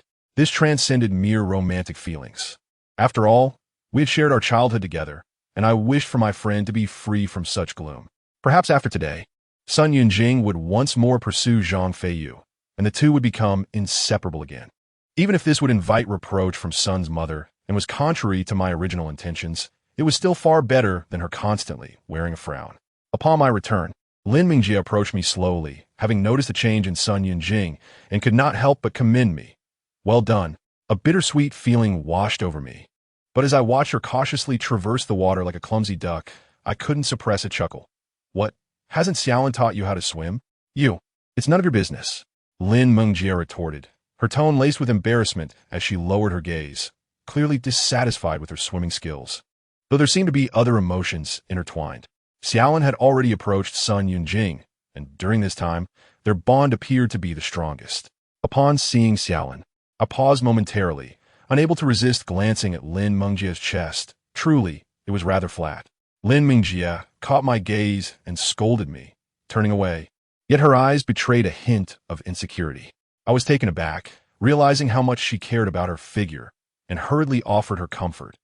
Honestly, being flat-chested isn't a big deal.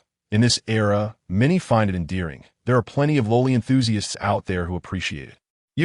Go to hell. Lin Mingjie shot me a glare, her irritation evident as she splashed the water. I'm already in my second year of high school, and I'm still like this. Just go die. Her repeated exclamations for me to perish momentarily left me dazed. As I recalled past scenes, my heart quivering. My voice turned somewhat awkward. You really don't need to worry too much about it. How about I teach you to swim first? Lin Mingjie seemed to grasp something, lowering her head to glance at Xiaolin, who was busy racing Sun Yunjing. After a moment of hesitation, she nodded. In the swimming pool, there was little danger. Her foremost task was to conquer her fear of water. I gestured for her to stand at the water's edge and observe my actions. Lin Mingjie nodded, awkwardly shielding her chest as she took a few steps back. I found her demeanor amusing and shook my head, taking a deep breath before submerging myself entirely in the water. The icy embrace of the liquid jolted my senses, enveloping me in a serene silence. My ears buzzing as my mind blanked out, lost in the tranquility beneath the surface. After holding my breath for over a minute, I finally emerged, exhaling and glancing at Lin Mingjie, whose astonishment was palpable. I gestured for her to acclimate to the cold water as I had. Observing the pool, where the water barely reached my thighs, Lin Mingjie wore a tense expression, grimacing as she shot me a worried glance before approaching, mimicking my earlier actions by closing her eyes and gradually squatting down. The chill of the water induced a reflexive shriek from her as it rose to her chest, causing her to spring back up, clutching my arm in panic. Her small hand, damp from the water, sent a thrill coursing through me, and I instinctively grasped her delicate wrist, smiling reassuringly. Don't worry, it's fine. Lin Mingjie lowered her head, embarrassment tinging her cheeks as she struggled against her fear, taking deep breaths before slowly squatting down again. My own expression tightened. If she couldn't overcome her fear of water, learning to swim would be impossible. This time, Lin Mingjie appeared braver, gradually lowering herself, her body taut. As the water level crept up to her neck, she inhaled deeply, seemingly resolute, and submerged her head. With her hair unbound, it floated gracefully around her, creating an enchanting sight. I remained silent, merely holding onto her arm, anxious for her safety. I believed that Lin Mingjie could conquer this weakness. At that moment, Sun Yunjing and the audacious Xiaolin had ventured into the deep end, drawing the attention of many men with their beauty. Yet, Sun Yunjing dismissed all advances with a light smile. I searched for Moya, the mischievous girl, but after a thorough scan, I still couldn't locate her. To my astonishment, I spotted a stunning woman chatting animatedly with Mo Dan, both appearing to enjoy each other's company. This captivating beauty, with curves that even surpassed Mo Ya's, had approached the foolish Mo Dan. I could only lament how such exquisite women were often drawn to such dolts. Suddenly, Lin Mingjie gripped my arm firmly, snapping me back to reality. She had conquered her fear of water and was now ready to emerge. As her hair retracted from the surface, her flawless face gradually appeared, droplets of water cascading down her skin, glistening in the sunlight, as if an elegant, mysterious hue had been painted upon her cheeks. The droplets slid down her slender neck onto her pristine skin, shimmering with a golden sheen. An image of a noble concubine emerging from a bath flashed through my mind. Once the droplets on her lashes fell away, Lin Mingjie slowly opened her eyes and exhaled, "It's so cold." I returned to my senses, smiling with satisfaction. This was merely the first step, and teaching her to swim would now be much easier. Just as I prepared to lead Lin Mingjie to the deep end, I unexpectedly slipped on something beneath my feet, cursing just before I fell backward into the water. Panic surged within me as I instinctively released Lin Mingjie's hand, fearing I might drag her down with me. Yet, in a bewildering moment, she clutched me tightly, oblivious to the impending chaos. With my weight far surpassing hers, we both tumbled into the water with a splash, her grip unwavering as she clung to me in a state of panic. The bitter pool water surged into my mouth and eyes, igniting a fiery sensation in my stomach as I instinctively held my breath and shut my eyes, flailing to regain my footing. At that moment, my right hand brushed against something cold and soft, sending a shock through me. It was unmistakably Lin Mingjie's thigh. Almost immediately, I felt her petite frame wrap around me like an octopus. I had been poised to stand, but her embrace caused me to sink further into the water. As I squinted, I caught a glimpse of her panicked expression, her small face desperately clinging to me. However, due to the chaotic movement of my hands moments ago, she found herself pressed against my chest. I could distinctly feel a soft, elastic presence, albeit small, as my palm rested upon an unusual little mound. Her long, graceful legs were now completely draped over my waist, and to my surprise, this provocative position elicited a reaction from me, just as I was on the verge of suffocation. A gentle hand unexpectedly pulled us both upright. Though the strength of that hand was modest, it was sufficient for me to rise. As I desperately broke the surface of the water, I noticed that, at some point, Mingjie had approached, gripping my arm with an expression that suggested she was thoroughly entertained by the spectacle. It dawned on me that we had been rescued by this enchantress, and just as I was about to express my gratitude, I sensed an unsettling shift in the atmosphere. To my astonishment, I realized that nearly half of the pool's patrons were now staring in our direction. It was only then that I noticed Lin Mingjie had completely latched onto me.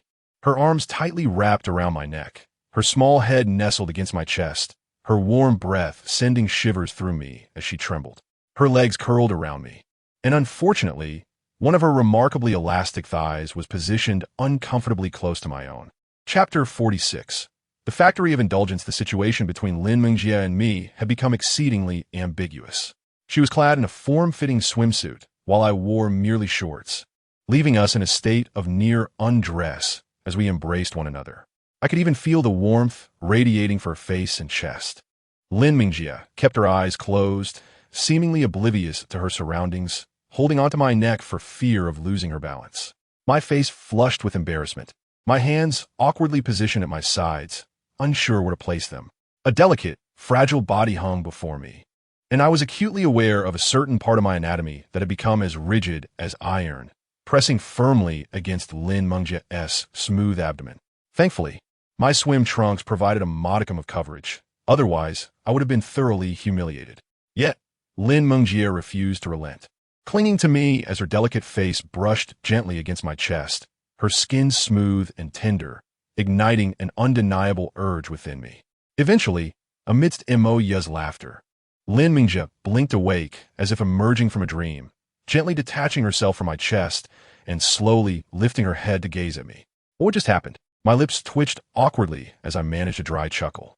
Nothing. Perhaps you should let go now. Lin Mingjie cast a perplexed look in my direction before glancing around, and then, as if sensing something, she lowered her gaze to her lower body. There, my arousal was unmistakably evident, pressing firmly against her pristine abdomen, and I felt utterly overwhelmed by the situation. At that moment, I witnessed Lin Mingjie's pupils dilate rapidly, and her mouth fell open, emitting a sound that surpassed the highest decibel levels of human vocalization. Ah! With that piercing scream, the hands that had been clasped around my neck instantly released their grip, and Lin Mingjie plunged into the water, creating a significant splash. Startled, I snapped back to reality and quickly reached out to assist her, But Lin Mingjie sprang up, seemingly transformed into a warrior goddess, displaying no fear of the water. "You pervert! How dare you?" Her cheeks flushed crimson, whether from anger or embarrassment, I could not tell. Hearing her accusations, I could only raise my hands in feigned innocence. "You can't blame me. You were the one clinging to me enough." Lin Mingjie averted her gaze, her face red as she stomped her foot in frustration. "You pervert! Go to hell." After hurling that remark, she became acutely aware of the gazes directed at us, and, unable to bear the scrutiny any longer, she stood up abruptly and fled from the pool, her embarrassment palpable. Panic-stricken, I feared she might dash away entirely. Glancing at the already doubled over with laughter Moya, I helplessly instructed her to wait, and I hurried after Lin Mingjie. Upon following Lin Mingjie into a small room, I caught sight of her removing her top, revealing her smooth, pale back just as I instinctively turned to leave. Alas, she had already spotted me. "You pervert! What are you doing here? This is the girls' changing room. Get out!" she screamed, her voice laced with a tremor of distress. "I'm sorry, I didn't mean to," I stammered, eager to explain, but Lin Mingjie had already hidden behind a locker, her eyes wide with fear. To avoid further awkwardness, I retreated, returning to the boys' changing room to dress. Not long after, I stood outside the girls' changing room, waiting for Lin Mingjie to emerge. When she did, fully clothed, her expression was icy, refusing to meet my gaze. Lin Mingjie, what happened earlier was shut up," she exclaimed, her face flushed, shooting me a reproachful glance before brushing past me towards the exit.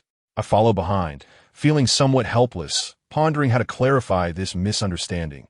It truly was not my fault. Emerging into the daylight, I noticed the sun had only just risen, likely around 9 o'clock, and we had only been here for a little over an hour. I hesitated, contemplating inviting Lin Mingjie to practice swimming with me again, but she steadfastly avoided looking at me, her expression tense as she hurried ahead. She appeared to believe I had taken advantage of her, yet in reality, it was quite the opposite. Fearing for her safety as she walked briskly, I kept a close distance behind her.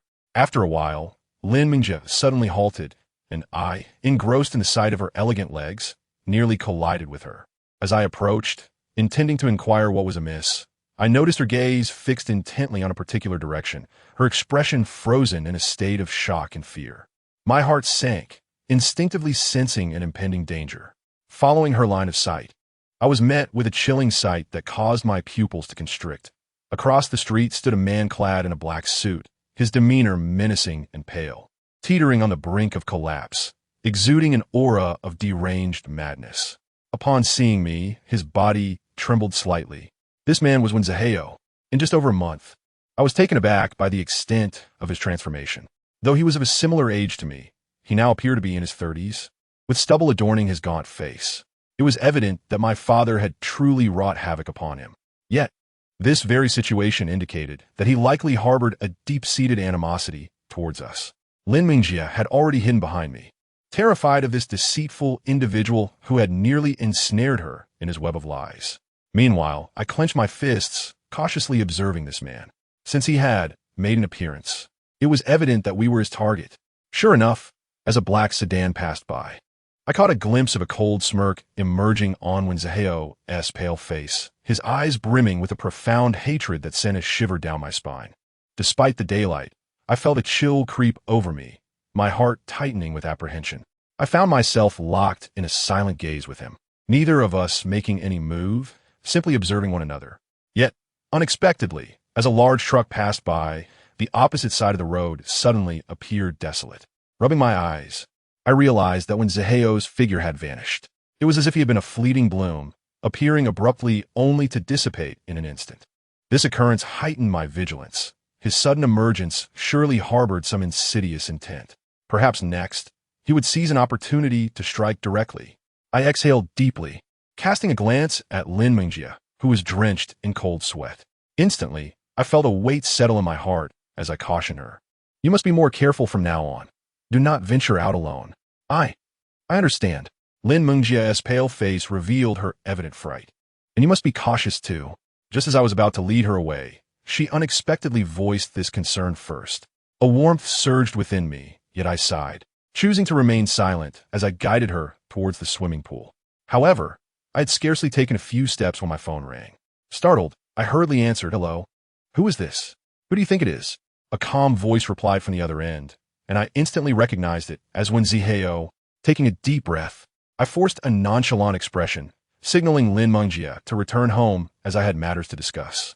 Though she looked puzzled, she seemed too intimidated by Wen Zihao to protest and walked away. Once she was out of earshot, I resumed, "What do you want?" Wen Zihao's voice turned sinister. "What do you think?" His tone was oddly chilling, sending shivers down my spine, compelling me to conclude the conversation swiftly. I furrow my brow. "Let me make it clear. I'm busy and have no time for your nonsense."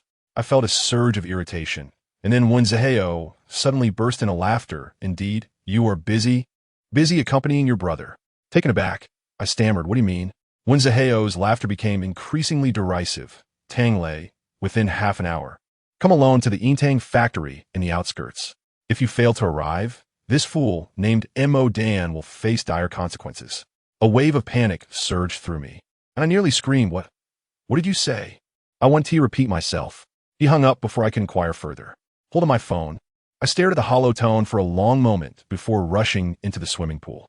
Inside, I spotted Lin Mengjia, still shaken, conversing with Sun Yunjing. Upon seeing me, her face flushed, and it seemed as though she wanted to approach.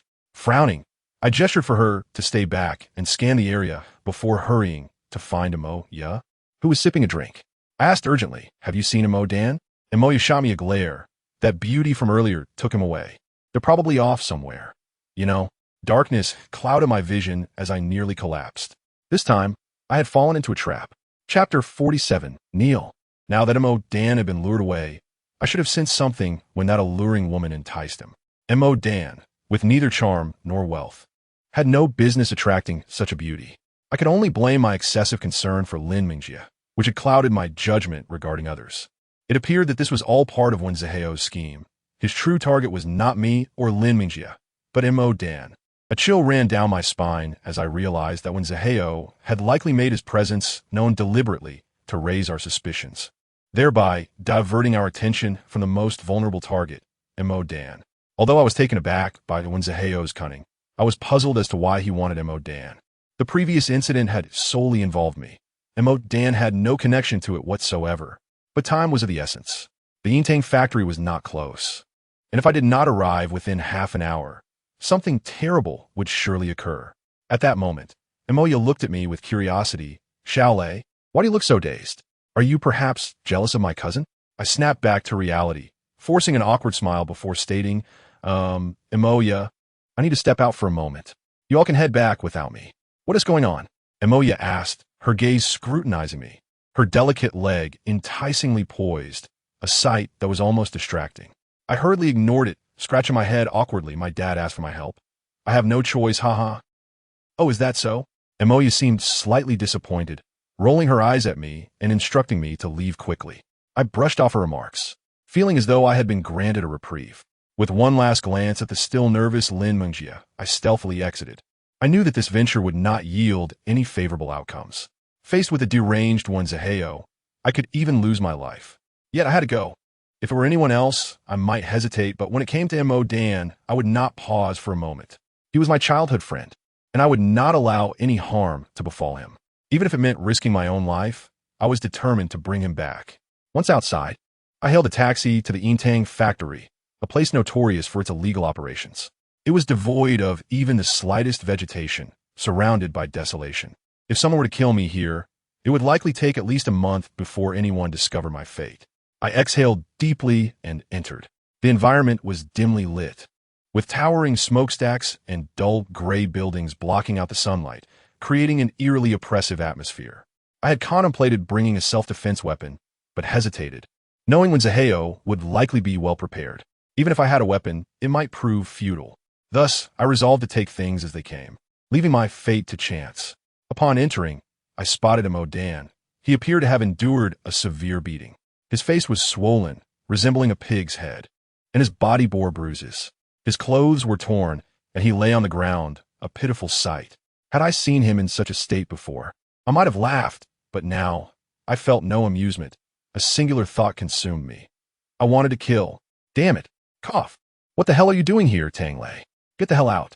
And Mo Dan, despite his battered state, yelled at me, coughing between his words. My eyes reddened. and I felt a wave of nausea, an overwhelming urge to weep. Yet a smile, almost foolish, crept onto my lips. I was unsure of my thoughts. All I knew was that my heart felt heavy, stifled, and I was on the brink of madness. Turning to one Zaheo, who stood beside Mo Dan, I forced a smile. Long time no see, Masterwin. When Zaheo's cold smirk revealed a hint of madness tang. Lay. I gazed into his bloodshot eyes, a tremor of fear coursing through me. This man was truly insane. Ha ha ha. Master, you look like a spoiled brat who is asking for trouble. Modun, despite his agony, couldn't he resist making a quip, bursting into laughter afterward. I joined in, laughing recklessly. I'll make you laugh. You dare laugh at me. When Zaheo kicked Mo Dan hard in the chest, the force nearly stealing his breath away. As I gazed upon the once simple-minded Modun, my heart ignited with a fierce flame, prompting me to unleash a primal roar and charge recklessly towards Zaheo. However, before I could close the distance, two burly figures in black suddenly emerged beside me. One of them delivered a powerful slap that sent me crashing to the ground, utterly defenseless. With bloodshot eyes, I lifted my head to find two menacing figures looming over me, while three more black-clad thugs had materialized behind me. Alongside Zaheo, 6 men were now fixated on me with predatory intent. Modun had already been severely beaten and could hardly offer any assistance. We were ensnared in an inescapable deadlock. It appeared that Zaheo was indeed intent on ending my life. At that moment, a feeble woman's voice cut through the tension. Mr. One, could you please let Modun go? After all, he has done nothing to you. Upon hearing this voice, I raised my head and recognized her as the woman who had previously enticed Modun. Clad in modest attire, she now appeared somewhat innocent. To my astonishment, Zaheo retaliated with a slap of his own, barking, "Who the hell told you to speak? This is no place for your words." Terrified, the woman averted her gaze. Her eyes filled with pity for Modun and attempted to plead once more. "Mr. Win, could you possibly get lost?" Zaheo interrupted, delivering a brutal kick that sent her sprawling to the ground, clutching her abdomen in agony. In a fit of rage, Modun erupted. "Damn you, Zaheo! If you have the guts, come at me. What kind of coward hits a woman?" My heart trembled. It seemed that Modun had been lured into this predicament under mysterious circumstances. "Rest assured, you will all pay for this." Zaheo sneered, bellowing, "Beat him to a pulp." In an instant, fists and feet rained down upon me, and I could only shield my head, desperately trying to survive the onslaught. These men appeared to possess professional training, landing blows that were far more punishing than what I had endured from Jiajun. Within mere seconds, my breath became labored, and my body was engulfed in excruciating pain. A crimson haze clouding my vision. Blood trickled down from my scalp, and every exposed part of me, thighs, abdomen, back, forehead, was subjected to unprecedented violence. In a matter of breaths, I felt as though I might faint from the severity of my injuries. Though I felt utterly powerless, I vowed that even if I were to die today, I would take Zaheo down with me.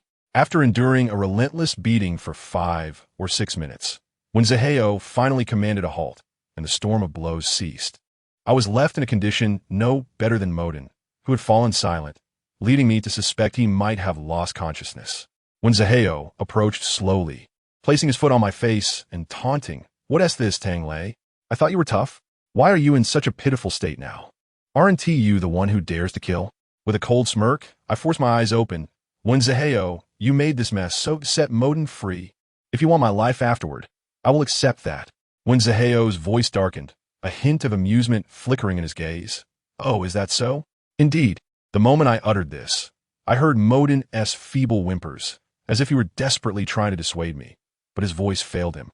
Suddenly, Zaheo lifted his foot and stood before me. "If you want me to release Modun, there's a condition." Struggling to raise my head, a wave of agony surged through me, yet I ignored the pain, tilting my face upward as blood dripped from my scalp. "Speak. What is your condition?"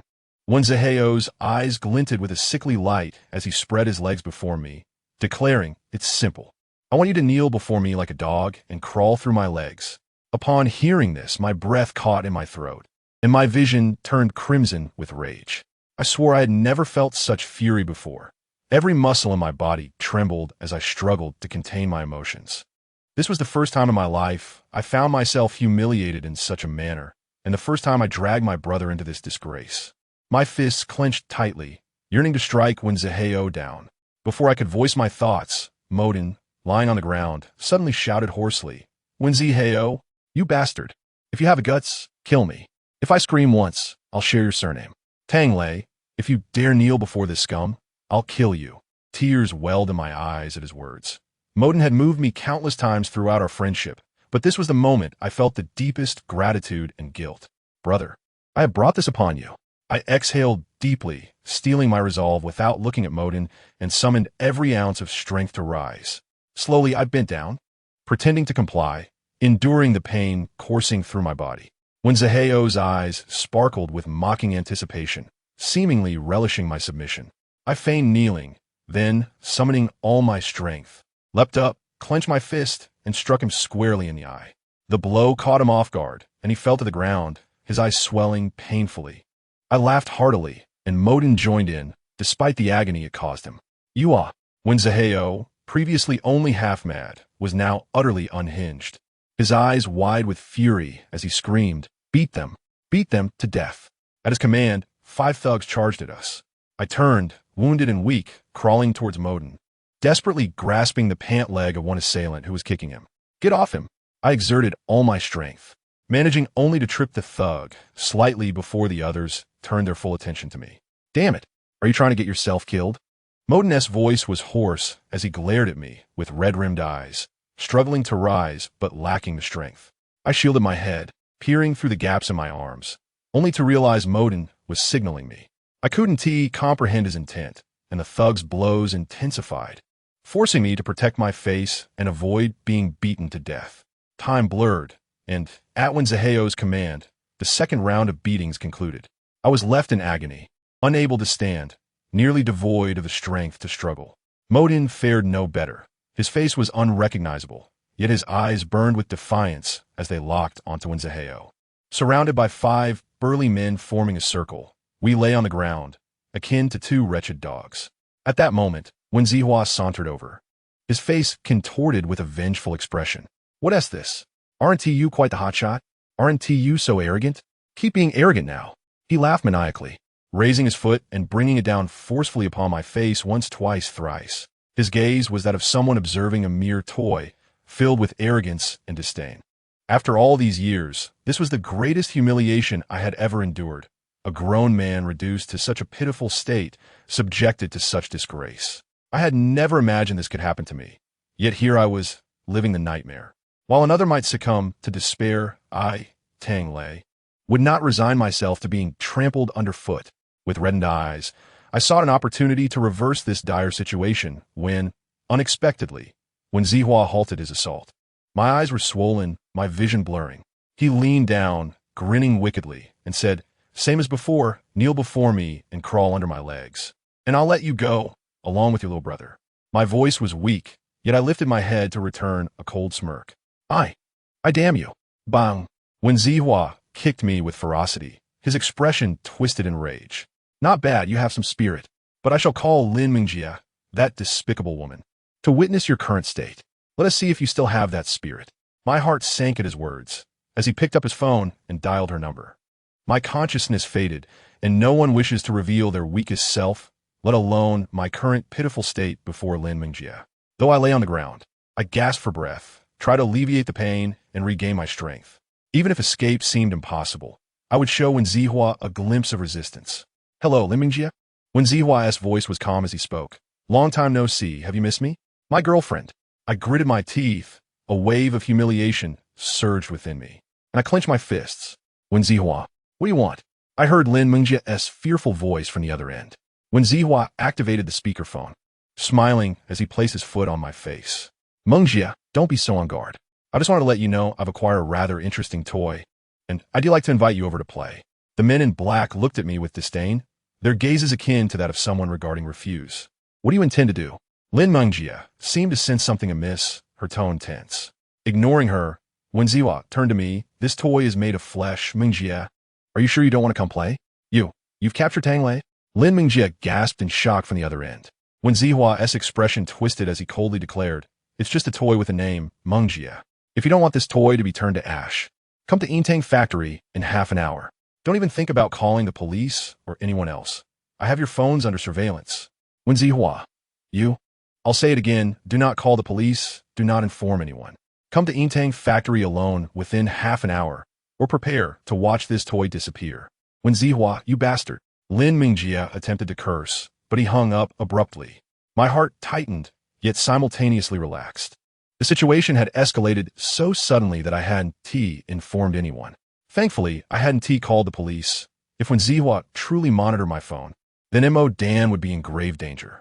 A resolute glint flickered in my eyes as I realized that Lin Mingjia, despite her foolishness, would likely not come willingly. Time was limited, and I sensed an opportunity to confront this scoundrel. I took a deep breath, ready to spring into action when I suddenly noticed Mo Dan wink at me. Upon realizing I had noticed, he hastily shook his head. My heart raced. Glancing at the poised woman beside me, it became evident that Mo Dan had sensed this trap before I had. Perhaps there was still hope for a turnaround today. Chapter 49. Brother, however, gazing at Mo Dan, I felt a pang of confusion. If he had contacted the authorities, surely the police would have arrived by now. Could it be that he had prepared some other contingency? I pondered for a long time, but could not conceive how we might escape this predicament. At that moment, when Zihua approached, looking down on me with an air of superiority. Tangled, will your sister really come to see you? Half an hour is a short time after all. I'm curious to see if she will allow you, her so-called brother, to turn to ashes. His tone carried a regal arrogance, as if he believed himself an emperor. I scoffed, my eyes blazing. Wen Zihua, you'd better kill me outright. Are you threatening me? Wen Zihua's eyes gleamed with a sinister light. His face twisted in fury. You, a mere loser, dare to flaunt before me? With such a pitiful appearance. You still think you can be Mengjia's brother? Ha! His spittle landed on my battered face. I vowed that if I survived this encounter, I would ensure he suffered far worse. Perhaps my gaze unnerved him, for his deranged expression softened slightly. Yet he gestured for the others to continue their assault. The third round of beatings left no part of my body unscathed. Pain surged through my chest, likely a broken rib, while my thighs throbbed agonizingly with each slight movement. Mo Dan had been rendered unconscious, but one of the thugs poured a basin of cold water over him, waking him just in time to receive another brutal beating. Our conditions were utterly dire. Mo Dan, resilient as he was, would curse Wen Zihua each time he regained consciousness, his face swollen and bruised. The thugs seemed tireless, relentlessly pummeling us. In that moment, time stretched painfully, and I lost count of how many blows I had endured. When the thugs grew weary, they would switch out, and the beating would continue, my consciousness gradually fading. Suddenly, I heard hurried footsteps, followed by a melodious yet panicked voice calling, "Stop. You all, just stop." Upon hearing that familiar voice, my body trembled and my heart raced to my throat. How could that foolish Lin Mingjia have arrived here? Facing Wen Zihua, she was walking straight into a den of wolves. Struggling to maintain my fading clarity, I turned my head and locked eyes with Lin Mingjia's concerned gaze. My mind screamed in frustration. At such a critical moment, how could she still be worried about me? Behind her stood a rugged man, suggesting that Wen Zihua was still orchestrating an ambush outside, clearly apprehensive that we might alert the authorities. At that moment, the familiar, sickly gleam returned to Wen Zihua's gaze as he looked at Lin Mingjia, muttering frantically, "Mingjia, you really came." Witnessing such a deranged Wen Zihua, Lin Mingjia appeared momentarily flustered. However, after steadying her nerves, she disregarded everything and rushed to my side. The surrounding brutish men seemed to have received a silent command, parting to create a path without hindrance. Upon reaching me, Lin Mingjia gasped at my disheveled state, squatting down in shock. Her eyes glistened with unshed tears as she tentatively reached out, lightly brushing my cheek, yet recoiling as if afraid of causing me pain. Observing her, I felt an overwhelming urge to scream in desperation. I could not fathom why she had come, even if I were to be rendered a cripple. It mattered little to me, but for her, a girl trapped in such a perilous situation, any harm could lead to a lifetime of regret. I mustered the strength to lift my head, gasping for breath, and gazed at her tear-streaked face, unable to suppress a bitter smile. "Ew, you must leave?" Though her departure was now impossible, this was all I could muster to say. Lin Mingjia shook her head, her eyes fixed on me, as if everything around her was inconsequential. Does it hurt? My heart ached at her concern for me. Gazing at this naive fool, I managed a weak smile, my own eyes misting. It's nothing, it doesn't hurt. Suddenly, I felt a cool sensation on my face, her crystalline tears cascading down. Her gaze was laden with guilt and worry, her body trembling as she longed to reach out to me, yet remained crouched, silently observing. Unable to resist, I met her tear-filled eyes and felt a tremor within my heart. Was she truly paying for me? Just then, Lin Mengjie stood resolutely, turning toward Wenzheo with determination. What must you do to release them? Just name your terms. My heart sank, and in a moment of panic, I attempted to intervene. But one of the men kicked me fiercely, sending a wave of pain through me, and I collapsed coughing. Lin Mengjie startled, wanting to assist me, but the other two men blocked her path. Wenzheo chuckled softly, moving toward Lin Mengjie, his body trembling. Mengjie, at last I see you. Pale with fear, Lin Mengjie instinctively took a step back. What? What do you want? In a sudden frenzy, Wenzheo seized Lin Mengjie, pushing her against the wall, while two men gripped her arms tightly. You! Get away! Lin Mengjie was terrified, struggling futilely against the grip of the two trained men, resembling a lamb awaiting slaughter, pinned against the wall. Mengjie, I adore your expression. At that moment, Wenzheo's eyes glowed with an eerie light, slowly closing as he sniffed around Lin Mengjie like a rabid dog. She cried out in terror, but he, like a lunatic, breathed deeply near her face. Mengjie, I love how cold you are so much. Why do you scold me? Please, grow cold for me, quickly cool down. Upon uttering this, Wenzheo turned his frenzied gaze toward me. Tangled, how dare you take her from me? Why does she live with you? Who do you think you are to be with, Mengjie? My heart raced. It was clear Wenzheo was deranged, now behaving like a dog before Lin Mengjie, one hand slowly unfastening her buttons. Lin Mengjie, paralyzed with fear, struggled desperately while casting anxious glances in my direction, still worried for my safety. My vision darkened, and I forced myself to stand. I knew I could not delay any longer. If this continued, that fool Lin Mengjie would surely fall prey to Wenzheo's depravity. If such a horror were to occur, it would be more painful than death. Just then, as several men approached to strike me, I panicked but managed to regain my composure, shouting urgently, Do you know? I have already called the police. You were merely involved in a brawl. Now, you are committing assault, which is enough to imprison you all for life. Hearing this, the men momentarily halted their actions. Seizing the opportunity, I lunged toward Wenzheo. If I could just gain a second, it would be enough. I could not let anything happen to Lin Mengjie. At that moment, Wenzheo's expression twisted into madness. He released Lin Mengjie and suddenly drew a long knife from his waist, lunging toward me, oblivious to my advance.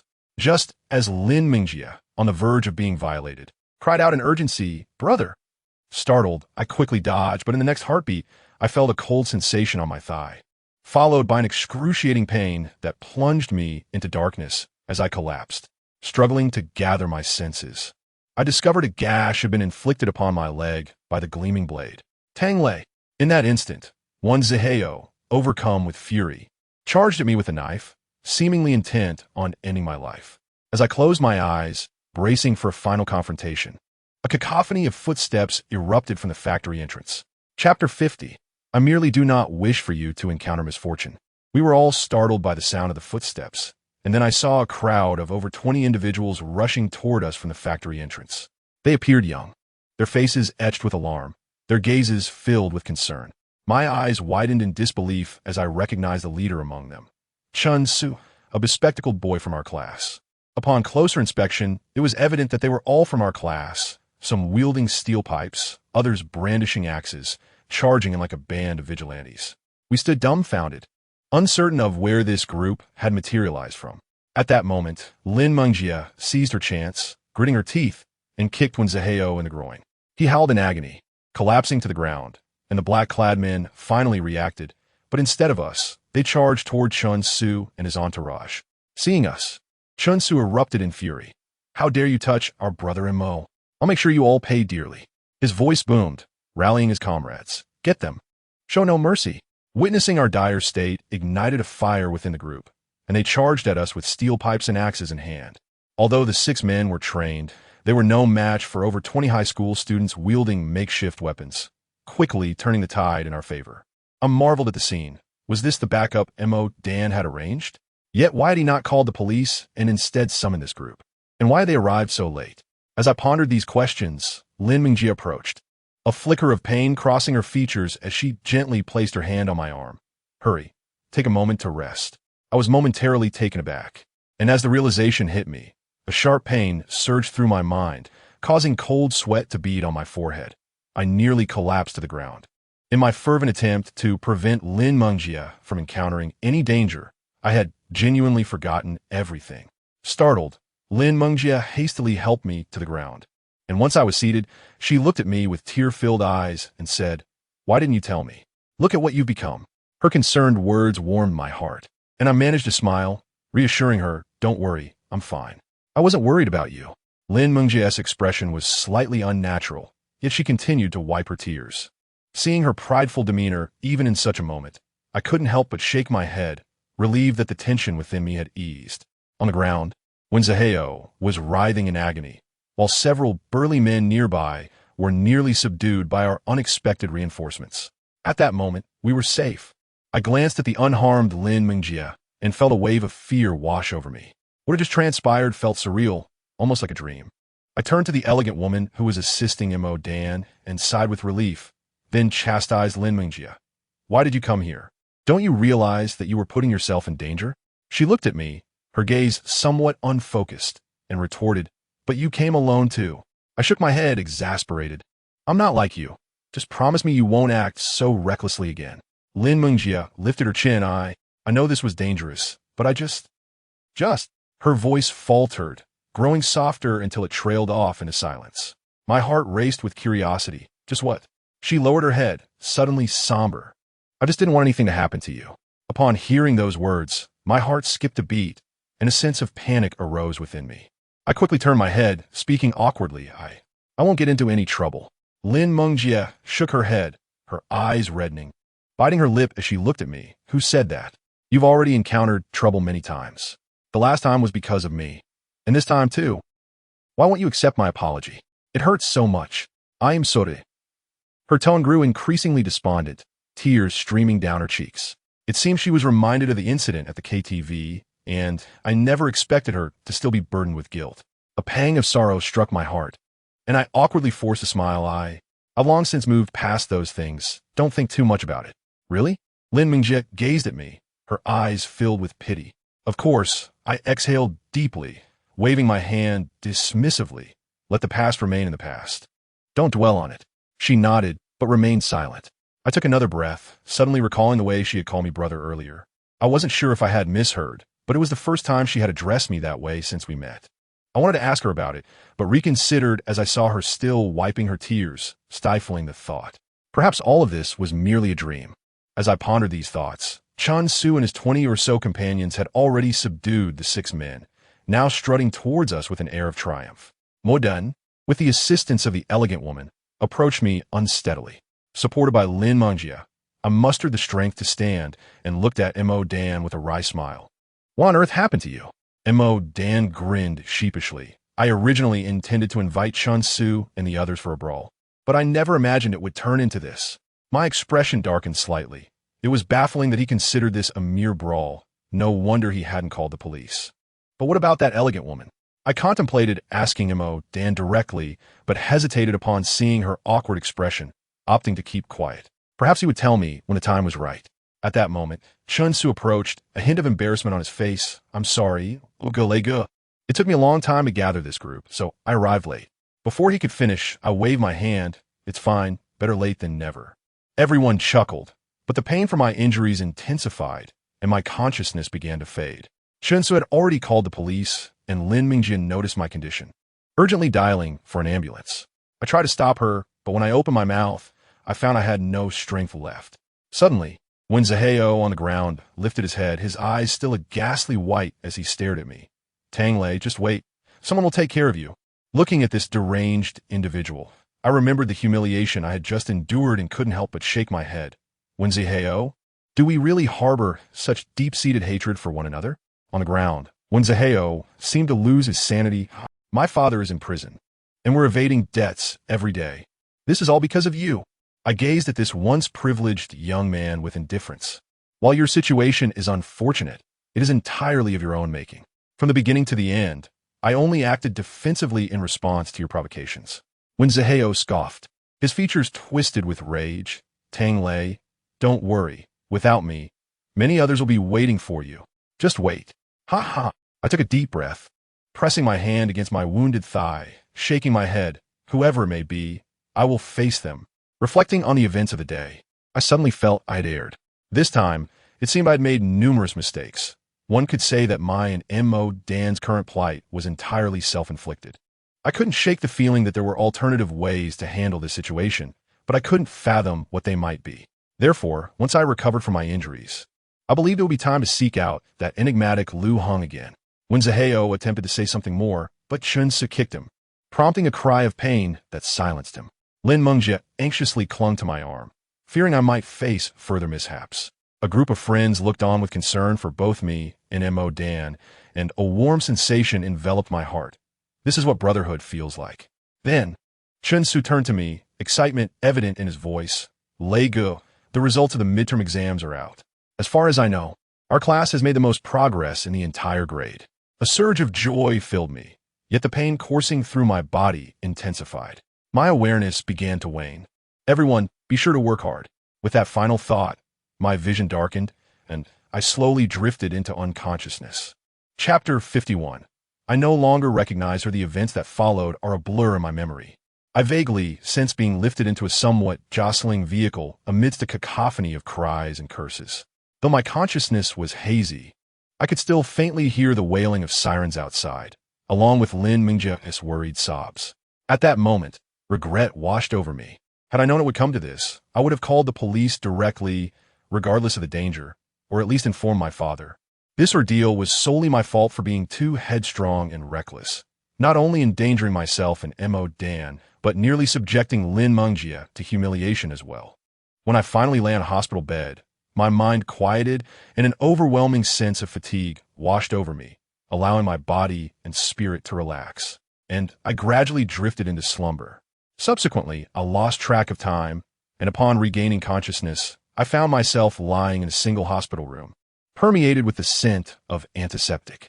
It felt as though someone had a firm grip on my hand, and my stepmother was quietly resting on the sofa nearby. Her complexion appeared rather pale, as if she had not rested in quite some time, stirring a pang of sorrow within me. After all, she was my biological mother. As my awareness returned, an indescribable hunger enveloped me. I attempted to move my fingers and shift my body slightly, only to feel the blanket beside me stir.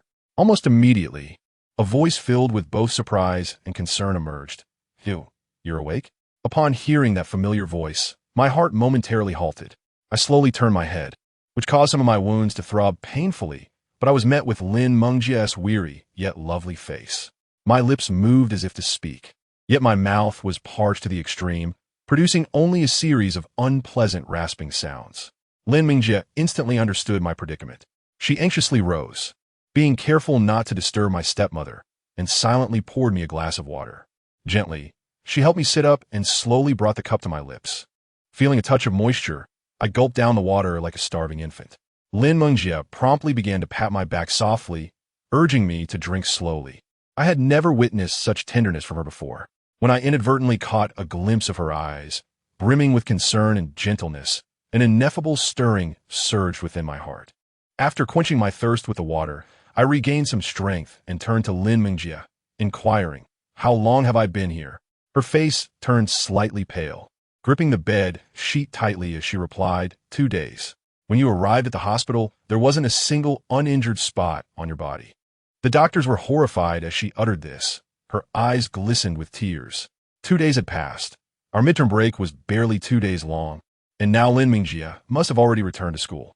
I wondered if my presence had hindered her studies, as I had arrived here right after returning from evening classes.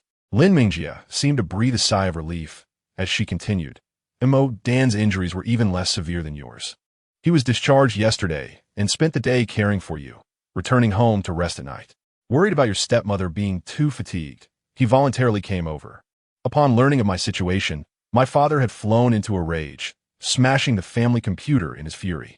Without a moment's hesitation, he stormed into the police station, confronting Wen Zihua and beating him in front of the officers.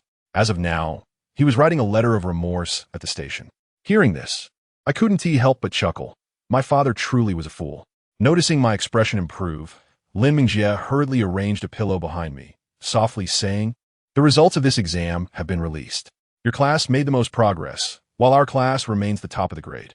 For the autumn outing, it seems that our two classes will be together. So, don't overthink it. Just focus on resting well." I nodded. Although I was somewhat surprised by the progress of Class 10, I still inquired about the specific date for the outing. Lin Mingjie shook her head. "The date is to be determined by the student council president and the leaders. We don't know yet." Upon hearing this, I fell silent, lowering my head to assess my condition. My body was now wrapped in bandages, resembling a mummy, my face tightly bound, making speech somewhat inconvenient. I wasn't sure how long it would take to heal. The upper part of my right thigh still ached slightly. Evidently, the previous injury had not yet healed. Lin Mingjie's face had turned a ghostly white, and a sudden pang of pain gripped my heart. I urged her to rest well. However, she shook her head, looking remorseful. "I'm sorry it's all because of me that you're furrowing my brow." I felt discomfort at her apologies and replied somewhat exasperatedly, "I've already told you, this matter has nothing to do with you. What is done is done. Let go, all right?" Yet, Lin Mingjie paid no heed to my words, persistently lowering her head and apologizing, appearing pitiful and heart-wrenching. Perhaps she still harbored feelings about the past incident. I smiled helplessly and gently stroked her hair. Despite the pain in my hand, "It's all right. I truly don't care anymore." Upon hearing this, Lin Mingjie's head snapped up in astonishment. I smiled, but soon fatigue overtook me, and I shook my head, closing my eyes. She said nothing, simply sitting quietly by my bedside, vigilantly watching over me throughout the night, fearful that something might happen. The following day, my father returned, immediately scolding me, calling me a fool for not informing him sooner about such a significant incident. My face still ached, so I could only offer a bitter smile in his direction. Before long, my cousins Emoya and Emo Dan arrived. Upon seeing my condition, Emoya, unusually, refrained from teasing me, instead looking at me with concern. "Take good care of yourself." Observing the sudden softness in her gaze, I chuckled inwardly, but said nothing. Then, Emo Dan's expression darkened ominously as he glared at me, irritation evident in his voice. "Shaolei, are you an idiot?" Lin Mingjie covered her mouth, stifling laughter, while I sputtered in disbelief. "What did you say?" Emo Dan shot me a scowl. "Who the hell told you to help that Sun Yunjing? Damn it, that shameless person hasn't even bothered to check on you." His anger was palpable. My previously calm demeanor shattered as I gestured dismissively at Emo Dan. Lin Mingjie had already explained to me yesterday that Sun Yunjing seemed to have secretly gone on a date with Zhang Feiyu, unaware of my injury. Yet, Emo Dan disregarded my explanation, his face flushed with rage. He pulled out a jade pendant from his pocket and flung it onto the table. "Shaolei, once you're healed, tell that fool I'll never acknowledge her again." I glanced at the jade pendant, my heart sinking, my lips parting as if to speak. Yet I found no words. A wave of emotion washed over me. This pendant had been a birthday gift from Sun Yunjing to Emo Dan during their childhood. His first birthday gift, which he had vowed to cherish. It seemed that Emo Dan was genuinely serious this time. I yearned to explain, to tell him that Sun Yunjing was completely unaware of the situation, but he stubbornly turned away, ignoring me. Years of friendship could not withstand the test of love, and though I tried not to dwell on it, discomfort lingered in my heart. Soon after, the aloof girl also came to see me. Her expression was sorrowful as she repeatedly apologized and wept. Although I harbored some resentment toward her, I chose to remain silent upon witnessing Emo Dan's awkward demeanor. That morning, my hospital room was filled with visitors. Aside from my classmates from Class 10, there were also my father's and stepmother's colleagues. By noon, once everyone had finally departed, including my stepmother who had gone to work, I was left alone with the taciturn Lin Mingjie. Just as I thought I could finally rest, an unexpected girl entered my hospital room, her face cold and distant, yet upon seeing me, her lips curled into a slight smile, saying, "Sure, I can't believe you ended up like this." Chapter 52. Can I do it? Upon seeing her, my heart skipped a beat, filled with uncertainty. "President Chun, what brings you here?" The icy demeanor of Chun Bingning, our school's renowned ice queen, disregarded my inquiry. Instead, she turned her gaze towards Lin Mingjie, her expression frigid. "Lin Mingjie, might I request a moment of your time outside?" Though phrased as a question, Her tone bore the unmistakable authority of sovereign, laced with an imperious command that brooked no refusal. Naturally, Lin Mengjie bristled at such presumption, lifting her chin defiantly and retorting coldly, "Why should I leave?" The glint of amusement flickered in Chun Bingning's eyes at Lin Mengjie's audacity. "The reason is simple. I prefer my conversation with Sanshi to remain private, away from meddling ears." "You," Lin Mengjie fumed, stamping her foot. "What? Are you going to utter something shameless?" This assertion startled me, and I glanced at Lin Mengjie, intrigued by her unexpected confrontation with Chun Bingning over such a trivial matter. Remarkably, Chun Bingning remained unruffled by Lin Mengjie's biting words. Her gaze shifted to me, emanating a palpable danger. I felt an involuntary chill at her frosty stare. After a moment's contemplation, I cleared my throat to ease the pain in my wound and turned to Lin Mengjie. Mengjie, perhaps you could step out for a moment?" "Igriagaju." Lin Mengjie appeared taken aback. Disbelief etched on her face. Embarrassment crept across my features as my lips twitched. "I'm sorry, but please, could you step aside for now?" I understood that if Lin Mengjie refused to leave, Chun Bingning would certainly not continue our conversation. And given that she had come to see me alone, the matter must be of great significance. Thus, I reluctantly prioritized Chun Bingning over Lin Mengjie. A triumphant smile graced Chun Bingning's face. "Lin Mengjie, I kindly ask you to leave." Tang Lei. "You. Just forget it." Lin Mengjie seethed, her frustration palpable. She refrained from cursing me, though she longed to strike me, mindful of my injury. With an exasperated glare and an annoyed stomp, she turned and exited the room. Watching her retreat, I couldn't help but let out a rueful chuckle. While I dare not offend such a proud lady, I had no choice but to concede to the more formidable queen in this instance. At that moment, Chun Bingning approached me, glancing at my bandaged form, and surprisingly chuckled. I didn't expect the esteemed class leader Tang to be so timid. A wave of unease washed over me. I hadn't anticipated that this celebrated goddess, the Ice Queen adored by many, would jest with me. Yet, her smile captivated me anew. I had long maintained that Chun Bingning's smile was the most exquisite I had ever encountered, a pure and radiant expression that sent shivers through my heart each time I beheld it. Seemingly aware of my reaction, a flicker of discomfort crossed her face, and she regarded me with a neutral demeanor. "Sanshi, you must be informed about the upcoming autumn outing, yes?" Snapping back to reality, I ignored her peculiar address and replied somewhat sheepishly, "Of course. Our class has made significant progress, hasn't it?" To my surprise, Chun Bingning shook her head dismissively. "From what I gather, at least 2/3 of your class engaged in cheating this time." I felt a flush of embarrassment as I opened my mouth to respond, but found no words, lowering my head in defeat. Although I suspected some of my classmates might have cheated, it was shocking that Chun Bingning had such detailed knowledge. Clearly, the student council president was no ordinary individual. Continuing, she stated, "Therefore, although your class has not truly met the criteria for the outing, I have still chosen to include you." Confusion clouded my mind. "What do you mean?" Gently caressing the flowers on my bedside, she shook her head. "Currently, Class 10, under your leadership, has developed a certain cohesion, albeit superficial. In truth, you are not genuinely unified. Even in cheating, each acted independently. This phenomenon is quite detrimental." Her theory struck me profoundly, and I frowned. It's impossible for an entire class to be completely united, is it? Even in the best circumstances, individual self-interest prevails, and such sentiments are inescapable. Unexpectedly, upon hearing my words, Chun Bingning's expression darkened, and she turned away, silently regarding me. "Is that truly how you feel?"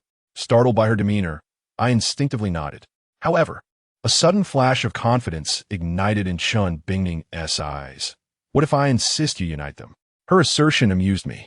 What made her believe I could achieve such a feat?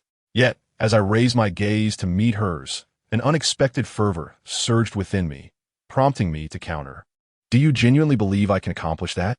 Chun Bingning lowered her head, regarding me intently. "What do you think?" As I met her scrutinizing gaze, memories of past experiences flooded my mind, releasing all the pent-up frustration and yearning. Perhaps it was indeed true that a class might never fully unite. However, with a steadfast leader, the collective spirit of the class could become unassailable. Even if I faltered, I would strive tirelessly, for only then would I be free from regret. My lips moved, and a surge of determination welled within me. Rest assured, I will succeed. Excellent. Chun Bingming's face lit up with a captivating smile once more. I merely caught a fleeting glimpse, suppressing my impulse. She did not linger, quickly outlining the specifics of the autumn outing scheduled for the following week, with a location to be confirmed shortly. Just as she prepared to depart, she paused, as if recalling something important. For this outing, to enhance our school's reputation, we plan to have each class create a promotional video. I furrowed my brow. What sort of promotional video? With a dismissive wave of her hand, she explained, quite simple. Really, just gather a few students to film a casual video. I initially intended for Moya to handle it, but she declined. I was taken aback by this revelation. How could a professional model like Moya refuse to participate in a video shoot? The strange fluctuations in her personality sent a chill through me, hinting at potential complications. Focus on your recovery and return swiftly. Without further comment, Chun Bingming turned and exited, leaving me in a daze. Shortly after, Lin Mengjie re-entered, her expression frigid. Upon seeing her, I recognized the brewing storm and quickly donned a pleading smile. However, Lin Mengjie, wary of my injury, remained aloof, pouring me a cup of tea and gently bringing it to my lips. I smiled appreciatively and drank hastily, prompting Lin Mengjie to scold me for risking burns. Warmth filled my heart, yet I chose to ignore her words, lowering my head to savor the tea. After tidying up a bit, Lin Mengjie headed straight back to school for her classes, allowing me to finally take a peaceful nap alone. My injuries, while somewhat severe, fortunately did not affect any vital areas. Under the attentive care of Lin Mengjie and my stepmother, by the next morning, most of my bandages had been removed, and following the doctor's advice, I was ready for discharge. As for one Zaheo situation, my father had taken care of it, asserting that this individual would never be able to emerge again. My father's prowess is unquestionable, ensuring that for the foreseeable future, I would not encounter any danger. I had intended to return to school and catch a glimpse of Mo Dan and Moya, but Lin Mengjie, fearing for my safety at school, insisted on taking me home and forbidding me from wandering about. Although somewhat reluctant, I found solace in resting at home, where I could enjoy a few films in peace. Before my discharge, Sun Yunjing had moved out, seemingly due to her mother's business trip, with her father relocating her belongings. Lin Mengjie wished to inform her of my injury, but I firmly intervened, as I did not want her to know about this incident. There was no need for her to be burdened by it.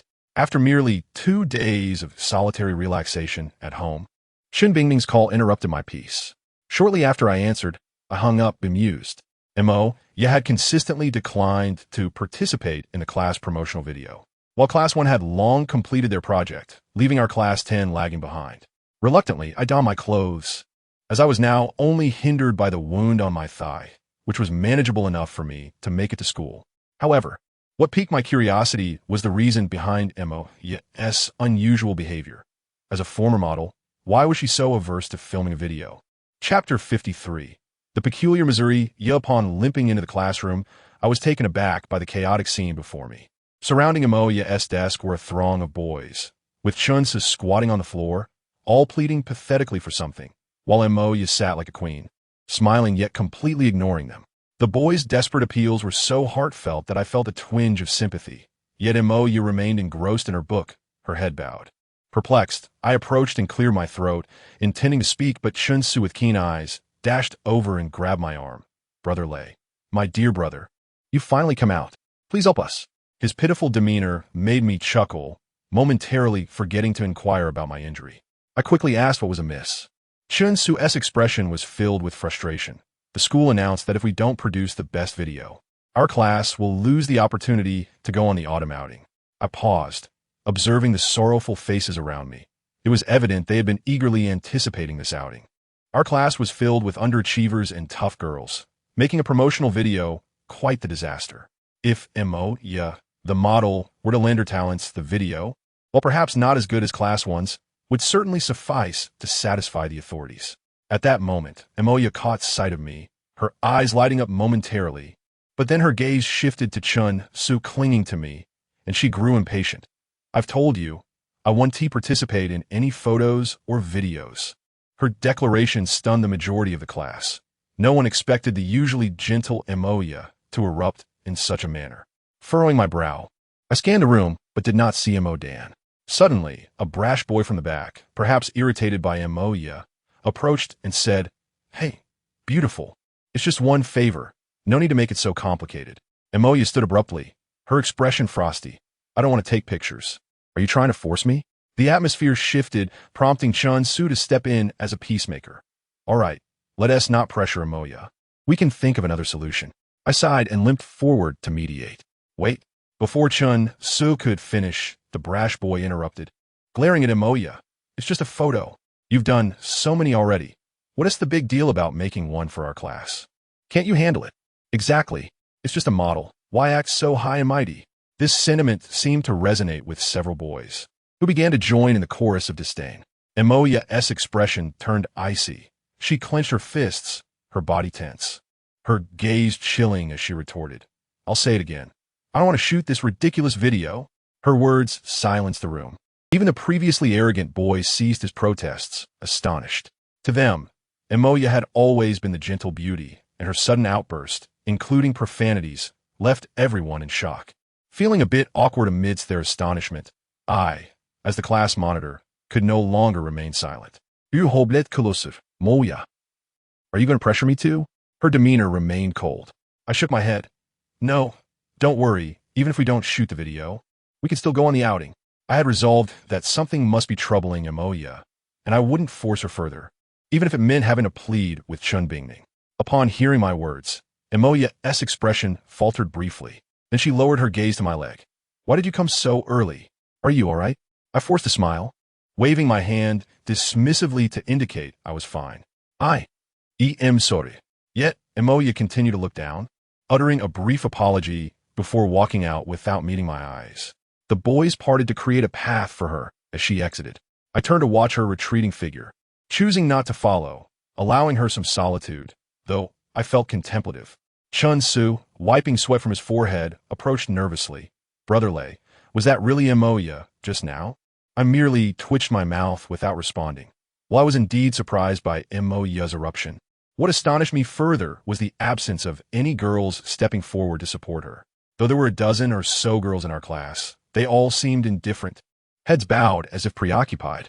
Some boys, like the brash one, openly disdained Moya, taking the opportunity to mock her, while a few stood ready to bully a girl.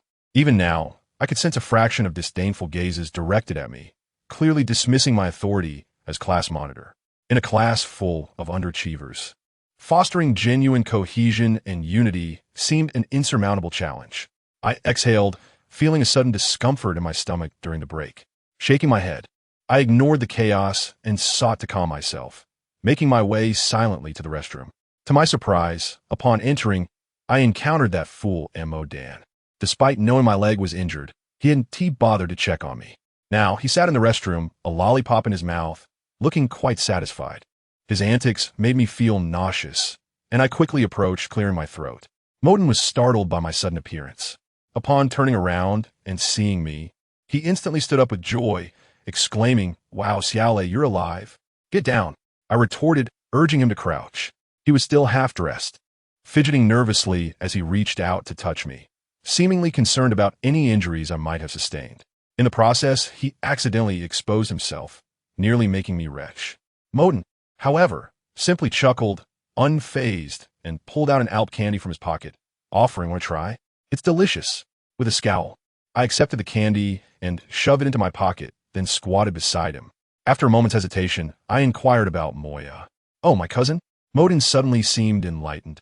Adopting a contemplative pose. "She is quite pretty, but not really my type." I slapped him lightly on the shoulder. "Enough chit-chat. Has anything happened to her lately?" "Nope," he responded innocently. "She has been staying at my place. Nothing else wrong." I furrowed my brow. That didn't seem right. If all was well, why wouldn't she video call me? Suddenly, Moden appeared to connect the dots. "Oh, she came to my house because something did happen." I was taken aback. "What happened?" Moden furtively glanced around before whispering, "I heard from my mom that when she was a cover model, the editor of a magazine. Well, you know." I froze, recalling Moya's volatile nature, a pang of concern gripping my heart. "Really?" Moden nodded, though I didn't see it with my own eyes. "My mom mentioned that after her photo shoot, she cried at home and insisted on transferring schools, which is why she came here." That's what people are saying, but I'm not entirely sure. After pondering this information, I felt a mix of confusion and discomfort. Given Moya's temperament, if she had indeed been violated, she would likely be more unhinged than she currently appeared. Thus, the specifics of what had transpired remained elusive. One thing was certain, though, something must have gone awry during that magazine shoot.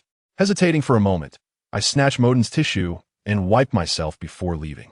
Behind me, he lamented, "Damn you, Xiaolei. I've run out of paper." Ignoring him, I made my way to the schoolyard and promptly called Chun Bingning. The call connected quickly, and her icy voice greeted me again. "I knew you'd call." I shook my head in resignation. "Can we forego making the class video?" Her tone remained flat. "It's best to make one. Just throw something together, and I'll handle the editing later." I chuckled softly, knowing she wouldn't let our class miss out on the opportunity. After thanking her, I cleared my throat and quickly asked about the outing's location. If the venue was set, perhaps I could plan some activities to foster unity within our class and possibly help Moya open up. After all, she had once aided me in overcoming my own struggles, and I wished to alleviate her burdens. Chun Bingning suddenly laughed on the other end. "It's confirmed. The place is a bit far, but has great scenery. There's a newly built ski resort nearby, so you'll have plenty to enjoy." My anticipation grew. "Where is it?" "Temple Village," she replied straightforwardly. Upon hearing that name, I froze.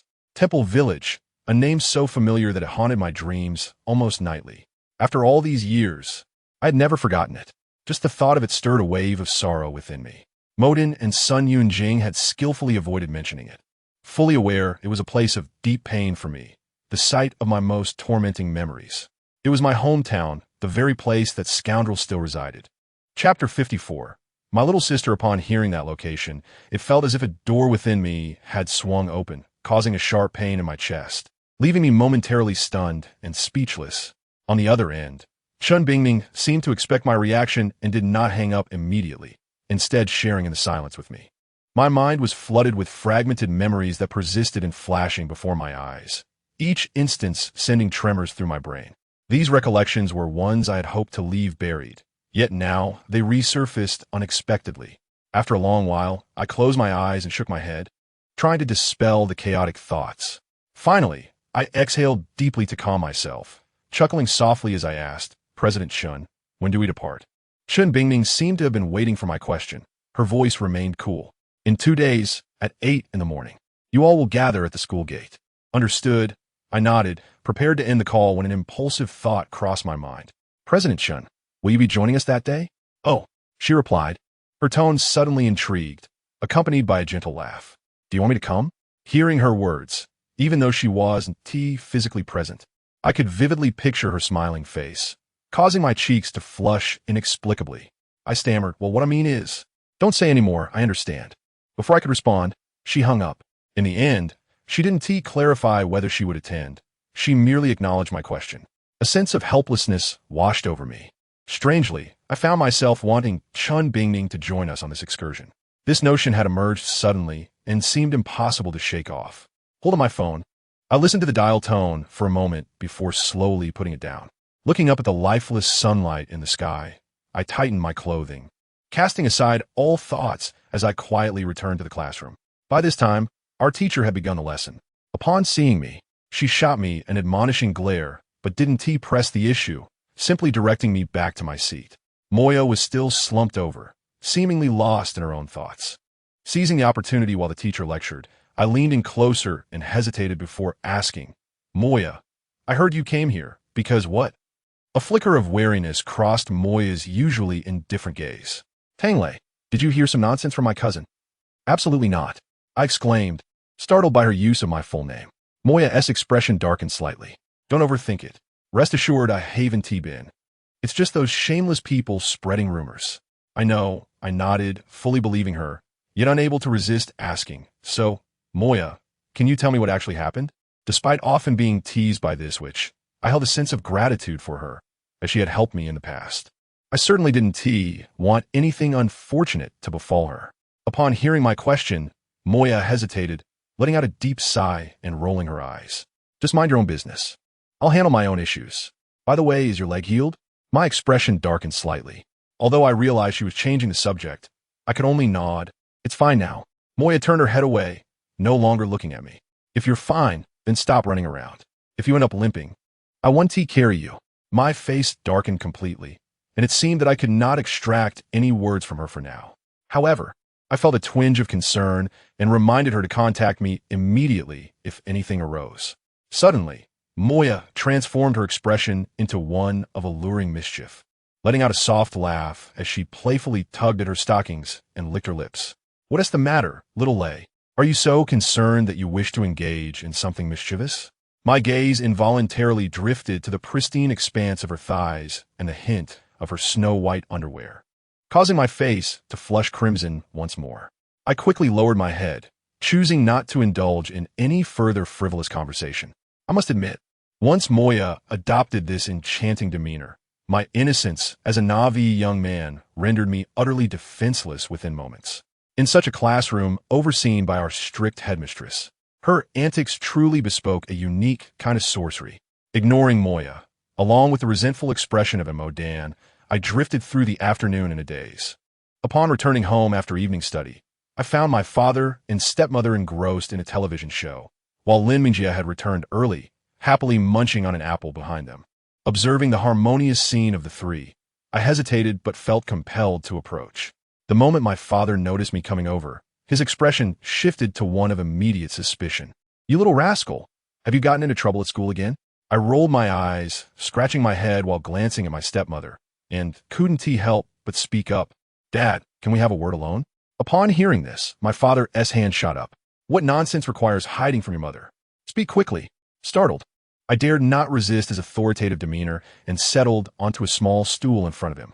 With a glance at my stepmother's curious eyes, I took a deep breath and stated, "In 2 days, our school will organize an autumn outing." My father rolled his eyes. "I already knew that." I looked him in the eye and continued, "The destination is Meow Village." "Oh, Meow Village. What? Wait, Meow Village." My father's expression froze, and he glanced at me awkwardly. "Why that place?" I nodded affirmatively.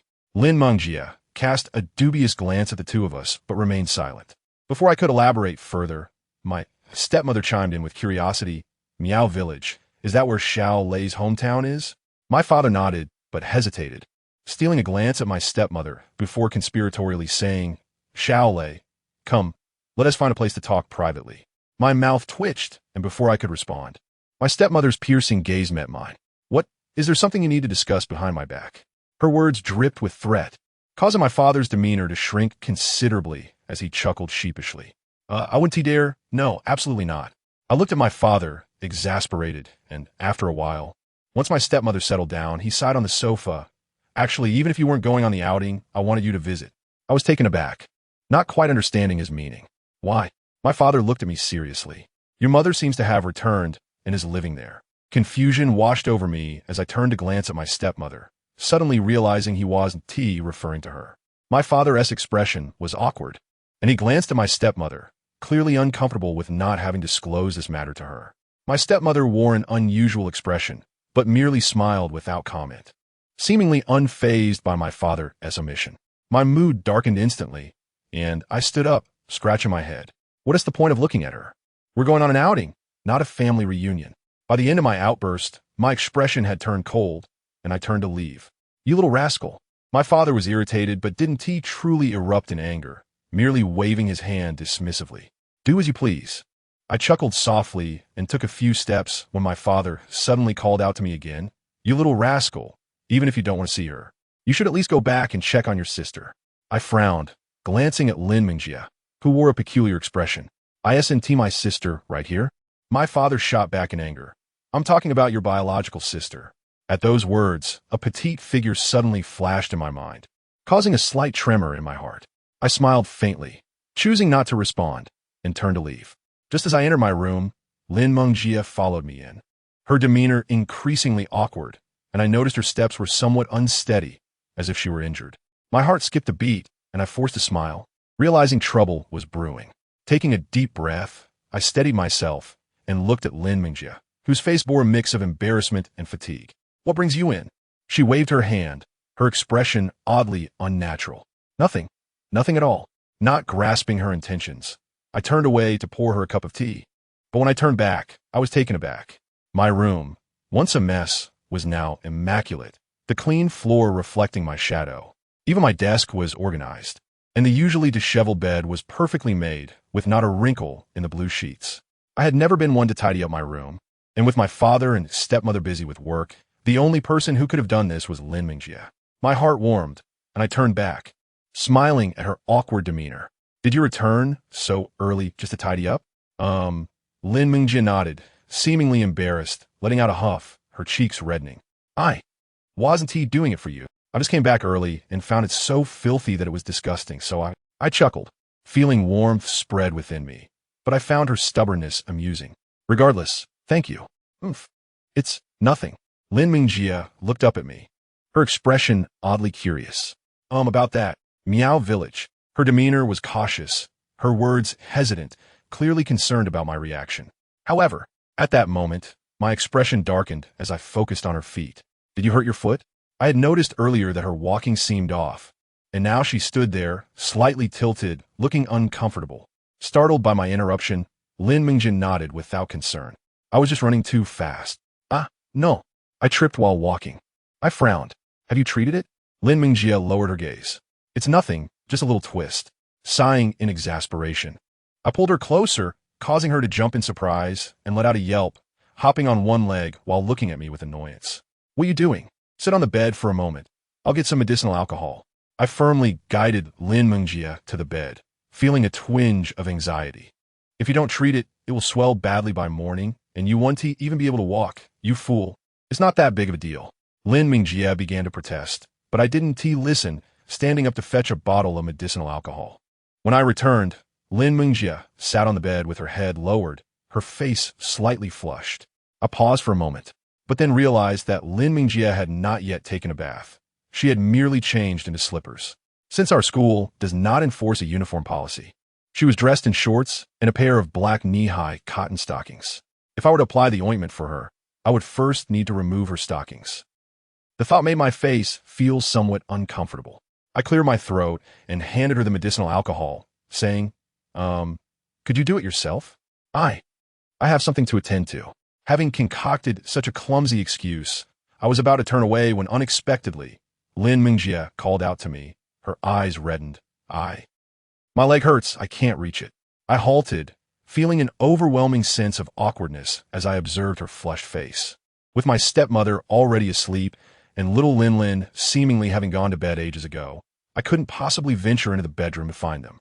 However, if I were to take matters into my own hands, I feared I might lose control, resulting in an unfortunate incident. Yet Lin Mingjie seemed utterly unconcerned, her voice tinged with confusion. What is wrong with you?"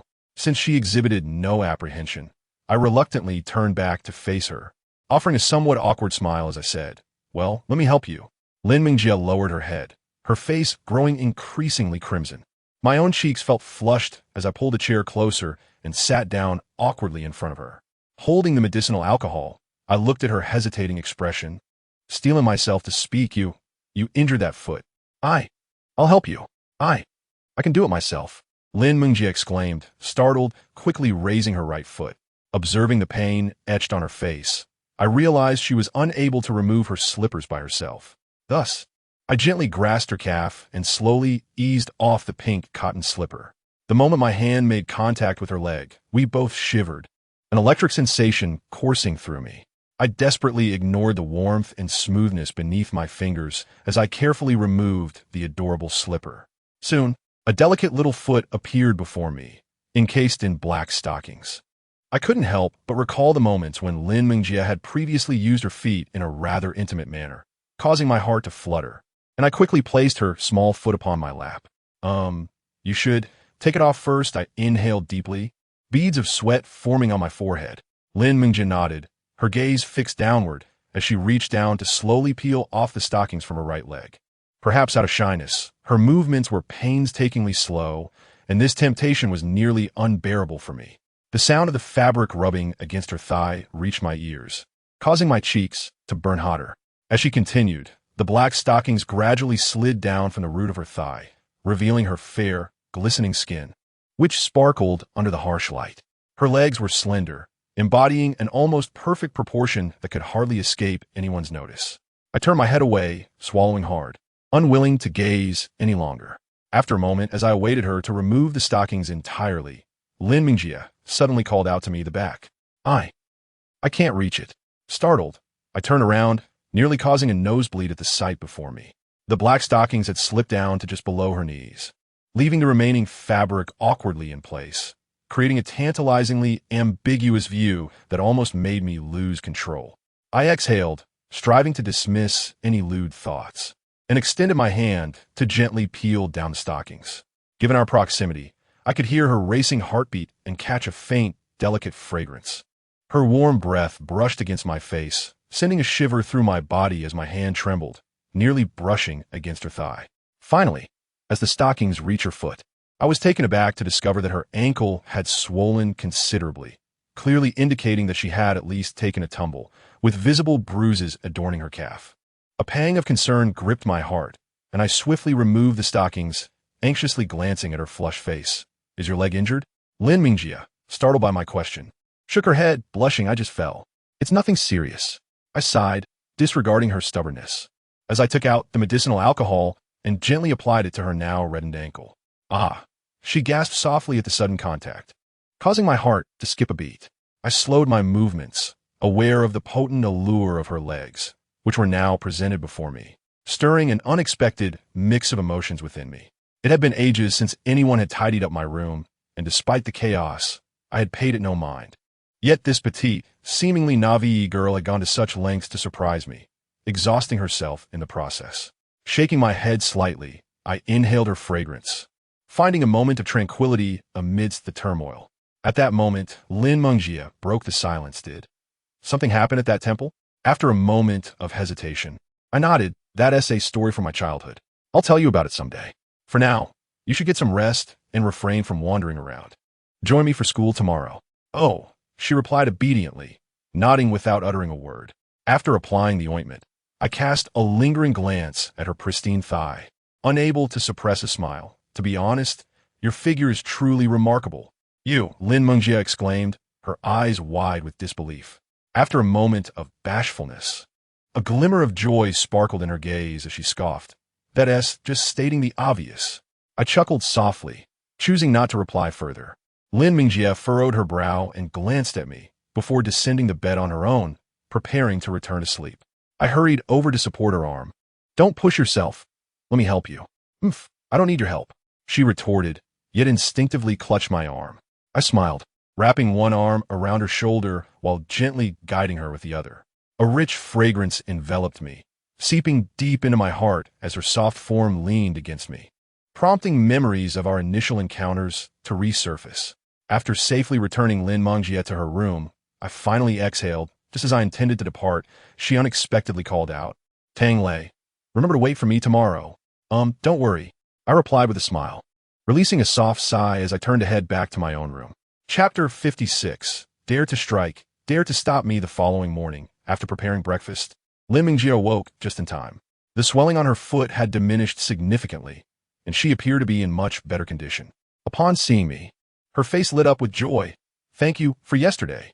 It's nothing, I replied, feeling a bit bashful as I scratched my head, my mind drifting back to the intimate moments of the previous night, my gaze involuntarily wandering to her legs. At that moment, she was clad in a white nightgown, her smooth calves exposed, a lovely sight indeed. I suddenly recalled the sensation of her skin from last night. It was simply exquisite. How I regretted not savoring it longer. You, pervert, Lin Mingjie, as though sensing my gaze, stiffened momentarily before glaring at me in embarrassment and anger. I felt a wave of awkwardness wash over me, scratching my head again and refraining from dwelling on it any further. Little Lin seemed to have overslept. After Lin Mingjie called her, we hurriedly finished our breakfast together. At this moment, the foolish old man had already risen. I hastily entrusted him with the task of escorting little Lin to school. Subsequently, amidst the resentful gazes of both him and Lin Mingjie, I returned directly to the school. At the school gate, we parted ways, and it appeared as though this fellow had much to say but remained silent. Upon my return to the classroom, I chanced upon Mo Dan and Shun Su, who were wielding a camera, surrounded by a dozen or so classmates assisting them in capturing footage, seemingly preparing for a video. Not wanting to concern myself further, I became a hands-off manager, attending classes throughout the morning and only wiping my drool after school. I learned from Chun so that our video had already been submitted to Chun Bingning. With that, I felt no need to worry about the remaining matters. Chun Bingning's prowess proved extraordinary. The following morning, upon my arrival at school, Chunsu informed me that our video had been fully approved. Though I was unaware of her methods, the mere fact of its approval sufficed. Upon returning home that evening, I discovered that little Lin Lin was quite reluctant to part ways, insisting on sleeping with me. Under the firm stance of my stepmother, Lin Lin reluctantly retreated to Lin Mengjia's room, but not before calling out to me with a pitiful plea. "Uncle, you must return soon." Amused and exasperated, I coaxed the little girl back, disregarding Lin Mengjia's peculiar gaze, and headed to my own room to rest. Lying on my bed, an unexpected anticipation stirred within me.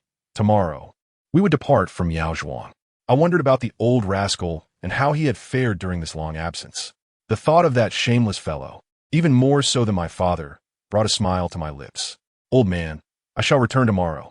You must prepare a warm welcome." After a comfortable slumber, I and Lin Mengjia dashed to the school gate early the next morning. As we were leaving, I noticed little Lin Lin standing on the balcony, peeking at me with a sorrowful expression that tugged at my heartstrings. Upon reaching the school gate, it was already 7:30, with 2 buses parked in front, and it seemed our classes were fully assembled. As I approached, I was taken aback to see Mo Dan's face darken like a piece of coal. My heart skipped a beat, and as I turned, I spotted Zhang Feiyu and son Yunjing approaching us. Zhang Feiyu wore a calm expression, seemingly indifferent to everything around him. Although he was a decent person, I couldn't shake off the feeling that he was a bit too smug. Son Yunjing, however, was nestled beside him, her face tinged with awkwardness, her gaze cast towards me, revealing a hint of guilt and concern, yet there was also a subtle trace of happiness, as she could once again walk alongside Zhang Feiyu. As they drew nearer, Sun Yunjing cast a worried glance my way. "Xiao, tangled, I heard you were injured?" Mo Dan turned her head away, refusing to acknowledge her. I frowned, glanced at Mo Dan, and forced a smile. "It's nothing. I'm completely fine now." "Oh." Sun Yunjing lowered her head, her tone filled with regret. "I'm sorry. I didn't know." Her words lacked severity. Perhaps she believed my injury was not serious. "Hell, what do you know?" Before I could respond, Mo Dan suddenly shot a scornful remark at Sun Yunjing. "Is it only when Xiao Lei is dead that you realize there's one less person?" Sun Yunjing lowered her head, her eyes reddening, her body trembling slightly, prompting Zhang Feiyu to frown. "Mo Dan, is it really necessary to berate a girl like that?" Mo Dan was about to retaliate when I stepped in, maintaining a neutral expression. "I apologize. Mo Dan's temper is a bit fiery. Please don't take it to heart." I had no desire to escalate matters with Zhang Feiyu. There was no need for conflict at this moment. Zhang Feiyu sneered slightly, about to say something when a commotion erupted nearby. We all turned to see a group of bespectacled boys from Class 1 surrounding one of our classmates, pointing and mocking. The student in question was a timid, slight boy, and I couldn't even recall his name. Observing the scene, I furrowed my brow and walked over, followed closely by Zhang Feiyu, with Mo Dan and son Yunjing trailing behind in silence. Upon approaching, I realized our Class 10 student was hanging his head, his face crimson, with several textbooks scattered at his feet. Curiosity piqued, I hurried over. "What's wrong?" The frail boy looked down, intimidated by my presence. Glancing at a tall boy with glasses, I brought a few books, but then I bumped into him and then I frowned, hearing the surrounding chatter as they clamored about something. At that moment, the tall boy with glasses scoffed loudly. "Class 10 students actually study? What a joke." "Yeah. Do they really think they're the best class? Look at them. Are they even students? Pathetic. Class 10, just go home already and stop pretending to be scholars." Listening to the derisive laughter echoing around me ignited a surge of anger within me. I turned to the frail boy. "Why did you bring these books?" The timid boy lowered his head, trembling slightly. I want to study hard. My mother is sick. I don't want to worry her." I could barely hear his last words as my mind exploded in realization. I had never expected that someone from our Class 10 would actively wish to learn. After all, we were often regarded as the bottom tier of students. Yet I had overlooked one vital truth. If anyone could inspire them to learn, it would undoubtedly be their mother. This frail boy simply didn't want to let down his mother's hopes, even taking his studies along during our autumn outing. Looking at him, I felt a wave of shame wash over me. I was not worthy of comparison to him. Taking a deep breath, I turned back to the scattered books on the ground, then raised my gaze to the bespectacled boy, my expression turning icy. You were the one who bumped into him, weren't you? The boy paused, adjusting his glasses, an insincere grin plastered on his face. Yes, so what? So what? I scoffed. Pick up these books now. The moment my words left my mouth, all conversation ceased, and silence enveloped us as everyone stared in disbelief. The boy's expression turned cold, and he scoffed. Why should I? Do you really think you need textbooks? At that, laughter erupted from the crowd, while everyone from Class 10 bowed their heads in humiliation. After all, in terms of academics, we were merely a group of underachievers, far inferior to this assembly of top students. Yet, was it acceptable for them to mock someone who merely wished to learn? The flames of indignation surged within me. At that moment, Zhang Feiyu stepped forward. Positioning himself before me, a displeased expression on his face, Tangled, it's just a minor issue. Is it really worth your anger? His tone was casual, clearly unconcerned about the matter. A minor issue? My heart froze, and without acknowledging him further, I turned to the group of boys from Class 10 and shouted, All the boys from Class 10, get over here right now. Suddenly, a stir arose in the crowd of Class 10. Damn, Brother Lei is calling for us. Hurry up. Get moving, don't dawdle. Upon hearing my words, Chun Su and the others rushed over. Even that yellow-haired fellow brought a few ruffians along, wearing a defiant expression. I glanced at Mo Dan, who immediately understood, directing everyone to form circle. Dozens of boys gathered, surrounding the bespectacled boys from Class 1, their gazes predatory. With a stern expression, I fixed my gaze on the tall, pale-faced, bespectacled boy. Now, I shall repeat myself. Pick up that book. The bespectacled boy, irritated and confused about my intentions, stubbornly retorted, What if I refuse to pick it up? I smiled, turning my attention to the crowd. If you don't, I shall have these gentlemen force you to do so.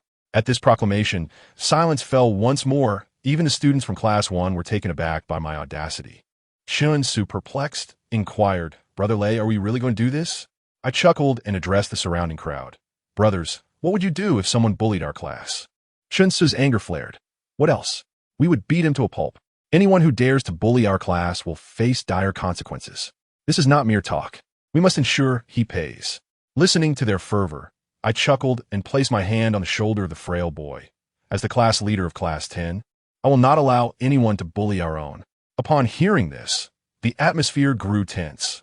All eyes turned to the bespectacled boy, who trembled, clearly at his limit. I typically shun violence against the top class, for winning that way seemed rather unrefined. However, facing such unreasonable individuals, I felt no need for courtesy.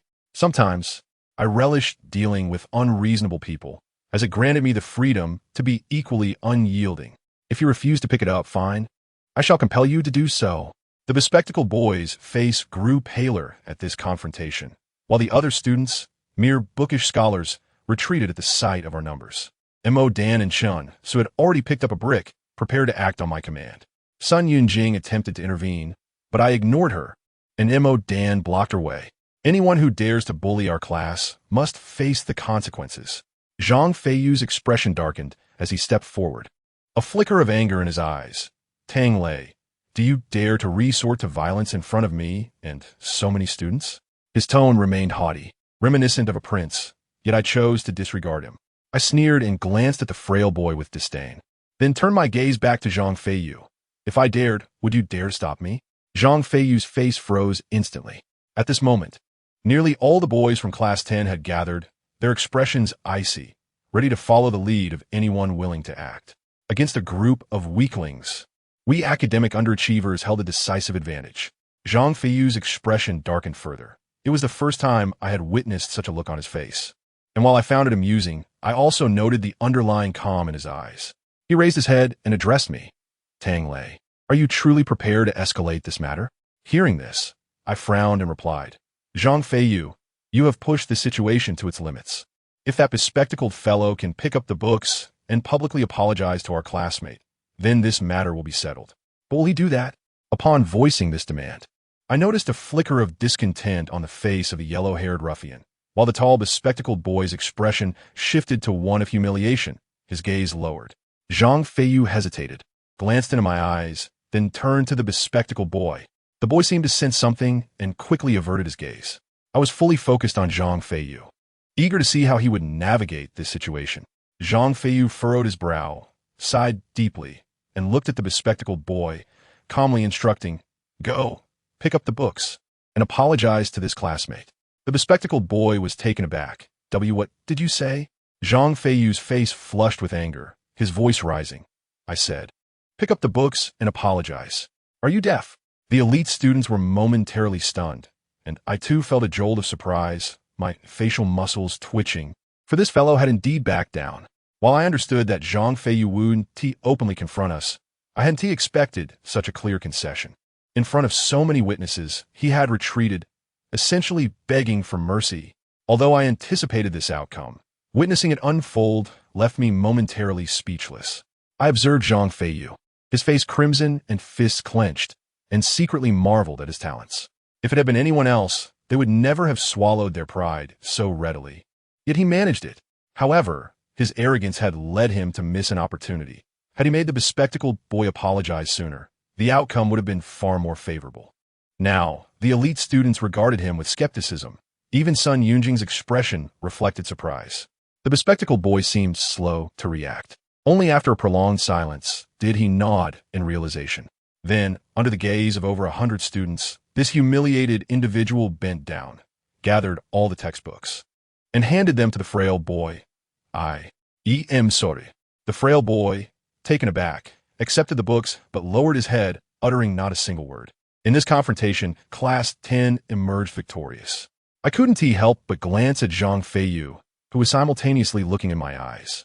Our gazes locked, and I discerned a hint of caution and wariness in his expression. I inwardly chuckled. If this was the second clash between myself and Zhang Feiyu, it could be deemed a stalemate. Even the previous football match concluded in a draw.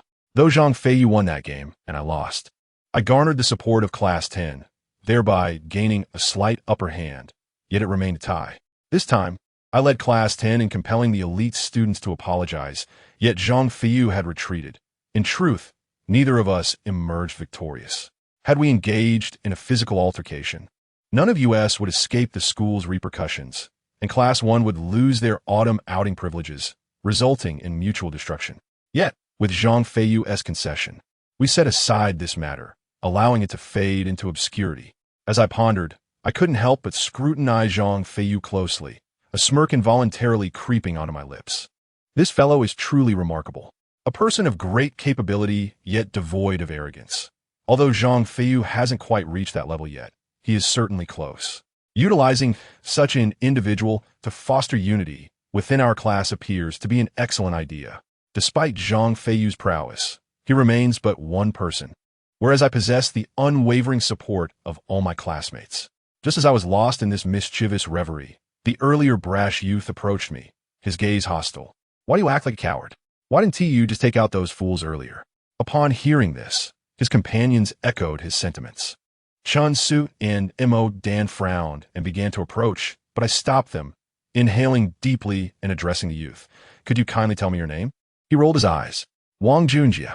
"Very well, Wang Junjie." I raised my head, meeting his gaze directly. The school's policy on fighting is expulsion for all involved. Should a brawl ensue and we face expulsion, how confident are you in your ability to return? His expression stiffened at my words.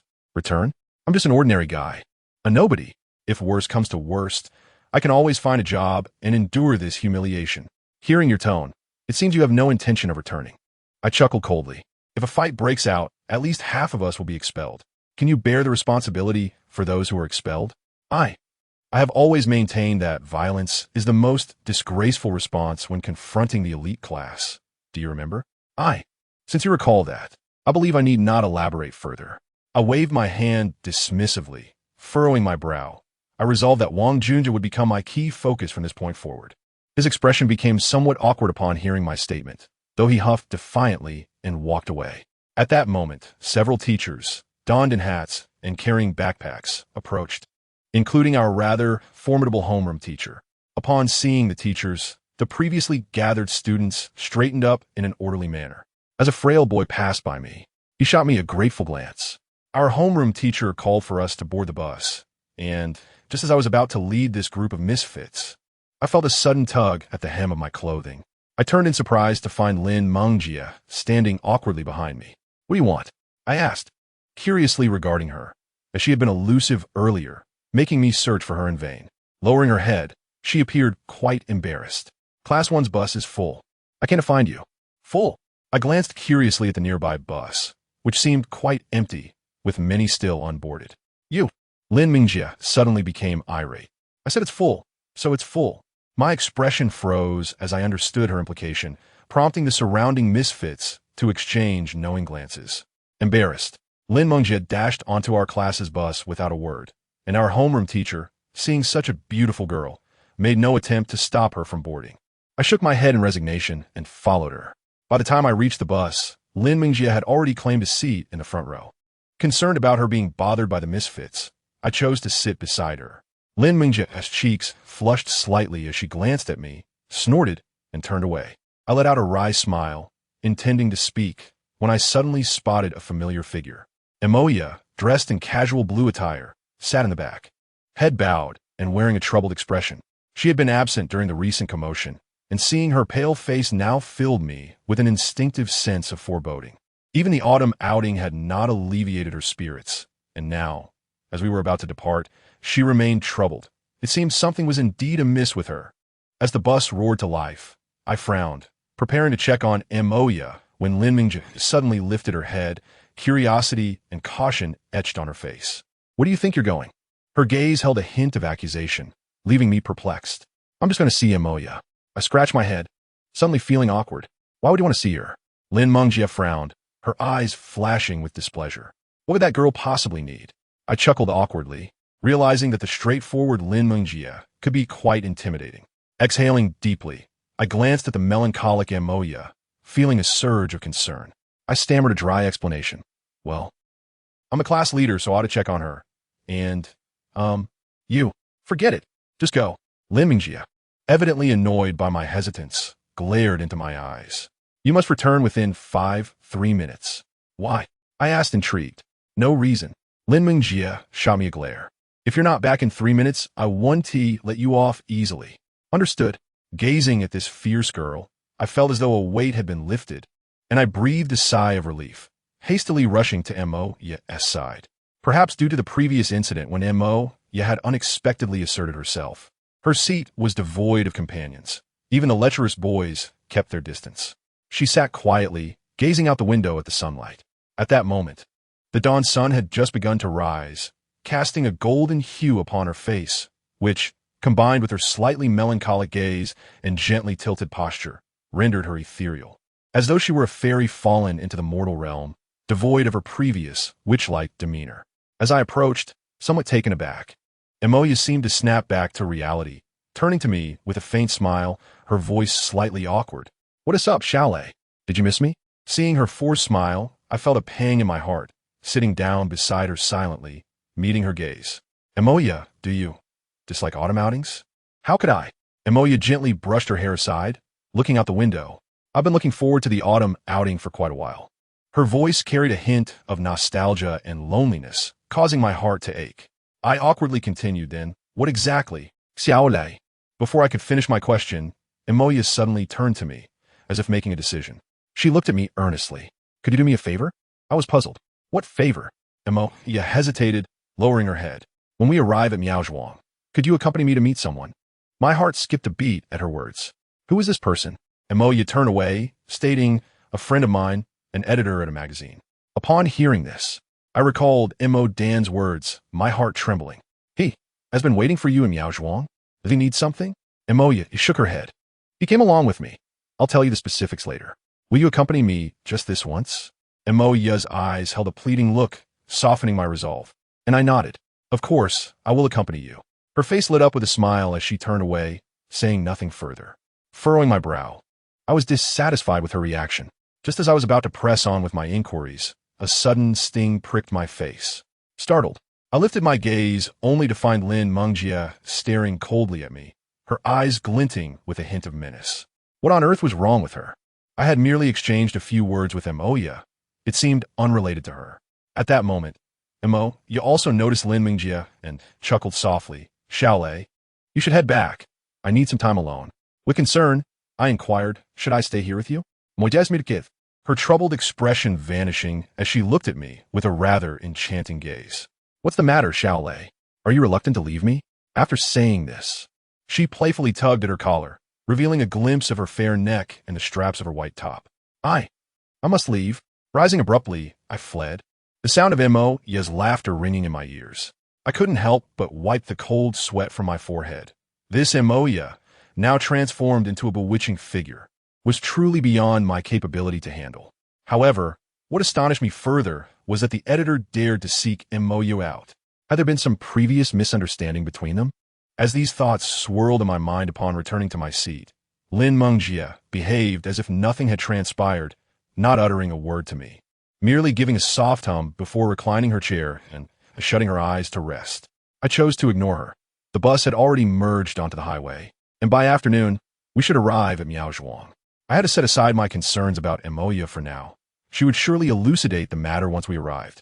Recalling when Chun Bingming mentioned that Miaozhuang had established a ski resort, I couldn't help but smile wryly. The ski resort now occupied what used to be our village's wheat field, our favorite childhood playground. Shortly before my departure, a developer had purchased that land, and now, in just over a year, a grand ski resort had been erected. Although several hundred kilometers separated us, the climate in Miaozhuang was incomparable to here. It was merely late autumn, but perhaps there, heavy snowflakes were already falling. On the bus, I felt no inclination to sleep. Gazing at the clear sky outside, my mood darkened. I wondered how the old rascal was faring. It had been so long since I last returned. Surely, he must miss me. What would his reaction be if he saw us now? And what of my biological mother and sister? As these thoughts plagued my mind, a headache surged, prompting me to rub my sore eyes and recline on my seat. At noon, the bus halted at a service area, and everyone disembarked to eat and rest. Yet, I remained slumped in my chair, devoid of appetite. When everyone returned, Lin Mengjie unexpectedly handed me 2 hamburgers. Her cheeks flushed. Warmth surged within me, and I couldn't resist gently stroking her hair. Pervert! Lin Mengjie shot me an indignant glare, her face turning crimson as she lowered her head, seemingly embarrassed. I chuckled, taking the burgers and closing my eyes. I had expected to arrive by 2 in the afternoon, but to my surprise, it was not until 5 that we finally exited the highway. By then, dusk had fallen, the sun already halfway below the horizon, casting a shadow over the world. Once off the highway, my sleepiness vanished as I recognized the familiar streets, my heart racing with anticipation. At last, at 6 o'clock, after a bumpy ride, we reached the hotel we had booked in Miaozhuang. Everyone disembarked, fatigue evident on their faces, but curiosity sparked as they observed the rustic charm of the area. Miaozhuang retained its pastoral essence, the general appearance unchanged, save for several renovations that rendered it much like I remembered. On the way, I even spotted the old man who often sold candied hawthorns, unsure if he would still recognize me.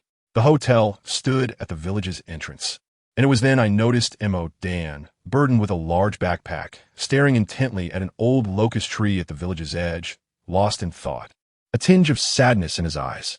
That tree, capable of being embraced by 4 people, had been our favorite playground during childhood. I sighed and approached Mo Dan, giving his shoulder a gentle pat without uttering a word. At that moment, Sun Yunjing, unusually not clinging to Zhang Feiyu, joined us, gazing at the old locust tree with a tremor in her voice. Tang Lei, when shall we visit the master? Are you still thinking of him? Mo Dan's tone was icy. Sun Yunjing's expression dimmed, her eyes reddening. A wave of inexplicable annoyance washed over me, and I waved my hand dismissively. No need to rush. Let us take a moment to rest. We've come this far. A few minutes one team matter. Just as Sun Yunjing seemed poised to speak again, Moya appeared, her expression awkward as she addressed me. Xiaolei, could you come with me for a moment? I was taken aback, realizing that the editor must have arranged a meeting with her. After handing my backpack to Mo Dan, I disregarded Sun Yunjing and followed Moya into the village. Mo Dan, however, scoffed and turned away, not sparing Sun Yunjing a glance as he headed back to the hotel. Walking along the familiar streets, observing the once familiar shops now transformed, I exhaled deeply, pondering the well-being of the old rascal. Chapter 59. A spectacle awaits. You led me deeper into the village, and after a few steps, we encountered Lin Mengjie, who stood there nervously. She appeared to be waiting for someone, but upon seeing Moya and me, she froze momentarily, her expression turning sour. What are you two up to? Clearing my throat, I was about to respond when Moya stepped in front of me, her previous sorrow replaced with playful mockery. Lin Mingjia, I'm going out on a date with your brother. Is that something you can interfere with?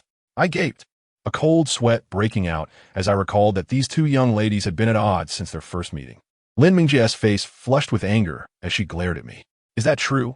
I scratched my head awkwardly, not having the chance to explain before Moya sidled up to me, smiling sweetly as she wrapped her arm around mine. What do you think? Suddenly, my arm was pressed against something soft and my body stiffened in shock. Moya was truly audacious. Lin Mingjia also froze, her gaze shifting to something resembling a mix of confusion and disappointment. Startled by her emotions, I quickly fell silent. Yet her expression hardened, and she stomped her foot in frustration. Tangled, I won't to bother with you anymore. With that, she stormed back to the hotel, not sparing me a glance. A sense of unease gripped my heart. Lin Mingjia's reaction was far too peculiar. Meanwhile, Moya released my arm, walking towards the village while chuckling softly. Shaolei, it seems you have quite the charm. I smiled wryly and dismissed the thought, focusing instead on Moya. Can you tell me who that person is now? Upon hearing my question, Moya's body trembled slightly, her lips moved, and a hint of bitterness flickered in her eyes, leading her to fall silent. Her demeanor shifted to one of melancholy, her footsteps gradually slowing. Startled by her sudden change, I closed my mouth, refraining from speaking further. In the dim light, her silhouette appeared fragile, her long hair cascading down, veiling her face. As we walked side by side, the soft sound of our footsteps lingered in the air, creating an atmosphere tinged with melancholy. After a prolonged silence, Moya finally lifted her head, turned to me, and said, Tangled, I can confide in you, but could you promise me not to share this with anyone else? My body shivered at her words. Her sorrowful gaze stirred a sudden pang of compassion within me. It was the first time I had witnessed Moya in such a vulnerable state. Taking a deep breath, I nodded earnestly. I swear I will not tell a soul. Upon hearing my vow, Moya seemed to relax, walking gently while gazing into the distant, darkening sky. Her lips parted, and her voice, somewhat hoarse, revealed, Mo Dan is my cousin, but we share the same surname, Mo because I am an illegitimate child. Illegitimate child? My heart jolted, and I slowed my pace to absorb her revelation. Moya forced a wry smile, tossing her hair back, and continued. I do not know who my biological father is. After my birth, I was raised solely by my mother. Thus, I took her surname. In elementary school, I was quite unattractive and lacked confidence, often bullied by other children. It wasn't until the 7th grade that I fortuitously met Shun Shun, the editor from the magazine. At this point, a glimmer of excitement sparkled in Moya's eyes. Shun Shun is very handsome, 10 years my senior, and possesses excellent eloquence and elegant writing skills. From the moment I first met him, I was in awe of him. Recognizing my talent, he helped me become a model for numerous magazines by the 9th grade. Although I wasn't particularly famous, it was enough. Moya suddenly let out a bitter laugh. However, what I didn't anticipate was that day. After I finished the cover shoot Shun Shun, I furrow my brows. What happened? Moya exhaled, her expression tense, and her cheeks flushed. He wanted to engage in that sort of activity with me. Upon hearing this, my expression turned peculiar. But weren't you very fond of Shun Shun? I stammered. Though my words were subtle, she clearly understood. After all, Moya had previously expressed her admiration for him, and he had nurtured her for 2 or 3 years, only to now refuse. What kind of logic was this? Judging by Moya's demeanor, she didn't seem like an innocent girl who would place such importance on her body. I was bemused, momentarily forgetting her sadness, curiosity bubbling within me. Moya, however, looked at me with confusion. Did I ever say I liked him? I scratched my head. Didn't you just mention? Moya smiled helplessly. I only admire him. I respect his talent and abilities, but that's as far as it goes. It's akin to idolizing a star, while I hold him in high regard. I do not have feelings for him. At this point, Moya lowered her gaze, yet, when I expressed my feelings, Shun Shun actually became furious. He forcefully tried to if there hadn't been other editors present. I fear what might have happened in that moment. I never expected him to act in such a way. I had always revered him as a star, seeing him as a respected elder, but that incident shattered my admiration. Hence, I reached out to my cousin for help. In truth, I was escaping as Emoya's voice trailed off. It grew increasingly desolate, clearly indicating the discomfort of being wronged by someone she trusted deeply. I felt a twinge of awkwardness as I scratched my head, initially thinking the editor was a scoundrel. But now it seemed Chun might have misunderstood her admiration as romantic interest, prompting his inappropriate behavior. Yet, I hadn't come to a firm conclusion about Chun's character. Everything would depend on my own encounter with him. A man capable of coercing a woman likely harbored questionable morals. Yet he had nurtured Emoya for years without seeking anything in return, which left me perplexed. Emoya's insistence that it was merely admiration and not affection reminded me of Sun Yunjing. If I were correct, her feelings for Zhang Feiyu were also rooted in admiration. However, she lacked the clarity that Emoya possessed, remaining ensnared in her infatuation. Just as I was lost in these thoughts, Emoya halted abruptly, her voice tense. We arrived. I came to stop, realizing we had reached a coffee shop. After adjusting my attire, I inquired, "Shall we go in?" "Let us go in." Emoya seemed resolute as she walked straight inside.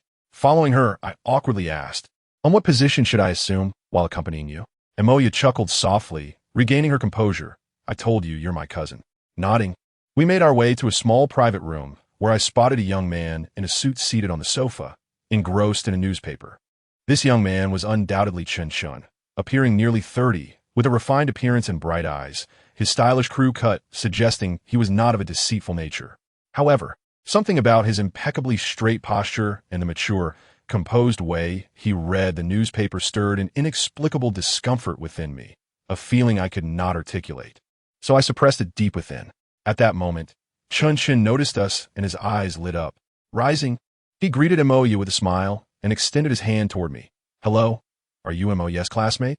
I shook my head. "I'm her cousin, Tang Lei." "Ah, so you are Xiao Lei? What a pleasure to meet you." Chun was quite familiar, immediately addressing me by my nickname. Chun, I have long heard of your esteemed reputation." I replied.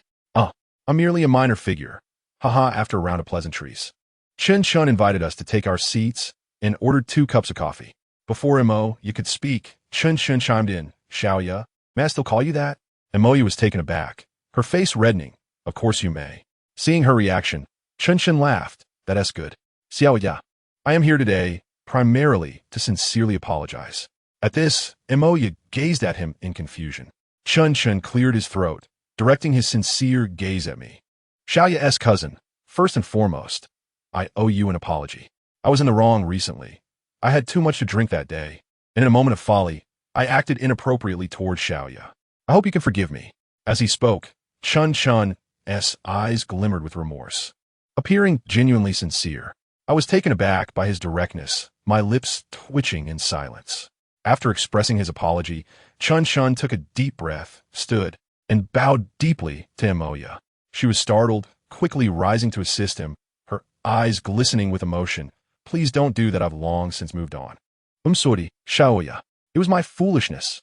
Chun's eyes were also misty. Meanwhile, I remained seated, sipping the bitter coffee, my heart growing wary.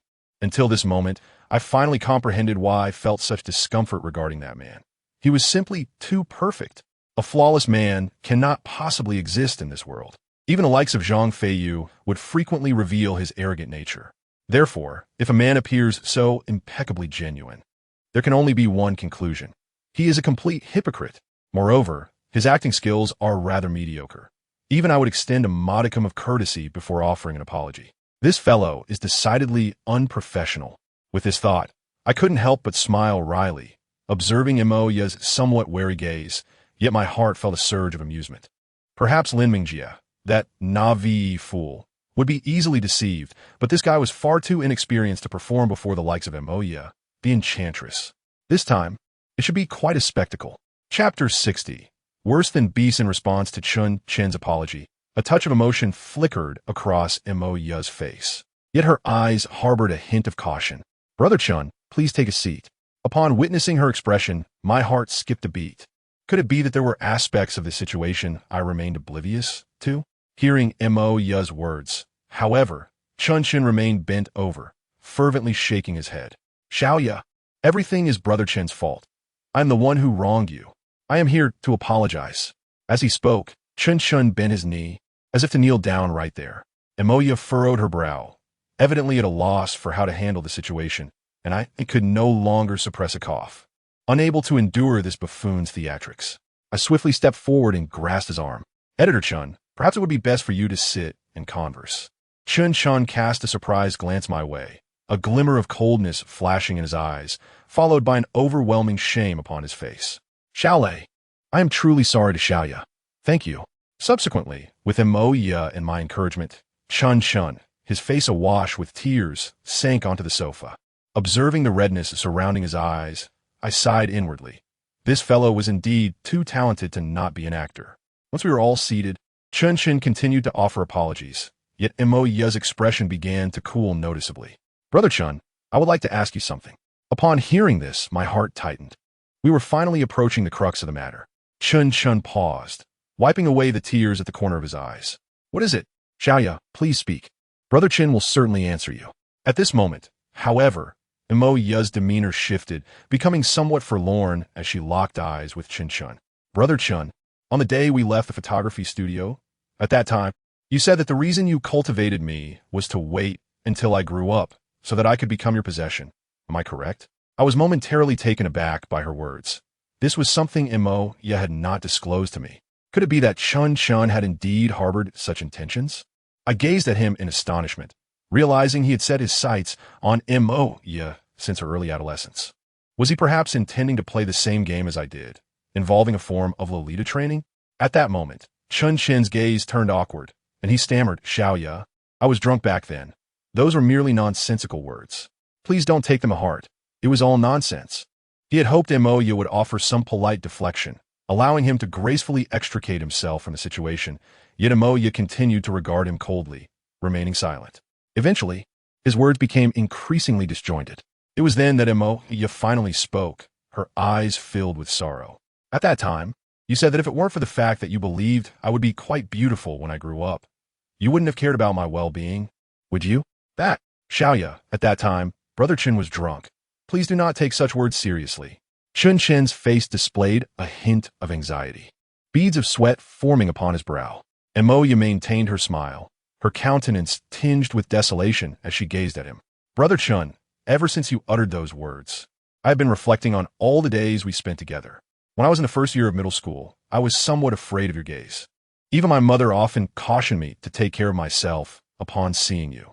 In my youth, I did not understand her words, yet at that moment, it finally dawned on me that the way you looked at me bore no semblance of familial affection, but rather a depraved gaze. Am I correct?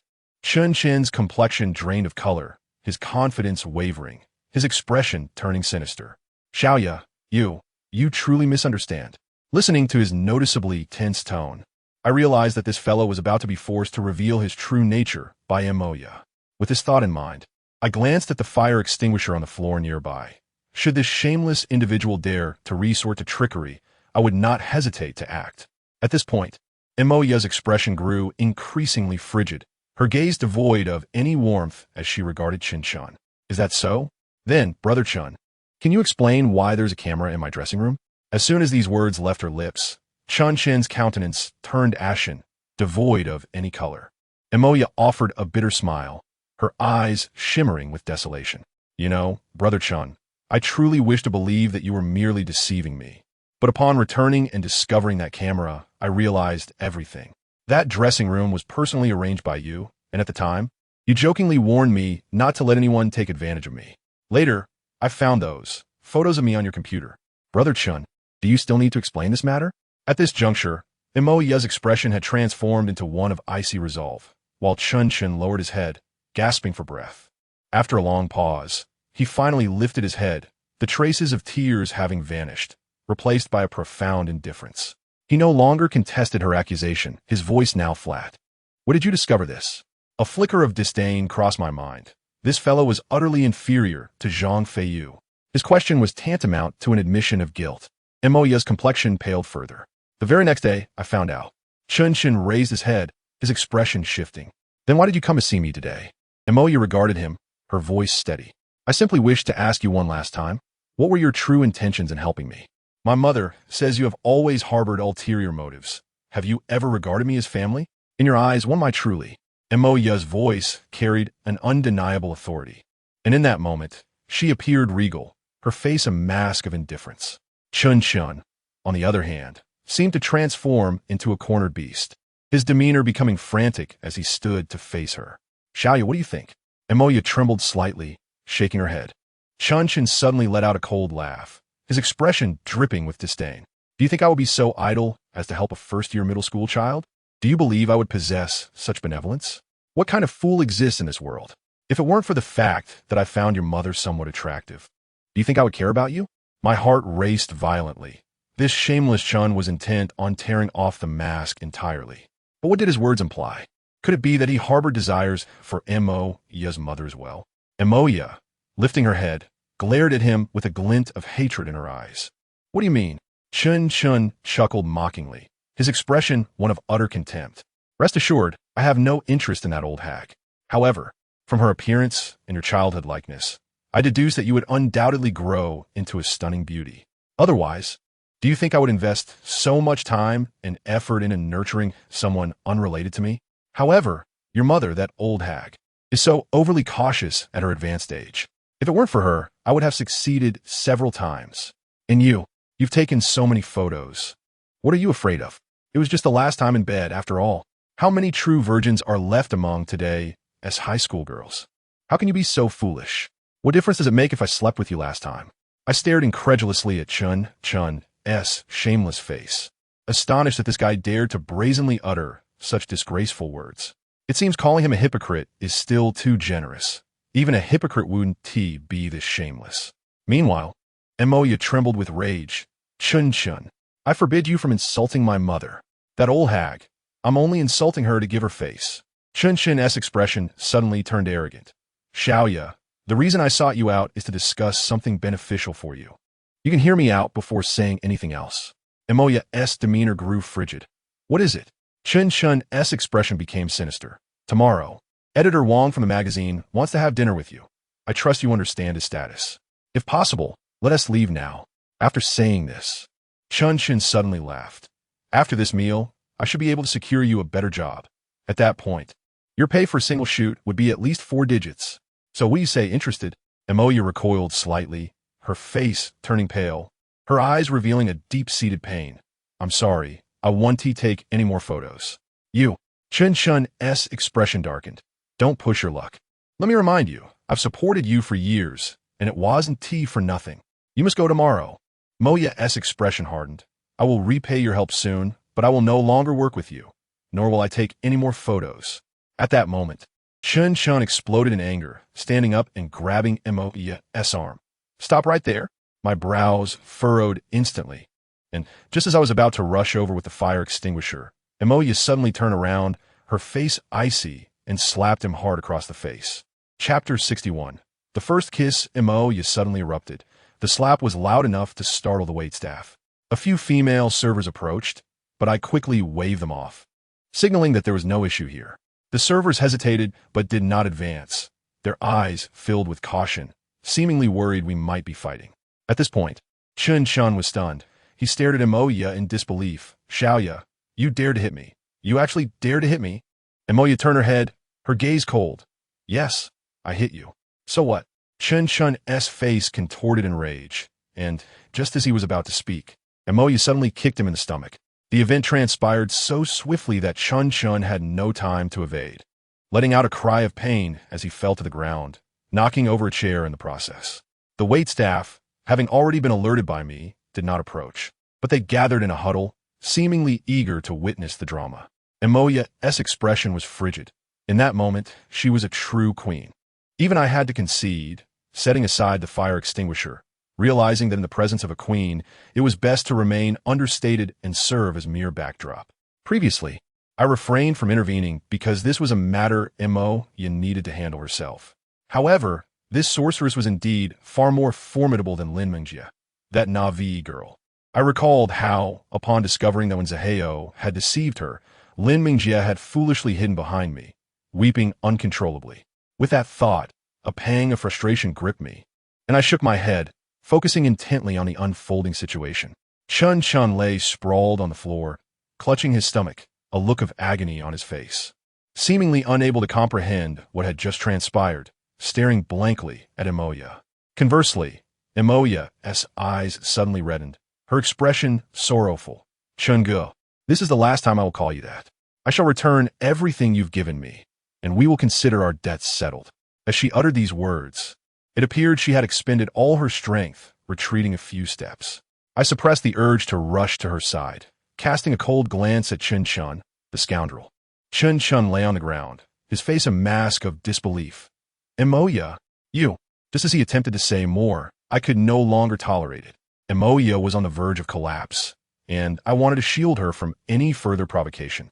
With that thought, I stepped forward, raised my foot, and kicked him in the chest. My foot tingled from the impact. Editor Chun, could you be quiet? Chun Chun cried out in agony, collapsing as he coughed for a long while, his eyes now red as he glared at me. Tang lay. Just you wait. My brow furrowed at this obstinate and shameless individual. Just as I was about to deliver another kick, Emoya grasped my arm, her face pale. Shall let go. Please, no more. Let us go. I'm exhausted and need a rest. As she said this, her lips trembled, and her cheeks had lost all color. Seeing her pale face tugged at my heart, and with a sigh, I said nothing, spitting on Chun Chun's face before turning to leave the CF. Chun Chun, now on the ground, seemed utterly stunned, falling silent. The waitstaff all parted to make way for us, their expressions reflecting a mix of alarm and awe at Emoya's sudden display of authority. Upon stepping outside and closing the door behind us, we were enveloped in darkness, as if we had entered another realm entirely. I couldn't help but exhale a misty breath, shivering slightly as I reached into my pocket, feeling the biting cold of the outside air. Now nearly 8 o'clock, the sky had completely darkened. The winter chill in Miaozhuang was piercing, especially at night. The coldest moment of the day, leaving the streets nearly devoid of pedestrians. This was not a season for outings, so very few tourists were about. The empty streets echoed only with our footsteps. The surrounding silence was palpable, the howling wind brushing against my ears, sending a slight chill through my heart. Emoya remained silent, and I did not wish to disturb her, merely following behind her in quietude. So much had transpired in that brief span of time, and perhaps she was now attempting to calm her tumultuous emotions. We walked in silence for a short while when Emoya suddenly halted, standing still. Then, she slowly raised her hands, hugging herself, bowing her head as her delicate frame trembled. Gradually, a barely audible sob reached my ears. The night, as cold wind, was merciless. Yet the empty street became eerily quiet at that moment, leaving only her heart-wrenching cries in my ears. I stopped, feeling a pang of sorrow. This illegitimate daughter had finally found a caring elder on her path through life, only for it all to unravel as a cruel ruse. The one who cared for her harboring the most grotesque intentions. I could not fathom her thoughts, but I could sense the chill in her heart through the biting wind. Exhaling a breath, I stepped closer to her side. The street was devoid of streetlights, the sky overcast. In this dim world, I could still discern a glistening tear on her fair face. Seeing this, my heart quivered, and I instinctively raised my hand, wanting to wipe away the tears from her cheeks.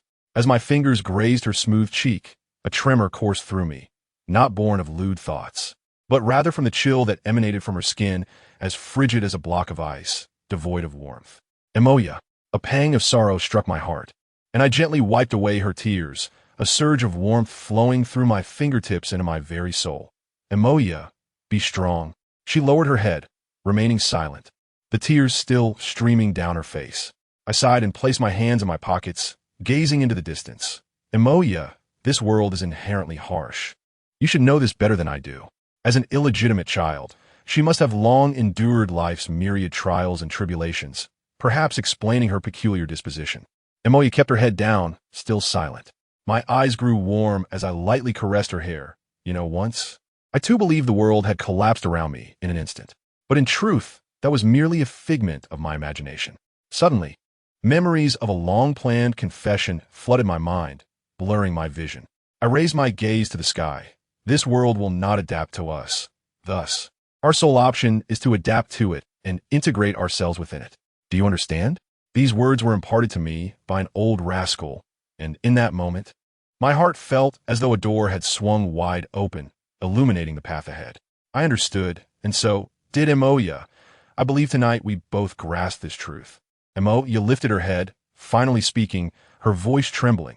Shaolei, thank you. I looked at her, puzzled. Thank me for what? Had it not been for you, I would have faltered just now. Her voice was laced with loneliness. I offered a bitter smile, waving my hand dismissively. I didn't do anything. Your company is enough. Emoya gently wiped her tears, raising her head to meet my gaze, her face blossoming into an unparalleled, radiant smile. Shaolei, you are truly a wonderful person. My heart momentarily froze, waking from the enchantment of her smile, leaving me at a loss for words. At this moment, are you really going to label me a good person? Emoya shook her head, her eyes suddenly revealing an unprecedented tenderness. I have encountered many boys, but though you are not the most perfect, you are the best among them, being praised by such a beauty, even as I wallowed in sorrow moments before. My face still flushed with warmth. I hastily waved my hand, about to speak, when I felt a soft body suddenly lean against mine. Startled, I looked down to see Emoya nestled against my chest, her arms gently encircling my neck. Her body was soft, warm against me, and our closeness overwhelmed me. Emoya, what are you doing? My heart raced. I hadn't anticipated that in an instant she would act so boldly. Emoya looked up, a smile gracing her lips, her delicate red ones inching closer. Shaolei, please, don't reject me.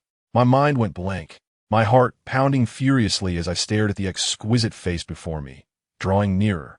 I couldn't fathom her motivations. Was it gratitude or affection? Confused, yet compelled by her request, I did not resist. Gradually, our proximity diminished, as if time itself had paused. Emoya's cheek was mere inches from mine, her warm breath brushing against my lips. Cold sweat beaded on my forehead as I stared at those luscious red lips, my own trembling, unsure what to say. Emoya gently closed her eyes, leaning in. Shaolei, this is my first kiss. Upon hearing those words, my mind erupted in chaos. An indescribable surge of impulse and emotion flooding my heart. My capacity for rational thought evaporated, and I instinctively wrapped my arms around her soft form, slowly leaning in. Chapter 62. I must steal your first kiss, Emoya, and I drew ever closer, her faint scent of lilies intoxicating my senses. In the darkness, the space between us diminished, and I could even feel the warmth of her body pressing against me, just as we were on the brink of complete union. My gaze faltered, fixating on the clear tear stains on Emoya's face. Inexplicably, at that moment, my heart twisted painfully as if 1,000 ants were gnawing at it, an instinctive alarm surging through my mind. I inhaled deeply, stepping back and gently pushing Emoya away. Upon separating, my heart raced, cold sweat beading on my forehead. I had almost taken her first kiss. Startled by my sudden movement, Emoya blinked in surprise, a hint of disappointment in her eyes. What is wrong? I offered a wry smile and shook my head. You're too emotionally charged right now. Don't overthink it. Just go back and rest. Emoya frowned slightly, but shook her head gently. I don't care what happens in the future, tonight, right now. I must be with you. Her face flushed deeper as she spoke. My heart trembled at her stubbornness. It dawned on me that her naivety was quite disconcerting. In a world where countless girls impulsively gave everything to a boy, often ending with nothing, here was Emoya, an astute enchantress, foolishly wanting to grant me her first kiss. I shook my head, preparing to reason with her, but unexpectedly, she broke into a smile. Even if it cannot happen tonight, I will surely claim your first kiss during this autumn excursion. I was taken aback, startled. How? How do you know? I still have my first kiss? Emoya wiped the tear traces from her face, her smile growing brighter. Shaolei, after being so thoroughly rejected by Sun Yunjing, how could your first kiss possibly be gone? Regardless, I have decided. Your first kiss is mine. My expression stiffened, unsure whether she was complimenting or mocking me. Yet, seeing the confidence radiating from her face, I couldn't help but feel a twinge of unease. Could she truly mean it? During this autumn outing, she would undoubtedly have countless opportunities to claim my first kiss. What if she went wild in public, or if that old rascal caught us? I rubbed my aching head, gazing at the resolute Emoya. Just as I was about to voice a protest, a shadow suddenly emerged from the darkness. What are you two doing here? That voice startled Emoya, who instinctively scurried closer to me. Upon hearing that familiar voice, My mouth twitched involuntarily as I recognized the approaching figure, feeling a sense of helplessness. Why had she come? The shadow stepped into view, revealing a cold visage. What are you two up to? Emoya rubbed her eyes gently, concealing her reddened eyelids, and curiously asked, Lin Mingjie? I was at my wit's end. Indeed, the figure was none other than Lin Mingjie. What left me utterly speechless was the look of utter indifference in Lin Mingjie's eyes, which instantly led me to deduce that this individual had been tailing us all along. If that were the case, then it was likely that she had witnessed everything that transpired between Emoya and me. The mere thought of it sent a sharp pang of headache through me. The situation was becoming increasingly complicated. Indeed, Lin Mingjie fixed her icy gaze on Emoya, her expression unfriendly. So Emoya, do you still intend to go on your date? Emoya paused for a moment, quickly regaining her composure, and defiantly clung to my arm. Yes. Our outing was interrupted by you. What is the problem? Lin Mingjie let out a cold laugh. Could you possibly excuse yourself? I need to have a word with Tang Lei. Emoya frowned. Didn't you hear? I'm on a date with your brother. Lin Mingjie scoffed. Of course. I heard. However, if you refuse to leave, I'll inform the teacher that you and Tang Lei are involved in a romantic relationship. This proclamation left Emoya momentarily speechless. After all, we were still students, and if Lin Mingjie were to go through with her threat, it would spell disaster for both of us. Emoya's complexion darkened, her earlier worries forgotten as she glared at Lin Mingjie. Her face flushed with anger, but unable to utter a word. I could only cast a resigned glance at Emoya and attempt to mediate. Why don't you head back and rest for a bit? We can discuss this tomorrow.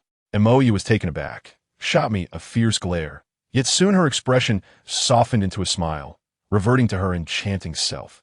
All right, shall Lei go. Make sure to come back soon. We'll sleep together tonight. After uttering this, she provocatively glanced at the stiff-faced Lin Mingjie before striding away, her steps now filled with confidence and satisfaction. This stark transformation was somewhat difficult for me to digest. Once Emoya had distanced herself, Lin Mingjie furrowed her brow and approached me, inquiring, What exactly is your relationship with her? I waved my hand in exasperation. Rest assured, we're merely friends. Friends? Lin Mingjie's anger flared. Friends don't embrace each other like that. As she trailed off, it seemed she began to comprehend something. I regarded her with a bemused expression. Please don't tell me you've been following us all along. Lin Mingjie's face flushed crimson, and she stamped her foot in frustration. What is wrong with following you? I merely wanted to see what shameless antics you and that girl would engage in. I raised an eyebrow, bemused. So, you witnessed everything? Lin Mingjie's expression stiffened, and with a hint of resignation, she replied, Not everything. At the SAF. I only stayed outside for a moment. I forgot to bring money. By the end of her statement, she appeared somewhat embarrassed. I sighed with a wry smile. Don't worry. We're just ordinary friends. We won't do anything inappropriate. I'm not concerned about you. Lin Mingjie muttered under her breath, but said nothing further. For some inexplicable reason, her reaction made my heart race, and I felt an impulse to evade her. I exhaled slowly, at a loss for words, and remained silent. Not long after, I suddenly realized we had arrived at the hotel entrance. At that moment, I glanced through the window and saw our classmates huddled together in the lobby, seemingly engaged in some activity. Curious, I looked at Lin Mingjie, only to find her cheeks slightly flushed. The teacher said we'll be going skiing tomorrow and we'll hold a skiing competition. I was taken aback. Skiing seemed like an excellent idea, but I had no experience whatsoever. As a child, we lacked the facilities for such activities, and the old man had never taught us about skiing techniques. Thus, this skiing competition seemed entirely unrelated to me. Just then, Lin Mingjie suddenly looked up at me. However, the competition requires pairs and they must be mixed gender. I nearly choked on my own words. What was our teacher thinking? Had she experienced a second spring? Lin Mingjie lowered her head, somewhat shy. It appears that no one else wants to team up with you. Would you like to team up with me? As she finished, her face grew increasingly crimson as she averted her gaze. This was indeed an enticing offer. I casually replied, considering that I wouldn't mind teaming up with anyone, especially not with someone as stunning as Lin Mingjie. Moreover, as a young lady of privilege, she likely had experience with such upscale activities. Perhaps I could learn from her. Upon hearing my response, Lin Mingjie's expression brightened, but before she could respond, the hotel door swung open and a beaming Emoya emerged, throwing her arms around my arm. Shall I go? I have great news. Tomorrow, The school is organizing a mixed-gender skiing competition, and I've already signed us up as a team. I was momentarily taken aback, speechless, while Lin Mingjie's expression darkened entirely. Chapter 63. We must win. Upon hearing Mo's words, Lin Mingjie's expression turned sour. He has already promised to participate in the skiing competition with me. Mo chuckled lightly, her demeanor calm. However, the teacher has stipulated that we must team up with classmates from our own class. Lin Mingjie's face momentarily froze. Really? Of course. Moyesmaid. Gently brushing her hair back. If you don't believe me, go ask your homeroom teacher. Xiao Ge and I will be heading to rest for a bit. For once, Lin Mingjie refrained from retorting, merely shooting me a fierce glare before turning and re-entering the hotel. Once she had gone, I awkwardly scratched my head and looked at Emoya with a wry smile. What on earth are you up to? Emoya's demeanor clearly indicated she wanted to distract Lin Mingjie to discuss something with me. Seeing my perplexed expression, Emoya's countenance suddenly grew serious. Xiao Ge, I just remembered something and wanted to remind you. Noticing her solemn expression, I became cautious. Emoya continued. That Chunchin fellow tends to hold grudges. Now that you've crossed him, I'm worried he might cause trouble for you in the future. I scratched my head, somewhat unconcerned. So what? I don't really interact with him. We can deal with it whenever we cross paths. You must be careful. Emoya's expression was tense. I waved my hand dismissively. Don't worry, I'll be fine. The most important thing is for you to have a good mood and not overthink things. I'm all right, but Xiao Ge. Rest assured, nothing will happen. Emoya appeared somewhat melancholic, but I didn't dwell on it and headed back to the hotel. That Qinshan fellow might prove to be a nuisance. But given that he was an outsider, with my father and Lu Heng around, I believed he wouldn't stir up much trouble. Not wanting to think further, I entered the hotel where I found my classmates animatedly discussing the upcoming skiing competition, all seeming quite eager. I couldn't help but glance over at Lin Mingjie, who stood off to the side, her expression despondent. A few boys were surrounding her, seemingly inviting her to ski, yet she remained aloof, ignoring their advances. Meanwhile, Sun Yunjing appeared all smiles as she chatted with Zhang Feiyu. It seemed they had already formed a team. Zhang Feiyu's composed demeanor captivated the attention of numerous girls, with nearly all of them casting envious glances at Sun Yunjing. It seemed that Sun Yunjing was indeed a goddess within our class. A peculiar feeling stirred within me when Mo Dan approached, her expression awkward. Xiao, we have a problem, she said. I was taken aback. What is it? Mo Dan sighed, her face pale. Not a single person in our class knows how to ski. I choked on a sip of water, realizing that the group from class 10 stood there, equally embarrassed, including our homeroom teacher, who wore a displeased expression. Mo Dan continued. It appears that the skiing competition involves both our classes. If none of us can participate, that might be. My expression mirrored my disbelief.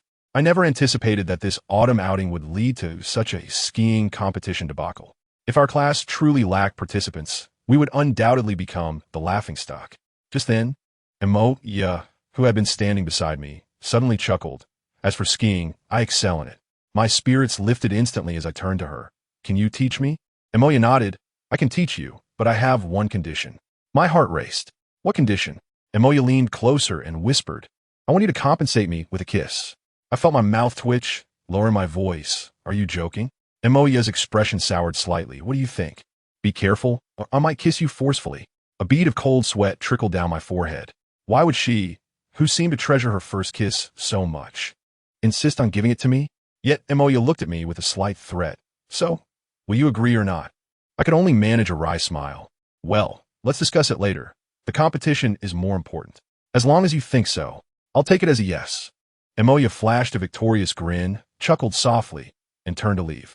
I couldn't help but glance at Lin Mingjie, who appeared cold and aloof, my body trembling slightly as I returned to my room.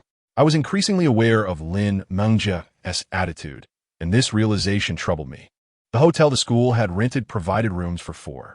I shared a room with Mo Dan, Chun Su, and another boy, none of whom were particularly well-behaved, making for a restless night. Emoya had intended to join us, but after standing at the door for a while, she was driven away by the foul odor. The next day, as I emerged, sporting 2 prominent dark circles under my eyes, I discovered a crowd gathered outside the hotel. Taking a deep breath, I didn't dwell on it, hastily washed up, and roused the 3 sleepyheads before leaving the room. Modern Grumbled. clutching his backside as he headed to brush his teeth. I could only wonder what he had experienced the previous night.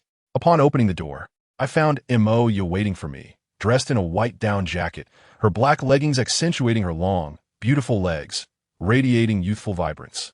After observing the light in her eyes and confirming there was no sadness, I approached her with a smile. Moya giggled, and we hopped onto the bus together. Soon, after everyone had assembled, the bus set off. Before boarding, Lin Mengjie shot me a frosty glare, as if deeply aggrieved, making me shiver. I hurried onto the bus. The ski resort was not too far away, taking about half an hour to reach. Throughout the journey, Moya excitedly explained skiing essentials to me, her face devoid of yesterday's gloom. I exhaled, attempting to absorb the information while wondering if Lin Mengjie could ski and whether she would participate in the competition. Moreover, Zhang Feiyu undoubtedly possessed impressive skiing skills. If we lost, how would I face the students from Class 10? My mind swirled with these anxious thoughts, leaving me dizzy, and I rubbed my temples. Noticing my distraction, Moya gently pinched my arm, her smile warm, yet she said nothing. Feeling a bit awkward, I turned to gaze out the window, appreciating the scenery. After 10 minutes on the bus, snowflakes began to drift down gently from the sky, delighting everyone and prompting curious glances out the window. The weather in Miaozhuang was typically like this, cloudy at night, followed by heavy snowfall during the day, perfect for snowball fights. In my childhood, I often built a huge snowball with Sun Yunjing, launching it at Mo Dan before the two of us laughed and ran away. Those days were long gone. Upon arriving at our destination, I sighed and looked toward a nearby residential area, where many houses had been renovated and appeared splendid. Perhaps after the competition, I could visit that old scoundrel. As I pondered, Moya had already dragged me to don the skiing gear. I must admit, wearing those long skis felt rather awkward, and the poles resembled something one would use to strike someone. Lin Mengjie appeared nearby, accompanied by a bespectacled goddess, her face sullen, glaring at me fiercely. Although I felt troubled, my resolve strengthened when I saw Zhang Feiyu gliding effortlessly on the snow with Sun Yunjing. I was determined to learn how to ski. Moya recognized my determination and smiled as she guided me through skiing techniques. In truth, skiing wasn't overly difficult. As long as you weren't afraid of falling, it could be learned quite easily. I spent the entire morning tumbling and stumbling, enduring many falls. Yet my skills improved significantly. As noon approached, I heard the whistle of our homeroom teacher summoning us. By this time, I had spotted Sun Yunjing skiing alongside Zhang Feiyu, both displaying commendable skills. They glided gracefully over the snow, Sun Yunjing's face radiating happiness, while Zhang Feiyu wore a serene smile, resembling a pair of celestial lovers, drawing much attention. Watching their familiar movements, anxiety gripped my heart. If we lost this time, not only would I disgrace Class 10, but I would also lose face myself. Moya, however, smiled and wrapped her arm around mine. Xiaolei, don't worry, we will win. I managed a wry smile and nodded. Moya playfully tapped my nose. Xiaolei, don't forget, you still owe me a kiss. I felt embarrassed and took a step back, exhaling sharply before chuckling softly. Regardless of the outcome, we must win this time. Chapter 64. Loss of control as everyone strapped on their skis and rushed forward. Our homeroom teacher began announcing the competition rules. This event was a collaborative activity between our two classes, taking place on a steep slope at the northern section of the ski resort. The competition required male-female pairs to descend from the highest point of the slope, navigating several obstacles along the way, with the team making the fewest mistakes and garnering the most popularity declared the winners. The champions would earn their class 3 days of unrestricted freedom. The prospect of 3 days of freedom sent a thrill through me, as it would perfectly align with my desire to visit that old scoundrel. During this period, so much has transpired that I can hardly contain my eagerness to visit that old rascal. With this thought, I instinctively tightened my grip on the ski pole. This time, I was determined to give it my all in the competition. Moya discerned my thoughts and gently wrapped her arm around mine, encouraging, Xiaolei, you can do it. I smiled, feeling a wave of relief wash over me. Although I had never experienced the grandeur of skiing before, I had dabbled in ice skating, and the skills required were not vastly different, save for the addition of a ski pole. After a morning of learning, albeit just at the beginning stages, I had already become somewhat proficient, certainly better than many novices. At this moment, all the participants were ready, while the remaining students stayed at the finish line to cheer for us. However, I was nearly taken aback to discover that in our class, only Moya and I were competing. While a few others might have skated well, it was evident that our class was filled with underachievers, and the girls were quite robust. It was unlikely anyone else could join us. Upon observing the foolish expressions of my classmates, I could not help but let out a deep sigh. The world of underachievers is one that others cannot fathom. Accompanied by a teacher from Class 1, we glided leisurely to a high slope, which was currently unoccupied and perfect for our use. The course was merely marked with a few small flags and some snow mounds as obstacles. After a morning of practice, I was confident I could navigate it without much trouble. Class 1 had 4 groups competing, and Zhang Feiyu and Sun Yunjing formed the first pair. They appeared utterly composed, evidently well-versed in skiing. Sun Yunjing, a wealthy and beautiful girl, had likely skied numerous times over the past year, especially while learning alongside Zhang Feiyu, who clearly relished the sport. They resembled a pair of celestial beings, drawing envious glances from onlookers. However, I felt indifferent. I exhaled and stood beside Moya, watching them prepare. When Sun Yunjing caught sight of me with Moya, a flicker of surprise crossed her face, but she quickly lowered her gaze, seemingly lost in thought. Unexpectedly, Moya shot Sun Yunjing a disdainful glance and turned to me, saying, "I am curious. How is it that your 2 childhood companions, aside from you who has some wit, are otherwise complete fools?" My lips twitched, and I glared at her. "Are you implying that your cousin Mo Dan is also a fool?" Moya rolled her eyes. "Is he not?" Well, that was indeed a fair assessment.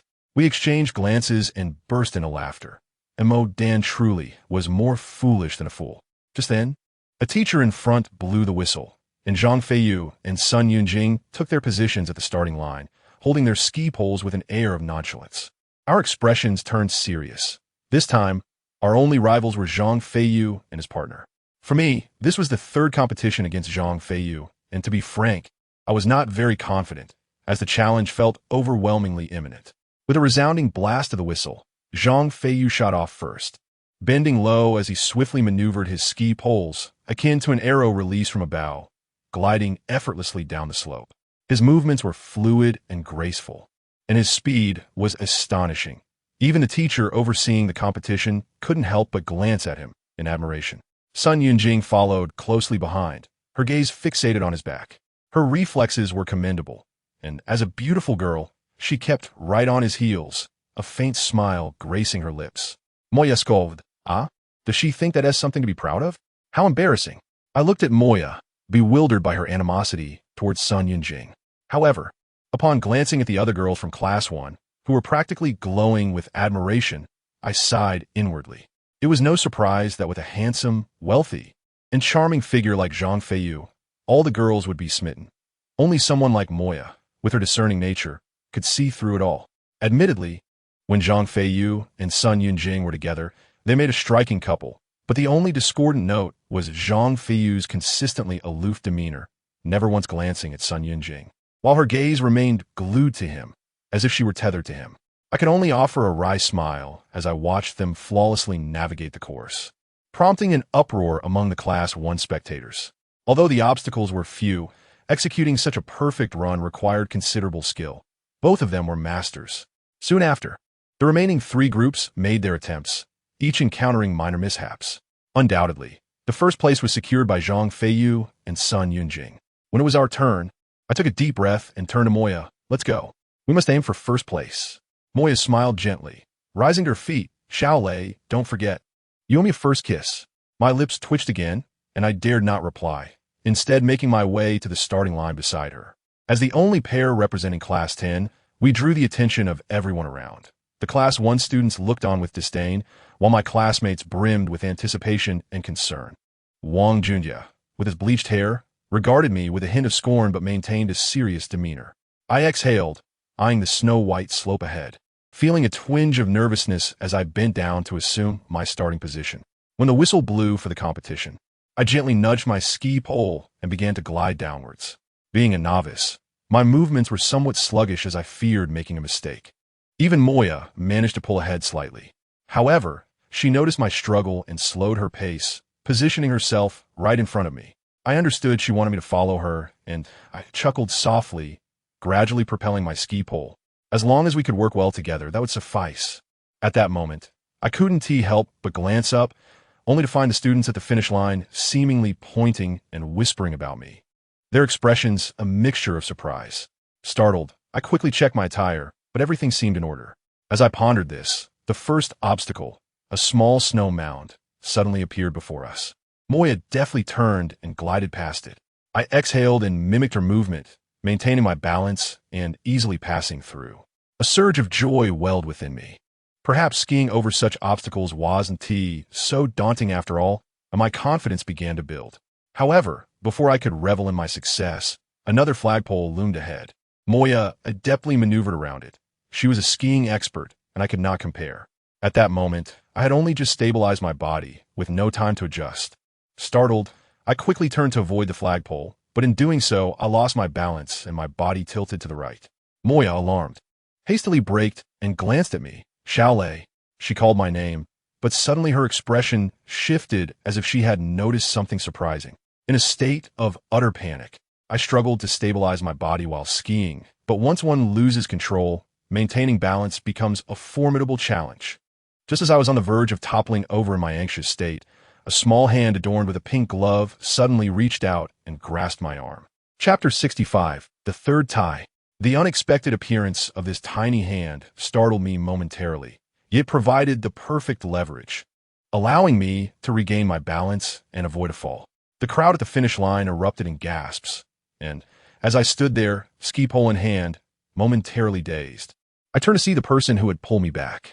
The figure was petite, clad in a vibrant red ski suit that, although slightly bulky, could not conceal her long, elegant legs. Recognizing her familiar silhouette, my mind went blank, and I involuntarily exclaimed, "Lin Mingjie?" Indeed, it was Lin Mingjie. Her removed her mask with a huff and retorted, "What's wrong?" Emoya had skied over, her face etched with worry, yet equally incredulous as she gazed at Lin Mingjie. My lips twitched as I glanced back at the slope, feeling somewhat speechless. You've been following me all along." "Who said that?" Lin Mingjie's cheeks flushed slightly as she shot me a fierce glare, her demeanor somewhat awkward. I was just bored and want to cause some mischief, and then I just happened to pull you back." As she reached the end of her sentence, her confidence seemed to wane, and her voice diminished to a near whisper. Such a statement was unlikely to be believed, even by someone as naive as Mo Dan. Yet, a wave of deep emotion surged within me. No wonder I hadn't seen her at the finish line earlier. I had assumed she was upset, but in reality, she had broken the rules to assist me out of concern for my safety. By doing so, she had positioned herself against the entire class. And I could only imagine the backlash she would face once we returned, particularly from that harsh homeroom teacher. Though she may be small and seemingly simple-minded, she was undoubtedly aware of the consequences. The very thought of her willingness to help me, despite knowing the repercussions, left my heart inexplicably aching. Observing Lin Mingjie's embarrassed expression warmed my heart, and without further delay, I looked into her eyes, took a deep breath, and said earnestly, "Mingjie, thank you." It's nothing." Lin Mingjie seemed startled by my address, lowering her head in apparent bashfulness. I wasn't doing it for you." I chuckled softly, choosing not to respond further. Meanwhile, Emoya shot me a peculiar glance, her lips curling into a smile. "Xiaolei, it's time to set off." Lin Mingjie's body stiffened for a moment as she shot a fierce glare at Emoya. I felt somewhat helpless watching these two beautiful women bicker upon meeting, but I still offered a grateful glance to Lin Mingjie and nodded at her before speeding off with Emoya. Behind us, Lin Mingjie's voice suddenly called out, "Tangled, good luck." My body faltered for a moment before I smiled and propelled myself forward with my ski pole. By this time, we had traversed half the course, with only a short stretch remaining, our sole obstacle being two towering snow mounds.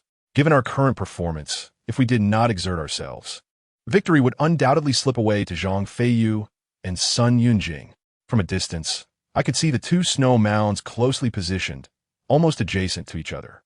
This was indeed the most challenging obstacle on this slope. Prior teams, except for Zhang Feiyu and his crew, had all faltered here. I exhaled deeply and sped up to Emoya's side, gently grasping her hand. "Hold on tight." Emoya gasped in surprise, but nodded in agreement. Thus, hand in hand, we charged down the slope. The ground was slick, and our skis gained speed rapidly. I could barely open my eyes, relying solely on instinct as we raced downward. In pursuit of victory, I was determined to give my all. The frigid autumn wind sliced against my face like 1,000 blades, yet I bore the stinging pain, firmly holding onto Emoya's hand as we barreled toward the snow mound. At that moment, Emoya seemed to realize my intentions and exclaimed, "Tangled, this isn't right. It's too dangerous." I did not respond, instead inhaling deeply, focusing intently on the path ahead, centering my balance. Although it was my first time skiing, my prior experience with ice skating had endowed me with decent skills, thanks to my rigorous training under that old rascal. As a child, he subjected me to relentless training to mold me into a competent magician. Though I respected him deeply, I never confessed my gratitude. The training had honed my physical reflexes, but did not enhance my strength. And after moving away from him, I had neglected all his teachings. Now, I regretted that lapse. The old rascal had imparted not just the art of magic, but also life skills and athletic prowess. Had I truly mastered them, I would not have found myself in such dire straits before the likes of Jiajun and Wenziheo. At this moment, I felt an overwhelming urge to reach out to that old man and say, "Old rascal, em soda." The snow mound was now mere moments away. I inhaled deeply, pivoted, and pulled Emoya in front of me, then accelerated, discarding my ski pole. As Emoya gasped in astonishment, my skis surged up the snow mound, with her following closely behind. The onlookers at the finish line gasped collectively, and I gritted my teeth, concentrating all my attention on maintaining balance as I held onto Emoya tightly. Our rapid speed propelled the skis up the mound, lifting us momentarily into the air. My heart soared with joy, but before I could even muster a smile, despair struck. The combined weight of Emoya and me dulled the momentum of the skis far more than I had anticipated. We merely floated for an instant before plummeting onto the next snow mound. To mitigate the impact, I had relinquished my ski pole, and as we descended, our equilibrium faltered, rendering us unable to brace for the fall. Gritting my teeth, I wrapped my arms around Emoya. The length of the skis forced me to use my body as a cushion, shielding her head from the impending impact as we crashed onto the snow mound. That fall was not just a physical tumble. It felt as if my heart had shattered as well. Half a second later, I sensed my rear end about to split apart, a sharp pain radiating through my thigh, sending jolts of agony coursing through my nerves. A second later, my head struck the ground with a thud, leaving me dizzy and disoriented. Had it not been for my hat's cushioning, I might have lost consciousness. I had lost the race. At that moment, I felt a sudden urge to laugh at my own naivety. I had been reminiscing about the exhilarating moments spent ice skating with Mo Dan, executing those impressive airborne maneuvers. Yet I had entirely forgotten that I was not adorned in the lightweight skates of yore, but rather encumbered by the heavy ski boots and an even more cumbersome ski suit. With a wry smile, I noted that by this time, everyone had already rushed over. In my arms, Emoya looked at me in a state of panic, yet I felt relatively unscathed, for I was equipped with some protective gear. At that moment, the sharp-featured homeroom teacher from Class 1 suddenly directed his gaze toward a bespectacled male teacher, his voice dripping with sarcasm. "Surely, the first place in this competition must go to Zhang Feiyu and Sun Yinjing, correct?" The bespectacled teacher nodded in agreement. Indeed, a heaviness settled in my heart, but I refrained from saying anything. The faces of the students in Class 10 darkened, while the top students of Class 1 exulted in disdain, their gazes fixed skyward. At this juncture, the male teacher lowered his head, his eyes sparkling with surprise as he addressed me, saying, "However, this student should also receive a shared first place." The room erupted in confusion at his words, and the homeroom teacher, taken aback, exclaimed, "Really? Teacher Xia, why does he deserve first place?" It appeared that the homeroom teacher placed considerable importance on this competition. The face of the Class 1 homeroom teacher darkened, yet he remained silent as he regarded Teacher Xia. The latter smiled lightly. The design of this snowpack is meant to allow skiers to charge ahead. This design was unbeknownst even to the staff. Yet I have always evaluated based on this very action. Such a maneuver is perilous and somewhat reckless. In truth, this design was crafted specifically for students like him. During the previous rounds, even Zhang Feiyu had adhered strictly to convention, lacking the spirit of adventure. Yet the only student who correctly surged forward was this young man. Hence I awarded him first place. The Class 1 homeroom teacher indignant, retorted. He can't even ski. Why grant him first place? The male teacher furrowed his brow. Is this competition merely about skiing skills? When did you become a physical education teacher, son? Moreover, if Zhang Feiyu possessed outstanding skiing abilities, why did he not take such a risk? Why is it that this student, who cannot ski at all, made the most astute decision? Can you explain that to me? The countenance of Sun, the Class 1 homeroom teacher, darkened further, and he lowered his head in silence. The male teacher snorted softly, then smiled with curiosity as he looked at me. This student, could you kindly tell me your name? Tangled, excited. Stealing a glance at the jubilant faces of my classmates from Class 10, feeling a sense of tranquility wash over me. I met his gaze. Teacher, may I ask your name? Taken aback for a moment, the male teacher chuckled.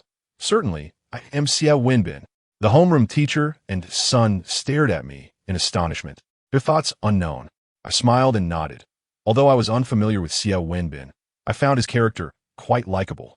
Such a teacher is indeed a rarity. Upon reflecting on this, I could not help but glance at the increasingly sullen Zhang Feiyu and offer a faint smile. In the third round, we were once again tied. Though reluctant, I believed the next competition would arrive soon. Chapter 66. Moldy Xia Wenbin merely cast a knowing glance my way, remaining silent, yet his eyes twinkled with intrigue. He then turned to leave, not uttering another word. I felt a flutter of unease under his gaze, and once he departed, I exhaled deeply.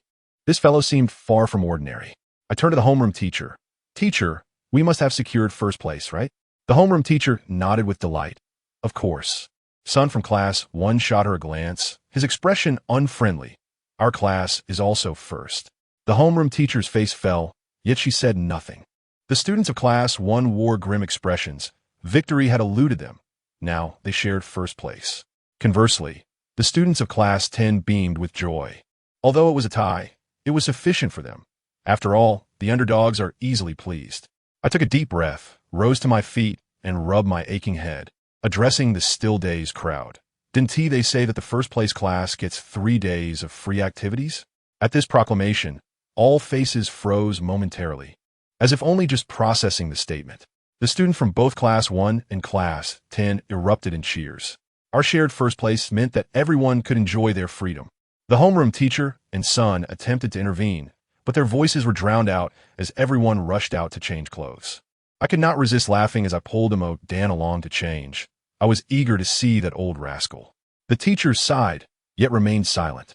They all possessed our phone numbers and apparently signed some kind of waiver before our arrival. So if anything were to happen, they would bear no responsibility. This thought made me chuckle. Teachers indeed have their own struggles. Shaolei, that move you pulled earlier was brilliant. Dan grinned foolishly, his silly expression prompting me to consider kicking him. Meanwhile, Emoya anxiously cautioned me to take care, clearly worried that I might get injured. Only after assuring her of my well-being did she leisurely head off to change. Once in the changing room, I donned the clothing I had prepared in advance and stepped out with Dan. By this time, the snowfall had ceased and the weather was gradually brightening. I hesitated at the entrance of the ski resort and sent a text to Sun Yunjing. Noticing my action, Dan frowned. Shaolei, what are you doing? Why are you texting her? I frowned, shaking my head. Come on, if that old rascal doesn't see her and only spots us two bumbling over. Can you imagine the consequences? Hearing this, Dan recoiled slightly. Though reluctant, he ceased to impede me. That old lecher had always shown particular attention to beauties like Sun Yunjing. Should she not return, the two of us rough fellows would undoubtedly face his wrath. At that moment, Lin Mengjia, already changed, emerged and curiously inquired what we were doing standing at the door. I hesitated for a moment, but eventually revealed our plan to her. Upon learning that I intended to see the old rascal, Lin Mingjia's eyes lit up. Is he the one who taught you magic? I want to go too. I had anticipated this outcome and could only smile wryly. Although I did not wish for that old rascal to tease Lin Mingjia. Perhaps she could learn something from him that might aid her intellect, which often seemed lacking due to her petite figure. Thus, I had long intended to bring her along.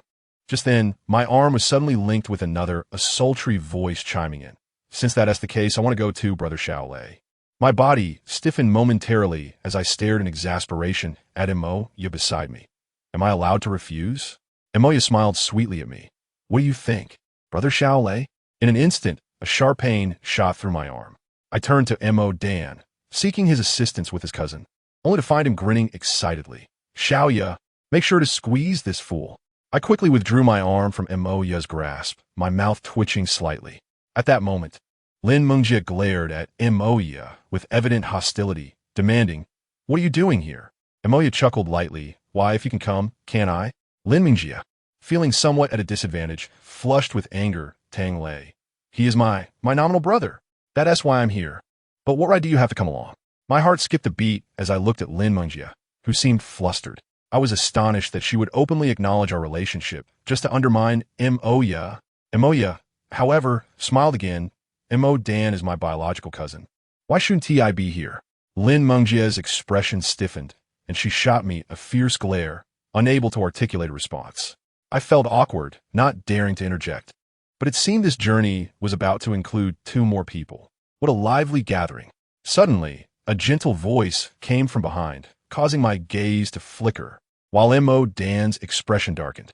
Then, Sun Yunjing approached with a calm demeanor, though her eyes betrayed a hint of awkwardness as they landed on us. Lin Mengjie affectionately wrapped her arms around her, while Mo Dan and I exchanged glances before turning to leave.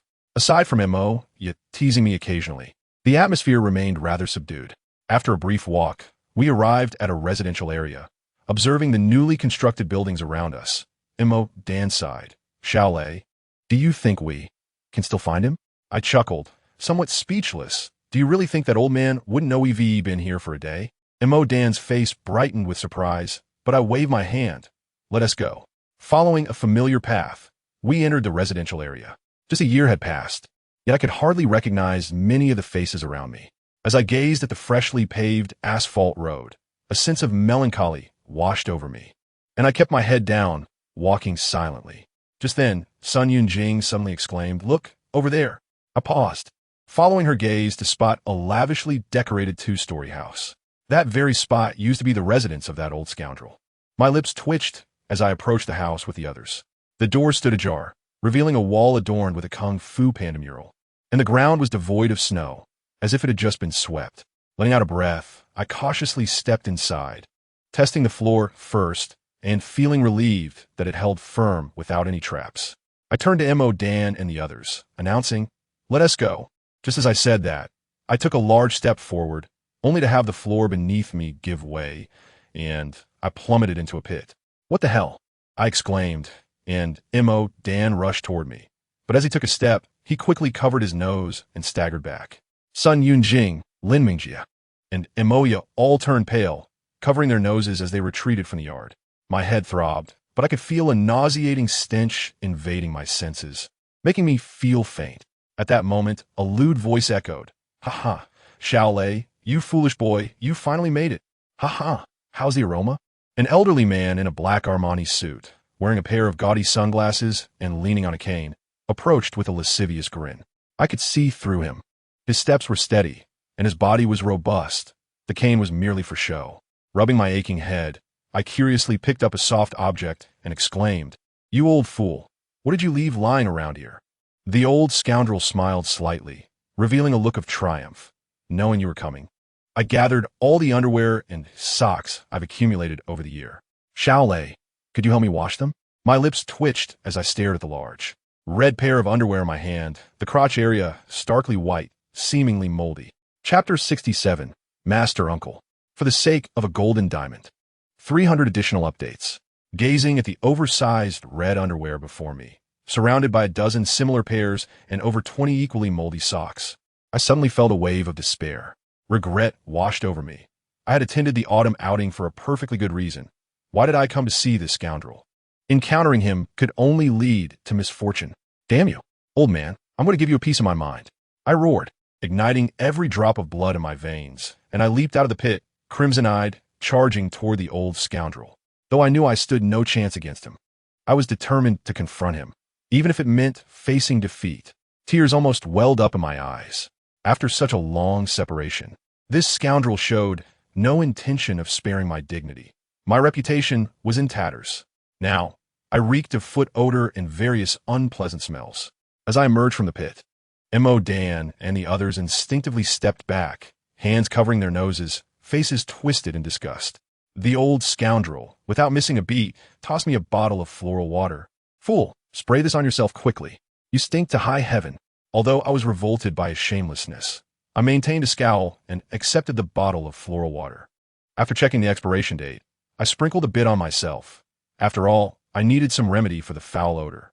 However, as the floral scent mingled with the stench, the result was overwhelmingly unbearable.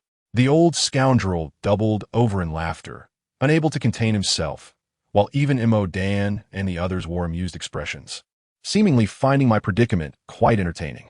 Just then, the old scoundrel noticed Sun Yunjing and Mo Dan behind me, and his eyes lit up as he rushed toward them. Mo Dan's face brightened with joy, her eyes glistening, ready to leap into the old man's embrace. But to her surprise, he bypassed her and affectionately ruffled Sun Yunjing's hair. Ah, Yunjing, you've grown so much in such a short time. TSK, you're becoming more beautiful. He then turned his attention to Lin Mengjie and Emoya, his eyes glinting with mischief. Two lovely young ladies, you seem a bit unfamiliar. Are you here to apprentice under me? My face darkened, and I quickly pulled the old scoundrel aside. We had already suffered enough at his hands when we were children. I certainly didn't want him to ensnare Lin Mengjie and Emoya as well. Sun Yunjing, upon seeing the old man, called out master. With teary eyes, clearly missing him, my heart trembled slightly, yet I remained silent. After a bit of commotion, the old man finally settled down, removing his sunglasses to reveal an aged but bright-eyed face, full of vitality. I never expected you three little ones would come to visit. Seeing him finally serious, I smiled and glanced at Mo Dan, who looked rather sorrowful. Old man, you want tea? Just leave us hanging, will you? The old scoundrel's face reddened as he rubbed his hands together. Well, you all take a break. I'll buy you something to eat. Lin Mengjie, feeling a bit shy, attempted to protest, but the old man chuckled and leaped over her, leaving her stunned. I couldn't help but laugh at his antics. This old fool was still as irreverent as ever. After the old man departed, I hurriedly fetched a few stools from the adjacent kitchen for everyone to sit and rest. These chairs were brand new, suggesting that this old rascal had long prepared for our arrival. At this moment, Lin Mengjie suddenly broke into a barely contained smile, inquiring, "How did you come to know such an interesting person?" To which I replied with a wry smile, feeling a warmth in my heart as I exchanged glances with Mo Dan and then observed the reddened eyes of Sun Yunjing. I could not help but softly recount the scene of our first encounter. In our childhood, although Sun Yunjing, Mo Dan, and I were not neighbors, we lived in the same village, and being the only three children of our age, we became the best of friends. Not long after we began to understand the world, we often played hide-and-seek in the old locust tree at the village's edge, embodying the carefree spirit of youth.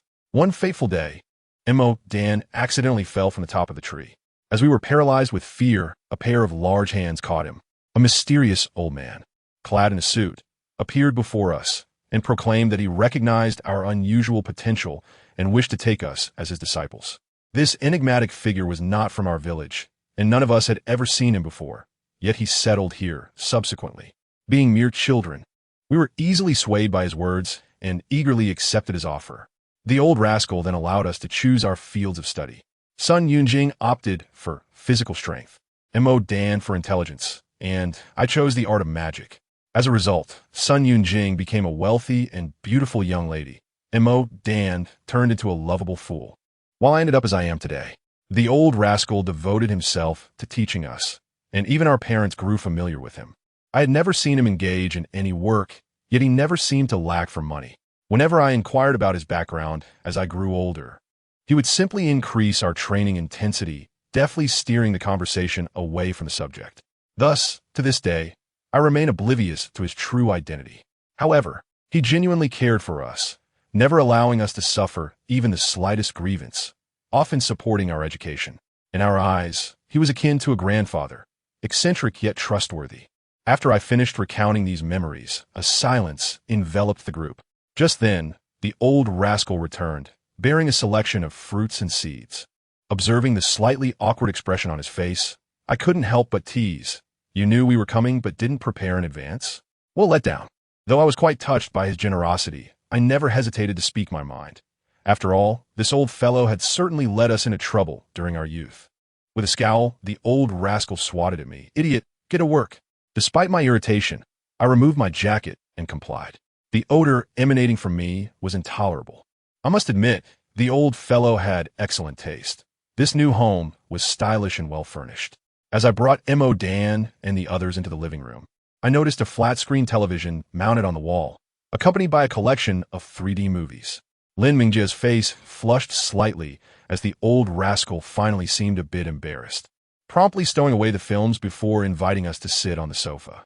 Meanwhile, he assigned Mo Dan and me the task of washing the fruits.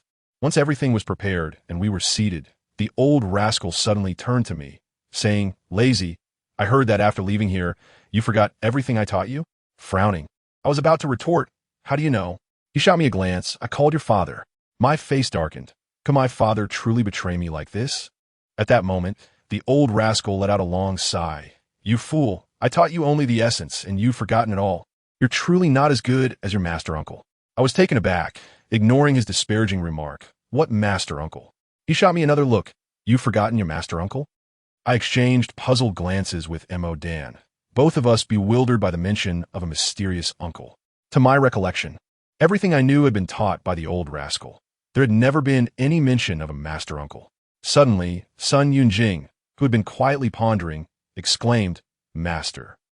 Are you referring to?" The old rascal nodded with satisfaction, interrupting her. "At least Yunjing is clever, unlike these two fools." At this, he chuckled, casting a mysterious gaze in my direction. "Your master uncle arrived yesterday." I furrow my brow, intrigued. Where is he? My curiosity about this seemingly familiar uncle grew. The old rascal glanced behind me, a hint of mischief in his expression. "Idiot, who do you think?"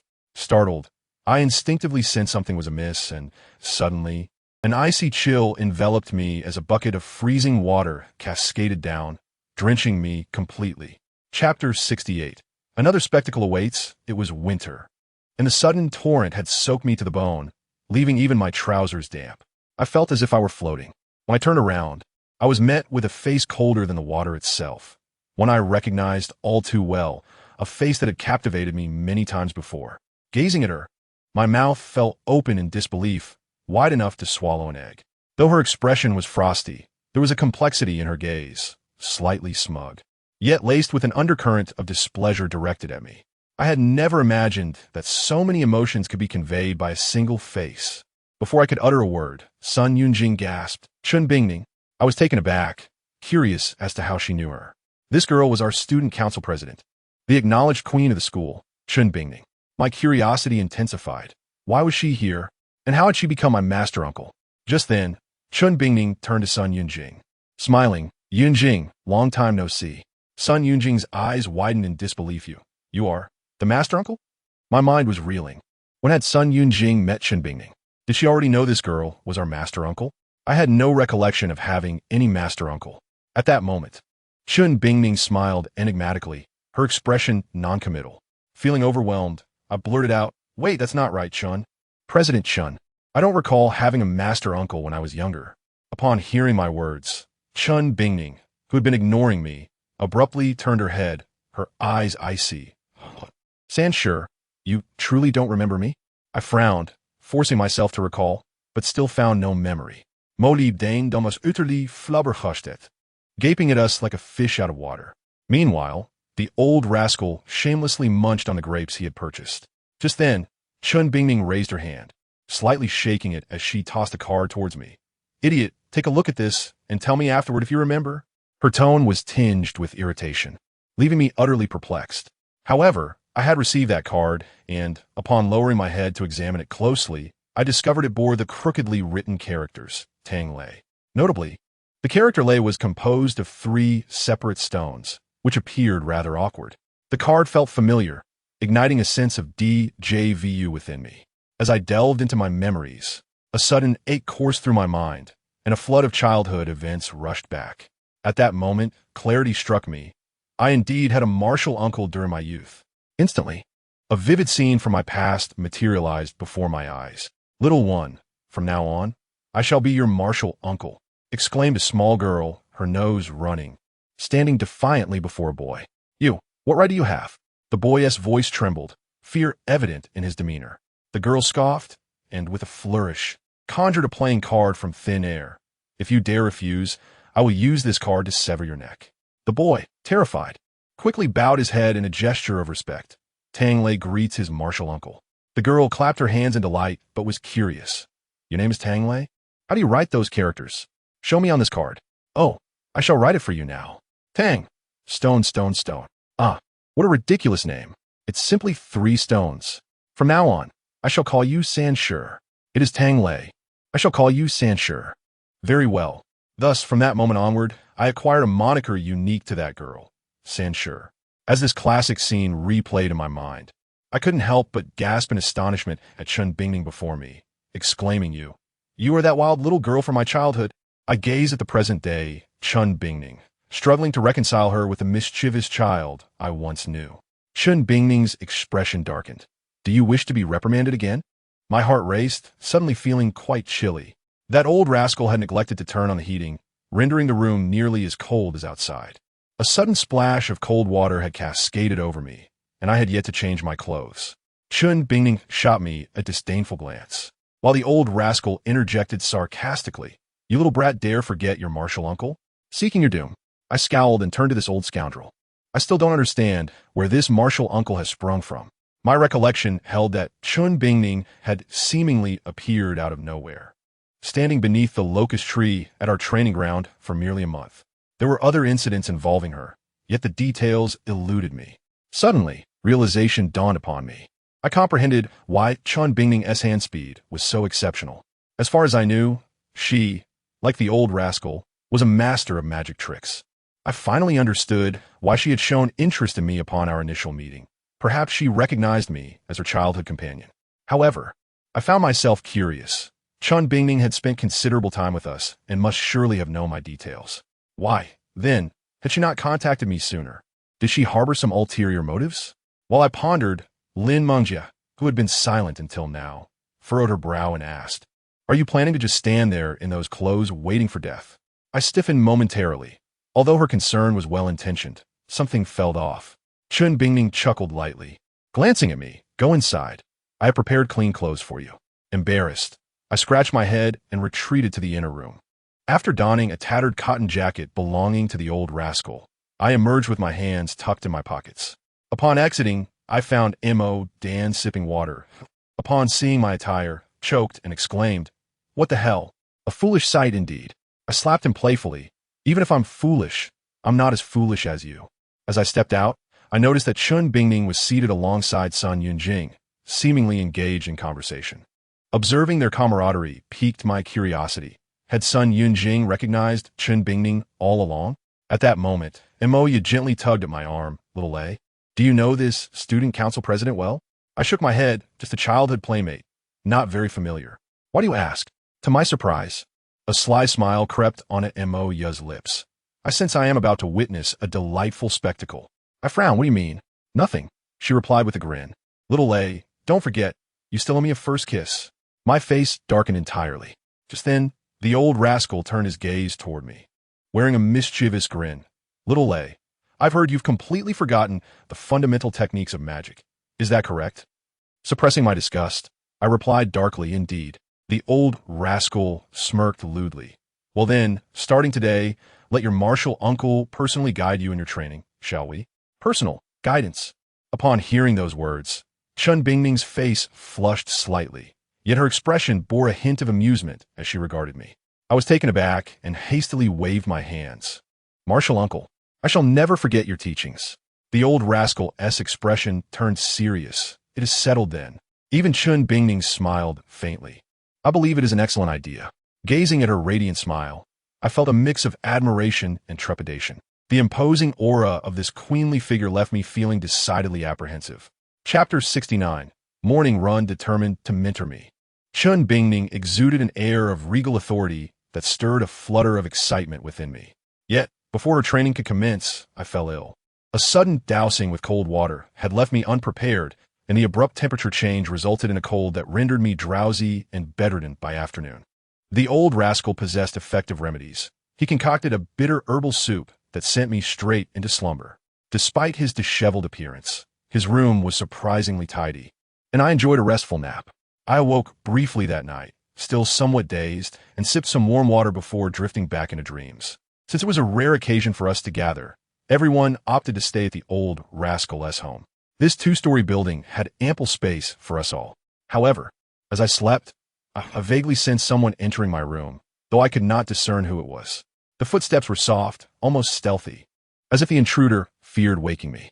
Anxious about being caught, I struggled to open my eyes, but my eyelids felt as though they were glued shut, resisting my efforts. Although my consciousness was hazy, I felt a warm hand gently caressing my face, accompanied by soft murmurs. This hand must belong to a girl. I recognized it. It could not place who it was. Regardless, it brought a sense of safety and comfort. With great effort, I managed to pry my eyes open. In the darkness, I could not see her face, and my overwhelming fatigue compelled me to close my eyes once more, surrendering to sleep, oblivious to the identity of my visitor. When I awoke again, it was from the biting cold. A frigid Chun Bingning gazed intently into my eyes, unapologetically pulling back my covers, commanding in a tone that brooked no disagreement. "Get dressed within 3 minutes. We are going for a morning run." A morning run? I glanced out at the pitch-black sky, feeling somewhat powerless to complain. Yesterday, her antics left me with a cold, and today I was to embark on a morning run. Yet, faced with such a regal figure, I found myself unable to resist and reluctantly got out of bed, still in a daze. Once I rose, I realized my strength had nearly returned. I must admit, the old rascal's medicine was surprisingly effective.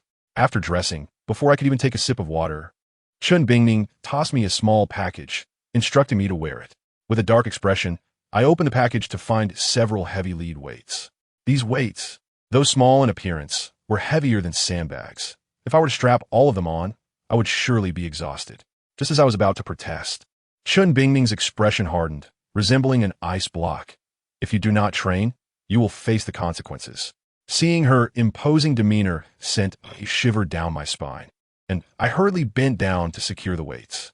In my childhood, that wild girl, my master, had often put me through the ringer. Now, she had transformed into a cold queen, and I could only imagine her methods had grown even more formidable.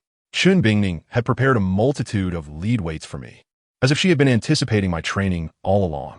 She strapped them to my legs, waist, and wrists, making every step a laborious task. Once I was fully equipped, at her command, I followed her out of the small courtyard. The biting cold wind greeted us, and the ground was still dusted with snow. Just as my cold was beginning to subside, I felt another bout coming on. Chun Bingning paid me no mind, taking the lead in our run. Dressed in a snug white down jacket, her figure appeared alluring, and her graceful silhouette as she ran captivated me, compelling me to steal glances as I trailed behind. A rich fragrance enveloped her, leaving me somewhat entranced. I had never encountered a goddess of such caliber before. However, I felt a palpable distance from this suddenly revealed divine figure, and words eluded me as I followed her. Lost in my thoughts, a sudden gust of icy wind struck, and I felt a sharp pain in my abdomen, causing me to cry out and collapse to the ground. Chun Bingning retracted her elegant legs, her face stern as she regarded me. Unacceptable. I lay on the ground, clutching my abdomen, feeling tears welling up. That was a sneak attack. She scoffed. It was indeed a sneak attack. What do you intend to do about it? My mouth twitched in frustration, and I grimaced, "President Chun, please spare me." Silence. Chun Bingning's expression darkened. "Here, I am not President Chun. I am your master. Sansure, stand up." In a flash, memories of my childhood flooded back, and I helplessly rose to my feet, the weights becoming an overwhelming burden that made my body tremble. Yet, Chun Bingning uttered not a word and charged toward me. Startled, I attempted to evade her, but her speed was astonishing, despite my best efforts. I could not escape her grasp. I had to admit, her physical coordination was remarkable. Often, in a mere moment, I found myself outmaneuvered by her. As I took a few steps back, preparing to flee, I realized she had circled in front of me, a cold smile gracing her lips. Gritting my teeth, I dashed toward her, but as she lifted her foot to kick, her body suddenly swayed, and she tumbled to the ground. Looking down, I saw she had slipped on an unbroken patch of ice. Elated, I charged toward her, but she was relentless, grabbing hold of me in an attempt to throw me away. However, due to inertia, I found myself tumbling onto her. In that instant, the world around me seemed to darken, my vision blurred, but I felt my head resting against a soft surface. "Ah!" Chun Bingning gasped, stirring something within me. I felt enveloped in warmth and softness, unable to suppress a comfortable sigh. The sensation was delightful. I instinctively reached out, only to realize I had inadvertently grasped a rather ample and supple area. A soft, muffled sound reached my ears as I quickly realized the nature of my unintended grasp, nearly causing me to lose my composure. I stood up hastily, cold sweat beading on my brow. This was surely a disaster. Chun Bingning remained on the ground, wide-eyed in disbelief, seemingly unable to process what had just occurred. I couldn't help but rub my fingers together, bringing them to my nose, and inhaling deeply. She smelled divine. Estimating her figure, I concluded that she was almost on par with Emoya. The two of them could be considered equally captivating. I found myself glancing at her white down jacket, astonished that this usually frosty president possessed such allure. Tangled. At that moment, Chun Bingning had regained her composure. Her fury ignited. She rose slowly, her eyes blazing with anger, and perhaps a hint of shyness? Chun. Master. In an instant, my perception of reality shattered. I had never envisioned this icy queen exhibiting such a demeanor. Realizing her emotional slip, Chun Bingning shot me a fierce glare, Tangled, just as she finished calling my name in a mix of embarrassment and rage. A voice filled with venom suddenly pierced the air. Startled, I turned to find Zhang Feiyu had appeared nearby, his eyes ablaze with fury, as if he were staring at his father's killer.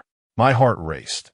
This was the first time I had witnessed Zhang Feiyu, usually so nonchalant, displaying such an expression. In that moment, confusion washed over me. What on earth was happening? Zhang Feiyu, have you been following me? Chun Bingning's voice was icy, revealing familiarity with him. Yet, Zhang Feiyu ignored her entirely, focusing on me, trembling as if provoked by a deep-seated anguish. With a sickly grin, he spat. Well, Tangled, you have won. What do you mean I won? His sudden shift left me bewildered, and as I caught the look of utter heartbreak he directed at Chun Bingning, clarity struck. My heart sank as I glanced at her, my mouth agape. Surely, the situation could not be as I feared. Chun Bingning's expression darkened. Devoid of any semblance of compassion. Zhang Feiyu, you have yet to answer my question. At her sharp inquiry, Zhang Feiyu's face paled, his eyes flickering with pain, a profound anguish that resonated within me. Abruptly, he seemed to regain his composure, letting out a cold laugh as he locked eyes with Chun Bingning. His body quaking. Bingning, tell me, what is your relationship with him? Chun Bingning, tell me. In that moment, Zhang Feiyu resembled a madman, his eyes glinting with a chilling light, as if he longed to devour me whole. My lips twitched slightly as I was about to offer an explanation, but Chun Bingning suddenly let out a cold laugh. Do I need to inform you about my relationship with him? Her words were somewhat ambiguous, and Zhang Feiyu's complexion turned increasingly pale, clearly misunderstanding our connection. His expression darkened further. Bingning, is it because of him that you have consistently refused to accept me? Chun Bingning's face hardened, her tone impatient. My affairs are none of your concern. Suddenly, in a fit of anger, she startled not only me but even Zhang Feiyu, who then exhaled sharply and donned a sinister smile. In that case, I shall not intrude any longer. After uttering this, Zhang Feiyu turned to leave but seemed to recall something, glancing into my eyes. Tangled, our rivalry has only just begun. With that, he turned away, departing with a forlorn silhouette, clearly overwhelmed by his emotions. Throughout this exchange, I scarcely had the opportunity to utter a single word. At that moment, Chun Bingning abruptly turned her head, glaring at me fiercely. Extend your hand. Startled, I instinctively stepped back, yet could not suppress my curiosity. So, what is your relationship with Zhang Feiyu? Observing Zhang Feiyu's demeanor, I began to comprehend that unless deeply infatuated, one could hardly lose composure as he had. Even I, upon witnessing Sun Yunjing with Zhang Feiyu, had once destroyed all my magic props in a fit of despair, isolating myself in my room, nearly succumbing to unconsciousness. Hearing my inquiry, Chun Bingning's expression flickered with annoyance. This matter does not concern you. After saying this, she seemed somewhat agitated, turning away and forgetting to attend to me. Encouraged by her distraction, I mustered my courage and cautiously approached, asking, has he been pursuing you all along? Chun Bingning's face froze momentarily. Just a tiresome fellow. By admitting this, Chun Bingning confirmed that this individual had been entangled with Zhang Feiyu for quite some time. My lips twitched in surprise. I had not anticipated that such a popular idol as Zhang Feiyu could be so crazily infatuated, only to be regarded by her as merely a dullard. In that instant, I recalled the relentless pursuit of Sun Yunjing, instantly understanding why he had never accepted a goddess like her. It seemed he was enamored with a queen such as Chun Bingning. I could not help but gaze at Chun Bingning. Her beauty rivaled that of Sun Yunjing, yet the regal aura she exuded was unparalleled by any other. At that moment, a glimmer of light flickered in the distant sky. Dawn was approaching. Without my phone, I had lost track of time, yet Chun Bingning exhaled, glanced at me, and her face surprisingly flushed. Let's head back. My heart tightened as I nodded eagerly, following closely behind her. After a few steps, Chun Bingning suddenly halted, her voice flat. San sure, your home is in the Yulong community, correct? I was taken aback, nodding. Yes, why do you ask? Without a word. She stood for a moment. Then, as if resolute, sighed. Upon returning, I shall move next to your house. I was momentarily speechless. Why? No particular reason. Chun Bingning replied calmly, continuing. From now on, I will accompany you to and from school each day. Do not run off by yourself. At her words, my eyes nearly bulged and my heart raced. Chun, master, may I refuse this request? The thought of attending school together with her would undoubtedly cause a sensation throughout the school. Such a lifestyle was something I was not yet prepared to accept. I could not fathom Chun Bingning's intentions. However, she disregarded my protests, huffing decisively. No. With that, she turned and left without a glance back. Watching her retreating figure, I let out a helpless sigh, glancing back. Had those events not transpired, perhaps Chun Bingning would not have acted this way. But just as I turned back, I was startled to see a figure lurking behind a small tree in a nearby grove, now illuminated by the dawn. The grove was not extensive, filled with young cypress trees, their trunks too slender to conceal the figure entirely. Perhaps sensing my gaze, the person abruptly turned and fled, their hasty retreat igniting an alarm within me, nearly prompting a scream. This silhouette was all too familiar. Even in dreams, I would recognize it. For over a month ago, during my beating at the hands of Jia Jun, this very figure had dealt the heaviest blows. I knew neither his name nor his identity. Yet his features and physique were etched in my memory. One glance was enough for me to confirm that this was indeed him. Realization struck me. If this individual was here, did it signify that Jia Jun was also present? My heart raced with anxiety as I quickened my pace toward the old rascal's building. Sensing my distress, Chun Bingning did not question me, merely matching my hurried steps until we reached the small building. The old rascal and his companions had yet to rise. The door was tightly shut. Chun Bingning retrieved her keys, opened the door, and upon entering, paused, her expression suddenly icy. Someone has been here. I furrowed my brow. What do you mean? Chun Bingning inhaled deeply, surveying the building with caution. The situation here is unusual, if I am not mistaken. A reckless little mouse has ventured in during our absence. As she spoke, a glint of murderous intent flashed across her face. My heart sank, if I was correct. It could only mean that Jia Jun's men had arrived. The visage of Wenzheo, with his sickly features, abruptly invaded my mind. Tang Lei, just wait. Someone will deal with you. His twisted face and chilling voice echoed in my thoughts, causing beads of cold sweat to form. Could it be that Jia Jun and Wenzheo had already conspired together? Why had Wenzheo only now made his appearance? They appeared to have no connections, and both feared my father. How could they emerge in succession? Was there someone orchestrating their actions against me? In an instant, I felt ensnared in an invisible net, binding us all tightly within its grasp. Author's note: readers, please do take a moment to read this. Upon seeing the title, many of you may already know what I wish to convey. Indeed, this book is set to be published. While writing this narrative, I anticipated this day would come, pondering what to express in my author's note. Yet now, seated before the computer, I find myself at a loss for words.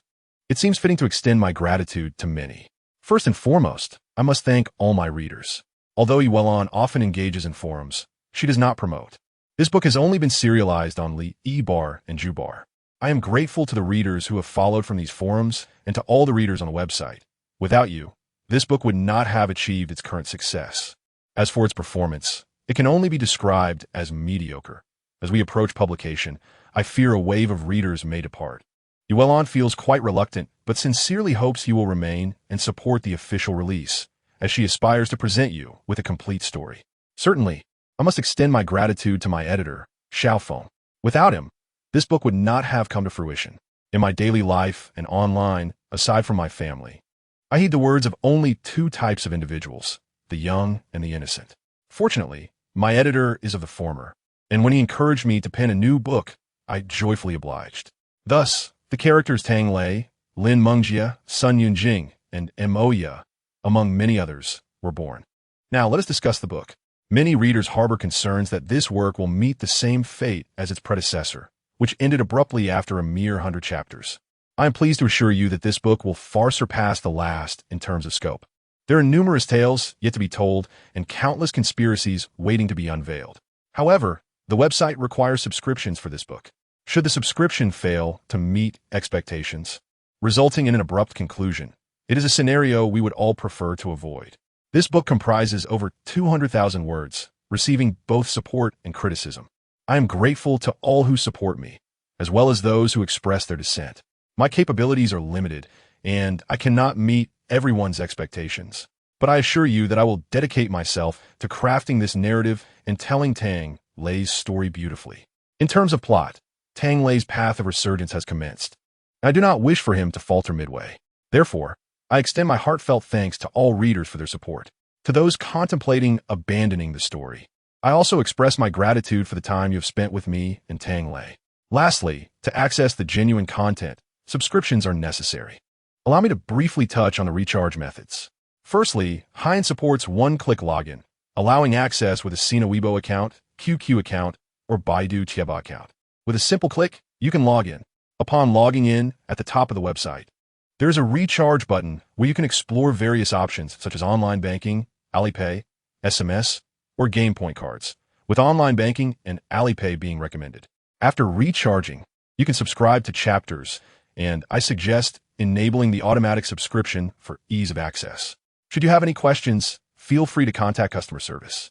Available 24/7 at 281-455-1419. Today, there will be a guaranteed 4 updates, with hopes for a 5th. For the first chapter of the upcoming paid content, I shall prepare a generous red envelope for you all to seize. In Chapter 71, The Stepmother's Daughter, I observed Chun Bingning's vigilant demeanor, and I instinctively understood her concerns. I exhaled softly and smiled reassuringly, saying, "Rest assured those fellows will be fine." Upon hearing my words, Chun Bingning looked puzzled. "How do you know?" I smirked slightly. "With the old rascal here, how could anyone harm them silently?" At that moment, a graceful smile graced Chun Bingning's face. Seeing her composed, yet commanding smile stirred something within me, compelling me to turn away. Yet, her relaxed demeanor eased my own tension considerably. No matter who sought to conspire against me, I realized that evasion was no longer an option. Henceforth, I would remain vigilant, for I was momentarily at a loss for strategies. "Is this person after you?" Chun Bingning seemed to read my thoughts, a hint of amusement dancing on her face. "It appears I must intensify your training for your safety." A chill ran down my spine, and I awkwardly lowered my head, yet could not help but inquire, Master, what is Zhang Feiyu's relationship with you?" I merely sought to divert the topic and alleviate the animosity that lingered within me. Unexpectedly, Chun Bingning's expression turned frosty. "If you wish to be subjected to my training, keep asking." With that, she scoffed and turned toward the small building. My heart raced, and I quickly sealed my lips, obediently following this queen back to our quarters. Upon entering the living room, we were astonished to find a petite figure sprawled on the sofa, seemingly dozing off. To my surprise, it was Lin Mengjie. As if awakening from a dream, Lin Mengjie opened her eyes, and upon seeing me, froze for a moment before jumping up. "Where have you been?" Her gaze was still somewhat dazed, yet her tone bore a hint of reproach, as if interrogating me. I was at a loss for her sudden intensity and awkwardly glanced at Chun Bingning, hoping for an explanation. Yet to my dismay, she merely shot me a disdainful look before retreating to her room. Lin Mengjie glared at me. "Why are you staring at her? Don't you realize you're unwell? Why are you wandering about?" I was taken aback. Was she genuinely expressing concern for me? I scratched my head, feeling a mix of embarrassment and warmth from her words. "Don't worry, I just stepped out for a bit of exercise. Nothing serious." "Exercise? Does that necessitate being with her?" Lin Mengjie stood up, her demeanor growing increasingly insistent. Her gaze was icy, revealing anger and a hint of disappointment. For reasons unknown, her reaction made me uneasy, prompting a nervous chuckle as I lowered my gaze in silence. "You're no longer permitted to venture out alone." Lin Mengjie seemed to realize something, exclaiming before awkwardly turning away. As she departed, she nearly stumbled over the threshold. Clearly flustered, I watched her retreating figure, feeling a sense of awkwardness. At that moment, the door beside me swung open, revealing Chun Bingning with a teasing expression. "Sansure, I didn't realize you were quite the charmer." I rolled my eyes, dismissing her jibe, and made my way to the kitchen to prepare breakfast. The old rascal was undeniably astute. It seemed he had anticipated my arrival, as the kitchen was already stocked with fresh vegetables, awaiting my culinary skills. After all, he was far too lazy to cook for himself. Once I set the breakfast on the dining table, the sun hung high in the sky, and everyone stirred from their slumber. The old rascal praised my cooking, and even the typically reticent son Yunjing offered a rare smile. To my chagrin, during breakfast, Chun Bingning audaciously displaced Mo Dan to sit beside me. I reluctantly shifted to accommodate her, the movement fluid and unintentional. Observing our comfortable interaction, Sun Yunjing regarded us curiously. "Master, are you all right?" I was perplexed by her inquiry, but Chun Bingning suddenly smiled. "I am well, and he is quite satisfactory." Upon hearing this, Sun Yunjing's cheeks flushed crimson as she lowered her head, falling silent. My heart skipped a beat. It appeared Chun Bingning was aware of Sun Yunjing's feelings for Zhang Feiyu, indicating their prior acquaintance. Perhaps, in Chun Bingning's eyes, Sun Yunjing was a rival of sorts. Watching Sun Yunjing's discomfort stirred unease within me. I pondered what my standing was in Zhang Feiyu's life.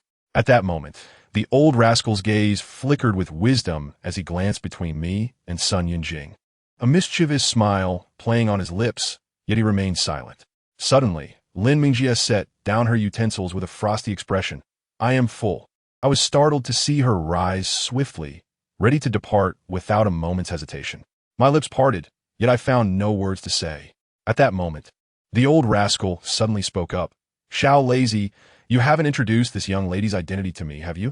I was momentarily taken aback, but then I recalled that after my arrival yesterday, I had fallen ill shortly thereafter and had completely forgotten to introduce Lin Mengjie.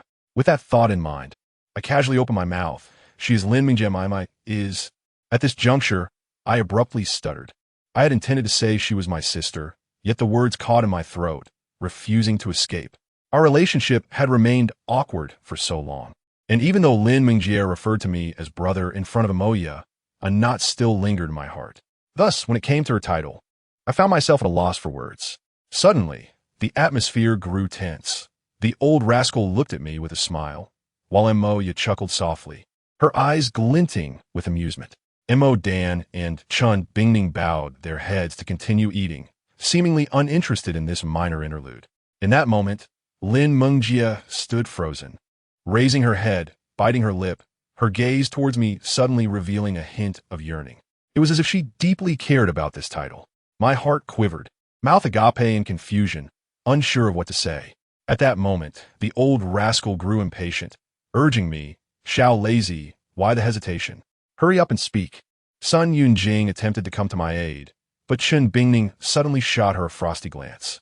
Sun Yunjing appeared startled, quickly casting a worried glance my way before lowering her head.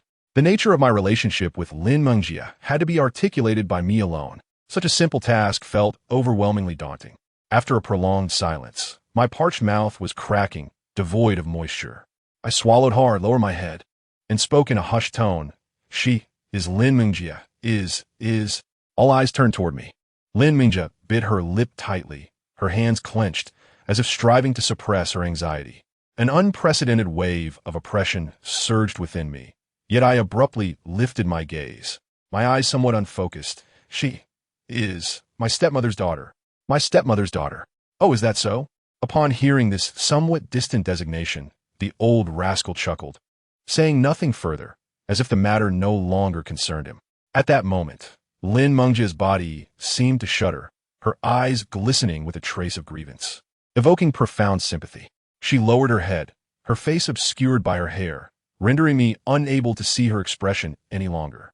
A heavy silence enveloped us. A pang of sorrow welled up in my heart as I bowed my head. Moments later, Lin Mengjie's voice broke the stillness, low and melancholic. "I need to step outside for a moment." With that, she turned and hurried away, In the haze, I could discern her trembling silhouette, her shoulders slightly shaking, as if she were quietly sobbing. My heart felt as though it had been pricked by a needle, a sharp ache coursing through me, and my consciousness momentarily wavered. I will go after her. Upon uttering this declaration, a sense of clarity washed over me. I stood up and dashed out after Linminjia. Shoulder, way. As I sprinted outside, Emoya seemed to call out to me, but I ignored her, paying no heed to her anxious cries behind me. I pursued Linminjia. Her figure appeared forlorn, and I felt an overwhelming urgency. If I failed to catch up with her this time, I might lose her forever. It seemed she sensed my pursuit as she ran swiftly, covering her face, not daring to look back at me. I struggled to keep pace, yet I refrained from calling her name, merely trailing silently behind. Suddenly, the sky darkened, the previously clear sunlight now obscured by a blanket of clouds. It was still early, and the streets were devoid of passers-by. The thick layer of snow crunched beneath my feet. After a considerable time, Linmingjia's pace began to slow, and I was soon able to overtake her. However, my heart sank as I abruptly halted. I was uncertain of how to approach her, unsure of what words to use as an opening. In an instant, the seamless rapport we once shared felt estranged. She walked ahead, I followed behind, and we traversed in silence. Eventually, Linmingjia came to a stop, and I halted as well, our distance barely a meter apart. The biting wind lashed against my face. Yet I felt no chill. My senses had numbed. At that moment, Linmingjia paused as if contemplating something. Then her cool voice broke through the silence. Why are you following me? Her voice trembled slightly, tinged with a hint of grievance. I was taken aback, but I couldn't help but respond. I don't know either. A foolish reply. It was all I could muster. Is that so? Linmingjia chuckled softly, turned to face me. Her eyes were slightly reddened, and traces of tears lingered on her cheeks, having frozen into tiny ice crystals in the frigid winter air. My heart ached suddenly. I opened my mouth, longing to express my concern, yet I was at a loss for words. Memories of her helping me at the ski resort flooded my mind. I recalled how she had endured the disdain of many upon her return. She must have felt deeply pained during that time, yet I had been powerless to assist her. Though she stood before me, I felt an insurmountable distance between us, as if we were mere strangers. Her eyes brimmed with a mix of grievance and sorrow, a profound sadness emanating from her core, tugging at my heartstrings. I was unsure of what to say or do, so I simply stood there, quietly accompanying her. After a while, Linmingjia managed a faint smile, wiping her tears away. Let us go back. Her voice was lonesome, as though she had made a resolute decision. A pang of sadness welled in my chest, and I nodded silently, preparing to leave when I suddenly froze. In my left field of vision, I noticed a blue structure, a Ferris wheel. Gazing at it, I was suddenly engulfed by a sense of nostalgia. The last time I had ridden a Ferris wheel was with Linmingjia during our charade of being in love. That time, she had caught a cold, and our first date had ended in disarray. Linmingjia also noticed the Ferris wheel, pausing momentarily before halting altogether. Seeing the yearning in her eyes, I understood her thoughts and couldn't help but smile. It's still early. Shall we go there and unwind? A flicker of joy illuminated Linmingjia's gaze. I knew she had been waiting for my invitation. Perhaps this was our final opportunity. Without further ado, Linmingjia lowered her head in silence, indicating her agreement. We headed directly towards the Ferris wheel, and all the while, Linmingjia kept her head down, silent. Unable to resist, I glanced at her, noticing she wore only a thin sweater, shivering in the cold wind, prompting me to remove my coat and offer it to her. I don't need it. Linmingjia kept her head down, her face slightly flushed. I chuckled heartily, albeit a bit nervously. I am strong and resilient. You needn't worry. I can withstand the cold. I made a playful, self-deprecating remark, causing Linmingjia's lips to curl upward, though she shot me a glare without uttering a word. The Ferris wheel is situated within a small park. Although the park is modest in size, the grandeur of the Ferris wheel could easily rival that of the People's Park. Upon entering, I was eager to head straight for the Ferris wheel, but Linmingjia suddenly halted, her gaze fixated on a haunted house nearby. The last time I had a date with Linmingjia at the People's Park, our first destination had been a similar haunted house. At that moment, the park was nearly deserted, and I felt an innate aversion to the haunted house, unable to suppress a cough, perhaps. We should skip that? Linmingjia shot me a disdainful glance. Even elementary school kids know it's fake. Why be afraid? My face flushed slightly. Despite this being the second time I had been teased with that remark, I felt an unusual sensation. Scratching my head, I awkwardly followed Lin Mengjie towards the haunted house. The staff appeared to have just started their shift, and upon seeing us enthusiastic visitors, they couldn't help but comment, "Today's young couples are truly something else." Lin Mengjie's cheeks turned a shade of crimson, and she chose not to respond. I remained silent as we stepped inside. The darkness enveloped us, but the sense of terror here was not quite on par with that of the People's Park. Many of the attractions seemed somewhat rudimentary in comparison. At least, I was not frightened enough to hide in Lin Mengjie's embrace. This time, Lin Mengjie maintained a calm demeanor, yet her gaze towards me carried an additional layer of something unspoken. The unfamiliar setting brought an air of discomfort to both of us. Upon exiting the haunted house, I was thoroughly spooked, and Lin Mengjie teasingly remarked about my reaction before we made our way to the Ferris wheel. As I gazed at this familiar place, I couldn't help but look at her. "You want tea catch a cold again, will you?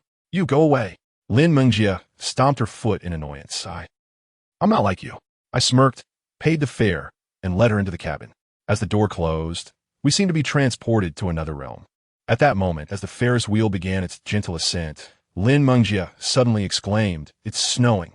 Startled, I turned around to see delicate snowflakes drifting down from the overcast sky. The pristine snowflakes descended softly, transforming the outside world into a dreamlike, ethereal scene, captivating and enchanting.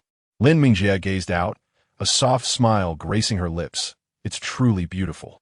Her small face pressed against the glass. Her delicate hands resting on the edge of the door, she radiated a childlike wonder, her eyes sparkling with delight, resembling a little angel captivated by the world outside. I had never realized just how stunning Lin Mengjie could be. Beneath the snowy sky, she appeared as a fairy of ice and snow, nearly stealing my breath away. My heart fluttered as I unwittingly said, "Actually, you are quite beautiful as well." Suddenly complimented, Lin Mengjie's face flushed crimson, and she looked down bashfully. "Pervert." I chuckled, though a hint of embarrassment lingered, prompting me to change the subject. "Do you really like Ferris wheels?" What I intended as a casual remark took an unexpected turn, as Lin Mengjie's expression turned serious. "What I love most is riding the Ferris wheel with someone special." My heart skipped a beat. Why? Because Lin Mengjie turned to face me, her eyes shining with intensity. Because lovers who confess at the top of the Ferris wheel are destined to be together for eternity. Chapter 73. Siblings hearing Lin Mengjie utter such words and witnessing her unguarded expression stirred an unprecedented tension within me, leaving me at a loss and forcing my gaze downward. Unable to meet her eyes. Sensing my reaction, Lin Mengjie appeared slightly irritated and stomped her foot. "Tangled. Why? What is wrong?" I jumped at the sudden intensity. At that moment, I felt an urge to flee. "Look up at me," Lin Mengjie asserted, moving closer to me and sitting beside me, lifting my chin to meet her gaze directly. At that moment, my heart raced to its peak.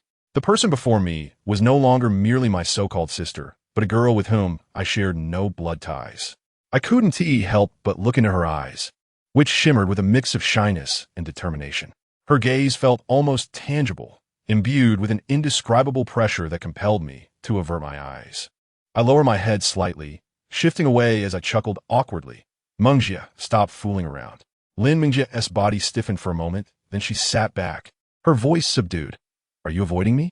Her tone gradually turned plaintive. I don't understand what you mean." My voice trembled slightly. "You don't understand?" Lin Mengjie scoffed, her eyes suddenly welling with tears, the redness creeping around her irises as she gazed at me. "Tangled, I ask you, do you truly not comprehend what I'm feeling?" Looking in her eyes, I could only force a dry smile. "Mengjie, please don't joke around." "Joke around? Are you implying I'm jesting?" Lin Mengjie's expression shifted to one of desperation, her eyes locking onto mine with resolve. "All right, Tangled, I will tell you everything I want to say." I had never seen her display such an expression, one of profound sorrow and despair that shattered my heart. Upon hearing her declaration, I felt a wave of anxiety wash over me, hastily forcing a smile to divert the conversation. "Mengjie, the environment here is lovely. Why don't you take a moment to appreciate it?" "Shut up." Lin Mengjie suddenly erupted in anger, her eyes piercing into mine as she continued. "Do you know, in this past month, I experienced a feeling I've never had before? I don't know why, but if I don't see you for just a moment, My heart races with anxiety. If I can't hear your voice, I feel like I'm going to go insane. I want to throw things. I don't understand what is happening to me. When I see you with Emoya, I get so angry I want to smash cups. I even abandon everything just to chase after you. When I see how close you are with Chunbingning, I can't sleep all night, terrified you might do something foolish. When I see you sick, I sneak in your room at night like a thief just to check on you. Tangled, tell me why I become like this. Why am I so concerned about you? Tell me. Just tell me. Her face was streaked with tears, her enchanting eyes now tinged with pink. My heart twisted painfully, an indescribable ache flooding my chest. I was at a loss for words, my nose tingling as I lowered my head, my lips trembling. I don't know. Don't know? Lin Mingjia's eyes suddenly lost their light, her voice growing somber, her delicate form trembling slightly, resembling an injured kitten, drawing sympathy. I dared not meet her gaze, yet my heart ached. I reached out gently to stroke her hair. Mingjia, don't overthink it. Just take a moment to rest. Get away from me. Lin Mingjia erupted in fury, her face contorting into a bitter smile. Fine, let me tell you this, Tangled. I like you. Time seemed to freeze at that moment.